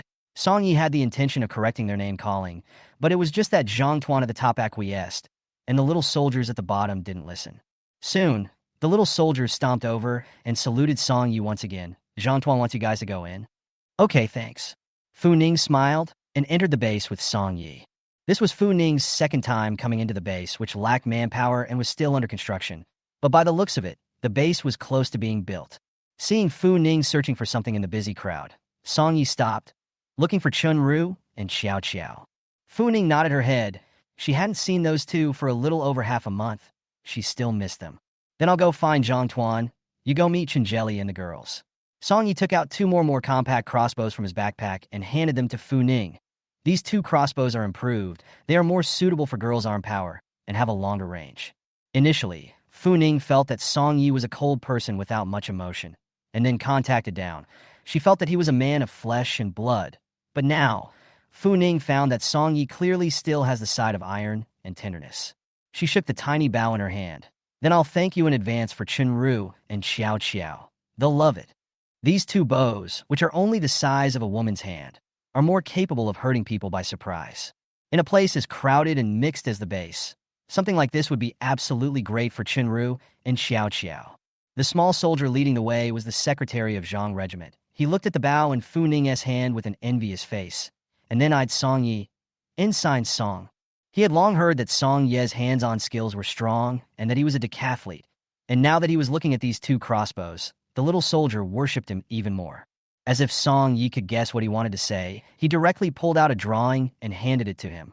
Take it and study it. The security of the base depends on you. The young soldier very gratefully slipped the drawing for making a crossbow into his pocket. Thank you, Ensign Song. The Zhang Regiment will definitely be very happy when they see this drawing. Will Zhang Tuan be happy to see this drawing? Fu Ning does not know. She only knows that Xiao Xiao is so excited after seeing her that she is almost out of her mind. Fu Ning was still a bit unresponsive as the furry, briny egg rushed towards her. The conditioned reflex formed by her muscles made her instantly feel for the gun at her waist, and only after seeing who the briny egg was did Fu Ning relax. Xiao Xiao was half unaware that she was only one step away from going to heaven. She flew over and directly gave Fu Ning a big bear hug. Ning Ning, how did you get here? I can really miss you. Fu Ning had also fought against Xiao Xiao when they were at home before. Having had the experience of giving Xiao Xiao an over-the-shoulder drop, Fu Ning, with this hug, knew that Xiao Xiao was not only not as poor as she had imagined at the base, but her days were obviously quite good. Xiao Xiao hemmed and hawed, rubbing her slightly rounded face. I'm the only doctor on the base right now, and Regiment Zhang asked me to teach their regiment soldiers some simple first aid, and they gave me quite a bit of food to thank me for it. Seeing that she was doing well at the base, Fu Ning was relieved. She looked around again. Where's Grain? How is she? Only after she finished speaking, Fu Ning saw Xiao Xiao's eyes redden slightly by 2 points. Seeing Xiao Xiao like this, Fu Ning's heart sank. What's wrong? Chapter 237. Xiao Xiao took a deep breath with some difficulty. She clenched her fists and her tone was a bit indignant. Grain is hurt. What happened? Is it badly hurt? Take me to see her. Fu Ning's brow furrowed. She had thought that Chen Rue and Xiao Xiao had come to the base to at least learn some life-saving skills. I didn't expect that Chen Rue had only been here for a short while and was actually injured. Seeing Fu Ning's tense face, Xiao Xiao shook her head. It's not particularly serious. It's just that she was pushed and shoved and broke her foot. Let me take you to see her first. As skilled people, Chen Rue and Xiao Xiao don't have to live in the big bunks with the rest of the evacuees. Zhang Tuan specifically for the two applied for a small dormitory on the 3rd floor of the technical personnel building. This small dormitory room is not large. Less than 15 square feet of place set up the upper and lower 2 high and low beds. next to 2 office desks and 2 closets. The room wasn't well lit and looked dark and cramped, but it was still a lot better than the big bunkhouse. Rui slept on the lower bunk. Only this time she didn't rest properly, but lay on the desk to draw grass paper. As Fu Ning pushed the door open and came in, Rui didn't even lift her head. "Get out, you're not welcome here." Fu Ning strides in and reaches out to knock twice on top of Rui's desk. "I said I'd let you out, Ning Ning." Rui, who had been as angry as a pufferfish 1 second, looked at Fu Ning with wide eyes and a surprised face the next. She stood up, but she forgot that her feet were still injured, and her face suddenly changed, and her body was about to fall to the side. Fu Ning's quick eyes grabbed her arm and pressed her back down on the stool to sit down. "Sit down, you. What's the point of moving blindly?" Jojo nodded vigorously in the background. "That's right, Grain. I clearly told you need to get some rest now. AI, when I think of the unpredictable and ghostly weather, there's no way I can rest properly." Chun-Ru shook her head and gave a bitter laugh as she tightly grabbed Fu Ning's arm and asked her with a concerned expression, "Ning Ning, why did you come to the base? Did something happen in Hua Tianyuan? Where are Song Yi and Xiao Huang?" She has always been a warrior's life. Fu Ning patted her on the shoulder, not lightly. "Don't worry, we're all okay. It's you. Tell me what happened." Chun Zhel was pushed off the 2nd floor under construction last night and broke his foot, and Xiao Qiao knew little about the matter. Meeting Fu Ning's serious gaze, Rui sighed slightly. "Do you still remember that high professor of public architectural design principles from my university?" Fu Ning thought seriously and really remembered the old professor, named Gao Tianhua. He was a serious and dedicated person on top of his academics and was always tough on the students in their classes. The main reason why Fu Ning remembers Gao Tianhua is that his wife is too tough. When they were still in college, his wife often came to the school to make trouble. The reason for making trouble can be called outrageous degree. The year Grain was scolded by them once, and the professor's relationship are very stiff. Chapter 238. Just because some female students in their class had asked Gao Tianhua on WeChat for advice on a question they didn't understand, his wife was able to run to the school and pull a banner to scold those female students. At that time, Rui even spat with Fu Ning, saying that if it wasn't for his family being too odd, a gifted and talented person like Professor Gao wouldn't still be an ordinary college teacher in his 50s. Fu Ning frowned. "Professor Gao's family is also at the base? This time you broke your foot. Is it also related to them?"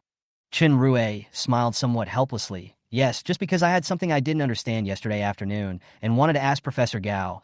This matter was seen by his wife. She indiscriminately rushed up to try to beat me. I accidentally stepped on the slippery when I was dodging and fell down from the 2nd floor." Trolling. Xiao Qiao, who was sitting on the side, was a bit nonplussed. How can that Professor Gao's wife be like that? Professor Gao is over 60 years old. She can't think you're trying to seduce his husband, right? Rui was even more helpless as she shrugged. Although it's quite sci-fi to say the least, his wife has always been someone like that. Rui only reconnected with Professor Gao after he came to the base. This time of year after experiencing the end of the natural disaster, those grudges that once seemed too big to be true would only feel like a passing cloud after experiencing the natural disaster and life and death. Besides, Professor Gao had always thought highly of her and had been training her as a key student in the first place. If Professor Gao's wife hadn't been biting at her like a mad dog, Rui thought, she wouldn't have cut herself off from her mentor for so many years. Now at the base of the building talent is not much. Grain in front of Professor Gao such a bowl, designed to be able to resist drought, floods, earthquakes, and even typhoons and tsunamis of the building, but also just child's play. Yesterday afternoon, Grain took his design and wanted to ask Professor Gao for his opinion. But before Professor Gao could say 2 sentences, his wife appeared. Upon seeing his wife's cannibalistic eyes, Rui already felt that something big was wrong. Before she could run, however, she was clunked in the face by 2 slaps from that crazy woman pulling her arm. It was a good thing that she had followed Song Yi in practicing fighting and physical fitness for the past few months, and her strength was much greater than before. As she broke away from the woman, she didn't notice that she was already standing on the edge of the 2nd floor and accidentally fell down the stairs. Listening to Chun-Ru finished, Fu Ning's brows frowned even more. "When this happened, you didn't even look for Zhang Tuan and the girls to take care of it?" Although Fu Ning hadn't lived on the base in her 2 lifetimes, she knew that the base was garrisoned by the army, and that if someone caused trouble inside the base, the army people could shoot without hesitation. Rui hesitated but still shook his head. "Forget it, Professor Gao is my teacher, and I think he's had a pretty rough time over the years." Hearing Chen Rui say this, Fu Ning only felt a little speechless. The reason why she hadn't half stopped Chinjel and Xiao Qiao from coming to the base in the first place, and was even happy for their willingness to come, was because Chinjel and their thinking couldn't keep up with the ever-changing environment now. In this kind of post-apocalyptic world where no one can eat people without spitting out bones, to be too kind is to seek your own death. If he doesn't have an easy life, do you have an easy life?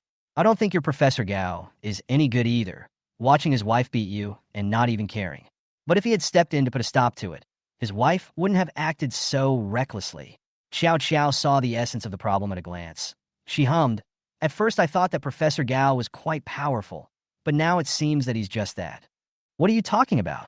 The door of the room was suddenly kicked open with force, followed by a middle-aged woman running in angrily. Chapter 239.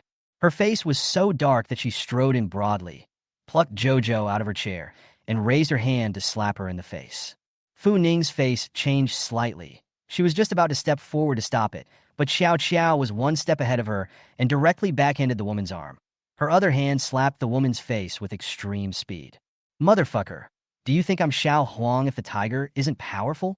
Xiao Qiao pushed the woman away fiercely, rubbing her somewhat sore wrist and glaring angrily at the woman in the long brown dress. She had at least followed Song Yi for several months to learn fighting, and many times her muscles had formed a conditioned reflex. Plus, in the past 2 days of training with the people in the army, they had taught her quite a few more ruthless and insidious tricks, such as pulling out birds' nests and the like. The current Xiao Qiao had long since changed from the Xiao Qiao that only cried when in danger. The woman covered her face in shock, never expecting that Xiao Qiao would dare to hit her. Not only did the woman not expect Xiao Qiao to move so quickly, even Fu Ning was impressed with Xiao Qiao. It seems that after arriving at the base, it's not entirely without its benefits. Chen Rui limped over at this time. She held Xiao Qiao's hand that was slapped red with some guilt. I'm sorry, Xiao Qiao. I've caused you trouble. What's wrong with that? We are good sisters. Xiao Qiao smiled and wrapped her arms around Chen Rui's neck, turning her head to look angrily at Tian Shulan. If you want to go crazy, don't do it here in my place. And also, if you let me know that you're bullying my good sister again, I'll definitely beat you to death. Her fierce eyes scared Tian Shulan. Tian Shulan frowned, avoiding Xiao Qiao's eyes, and turned to glare at Chinjel. Chinjel, you shameless ram. Let me see you seduce our family Lao Gao again. I will definitely not let you off so easily. Saying that, Tian Shulan pulled out a small note, balled it up, and threw it in front of Chen Rui. You sign the words for me, and give me a guarantee that you will never seduce Lao Gao in the future. With these words of hers, she made the somewhat soft character of Chen Rui's face redden with anger. Chen Rui held the desk with one hand, her chest heaving up and down. Miss Tian, I feel pathetic for Professor Gao, that he married a brash and unreasonable woman like you. Don't worry. Not only will I continue to have contact with Professor Gao, I will resume my dealings with him as usual. Who am I to listen to you? I walk the talk. I'm not afraid of anything. She also thought clearly that reasoning with a shrew like Tian Shulan would not work at all. She's only in her 20s now, but Professor Gao was over 60 years old. What made Tian Shulan think she would seduce him? Besides, she had come to the base to draw more knowledge like a sponge, but she was not in the mood to fight with Tian Shulan here and tear her apart. Tian Shulan was not a very nice person to mess with from the way she was facing. She glared fiercely at Chinrui. You bitch. Seeing that she opened and closed her mouth as a bitch, Fu Ning was somewhat unable to listen. She took 2 steps forward and blocked Chinrui and Xiao Qiao. At 1.7 meters, she was almost a head taller than Tian Shulan. When Fu Ning sank his face and looked condescendingly at Tian Shulan, that sense of oppression instantly gave Tian Shulan the feeling of having her neck strangled. Fu Ning clenched her fists into a cackle. You're the one who bullied my friend, not only slapping her, but also making her break her foot. Chapter 240. Tian Shulan clenched her fists fiercely. Who let her seduce my family's Lao Gao? Before the words were finished, Fu Ning raised his foot and kicked hard at Tian Shulan's calf. All that was heard was a soft click. Tian Shulan swayed and fell to the ground. She covered her calf with a pained face, and a cold sweat quickly broke out on her forehead. You! Tian Shulan was in so much pain that she couldn't even say a complete sentence. What are you screaming about? It's not like your legs are broken. In the end, this was an organized and disciplined base, and Fu Ning couldn't do whatever he wanted like he did when he killed Chindahu and the girls. She collected her force and just kicked Tian Shulan's calf, to the point of spraining it as well. Tian Shulan glared angrily at Fu Ning and turned to start yelling, "Help murder! Murder!" Fu Ning hated this kind of unreasonable people the most. If the conditions allowed, she really didn't mind killing someone here. It's not a condition. Soon, two soldiers rushed up and looked at each other when they saw Tian Shulan sitting on the ground, crying and howling. Tian Shulan wiped a handful of snot. She lifted up her skirt to show the two soldiers her kicked and bruised calf. Pointing at Fu Ning, she said, "It's this woman. She tried to kill me. She was going to kill me just now. We can't keep this kind of murdering maniac on our base. You guys take her away and shoot her." Obviously, the two soldiers not only knew Tian Shulan, but they also knew Tian Shulan's battle record very well. Seeing Tian Shulan lying on the ground, crying and fussing, she also felt a bit of a headache. In theory, Tian Shulan had violated the base's discipline, but it was just that she was Professor Gao's wife. Professor Gao is a talent that is highly valued by the higher-ups, and for a while, they don't know what to do with Tian Shulan. At this time, an old man wearing a Chinese mountain suit, hair already white, wearing a pair of black-rimmed glasses, rushed in from the door. He reddened his face and angrily pointed at Tian Shulan. "Tian Shulan, are you trying to force me to die? I've put up with you for so many years. Can't you be a little considerate of me?" "Good Gao Tianhua. You're finally showing your true colors, right? It's really hard for you to endure me for so many years. Do I have to thank you? Back then, if it wasn't because of you, Nui Nui, she wouldn't have died at all. You killed my Nui Nui, and now you want to hook up with other women. You're shameless, you animal." Tian Shulan flew up from the ground, pointing at Professor Gao's nose and crying and cursing. Professor Gao's eyes were dazzled. He pinched the bridge of his nose with his hand with difficulty. Then he took a big step forward and tugged on Tian Shua's arm. "Tian Shulan, I've explained this to you many times. That's my student. I'm lecturing her on the phone. If I, Gao Tianhua, move halfway to a crooked mind, I'll not be allowed to die in my life. I beg you, don't be unreasonable." "I'm being unreasonable. Is it me or your group of good students who are being unreasonable? Especially that woman. She almost broke my calf just now. Weren't you specially hired by that head Zhang?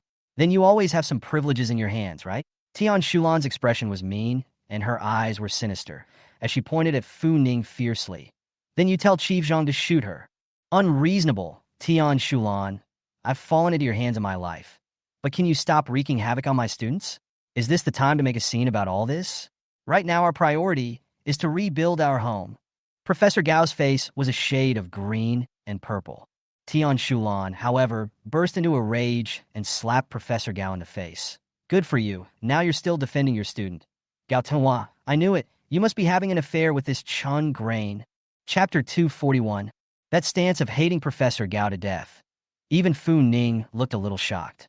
At one time, she had only learned from Chun Ru's mouth that Tian Shulan was a crazy and not to be messed with woman. But after meeting her in person, Fu Ning realized just how far she was outrageous. Gao Tianhua's glasses were ripped off raw by Tian Shulan, and he stood there straight, not resisting. It was still the two smaller soldiers who, after their shock, quickly stepped forward and pulled the two apart.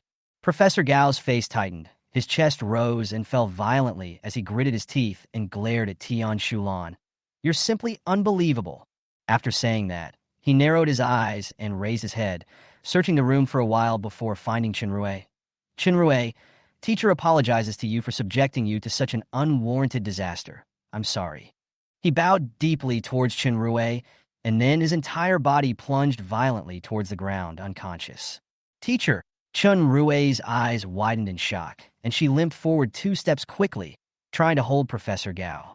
Fu Ning moved faster than her, and with a single stride of her long legs, she stepped forward and grabbed Professor Gao's arm. "Let's get him flat on his back." Jojo sighed and walked over to crouch in front of Professor Gao and rolled his eyes open to examine them. Tian Shulan's hair was all messed up. Her scarlet eyes were still lunging forward. "You're not allowed to touch Lao Gao. You bitches, you don't want to seduce him." Fu Ning couldn't bear to go forward. A hand knife ruthlessly cut on top of Tian Shulan's neck. Noisy. Tian Shulan rolled her eyes and finally fainted completely. The two soldiers also felt relieved when they saw Tian Shulan pass out. It was also the first time they had seen such an incomprehensible person, really, and they didn't know how Professor Gao had lived for so many years. Chun Rue squatted beside Professor Gao with some nervousness and asked Xiao Xiao, How is Professor Gao doing? Yeah, how is Professor Gao doing? The two soldiers also went up to ask Jojo. Professor Gao was a high-end technical talent at their base, and over the years, if it wasn't for a crazy wife dragging his feet, he would have only had a high reputation and title. Having said that, even if he has such a crazy wife, the school still refuses to dismiss Professor Gao, which can also show that Professor Gao does have a couple of tricks up his sleeve. If anything happened to Professor Gao, their country would lose another talent. Under these grueling conditions, every top talent is worth their lives to protect. Xiao Xiao carefully examined for a while, her slightly furrowed brows slowly stretching. Fortunately, not much of a problem. She just fainted from the rush of fire. She wiped the cold sweat from her face and rubbed her temples. Well, I think I'm going to take back what I just said about Professor Gao having problems as well. His wife is just crazy. It's the first time in my life that I've seen someone like that. The two little soldiers were not good enough to stay in Xiao Xiao and Chinjelli's dormitory. They hurriedly greeted Chinjelli Xiao Xiao and quickly left carrying the two fainted old men. Chinrue was so worried about Professor Gao's safety just now that he didn't even care if his leg hurt or not. It would take a reaction for her to feel a sharp pain in her calf. She couldn't stand it a bit and simply sat down directly on the ground, sighing somewhat helplessly. Tian Shulan was crazy in the past, it's just that I didn't expect her to be that much crazier than before now. Chapter 242. She just said something about Professor Gao killing Nui Nui. What did she mean? Xiao Xiao was a bit curious. Chun Granules again cannot help but sigh. Nui Nui is their daughter, and Nui Nui's 6 years old. Professor Gao's family and a few of their good friends that go on an outing, and then Tian Shulan and a few people played cards ago, and there is a student to Professor Gao called to ask for advice. Professor Gao mentioned the work is very forgetful, but also to the side to answer the phone to go. At this time, Nui Nui, a person sneaked to go to the lake to play, and when they found Nui Nui body, has already floated up from the water. When they found Nui Nui, her body had already floated up from the water. This is a family tragedy that no one wants to see, but Tian Shulan forgets that she is also at fault. She puts all the blame on Professor Gao, and since then, whenever a female classmate calls Professor Gao, Tian Shulan has to run to the school to make trouble. At first, she didn't know about this matter, or later when she was being forced to suffocate by Tian Shulan, and she all hated to drop out of school right away. Some schoolmates talked to her about these things. Fu Ning also frowned. It's hard to see how Professor Gao can still live with her for so many years. Let's not talk about this. Chinrue smiled and turned his head to look at Fu Ning. Ning Ning, you came to the base on purpose today. Is there something you want to do? Fu Ning nodded. We would like to ask Tuan Zhang about an individual, and by the way, we came to take a look at your living environment. Jojo blinked curiously. Who do you want to know? I've gotten to know everyone on the base pretty well, so maybe it's more useful if you ask me. She patted her chest, looking smug. From the day she met Jojo, Fernie knew she was a sociopath, a woman who could be feared by others in society. She also joked, Liu Yu Chung, you know him too? Huh, what a coincidence. It wasn't Jojo who said this, it was Grain-chan. She looked at Fu Ning with some surprise. You guys are looking for Liu Yu Chung? Recognize? Fu Ning was also a bit surprised. She had never even thought that Chinjel would know Liu Yu Chung, so she had never thought of learning about Liu Yu Chung from Chinjel in the first place. Chinjel nodded. Liu Yu Cheng's wife is one of Tian Shulan's nieces, and last night Tian Shulan even threatened me, saying that if I seduce Professor Gao again, she'll let Liu Yu Chung and the others get me killed. This is really unexpected and surprising. Chinjel's knowledge of Liu Yu Chung was only a name that came out of Tian Shulan's mouth, but Fu Ning felt that they could check from Tian Shulan, or even from Liu Yu Cheng's wife. She was now really too curious about Liu Yu Chung, a big shot in Deep City, yet closely associated with gangs, and now with the niece of a college professor's wife. What is he trying to do? After playing with Chun Grain and the girls in the dormitory for a while, Fu Ning then remembered to hand the two bows and crossbows that Song Yi had made to the two of them. After the two of them got the palm-sized crossbow, they were all excited, especially Qiao Qiao, who was more eager to jump up. Song Yi, this is also too good to be true. I don't care from today onwards. He's my closest and dearest big brother. I am willing to go through fire and ashes for my dear big brother. Chinjel suddenly thought of the terrier he used to have on the internet, so he clasped his fists and came very seriously. I'm the same. Fernine, are you guys really sure you're not Crouching Dragon Phoenix? Also, when did Chen Rue's drawing style become so crooked? Chapter 243. Being at the base is different from being at Huatian Yuan. Everyone at the base has their own thing to do. Fu Ning also didn't stay in Chen Rue's and their dormitory for too long, And after learning how to carefully plant fruits and vegetables from Chinrue, she left the base. Chinrue's legs and feet are not convenient. Only Xiao Xiao sent Fu Ning out with red eyes. She hung on to Fu Ning's body like a sloth. Ning Ning, promise me that you'll come back to see us in the future, okay? Seeing her scarlet eyes looking like she was going to cry or not, Fu Ning was somewhat speechless. She slapped Jojo on the head. Take back those tears. It's not like it's life and death anymore. Only then did Xiao Xiao take a sharp breath and hold back the tears hanging over her eyes, and then she couldn't help but smile again. But the way you beat up Tian Shulan just now was so handsome. Ning Ning, next time I'm going to be as handsome as you. This guy. Junweather doesn't even get her face as fast as she does, I guess. Just thinking of Tian Shulan. Fu Ning's eyes sank slightly by 2 points. What are the developments on her side? Forget it.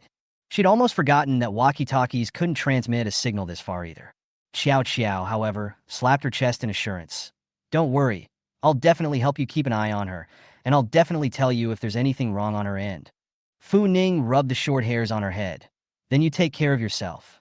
Jojo's hair has grown out a bit, which will make it look less like a briny egg and more like a skinny egg.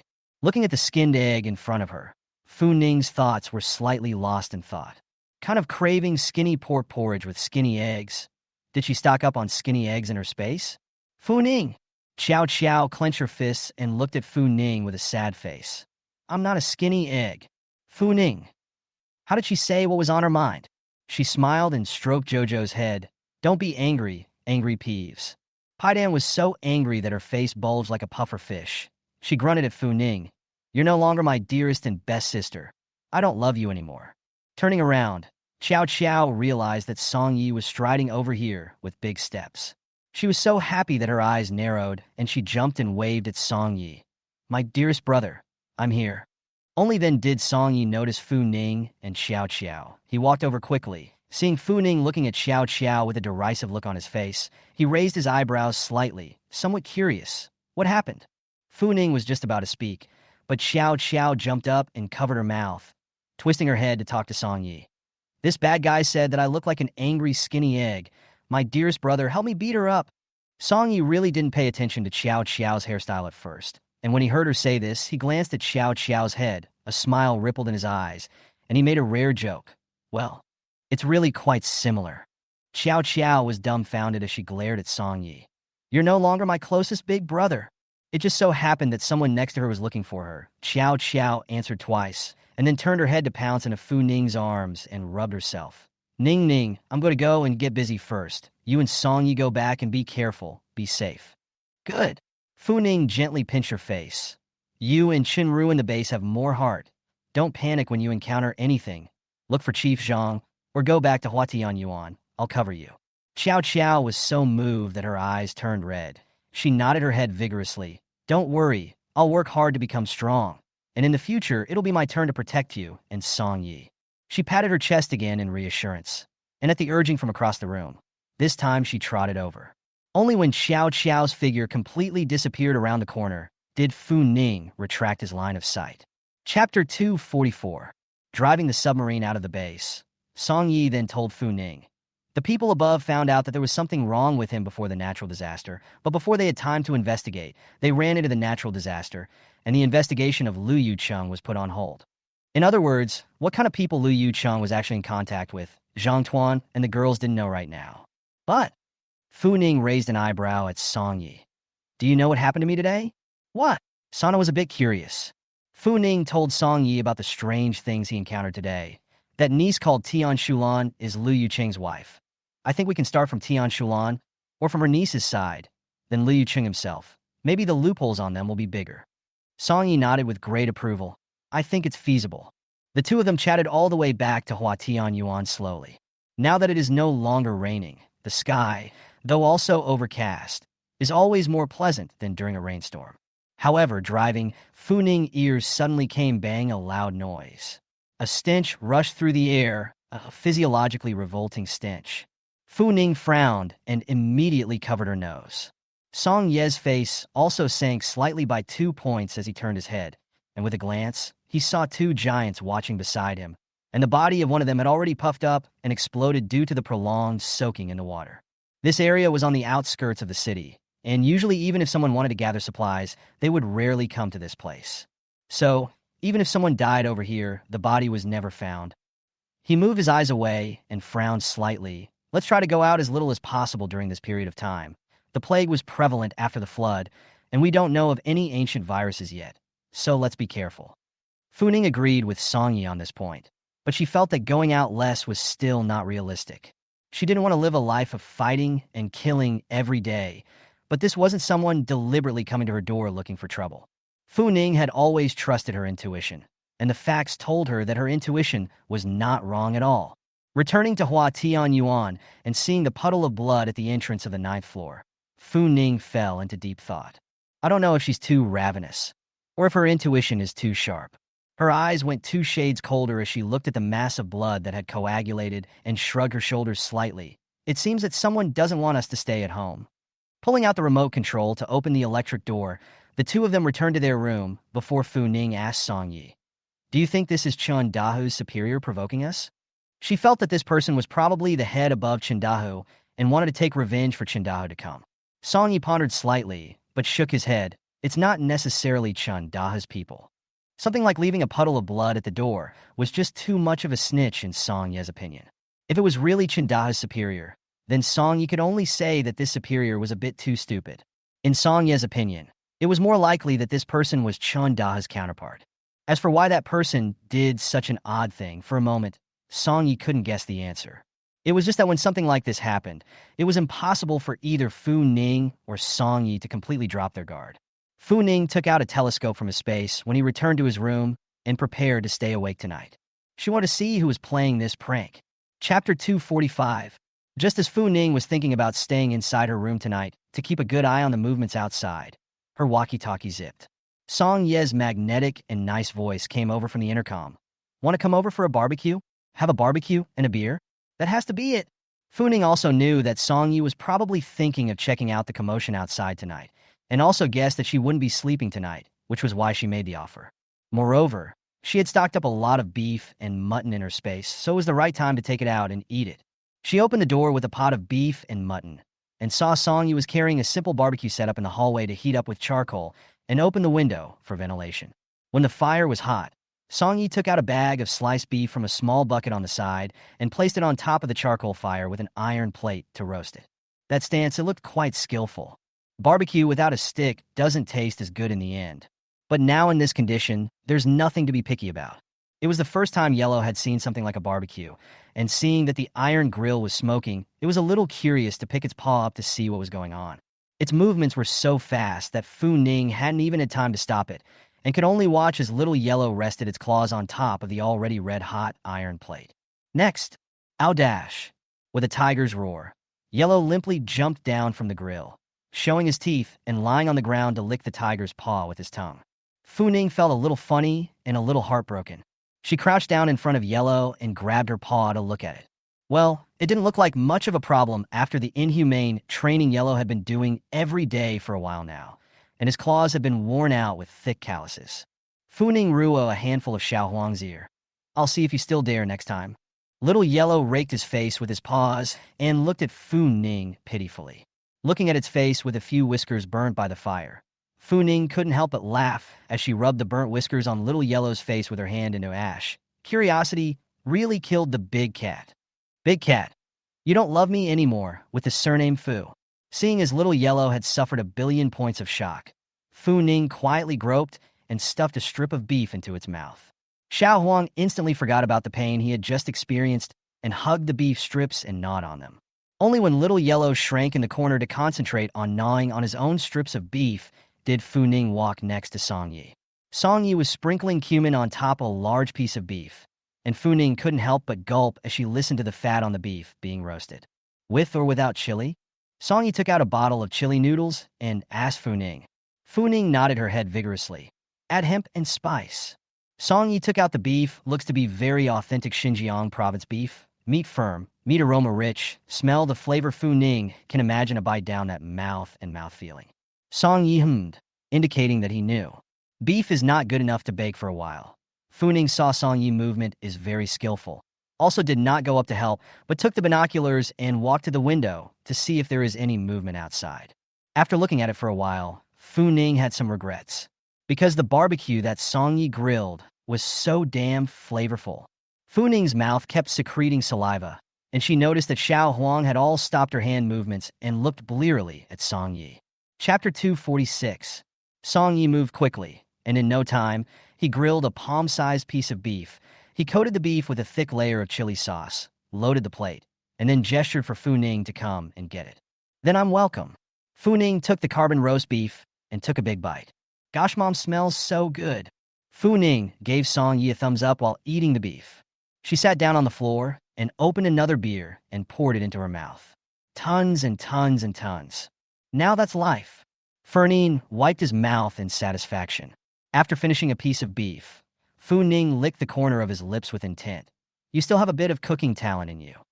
Song Yi was continuing to flip the roast beef again, and when he heard Fu Ning say this, he smiled. There was once a Sichuan province comrade who taught me, and his family owned a barbecue restaurant. No wonder it was so tasty.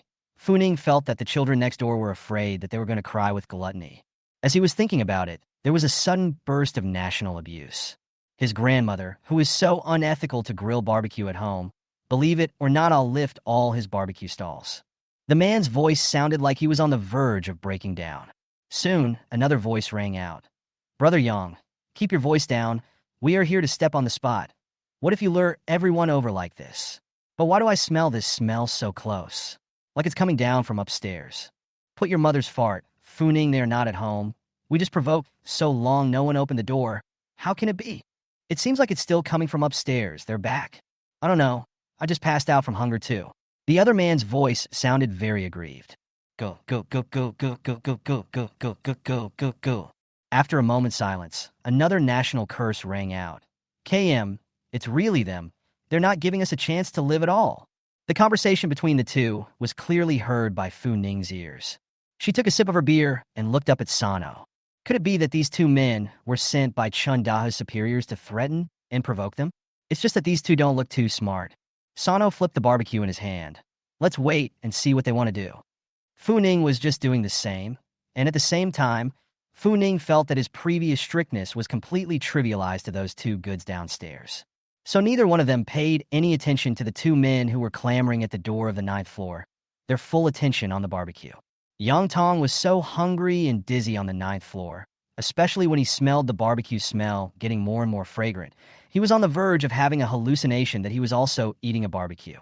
After swallowing hard, Yang Tong lying on the railing breathless, scolding. Fu Ning, you open the door. Ah, I know you're at home. Hiding in the house counts what heroes and heroines.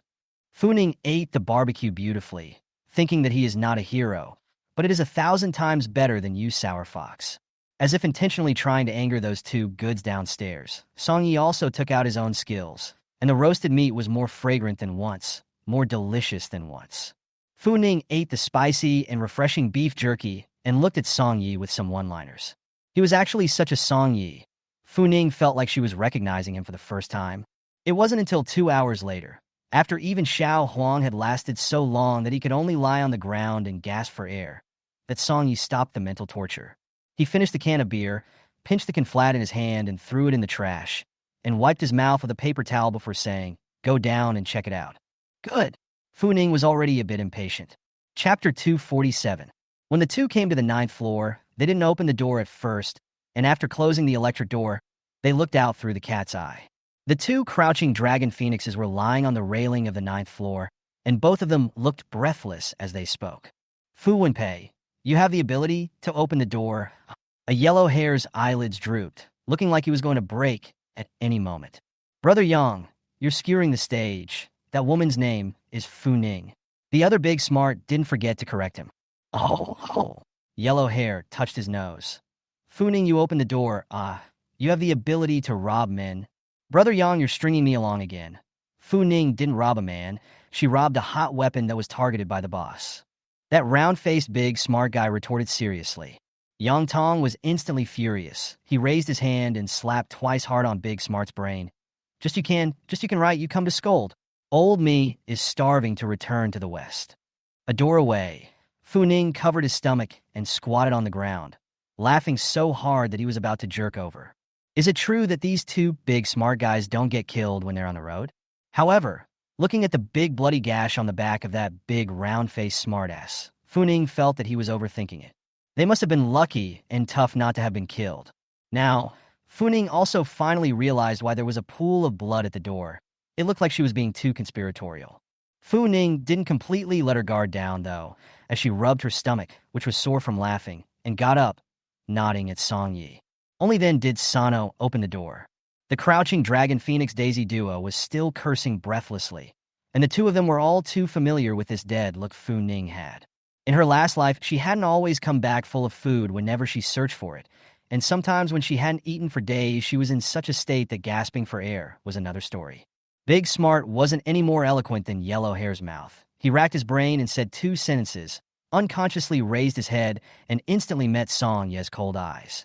Big Smart's throat stuttered, and his mind instantly went blank. He subconsciously took a step back, but fell down the stairs with a plop.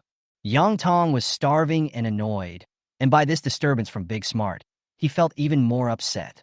He shook off his flowing bangs and looked at Big Smart with a displeased face. "Wang Smart, you're up to something." Big Smart pointed behind him with a horrified face. Fu and Pei. Fu your sister, you cross-talk rammer, people that is called Fu Ning. What the hell?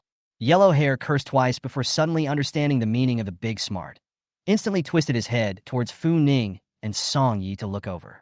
But he had only just turned around when his neck was choked by Song Yi. Fu Ning stood behind the two men, grinning and looking toward them with his submachine gun.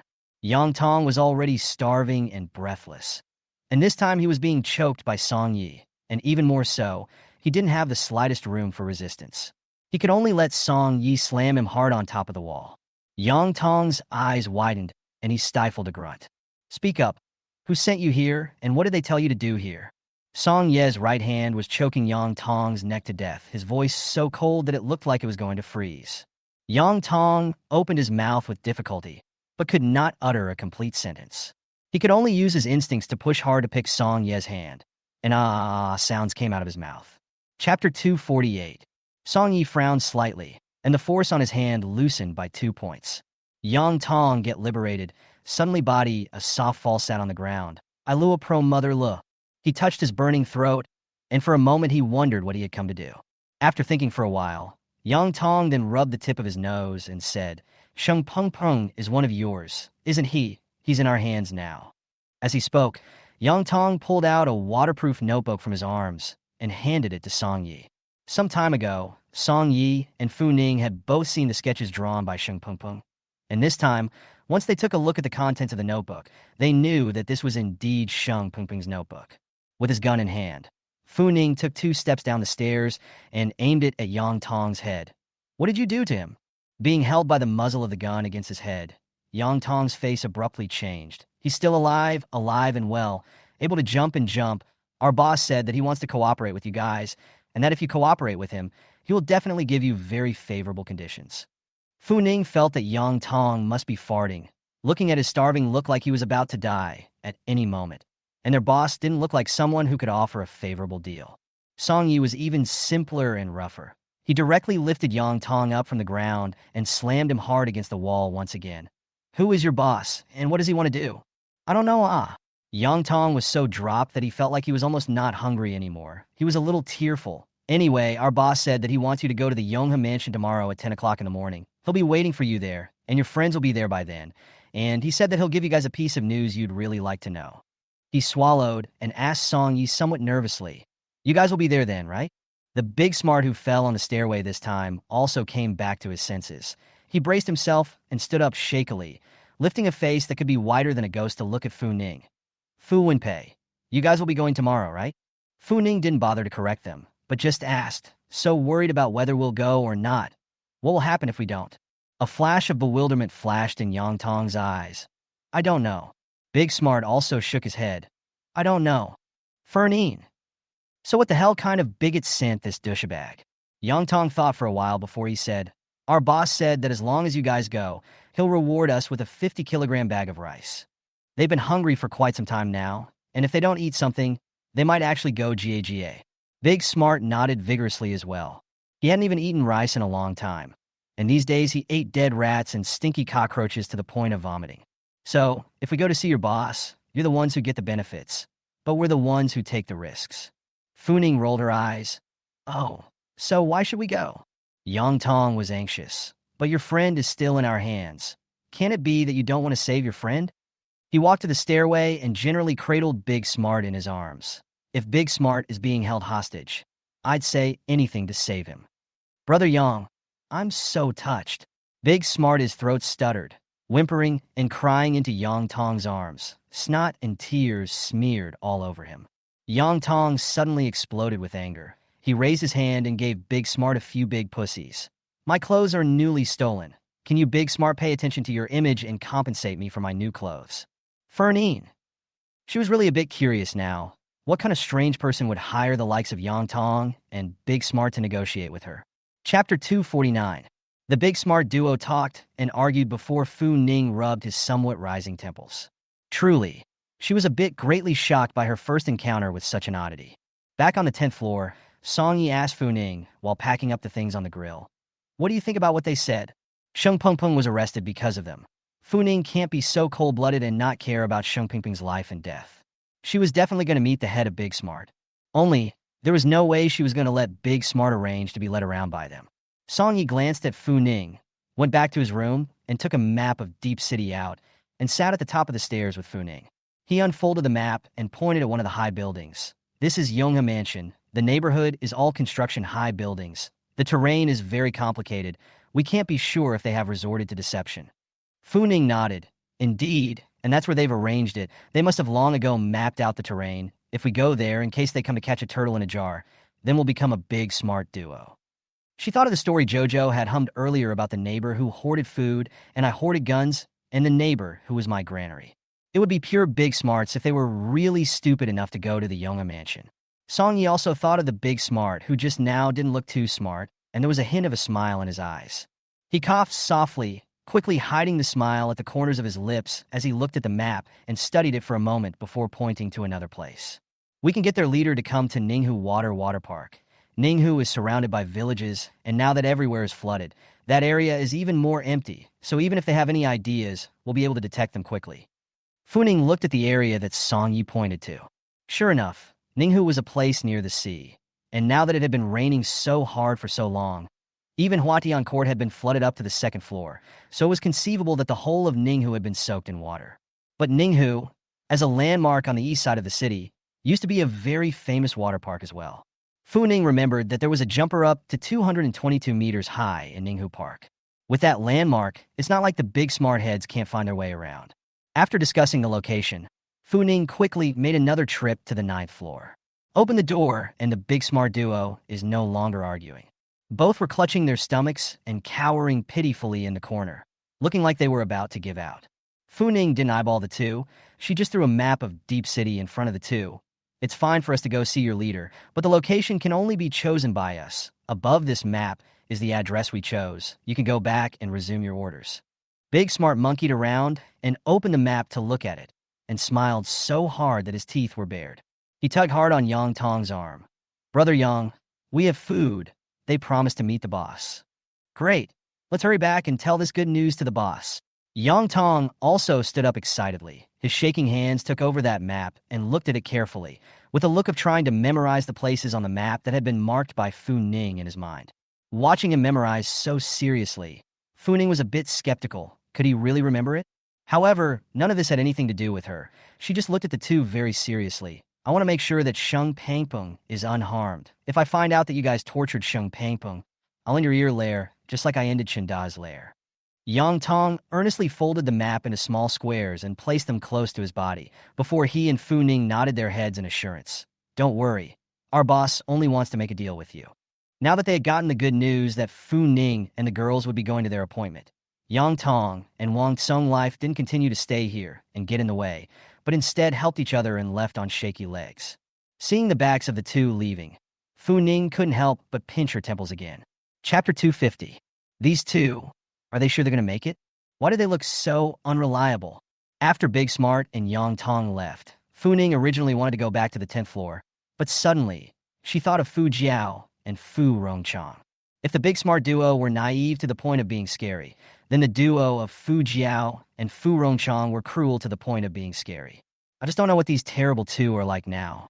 Fu Ning thought of yesterday, before leaving. Fu Jiao hissed that she had a secret, and actually felt a little curious about what that secret was in Fu Jiao's mouth. She nodded her head. Really, she must have been influenced by Big Smart to even take what Fu Jiao said seriously. Thinking of Fu Jiao and Fu Rongchang, Fu Ning simply went to the 7th floor. She was really quite excited to see what these two would do. Using the lock to open the door, Fu Ning only just pushed the door open. Inside is a burst of stench coming from the nose. She wrinkled her brow and took a few moments to get used to it before she pushed the door fully open. The moment she opened the door, Fu Ning then saw the two lying on the floor. A bruised and battered Fu Jiao cowered in a corner, a fruit knife running through the small of her back. She looked horrified and hideous, staring angrily ahead, her mouth slightly open, looking like she had been dead for some time. And in front of her, Fu Rongchang lying flat on the floor above. He has the same wide-open eyes and mouth slightly open, looking at the top of the head. Just in Fu Jiao looks very grim compared to the expression Fu Rongchang's look, even with a few points of satisfaction. Both of their corpses were stiff, and both of them were dripping with shit yellow liquid underneath them, not knowing whether it was feces or urine, and it looked incredibly disgusting. Fu Ning didn't walk in. She just stood in the doorway, gauging that probably the two had gotten into another argument not long after she left yesterday. Then, Fu Jiao was stabbed several times by Fu Rongchang and lost her life. As for Fu Rongchang, who knows? The deaths of the two men did not cause half a ripple in Fu Ning's heart. She just felt that the hatred in her heart that came from her previous life was only at this moment finally and completely relieved and released.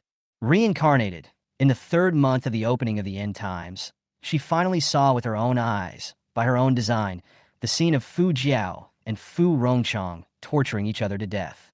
She pursed her lips slightly and looked at the places on Fu Jiao and Fu Rongchang's bodies that had been torn by their teeth.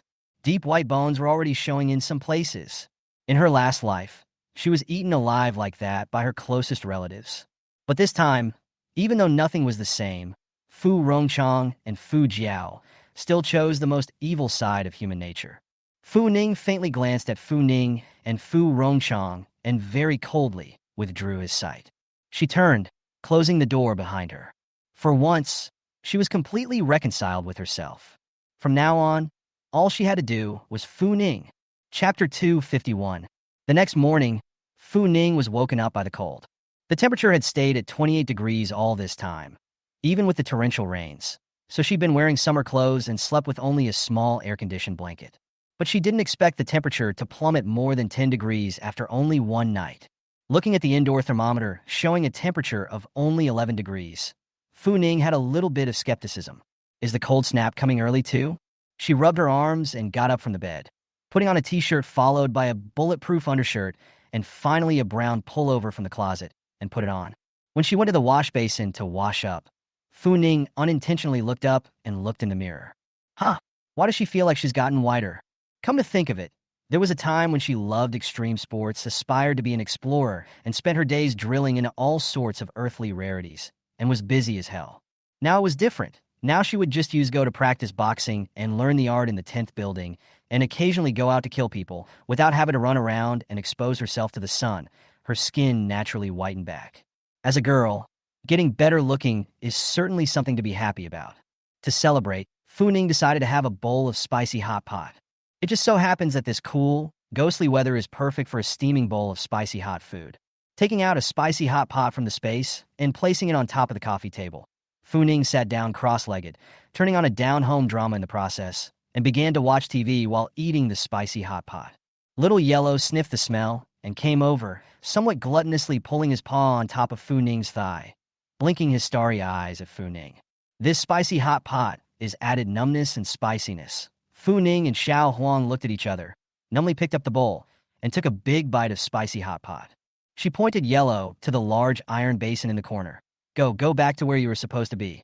In the past 2 days, seeing as Little Yellow had been exercising and working as a shepherd tiger in the space every day, Fu Ning killed a sheep to reward Little Yellow.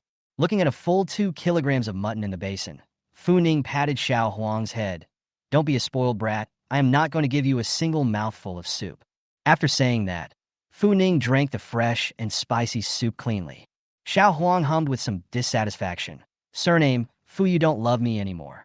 Fu Ning ignored Xiao Huang's mournful expression picked up a paper towel and wiped his mouth and moved his muscles again. Next thing you know, she's got her hands full. Seeing Fu Ning going out, Xiao Huang chased after him with a leg of lamb in his mouth and wrapped his long tail around Fu Ning. Xiao Huang, you didn't take me with you again, Mr. Fu. Fu Ning somewhat helplessly stroked Xiao Huang's head. I'll bring you next time. It's too cold today. And still don't know what unknown dangers are out there. Little Yellow doesn't run as fast in deep water as it does on land. Fu Ning thought about it and decided to leave it behind. She unwrapped Yellow's tail from wrapping around her calf. Behave! Little Yellow was still going to make trouble, so Fu Ning simply put it away in space. Now, she's kind of bringing it along with her. She was just finishing up her clothes when the intercom went off. Are you done, ready to go? It was Song Ye's voice. Fu Ning nodded and pushed the door open. Song Ye was surprisingly still, wearing only a black t-shirt. Fu Ning silently looked at his biceps and asked him in a low voice, "Isn't it cold?" Song Ye looked up at her askance. "It's okay." Without much conversation, the two men went downstairs after energizing the electric door on the 9th floor. Chapter 252. When I drove the submarine out of Huatian Yuan, the people who had gone out to gather supplies today looked a little more numerous than before. They basically work as a family, struggling to fish for something inside the water with netting made of various clothes. It was good that everyone was busy with their own lives and did not want to clash with Fu Ning and the girls head-on. From the city to the suburbs, there are fewer and fewer people. By the time they reached Lake Nin, it was already quiet around them. There was silence all around except for the snapping sound of the wind and waves slapping against the jumper. Fu Ning sat on top of the submarine and squinted his eyes at the connection between sea and sky. The sky was gray, the sea was gray, and when you look at it at first glance, you can't tell where the borderline of the sea really is. It felt like they were trapped inside a flat boat, with their surroundings squeezing at the limit, giving them a breathless, suffocating feeling. Fu Ning quickly retracted her gaze as she pinched her temples and pulled out her binoculars again to look around. After waiting for almost an hour, the surroundings were still quiet, and Fu Ning couldn't hear anything except the sound of the waves. The dark gray seawater, just looking at it, made people feel like they were in a forced mood, and Fu Ning tried not to look down. But at that moment, Song Yi tapped his fingers on the steering wheel twice. Someone's coming over. Fu Ning froze, then raised his binoculars and looked in the direction Song Yi pointed. There was a simple boat approaching slowly, and as far as could be seen, there were only two people on board. A woman with a withered description, and a young boy who looked malnourished and was only 11 or 12 years old by visual estimation. But immediately afterward, a wailing cry attracted Fu Ning's attention. It was then that she saw that the woman was holding a child in her hands. The presence of someone at this point in time had Fu Ning pulling alarms inside, even if it was just a couple of people who didn't seem too threatening in an honest way. The little boy looked numb as he paddled closer to them, and the woman wrapped her arms around the child in her arms, patting him gently, not making a soft coaxing sound of, "Oh." I don't know if the little baby was starving or not, but he was stirring his legs and crying his heart out. At a distance of less than 30 meters away from them, Fu Ning put down the binoculars and frowned slightly. "If you guys go any further, beware of my impoliteness." Even if these few people didn't look half as threatening, it was impossible for Fu Ning to drop her defenses. The experience of being able to survive for 5 years in his last life taught Fu Ning to never underestimate anyone. The boy looked at Fu Ning with a dull expression, while the woman, however, was wiping her tears and crying in despair. "Good people, my son hasn't been late for anything for 3 days. Please give us something to eat." Fu Ning's face went cold. Why did this woman look at her and know she had food on her? Did you come prepared? She stared thoughtfully at the woman and refused coldly. "We have no food." "Impossible." The little boy gripped the oar in his hand tightly, his eyes staring deathly at Fu Ning. "You're carrying a bag. There must be food inside your bag." So, Fu Ning narrowed his eyes. Could it be that these people were big, smart superiors? But his handler didn't look as if he could afford to give them 50 pounds of rice. The little boy didn't know what Fu Ning was thinking. He just stared at Fu Ning with a hateful and greedy gaze. "What's wrong with you giving us a little something to eat? My brother is starving like this. You guys can't just see him die." How can someone so young learn moral abduction? Fu Ning wasn't in the mood to wrangle with him here. "You guys go. I'm not quite patient enough." To be in this kind of ghostly weather and big smart upper family contact already left Fu Ning some upset. This will be a little boy moral abduction. Fu Ning is even more moody. She is worried that a few people do not go. She's going to pull out a gun to give a few people mutiny. Chapter 253. The little boy stared at Fu Ning with some anger. How can you see death? With that, he stood up from the small boat with a wolf's bane made of nails in his hand. Who are you? Do I know you to save you? Fu Ning's lips pursed up, looking at the boy with some displeasure. His mother gently patted the little boy's shoulder at this time, letting the little boy sit down before looking pitifully at Fu Ning. Little girl, I beg you, just give us a little bit of food. Look at my little son. He can't even live anymore. I've worked so hard to give birth to him. I don't want him to die. The woman brought the tiny, still swaddled baby forward. It was obvious that the kid did have some nutritional problems, and at a glance, he looked a bit big-headed. Fu Ning only took a glance before withdrawing his sight. Not to mention that the appearance of these few people in this place was an odd thing in itself. Moreover, the things they did made it completely impossible for Fu Ning to let his guard down. Meeting the boy's angry eyes, Fu Ning's hand itched a little to touch the gun. Song Yi also looked at the several people with an indifferent expression, and as the boy continued to row the boat closer, his eyes went 2 shades colder. Back off. Go any further, and I'll be impolite. The little boy ignored it, and the woman, just whimpering, God, how can you not give us half a life, tone of voice, so painful to live. We might as well die. With that, she rose abruptly, violently picked up the baby in her arms, and slammed it hard against the side of the ship. With only a hasty cry, the little baby fell into the water and sank toward the bottom. Fu Ning had experienced quite a few dark things in her 2 lives combined, but she still found it a little too much to bear to see the image of a woman who would not hesitate to smash her youngest son to death. Sano tapped her twice on the shoulder. I'm going to check on the kid. Fu Ning knows that although Song Yi looks like a cold and bad character, but he also has a soft Karo'd side inside. She nodded, and Sano said something about being careful, took off his boots, and jumped into the water. Just a minute after Song Yi jumped into the water, the little boy on the opposite side of the room also suddenly jumped into the water. He was holding a 20-centimeter long fruit knife in his hand. His gaze was fierce as he rushed straight over to Song Yi. His purpose was so obvious that with just one look, Fu Ning guessed what he wanted to do. 2 warnings had consumed all of Fu Ning's patience. She didn't want to be a machine that only violently kills people in the post-apocalyptic world, but the circumstances around her couldn't allow her to be too kind. At that moment, Fu Ning no longer hesitated, decisively took out his gun, and knocked the trigger at the boy's head. There was a thud, and the boy's body lurched, and the next moment he sank straight down into the water. The change happened in a flash, and the woman, seeing the boy's head blown off, screamed and flung herself into the water after him. Fernine cocked the gun again and keyed the trigger. A bullet quickly burrowed into the water and went through the woman's heart. Firing 2 shots in a row, Fu Ning clenched her back teeth and raised her eyes only to see several motorboats rapidly approaching her side. What? Is this a gang war to get the old and the sick out in front? Fu Ning raised his submachine gun and glanced coldly at the visitor. This time, she didn't even bother to talk to these people anymore and just picked up her submachine gun in a burst of fire. Those people never expected Fu Ning would have such an operation. All before they had time to speak, they were swept over by Fu Ning, even with a motorcycle several people. The remaining ones saw that Fu Ning was half-hearted and didn't even blink when he killed. And for a moment, they also panicked in their hearts. Boss, what to do? Someone looked up at the man beside him with a bewildered expression. The middle-aged man's face was grim, grinding his teeth fiercely. We can't afford to mess with this bitch. Let's go. Chapter 254.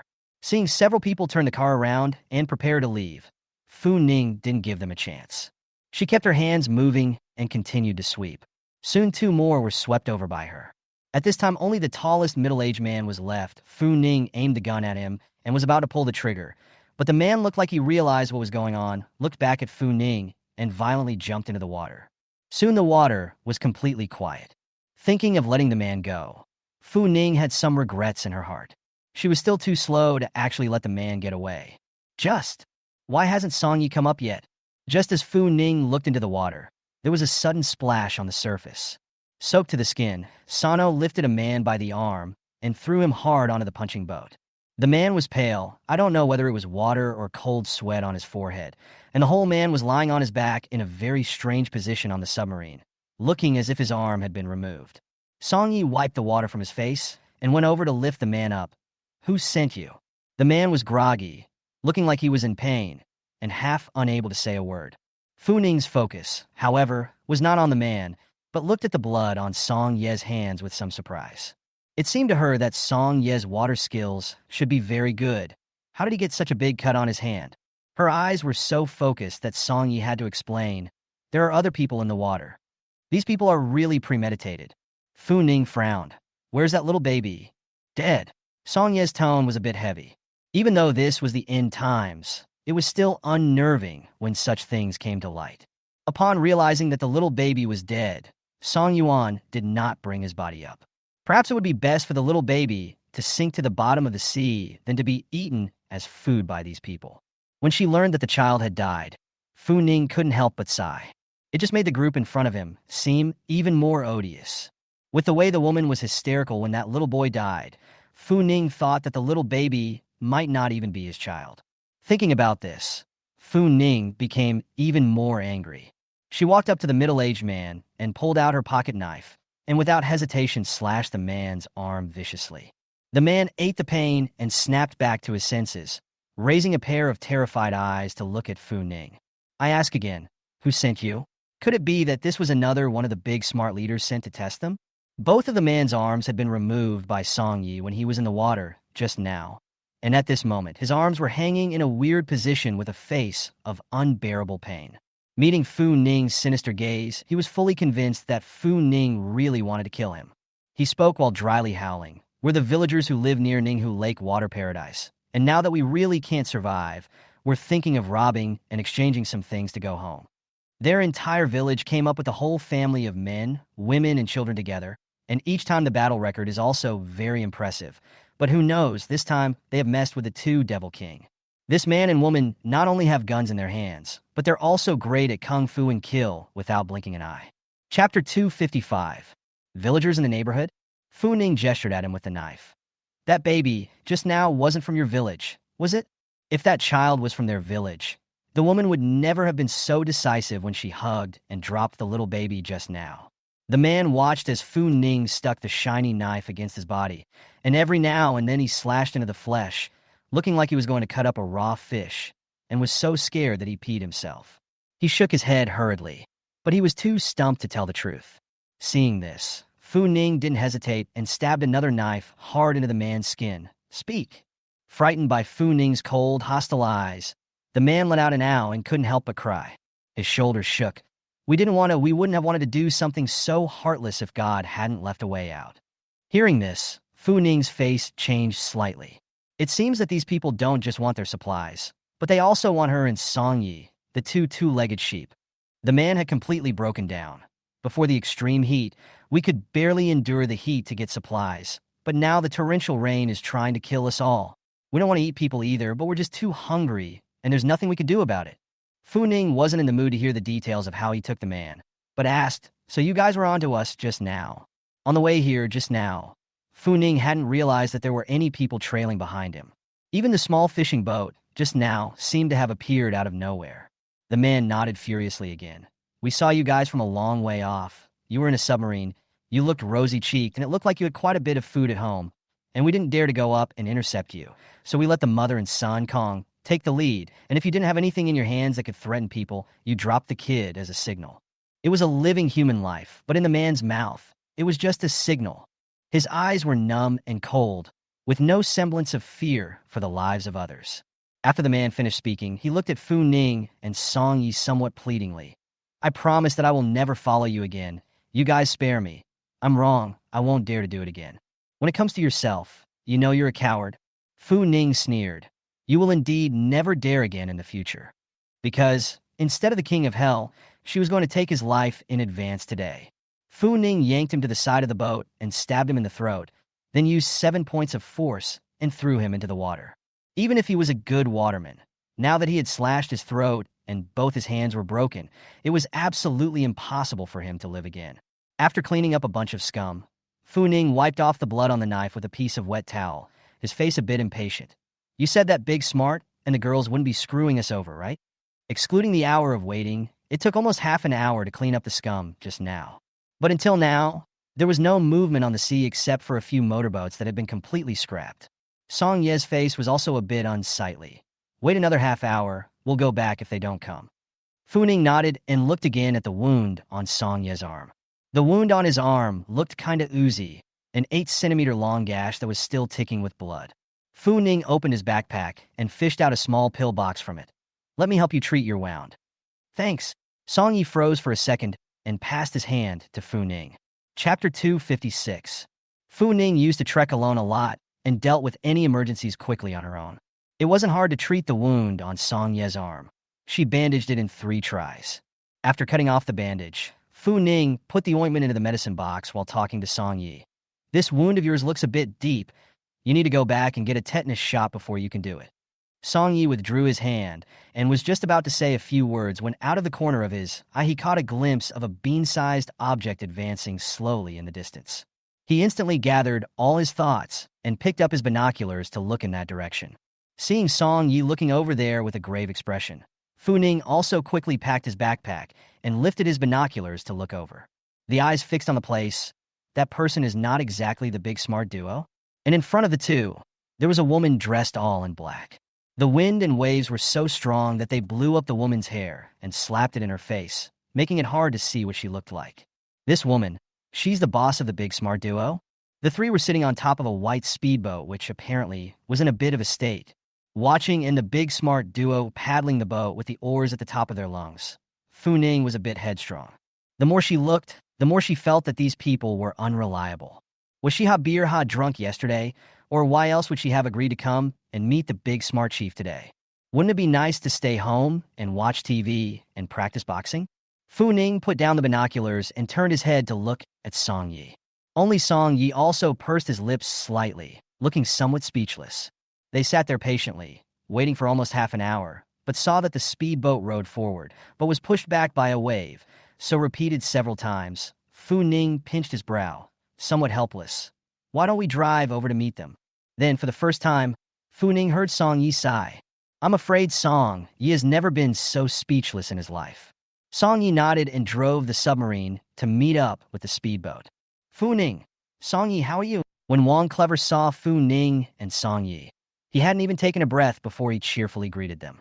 His hair and clothes were all wet. I don't know if it was because of sweat or from the waves, but in any case, it looked miserable. Yang Tong is not much better. His bangs, which looked so flowing last night, will be greasy and cover his right eye. He raised his head to look, somewhat curious. Where is Song Yi? Isn't there only a Fu Ning? Wang Smart let out a hefty laugh and used his hand to peel away the strand of yellow hair that was pasted over Yang Tong's right eye. Isn't that right? Both of them are there. When his vision regained light, Yang Tong then saw that there were really 2 people in front of him. So he followed suit. Fu Ning, Song Yi, how are you guys? Fernin. Big smart, little smart, you guys don't look like you're doing too well. Speechless for a minute, Fu Ning went back to looking at the woman in front of the 2. The woman wore sunglasses and a mask and looked quite stylish, just not like she was going to talk to them in good faith about cooperation. A few moments of vigilance rose in Fu Ning's heart, but at this time, the woman on the opposite side removed her mask and sunglasses and revealed a kind smile at Song Yi. Song Yi, long time no see. Chapter 257. Seeing the woman say this, Fu Ning raised his eyebrows at Song Yi with some curiosity. Is this a situation? Song Yi, however, narrowed his eyes slightly and stared at the woman across from him for a while before he said indistinctly, It's you? It's me. The woman nodded. What kind of riddle is this? Fu Ning was a bit strange. Seeing Fu Ning's bewildered look, Song Yi explained in a low voice. The woman we met when we were netting fish with Xiao Xiao in the suburbs was called Zhou Jing. It was only when Song Yi said this that Fu Ning remembered. Back then, it was a couple of men who started floating up on the basis of their size and tried to press her and Jojo to go along with them as their women. That was also the first time Jojo killed someone with her encouragement. Fu Ning still remembered that at that time, on the boat of those few people, there was a woman with a thin body and dull face tied to the bow of the boat, looking like she had lost interest in the whole world. That person, and the woman now sitting across the street in that speedboat, are worlds apart. That's why she didn't recognize it at first. Zhou Jing looked up at Fu Ning again. It's been a long time. Fu Ning, I'm very grateful to you guys for saving me at that time. Fu Ning stared seriously at Zhou Jing for a couple of moments, and had to say that Zhou Jing was still strangely good-looking, with a googly-eyed face and almond eyes. She is the kind of innocent beauty who can catch people's attention at a glance. But Fu Ning wasn't a male and wouldn't be fooled by her looks. She narrowed her eyes and looked a little wary. Where's Sheng Pengpeng? Zhou Jing turned around and said something to Yang Tong. Soon enough, Yinteng got up and yanked a man up from the footrest of the back seat. The man was limp, as if he had no bones left. With just one glance, Fu Ning recognized that person as Sheng Pengpeng. Her face changed instantly. Didn't I warn you last night that you weren't allowed to hurt him? We did not. Yang Tong shook his head with an innocent face. We thought about coming to Ninghu Lake Water Paradise to meet up with you guys at 7 in the morning, but this broken speedboat doesn't contend. It broke down halfway. At that time, I just wanted to be a little lazy, so I let Sheng Pengpeng help rowing for a while. And thinking that staying alive is important, he rowed a little bit longer, and this will be tired enough to fall asleep. So what's the relationship with us? That tone of voice, it sounded oddly condescending. Fu Ning took a closer look at Sheng Pengpeng. The latter really did look like he hadn't slept in 800 years as he reached out to Yang Tong's mouth. Noisy. Let me sleep some more? Fernine. Why on earth would she make a special trip for these oddballs? It really is caviar. Yang Tong tugged on Sheng Pengpeng's ear. Hey, Fu Ning and the girls are here to find you. Even when Yang Tong said that, Sheng Pengpeng hadn't woken up yet. Yang Tong ruffled the strand of yellow hair blocking the right side of his eyes and glanced toward Fu Ning, seeing that Fu Ning didn't have any reaction. So he relieved himself and boldly slapped a couple of big pussies on Sheng Pengpeng's face. Wake up! Sheng Pengpeng was hit with a few big forced fights and finally opened his eyes somewhat dazed. He looked around with difficulty, and only then did he see Fu Ning and Song Yi sitting on the opposite side of the submarine. Chapter 258. After seeing the two, Sheng Pengpeng's eyes followed suit. He let out an ow and pounced towards them in an aggravated manner. Song Yi, Fu Ning, I thought I was going to die. Boo! Unsurprisingly, he fell into the water and splashed Fu Ning. Fu Ning gritted his teeth and wiped the seawater off his face with a trembling hand. She swore that if she saved Sheng Pengpeng again in the future, then she would be a big smartass. Sheng Pengpeng fell into the water and instinctively opened his arms and fluttered in the water for several times before he came to his senses completely. With Song Ye's help, he then shivered and climbed out from inside the water, leaning against the submarine and huffing and puffing. Song Yi wiped the seawater from his face and asked Zhou Jing, "Don't play God. What do you want to talk to us about?" Zhou Jing sat very elegantly on top of the stool, a shallow smile hanging at the corner of her lips. "Don't be in a hurry. I have another gift for you." She snapped her fingers, and Yinteng and Big Smart understood and went to drag another man out from under the seat in the back seat. The man had tattoos on his arms and not a hair on his head. He had black tape over his mouth, both hands clipped backward and backwards, his eyes closed, and he didn't know if he was asleep or passed out. Seeing Fu Ning staring at the man's hair, Yang Tong rubbed his own hair and stretched his neck proudly. "This ram is wearing the same hairstyle as me. I can't stand it when others are wearing the same hairstyle as me. And he's also exceptionally ugly, which is an insult to this wonderful hairstyle of mine. You non-mainstream cockhead, shut up you." Fu Ning couldn't help but slander in his mind. The words don't have to be said in order not to hurt anyone's pride. She coughed softly. Did this one fall asleep from overwork as well? That's not true. He was too noisy. I had Yang Tong help him knock out. Zhou Jing lightly laughed and shook her head. She got up, walked over to the man, and pulled the tape off the man's mouth with one hand. This man is Chindaha's last henchman, called Ergu. Fu Ning remembered Chindaha did have a henchman named Air Dog. At that time, she remembered that Chindahu and the second-in-command were discussing the whereabouts of Erdog, and Chindahu was worried for a while that Erdog hadn't been killed. This time, Fu Ning was silent for a minute as he looked at Erdog's briny head and his face, which had been slapped as if it had been stung by a poisonous bee and swollen to a great height. In that case, Chindaha's worries were not without some semblance of truth. Zhou Jing turned around and smiled at Fu Ning and Song Yi. Want to wake him up? Fu Ning and Song Yi both nodded. They wanted to see what exactly Zhou Jing was trying to pull off. Zhou Jing also smiled faintly, then fished out a hobby knife from her pocket, grabbed Air Dog's arm, and slashed down hard on his hand. Her quick and precise movements looked too much at odds with that innocent neighborly look. Dog let out a scream and finally came to his senses. He looked at the few people in front of him with some confusion for a moment. It took a while before his eyes gradually regained their clarity. With a miserable white face, he shrunk his neck and stepped back, but almost fell in the water, just like Sheng Pengpeng. Fortunately, Yang Tong was smart enough to yank his arm from the side.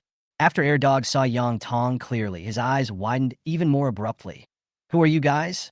I'm warning you, if you touch a single hair on my head, our tiger head gang will not let you go. We didn't just touch your hair, we touched all of your hair. Yang Tong smiled and touched Air Dog's bare head. Little Baldy, angry or not? Fernine. This big smart is too cheap. Chapter 259. Wang Smart also heatedly laughed beside him. Moreover, the Tiger Head gang died a long time ago. Upon hearing this, Air Dog's face changed slightly. He stared with wide eyes, looking like he wanted to eat Wang Smart. You're lying. Our Tiger Head gang has a history of almost 10 years. How could it possibly be dead? Wang Clever was startled by Air Dog's hideous face and subconsciously stepped back. Seeing Wang Jiqing being bullied, Yang Tong instantly quit. He is again a few big pussy bucket ruthless dumped on the two dogs. Civilization tree new style, move nada suahai. Song Yi dared Yang Tong to offer his treasure as he looked at the beaten and swollen Air Dog. After leaving Chun, she Lu the day before yesterday. Where did you go and who did you see? Air Dog didn't recognize Fu Ning and Song Yi. Just by looking at Song Yi's cold and hostile eyes, he knew that Song Yi wasn't one to be messed with. Unlike the dangling look he had when dealing with Yang Tong, Air Dog's look towards Song Yi was clearly much more cautious. As a mixed in the road, this sharp, intuitive two dogs still have. He could tell at a glance that Song Yi's hands were stained with human lives, and there were quite a few of them. Could these two be the Fu Ning and Song Yi that the boss was talking about? Air Dog's brows furrowed slightly as he carefully surveyed Song Yi and Fu Ning. Yang Tong, however, was not used to seeing Ergu pretending to be a pussy. He took off his slippers and slapped Ergu's face several times. Are you deaf? Can you play nicely? Answer nicely when Brother Wild asks you, okay? If you play with your heart again, I'll throw you into the sea and feed you to the sharks. This state of hooliganism was definitely Yang Tong's true colors. After confirming the identities of the two men, something was clearly wrong with Erdog's expression. He kept his head down, swallowing hard, his fingers constantly stirring on top of his shirt. Don't want to talk? Seeing Air Dog's movements, Fu Ning narrowed his eyes. Are you sure you want to be on the Tiger Head gang's side? Air Dog met Fu Ning's pair of sinister eyes and only felt the hairs on his body stand up. Moreover, Zhou Jing at his side was also staring at him with cold eyes. This was the first time since the apocalypse that Air Dog had been stared at by two big, beautiful women who were both very good-looking, and he had been made to feel numb by these two. Two dogs hesitated for a while, wavering between defending the Tiger Head gang to the death and knowing what's right and what's wrong, and finally chose to know what's right and what's wrong. It was really that both Fu Ning and Song Ye's eyes were too cold, and he had no doubt that these two could pinch him to death without any effort. Our boss asked me to go to East Garden to look for Duan Inghua. He and our boss have been friends for years. If something happens to the Tiger Head gang, he'll definitely help the Tiger Head gang out.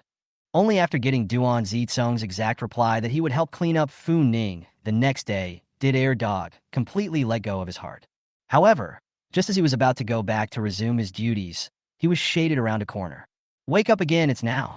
Air Dog tried hard to recall what happened that night. Thinking about it, he suddenly widened his eyes, somewhat horrified, to look at Zhou Jing with a smile on her face. The person who knocked my black stick that night, it was you? Zhou Jing smiled and nodded. That's right, it was me that night. I've been following you. Erdog's face became even more ugly. She's been following him. Doesn't that mean that this woman knows everything he did that night?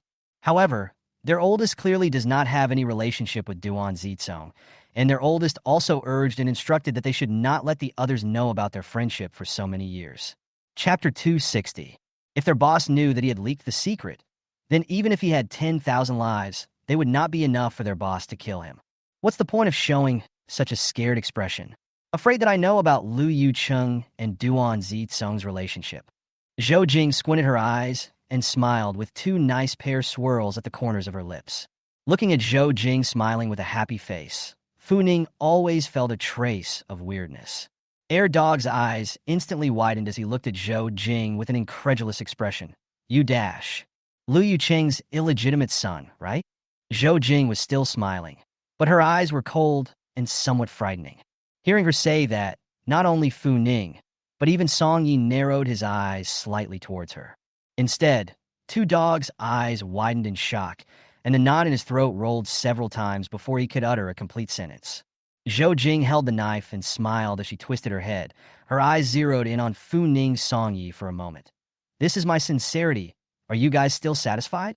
She had a look of confidence, as if she was certain that Fu Ning's Song Yi would agree.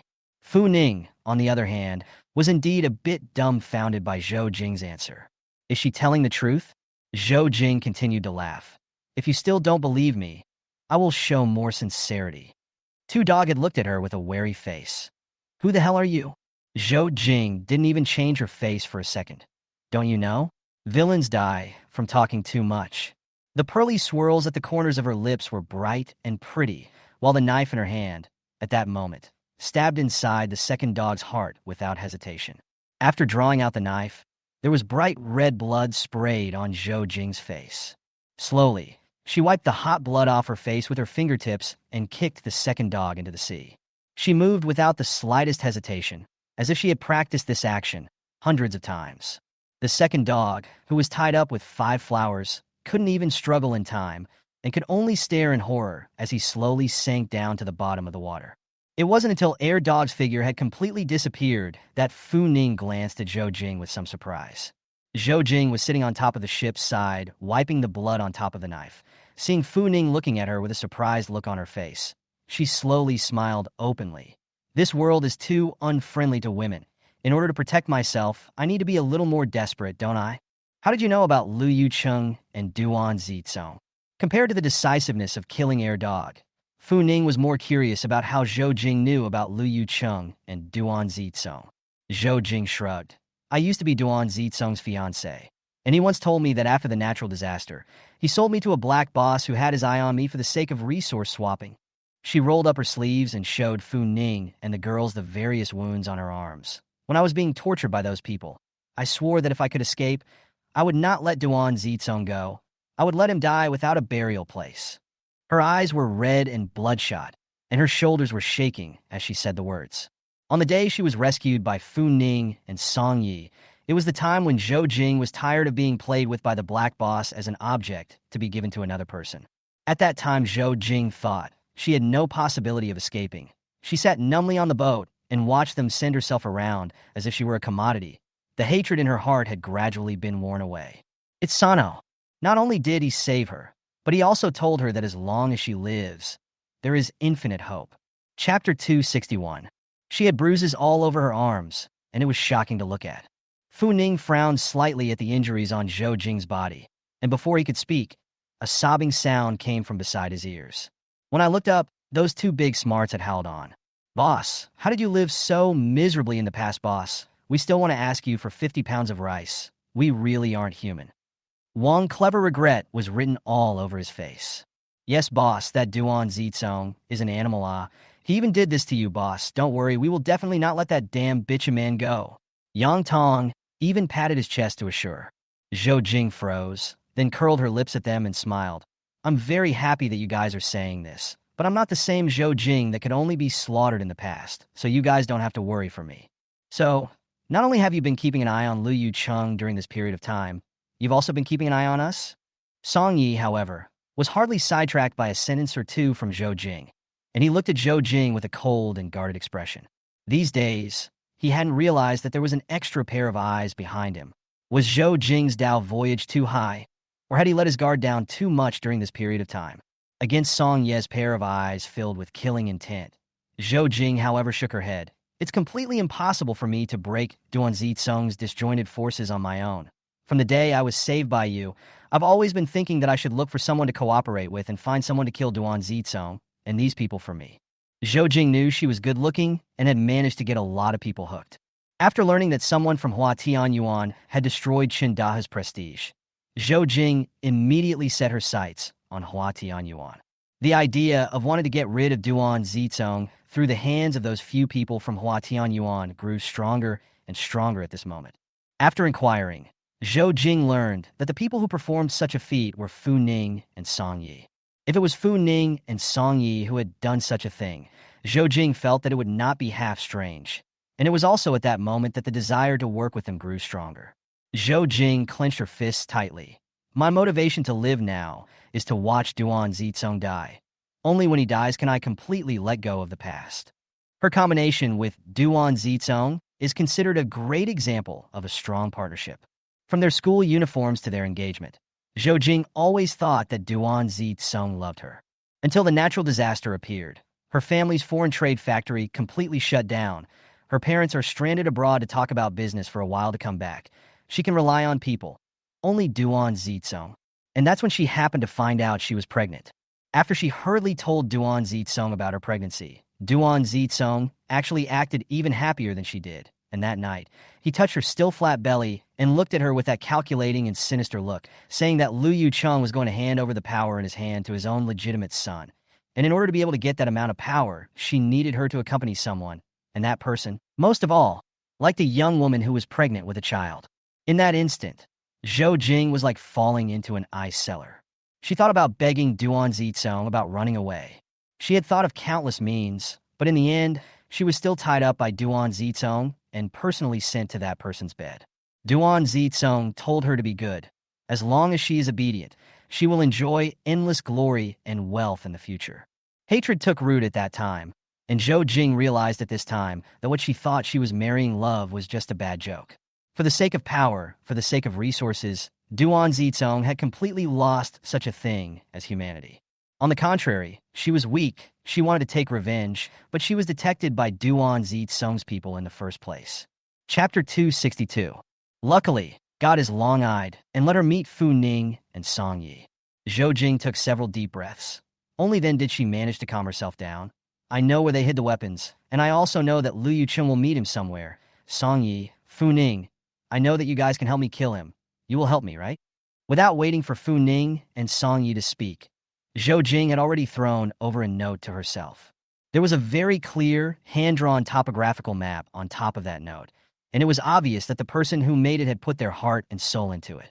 Looking at the crease marks on top of the paper, it wasn't hard for Fu Ning to imagine that Zhou Jing had spent many sleepless nights looking at this topographical map, planning a murder, but having her heart in the right place because of her limited abilities.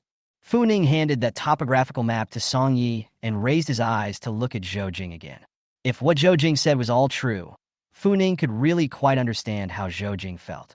It was like in her last life, after she was trapped in the cave by Fu Rongchang and Fu Jiao. Her energy was too depleted, and she couldn't even take out the spiritual power to hide in space. She could only watch as the mirror became a granary for those two brutes. At that time, Fu Ning had sworn that if time could start over again, she would definitely not let these two brutes go. And she made sure not to kill them at the first sign of the natural disaster, but to let them writhe in agony and die. Song Yi pursed his lips after looking at that topographical map and didn't say anything.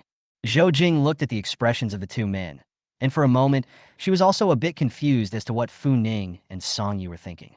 She also thought that as long as she gave enough chips, Fu Ning and Song Yi would definitely agree. Could it be that she had misinterpreted, and that Fu Ning and Song Yi hadn't even thought about killing Lu Yucheng? Zhou Jing's heart is a little 7 up and down, but the face is not half revealed. After the natural disaster, probably Lu Yucheng also saw Duan Zitsong's ruthlessness and desperation, so slowly shifted the center of gravity of their own forces are shifted to Duan Zitsong's side. And they will get together once a week on Saturdays to organize their resources. And if you guys want to kill Lu Yucheng, that day is the best opportunity. It was really ironic to say that in the past, Lu Yucheng had never looked at this illegitimate son of his. But after Duan Zitsong gave her away as goods, Lu Yucheng instead looked at Duan Zitsong a few times higher. She hated Duan Zitsong and hated Lu Yucheng just as much. These two were the ones who ruined her life, and they were the ones who killed her unborn child. Sano gave a light nod. I know. You guys will help me. Zhou Jing finally couldn't hold it in a bit, her eyes flickering as she looked towards Fu Ning and Song Yi with a few apprehensive pleas on her face. She didn't know what she should do if Fu Ning and Song Yi weren't willing to help her either. Destroy them on your own? Oh, Zhou Jing knew very well that she simply couldn't do it. Perhaps right now, she was putting all the risk on Fu Ning and Song Yi, but weren't they already feuding with Lu Yucheng? Zhou Jing kept consoling herself in her mind, only that the smile on her face was about to hang on. Chapter 263. Fu Ning and Song Yi did not give Zhou Jing a clear answer to the end. Until they returned to Huatian Yuan, they did not discuss how this matter should be handled. On the contrary, it was Sheng Pengpeng who hesitated for a while but still mustered up the courage to ask Fu Ning, Sister Ning, do you want to help Zhou Jing? I feel like she looks so pitiful. I'm afraid that the brokenness of that desperation will make a man's heart ache when he sees it. Fu Ning gave him a blank look. Instead, she was more curious about another matter. How did you get caught by Yang Tong and the others? In Fu Ning's opinion, Yang Tong and Wang Jiqing were the era duo. Sheng Pengpeng was much smarter than those two no matter which way you looked at it. She really couldn't figure out why Sheng Pengpeng had fallen into their hands. Speaking of this, Sheng Pengpeng's old face reddened with some embarrassment. In fact, on that day, I was mesmerized by Zhou Jing to the point that she was not far from Chinda's house, crying with sadness and despair, and I thought that she had an accident, but I didn't expect that I had only just gotten close to her when Yang Tong and Wang Jiqiang rushed up to me and gave me a smothering stick. As a professional paparazzo, this incident was considered a strange shame for Sheng Pengpeng. He scratched his scalp. Sister Ning, Brother Wild, I'm really grateful that you guys came to my rescue. Fu Ning only felt a pang of speechlessness when she heard Sheng Pengpeng say this. It seemed that Sheng Pengpeng's family didn't have a lot of supplies, which was why he was able to still have the good feelings of being helpful in these end times of natural disasters. Apparently, Sheng Pengpeng hadn't fully realized that it wasn't the same as it used to be. It was a world full of sinister and evil now. A beautiful woman is likely to be poison. Being despised by Fu Ning, Sheng Pengpeng's ears reddened even more. Don't worry, Sister Ning. This kind of thing will never happen again. Learn from my mistakes. I promise to be on my guard for everything I do in the future. Moreover, Sheng Pengpeng realized that if this kind of thing happened again next time, Fu Ning and the girls probably wouldn't make a special trip to save him like they did now. For the sake of his own little life, Sheng Pengpeng felt that he should have mete out a good life. Fu Ning did not take Sheng Pengpeng's assurance to heart. After all, the life is Sheng Pengpeng's own. She can go to save him once. It is already benevolent and righteous. In the future, when something similar happens again, Fu Ning will not step in to save him like this. She doesn't have that obligation either. After withholding Sheng Pengpeng's final payment this time, Fu Ning and Song Yi then turned around and headed back to the 10th floor. Previously, with Sheng Pengpeng present, neither Fu Ning nor Song Yi had responded positively to this matter. This would be sitting on the stairs before Fu Ning began to wonder about Song Ye's attitude. What do you think? Song Yi pulled out the small note from his pocket and looked at it carefully, then refolded the note. There aren't many drawings, so I don't know if it's fidelity or not. Is that a statement of not trusting Zhou Jing? Although Fu Ning hadn't dropped her guard against Zhou Jing either, she could see that the hatred that flashed in Zhou Jing's eyes when she mentioned Duan Zizong was half-hearted. She was a little curious. How so? There's no denying that these things might be things that Zhou Jing used some means to painstakingly obtain. However, there's no denying that this is something that someone else borrowed from Zhou Jing and deliberately wanted us to see. Song Ye's voice was flat, but the words he uttered made Fu Ning's goosebumps rise. It was her foolishness that she hadn't been thinking in that direction. Fu Ning put away the lighthearted expression on his face. It seems we still need to do some field work of our own before we can do so. Song Yi pinched his knuckles, his brow furrowing slightly. It's only Thursday, we can make arrangements in the next few days. It can indeed be arranged. However, compared to arranging for Liu Yucheng's life, Fu Ning was more interested in arranging a hot pot at this time. The body temperature was gradually dropping, and Fu Ning thought that it might only be a few degrees by this time. She wasn't really dressed for the occasion, and this would feel like a cold whoosh to her brain. Chapter 264. Fu Ning rubbed her arms and stood up, looking toward the pile of coals in the corner, and asked Song Yi, "The whole hot pot for dinner tonight?" "You do?" Song Yi slightly raised his eyebrows. Living in Hua Tian Yuan for such a long time, he hadn't eaten anything made by Fu Ning. He only occasionally knew from Chen Rui's mouth that Fu Ning's cooking level was good. Fu Ning gave an okay sign. No problem at all. Last night, she took quite a lot of beef and mutton out. This will be thinly sliced and marinated to serve. As for the vegetables and whatnot, Fu Ning is not convenient to move fresh vegetable from the space, but could take some fresh Chinese cabbage and small greens from Chenru's home. It was about time she learned to grow some vegetables, she thought, so she wouldn't have to find a reason at all to take fresh veggies for dinner later.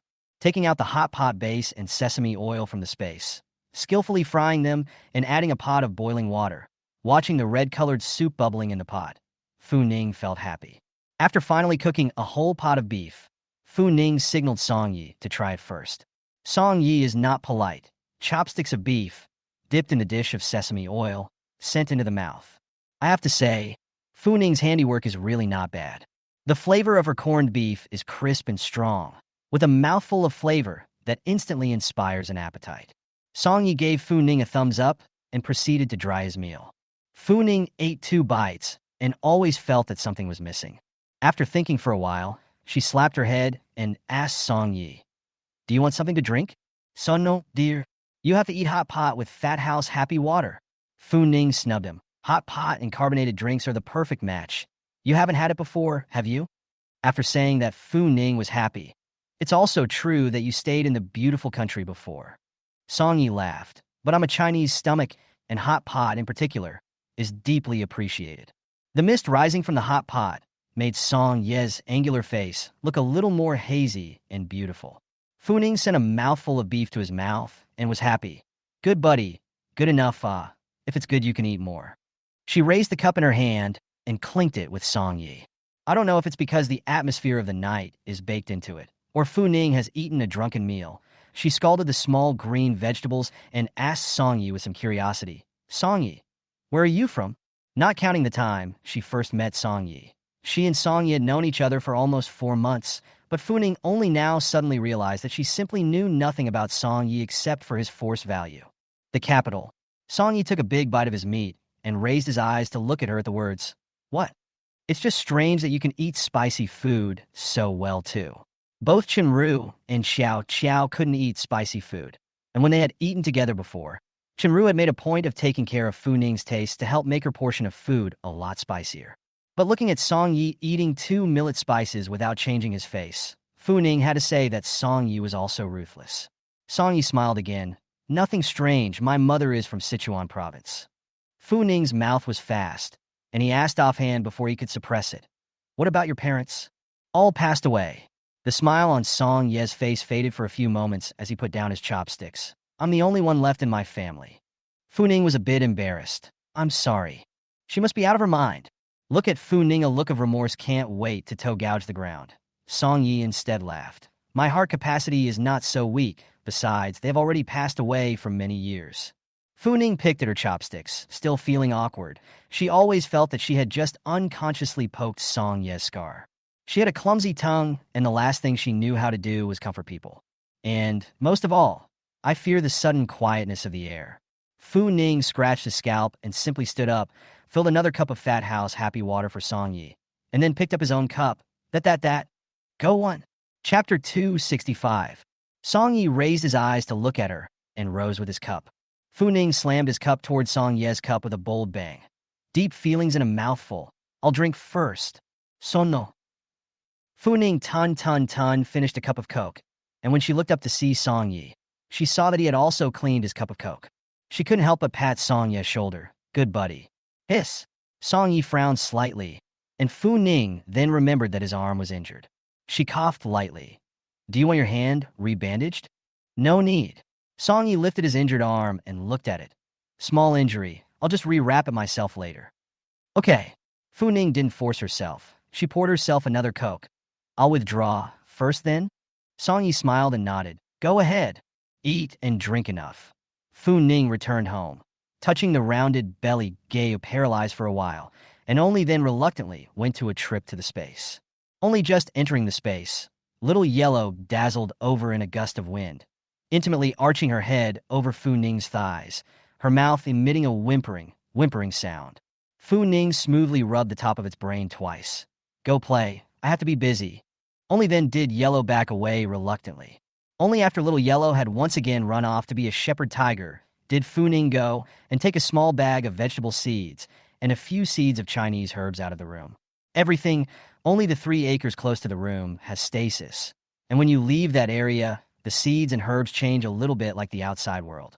Fu Ning took off his jacket and threw it on top of the ridge, took the vegetable seeds and went to the ground, and started to plow the ground with a hoe. Xiao Huang saw Fu Ning's action from afar, also ran over quickly, not a moment's effort to help. Fu Ning dug several pits. Seeing Xiao Huang so energetic look, Fu Ning thought for a minute, decisively threw down the hoe to the side, and directed Xiao Huang to help work. She's not some yellow Sherpa, she just thinks life is about exercise. Look how pretty Yellow is when she's exercising. Xiao Huang, who was CPU'd by Fu Ning, obviously couldn't walk through Fu Ning's set. It shook out its fur and began another round of digging.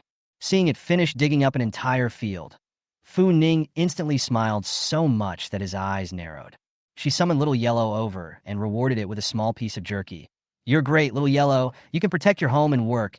You're really the smartest and prettiest little brain axe in this world. Ow, ow, ow, ow. Little yellow was so excited that its tail was almost up. It shaved two fists in place and suddenly stretched out its paw and stomped hard on Fu Ning's pants. The smile on Fu Ning's face froze. She looked at the two plum blossoms on her jeans and bit the root of her back teeth. Xiao Huang, I really thank you, oh. Yellow. Ow, ow, ow, ow. You're welcome. The last name is Fuda. It was only after getting this little fool out of the way that Fu Ning began to seriously plant vegetables. She felt that she couldn't keep relying on the space and stay put thinking about the more supplies than she could ever use in the space. She'd been too scattered for a while. She had to branch out, and stopping would only get her beaten. It just so happened that she had eaten a little too much hot pot just now. Fu Ning simply busied herself in the field for nearly 2 hours, planting vegetable seeds and a few herbs before she pounded her somewhat sore waist and stood up. Another look. Good guy. The little yellow has jumped into the river excitedly fluttering up, and every now and then it opens its mouth wide and bites a fish, crunching and swallowing it into its stomach. Finishing a fish, Yellow squinted cozily, thankful for nature's gift. Chapter 266. Those fish, or before Fu Ning in the beautiful country when bought back the small fry, did not expect all have grown so big. Fu Ning didn't think about restraining Little Yellow's nature. She waited for Little Yellow to have enough of swimming in the water, and only then did she call it over. Yellow shook the water from his body and darted towards Yellow, standing up again and leaving 2 wet footprints on Fu Ning's jeans. Fernine. Well, what can I say? It's kind of pretty, now that it was getting late, and besides, there were still things to do tomorrow. Fu Ning took Little Yellow out of the space. Yellow is a mature tiger and doesn't panic about going in and out of space anymore. Once out of the space, he silently hunkered down in his kennel in the corner and curled up with his tail and slept. Fu Ning was so tired and sweaty that he couldn't sleep at all without taking a shower. She went to take another shower and blow dry her hair before going back to the bedroom. Hanging on to the vegetables and herbs she had grown in the space, Fu Ning did not sleep particularly well this night. The next day was even an early wake-up call. Opening her eyes, the first thing Fu Ning did was to use her mind to go to the space to check the growth progress of those vegetables and herbs. It's not like outside in space, and it grows a lot faster than it does in real life. In one night's work, the vegetables have all come out with small seedlings, and those herbs also look quite fresh. Fu Ning finally let go. She couldn't help but feel a little dejected. It seemed she had a bit of planting talent in her. After getting up and washing up, Fu Ning took a hand pie and hoisin soup from the space. After settling breakfast in 3 or 2 bites, Fu Ning wiped her mouth and went back to the bedroom to change clothes. The temperature today was not that great compared to yesterday, and Fu Ning felt that a sweater would be enough to keep out the cold.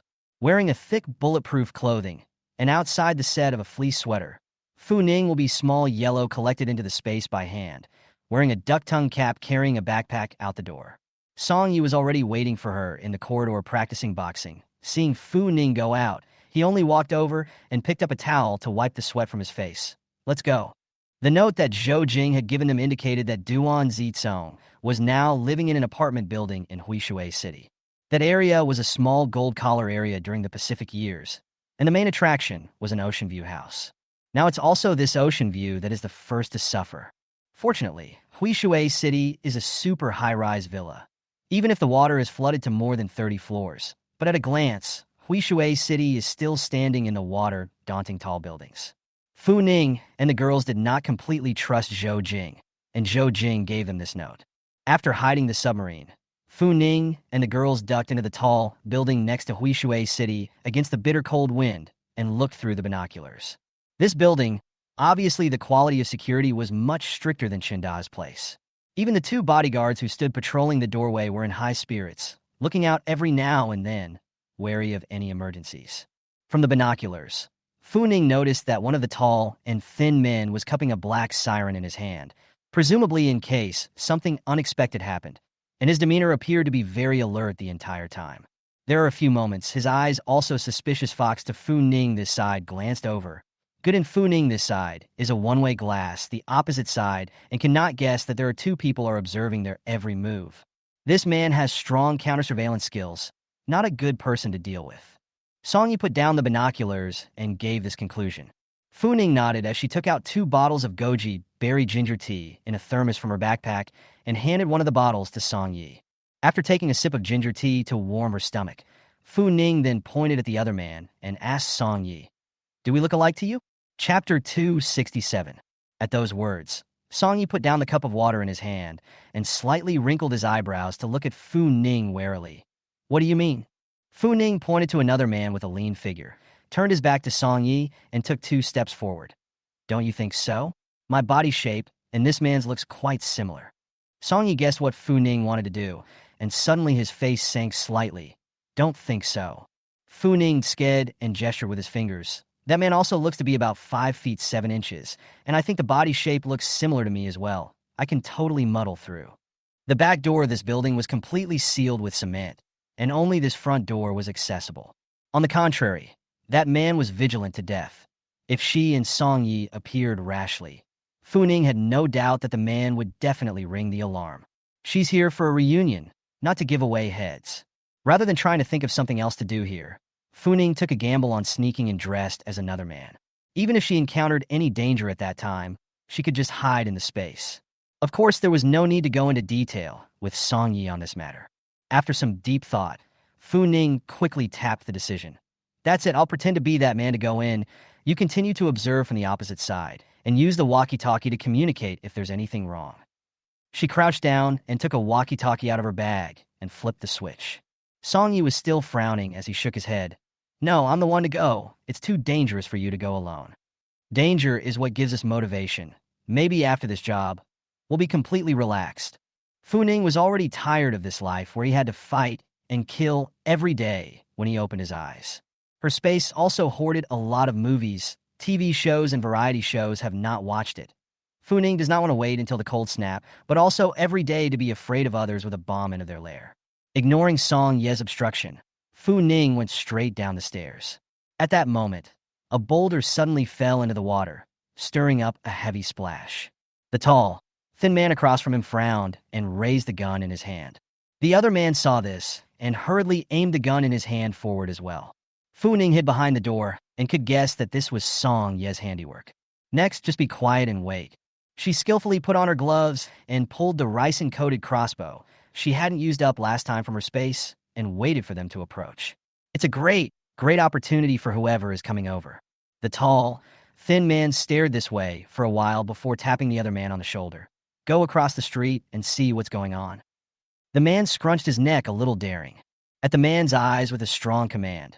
The man then carefully jumped into the water and swam over to Fu Ning's side. Once ashore, the man was very wary, raising the gun in his hand and moving a little closer.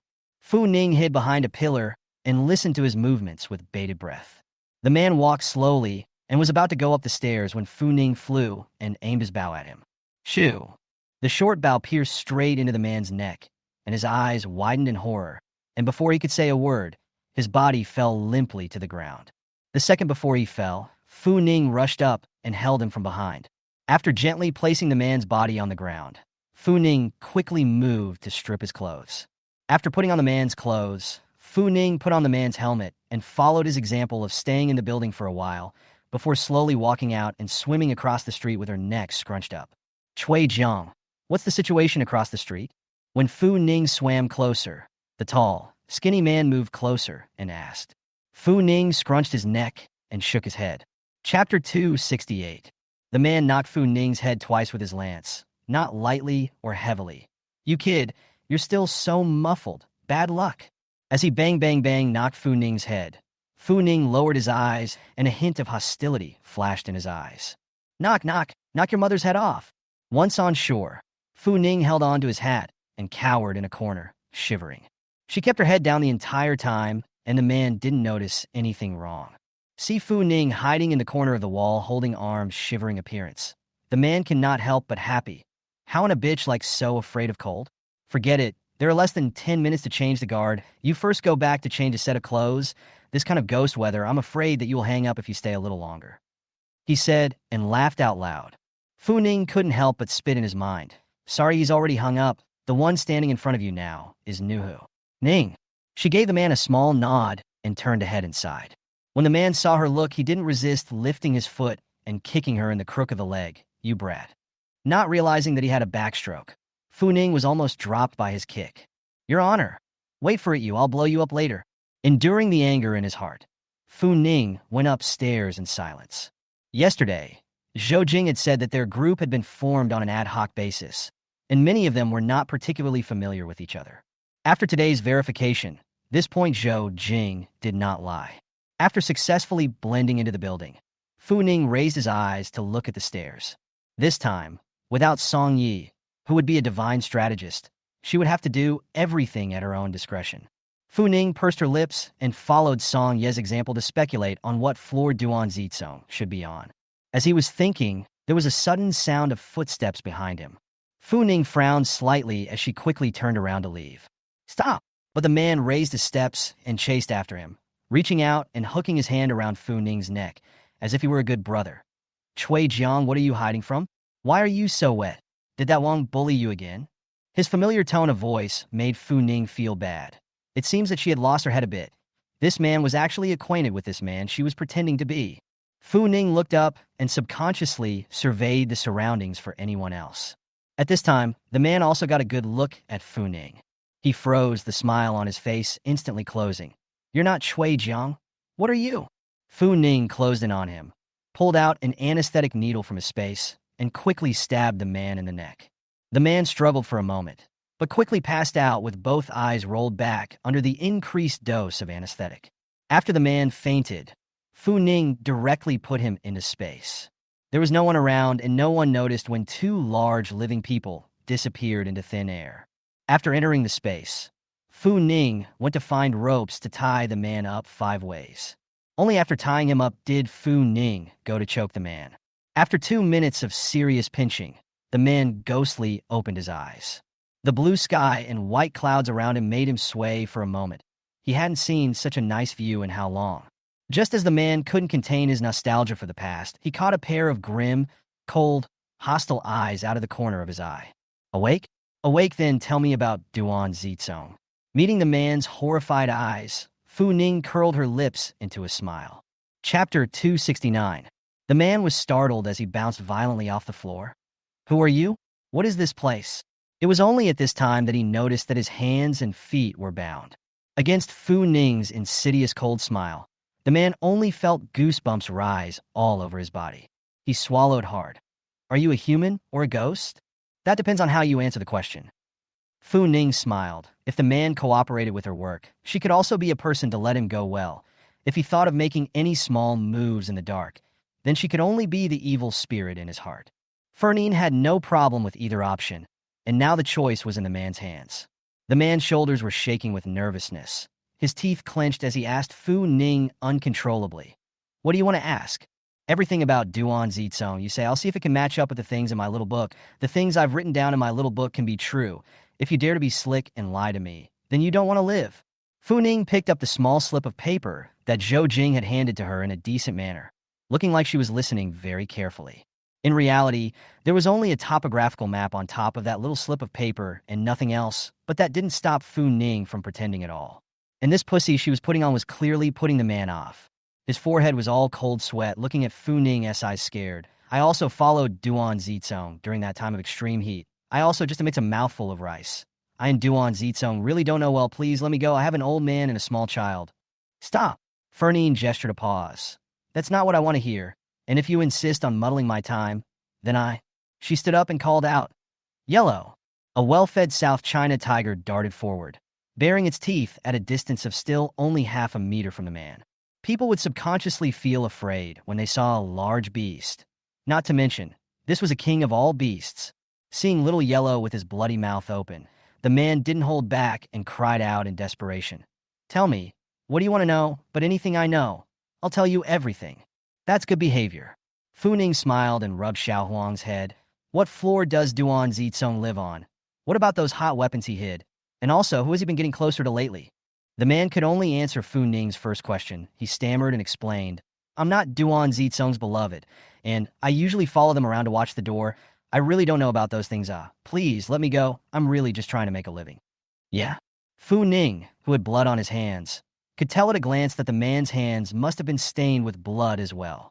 She wasn't going to believe the man's mouth that he was just trying to make a living, except that people of this class probably didn't really know that much detail. Fu Ning frowned slightly and asked him again, "Then who is Duan Zizong's beloved? Do you know where his beloved lives?" The man wailed and howled so hard that he was about to break. He carefully avoided Xiao Huang's gaze and focused on Fu Ning, his eyes all pleading. "I really don't know, please let me go." The surrounding green hills and mountains were hellish in the man's eyes at the moment. What the hell kind of place was this? Why had he never seen it before? Had he seen a ghost? Fu Ning smiled coldly as she pulled out a knife and waved it in front of the man. "Really don't know anything? Then I'll be rude-o." Saying that, Fu Ning made a face like he was going to cut his meat.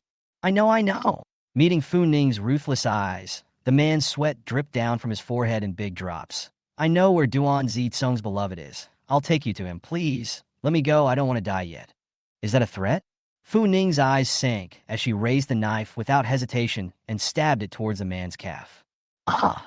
The man's mournful scream seemed to resonate through the clouds.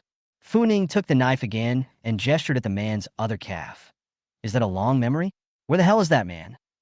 Chapter 270. The man ate the pain and was completely honest now. He endured the severe pain and said with great difficulty to Fu Ning, "At this point in time, Lei is all on the 44th floor of the Fast Life building. You go to 4007 there. You will definitely be able to find Lei." Happy House? Why does that name not sound too serious? Fu Ning didn't dwell too much on the name of the building. She quickly changed the topic. What does that Brother Lei look like? Brother Lei is a small man with a beard like a scale. His facial features are especially distinctive. You'll be able to see him at a glance when you go there. The man forced himself to endure the severe pain. His voice was slightly trembling. Fernine memorized the key words, beard, scales. She curled her lips into a smile. I know. After saying that, Fu Ning did not hesitate to send the knife into the man's heart. From the moment she dragged this man into the space, Fu Ning had never thought of letting him get out alive.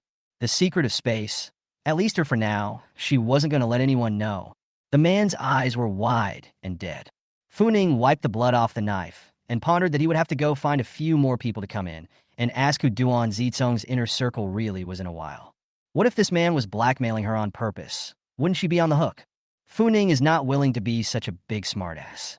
After leaving the space, Fu Ning used the same means to capture a few more people to the space. These people had no consultation and came up with exactly the same answer. It wasn't until this time that Fu Ning completely let go. After confirming that Duan Zizong's beloved was indeed Brother Lei, Fu Ning decided to go and meet this Brother Lei for a while. It's a good thing that the 44th floor is the welfare floor that Duan Zizong has given to his subordinates, and this sounds like a very immodest name, and it's true that all of them are doing very immodest things. After a smooth journey to the 44th floor, Fu Ning went to what the man had said 4007. The door wasn't closed tightly, and the creaking sound of the bed shaking inside managed to stop Fu Ning in his tracks. She crouched in the corner, breathlessly craning her head to look out the window. 1 minute, 10 minutes, 20 minutes. Finally, the sound of rustling clothes came from inside, followed by a man's somewhat gruff voice. Good job. Here's your reward from your brother. Next time your brother comes back. The woman daintily flirted with him for a while before Fu Ning heard the sound of leather boots on the ground slowly coming her way. Looks like it's Ray coming out. Fu Ning put away his dangling expression and stood up, staring carefully at the doorway. After about a minute of staring, her eyes slowly shifted down to the man who was probably up to her chest. Oh, scales. So scales is an adjective. Chapter 271. Brother Lei frowned a bit unpleasantly when he saw Fu Ning. He turned around and pulled the door shut, his eyes streaming over Fu Ning. Who are you? You don't have to wait at the door if you wanted to take care of your business. Say it. What room number are you in? I'll go to your place tomorrow. Oh, how big a face is that? Fu Ning was a little impatient as she glanced around warily. Thanks to the fact that he had just closed the door behind him in passing, the doors to the other rooms would be closed and the corridors empty.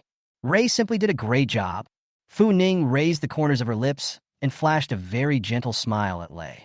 She hadn't been running around outside for a while, and with the continuous rainstorms shielding her from ultraviolet rays, Fu Ning's skin was already several degrees whiter than before. She had inherited her mother's good genes. Her features were delicate and bright, and when she smiled at the moment, she had quite a wild beauty. Lei's eyes went straight as he swallowed his saliva and went forward to pull Fu Ning's hand. Beauty, no need to wait for tomorrow. Just now. I can't wait. Eh? Fu Ning raised the corners of her lips and gave him a hefty smile. Truth be told, I can't wait either. Then, in Lei's surprised and expectant gaze, Fu Ning directly packed her up and threw her into space. This kind of thing was familiar from the first time. After throwing him lightly into the space, Fu Ning then followed and flashed into the space. Lei's center of gravity was unsteady and he fell hard to the ground. He wore the same shocked expression as the first man when he saw the green hills surrounding him. It was just that, as Duan Zitsung's beloved, his reaction speed was still much more agile than those men before him. Instinctively, he made to pull his sidearm from his waist as he sensed something was amiss. However, before he had time to pull out his gun, a figure suddenly dazzled in front of him. Lei froze for a moment, only to feel a sharp pain hit him. He couldn't control his screams of terror and turned his head to see an old, bearded man biting off his arm viciously and throwing it on top of the lawn next to him. As he met that tiger's stern gaze, Lei's body trembled and his face instantly turned snow white. Yellow licked the blood from the corner of his lips and nosed closer to Lei, sniffing him lightly twice and making a few warning noises in his throat. Fu Ning realized that Xiao Huang was really a very spiritual tiger. For example, it is now well aware that something like a gun is the most lethal and threatening thing ever. That's why it darted forward with lightning speed when Lei was about to pull out his gun, completely biting off Lei's right hand, so that he no longer had the ability to fire his gun. Fu Ning smiled and walked over, touching a small piece of jerky and handing it to Little Yellow's mouth. Good job. Yellow flicked her tail a little haughtily.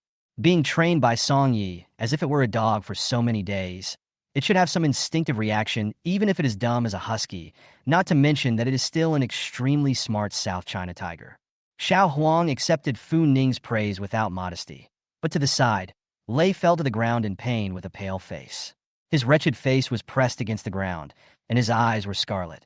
Who are you? What is this place? Really, how come everyone she gets into space has to ask that? Can't we get a fresher line? But looking at Lei's intelligent eyes, Fu Ning guessed that probably he couldn't say any fresh lines. You're familiar with Duan Zitsung? Fu Ning slowly crouched down amidst Lei's wailing and asked him seriously. Lei's eyes dodged, and after hesitating for a second, he shook his head rapidly. No, I don't know Duan Zikong. Chapter 272. Fu Ning was a bit speechless. She told her that Lei just didn't look too smart. You're not one of Duan Zitsung's people. How come you're living in Huishui City? I. Ray stammered, but couldn't get out a complete sentence. His arm was now aching to the point of numbness, and due to the loss of blood, he felt a sense of lightness throughout. It was a near-death feeling, one that Lei had felt before, but he had come back from the dead to live. This time, he definitely won't die either. But, thinking of Duan Zitsung, Lei ruthlessly swallowed back those words that were about to come out of his mouth. He can't say. Quite righteous. Fu Ning could see Lei's agonizing struggle, and to be honest, she was quite surprised. Over the years, she had seen a lot of people who had fallen on hard times, and it wasn't often that she saw someone like Lei, whose life was under duress but who was still righteous. However, he was not Fu Ning's brother, and his preaching of righteousness was even less beneficial to Fu Ning. Her brow furrowed slightly. Are you sure you don't want to talk about it? Brother Lei stared at Fu Ning with an angry face. A scholar can be killed, but not humiliated. If you have the ability, you can just kill me. He was Duan Zitsung's man. Although he didn't know what this woman in front of him was, nor did he know exactly where he was right now, but Lei was convinced that this must be something like a hallucinogenic agent that woman had gotten him, and that as long as he didn't say anything, he would definitely be able to wait until Duan Zitsung came to save him. Fu Ning, however, didn't have time to watch Lei mouth off here. She raised her hand slightly. Little Yellow, bite him. Little Yellow wailed and rushed forward, opening his mouth to wrap Lei's head into his mouth as a whole under Fu Ning's direction. Its canine teeth were pressed firmly against the top of Lei's jaw, while its upper teeth were pressed tightly against Lei's canopy, the force tightening in a circle. It was a kind of face-to-face fear of life and death. Lei brother so many years can be considered to be on the tip of the knife licking blood through life, but Xiao Huang's actions still led him afraid of the body trembling. He couldn't help but want to use his intact hand to break Xiao Huang's head, but Fu Ning skimmed over his hand. Are you sure? You won't say anything? Then I'm not going to be polite. Little Yellow, bite his head off. 1 minute. 2 minutes. Lei finally couldn't take it anymore. I'll say everything. You let me go. You make this tiger, let me go.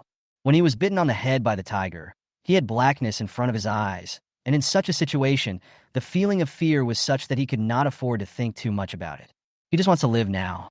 Seeing that Lei finally stopped talking tough, Fu Ning then waved his hand and told Xiao Huang to let go. Only then did Yellow let go of Lei and plop down beside him to stare at him intently.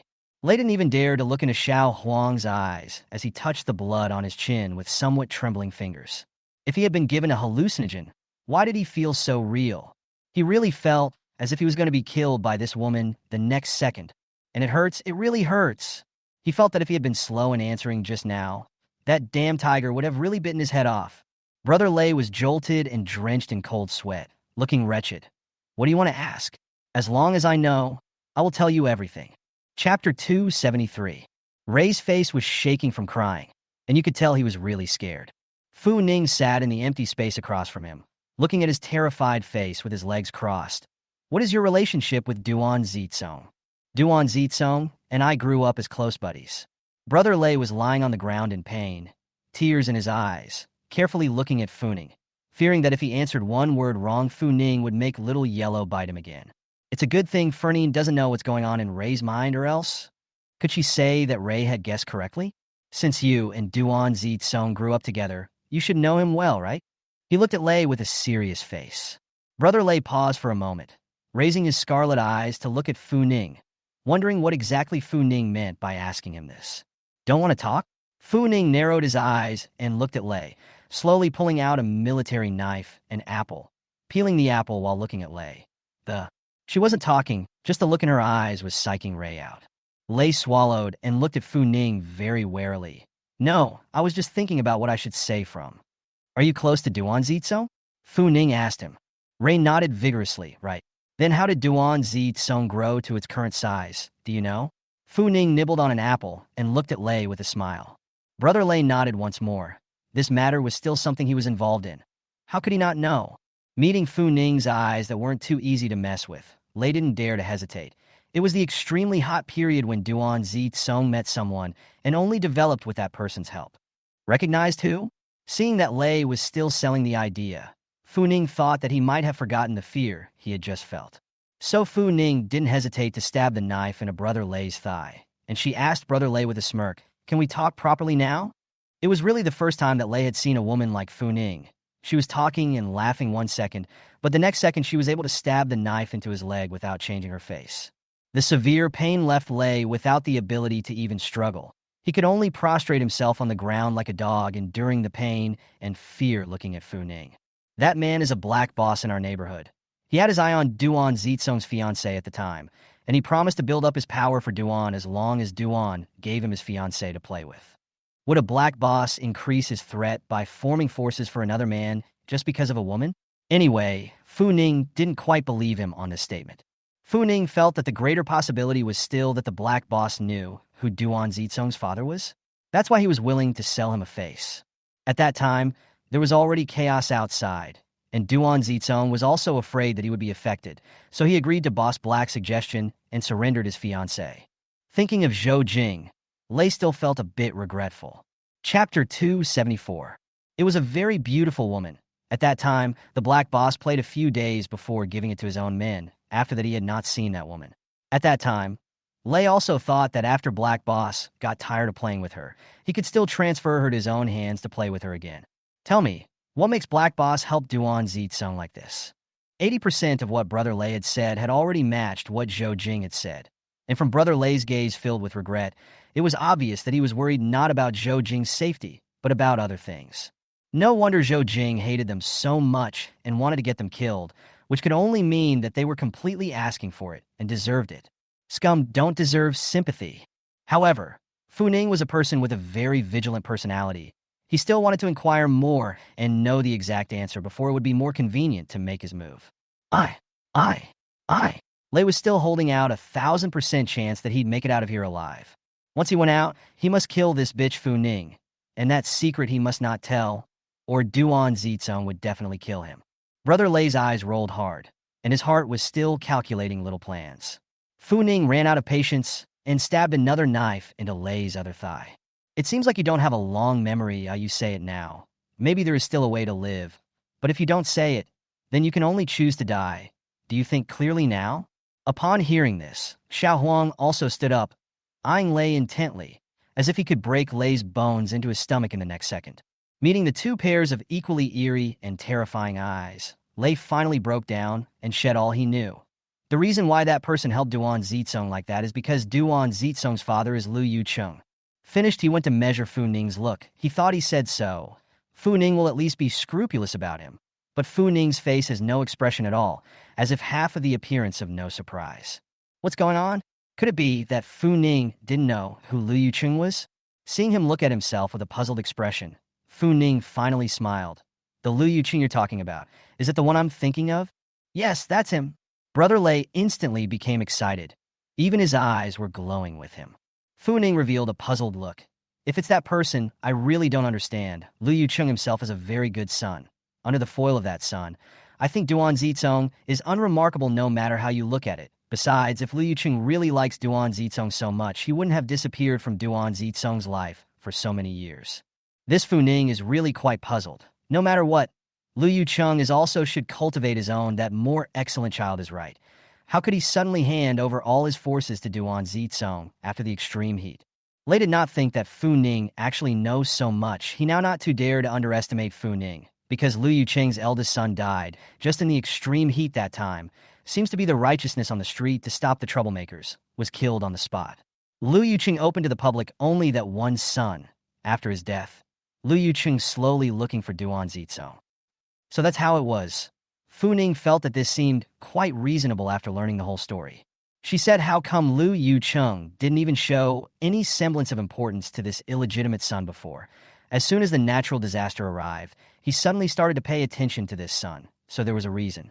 See Fu Ning frowning contemplation. Lei's heart is also up and down. He was apprehensive for a while, and then felt that anyway, should be said, should not be said, have all said, he did not have any can threaten Fu Ning's handle. Now he cannot live completely Fu Ning a word of matter. He closed his eyes somewhat helplessly and could only expect Fu Ning to let him off the hook for the sake of him being so honest and explaining everything.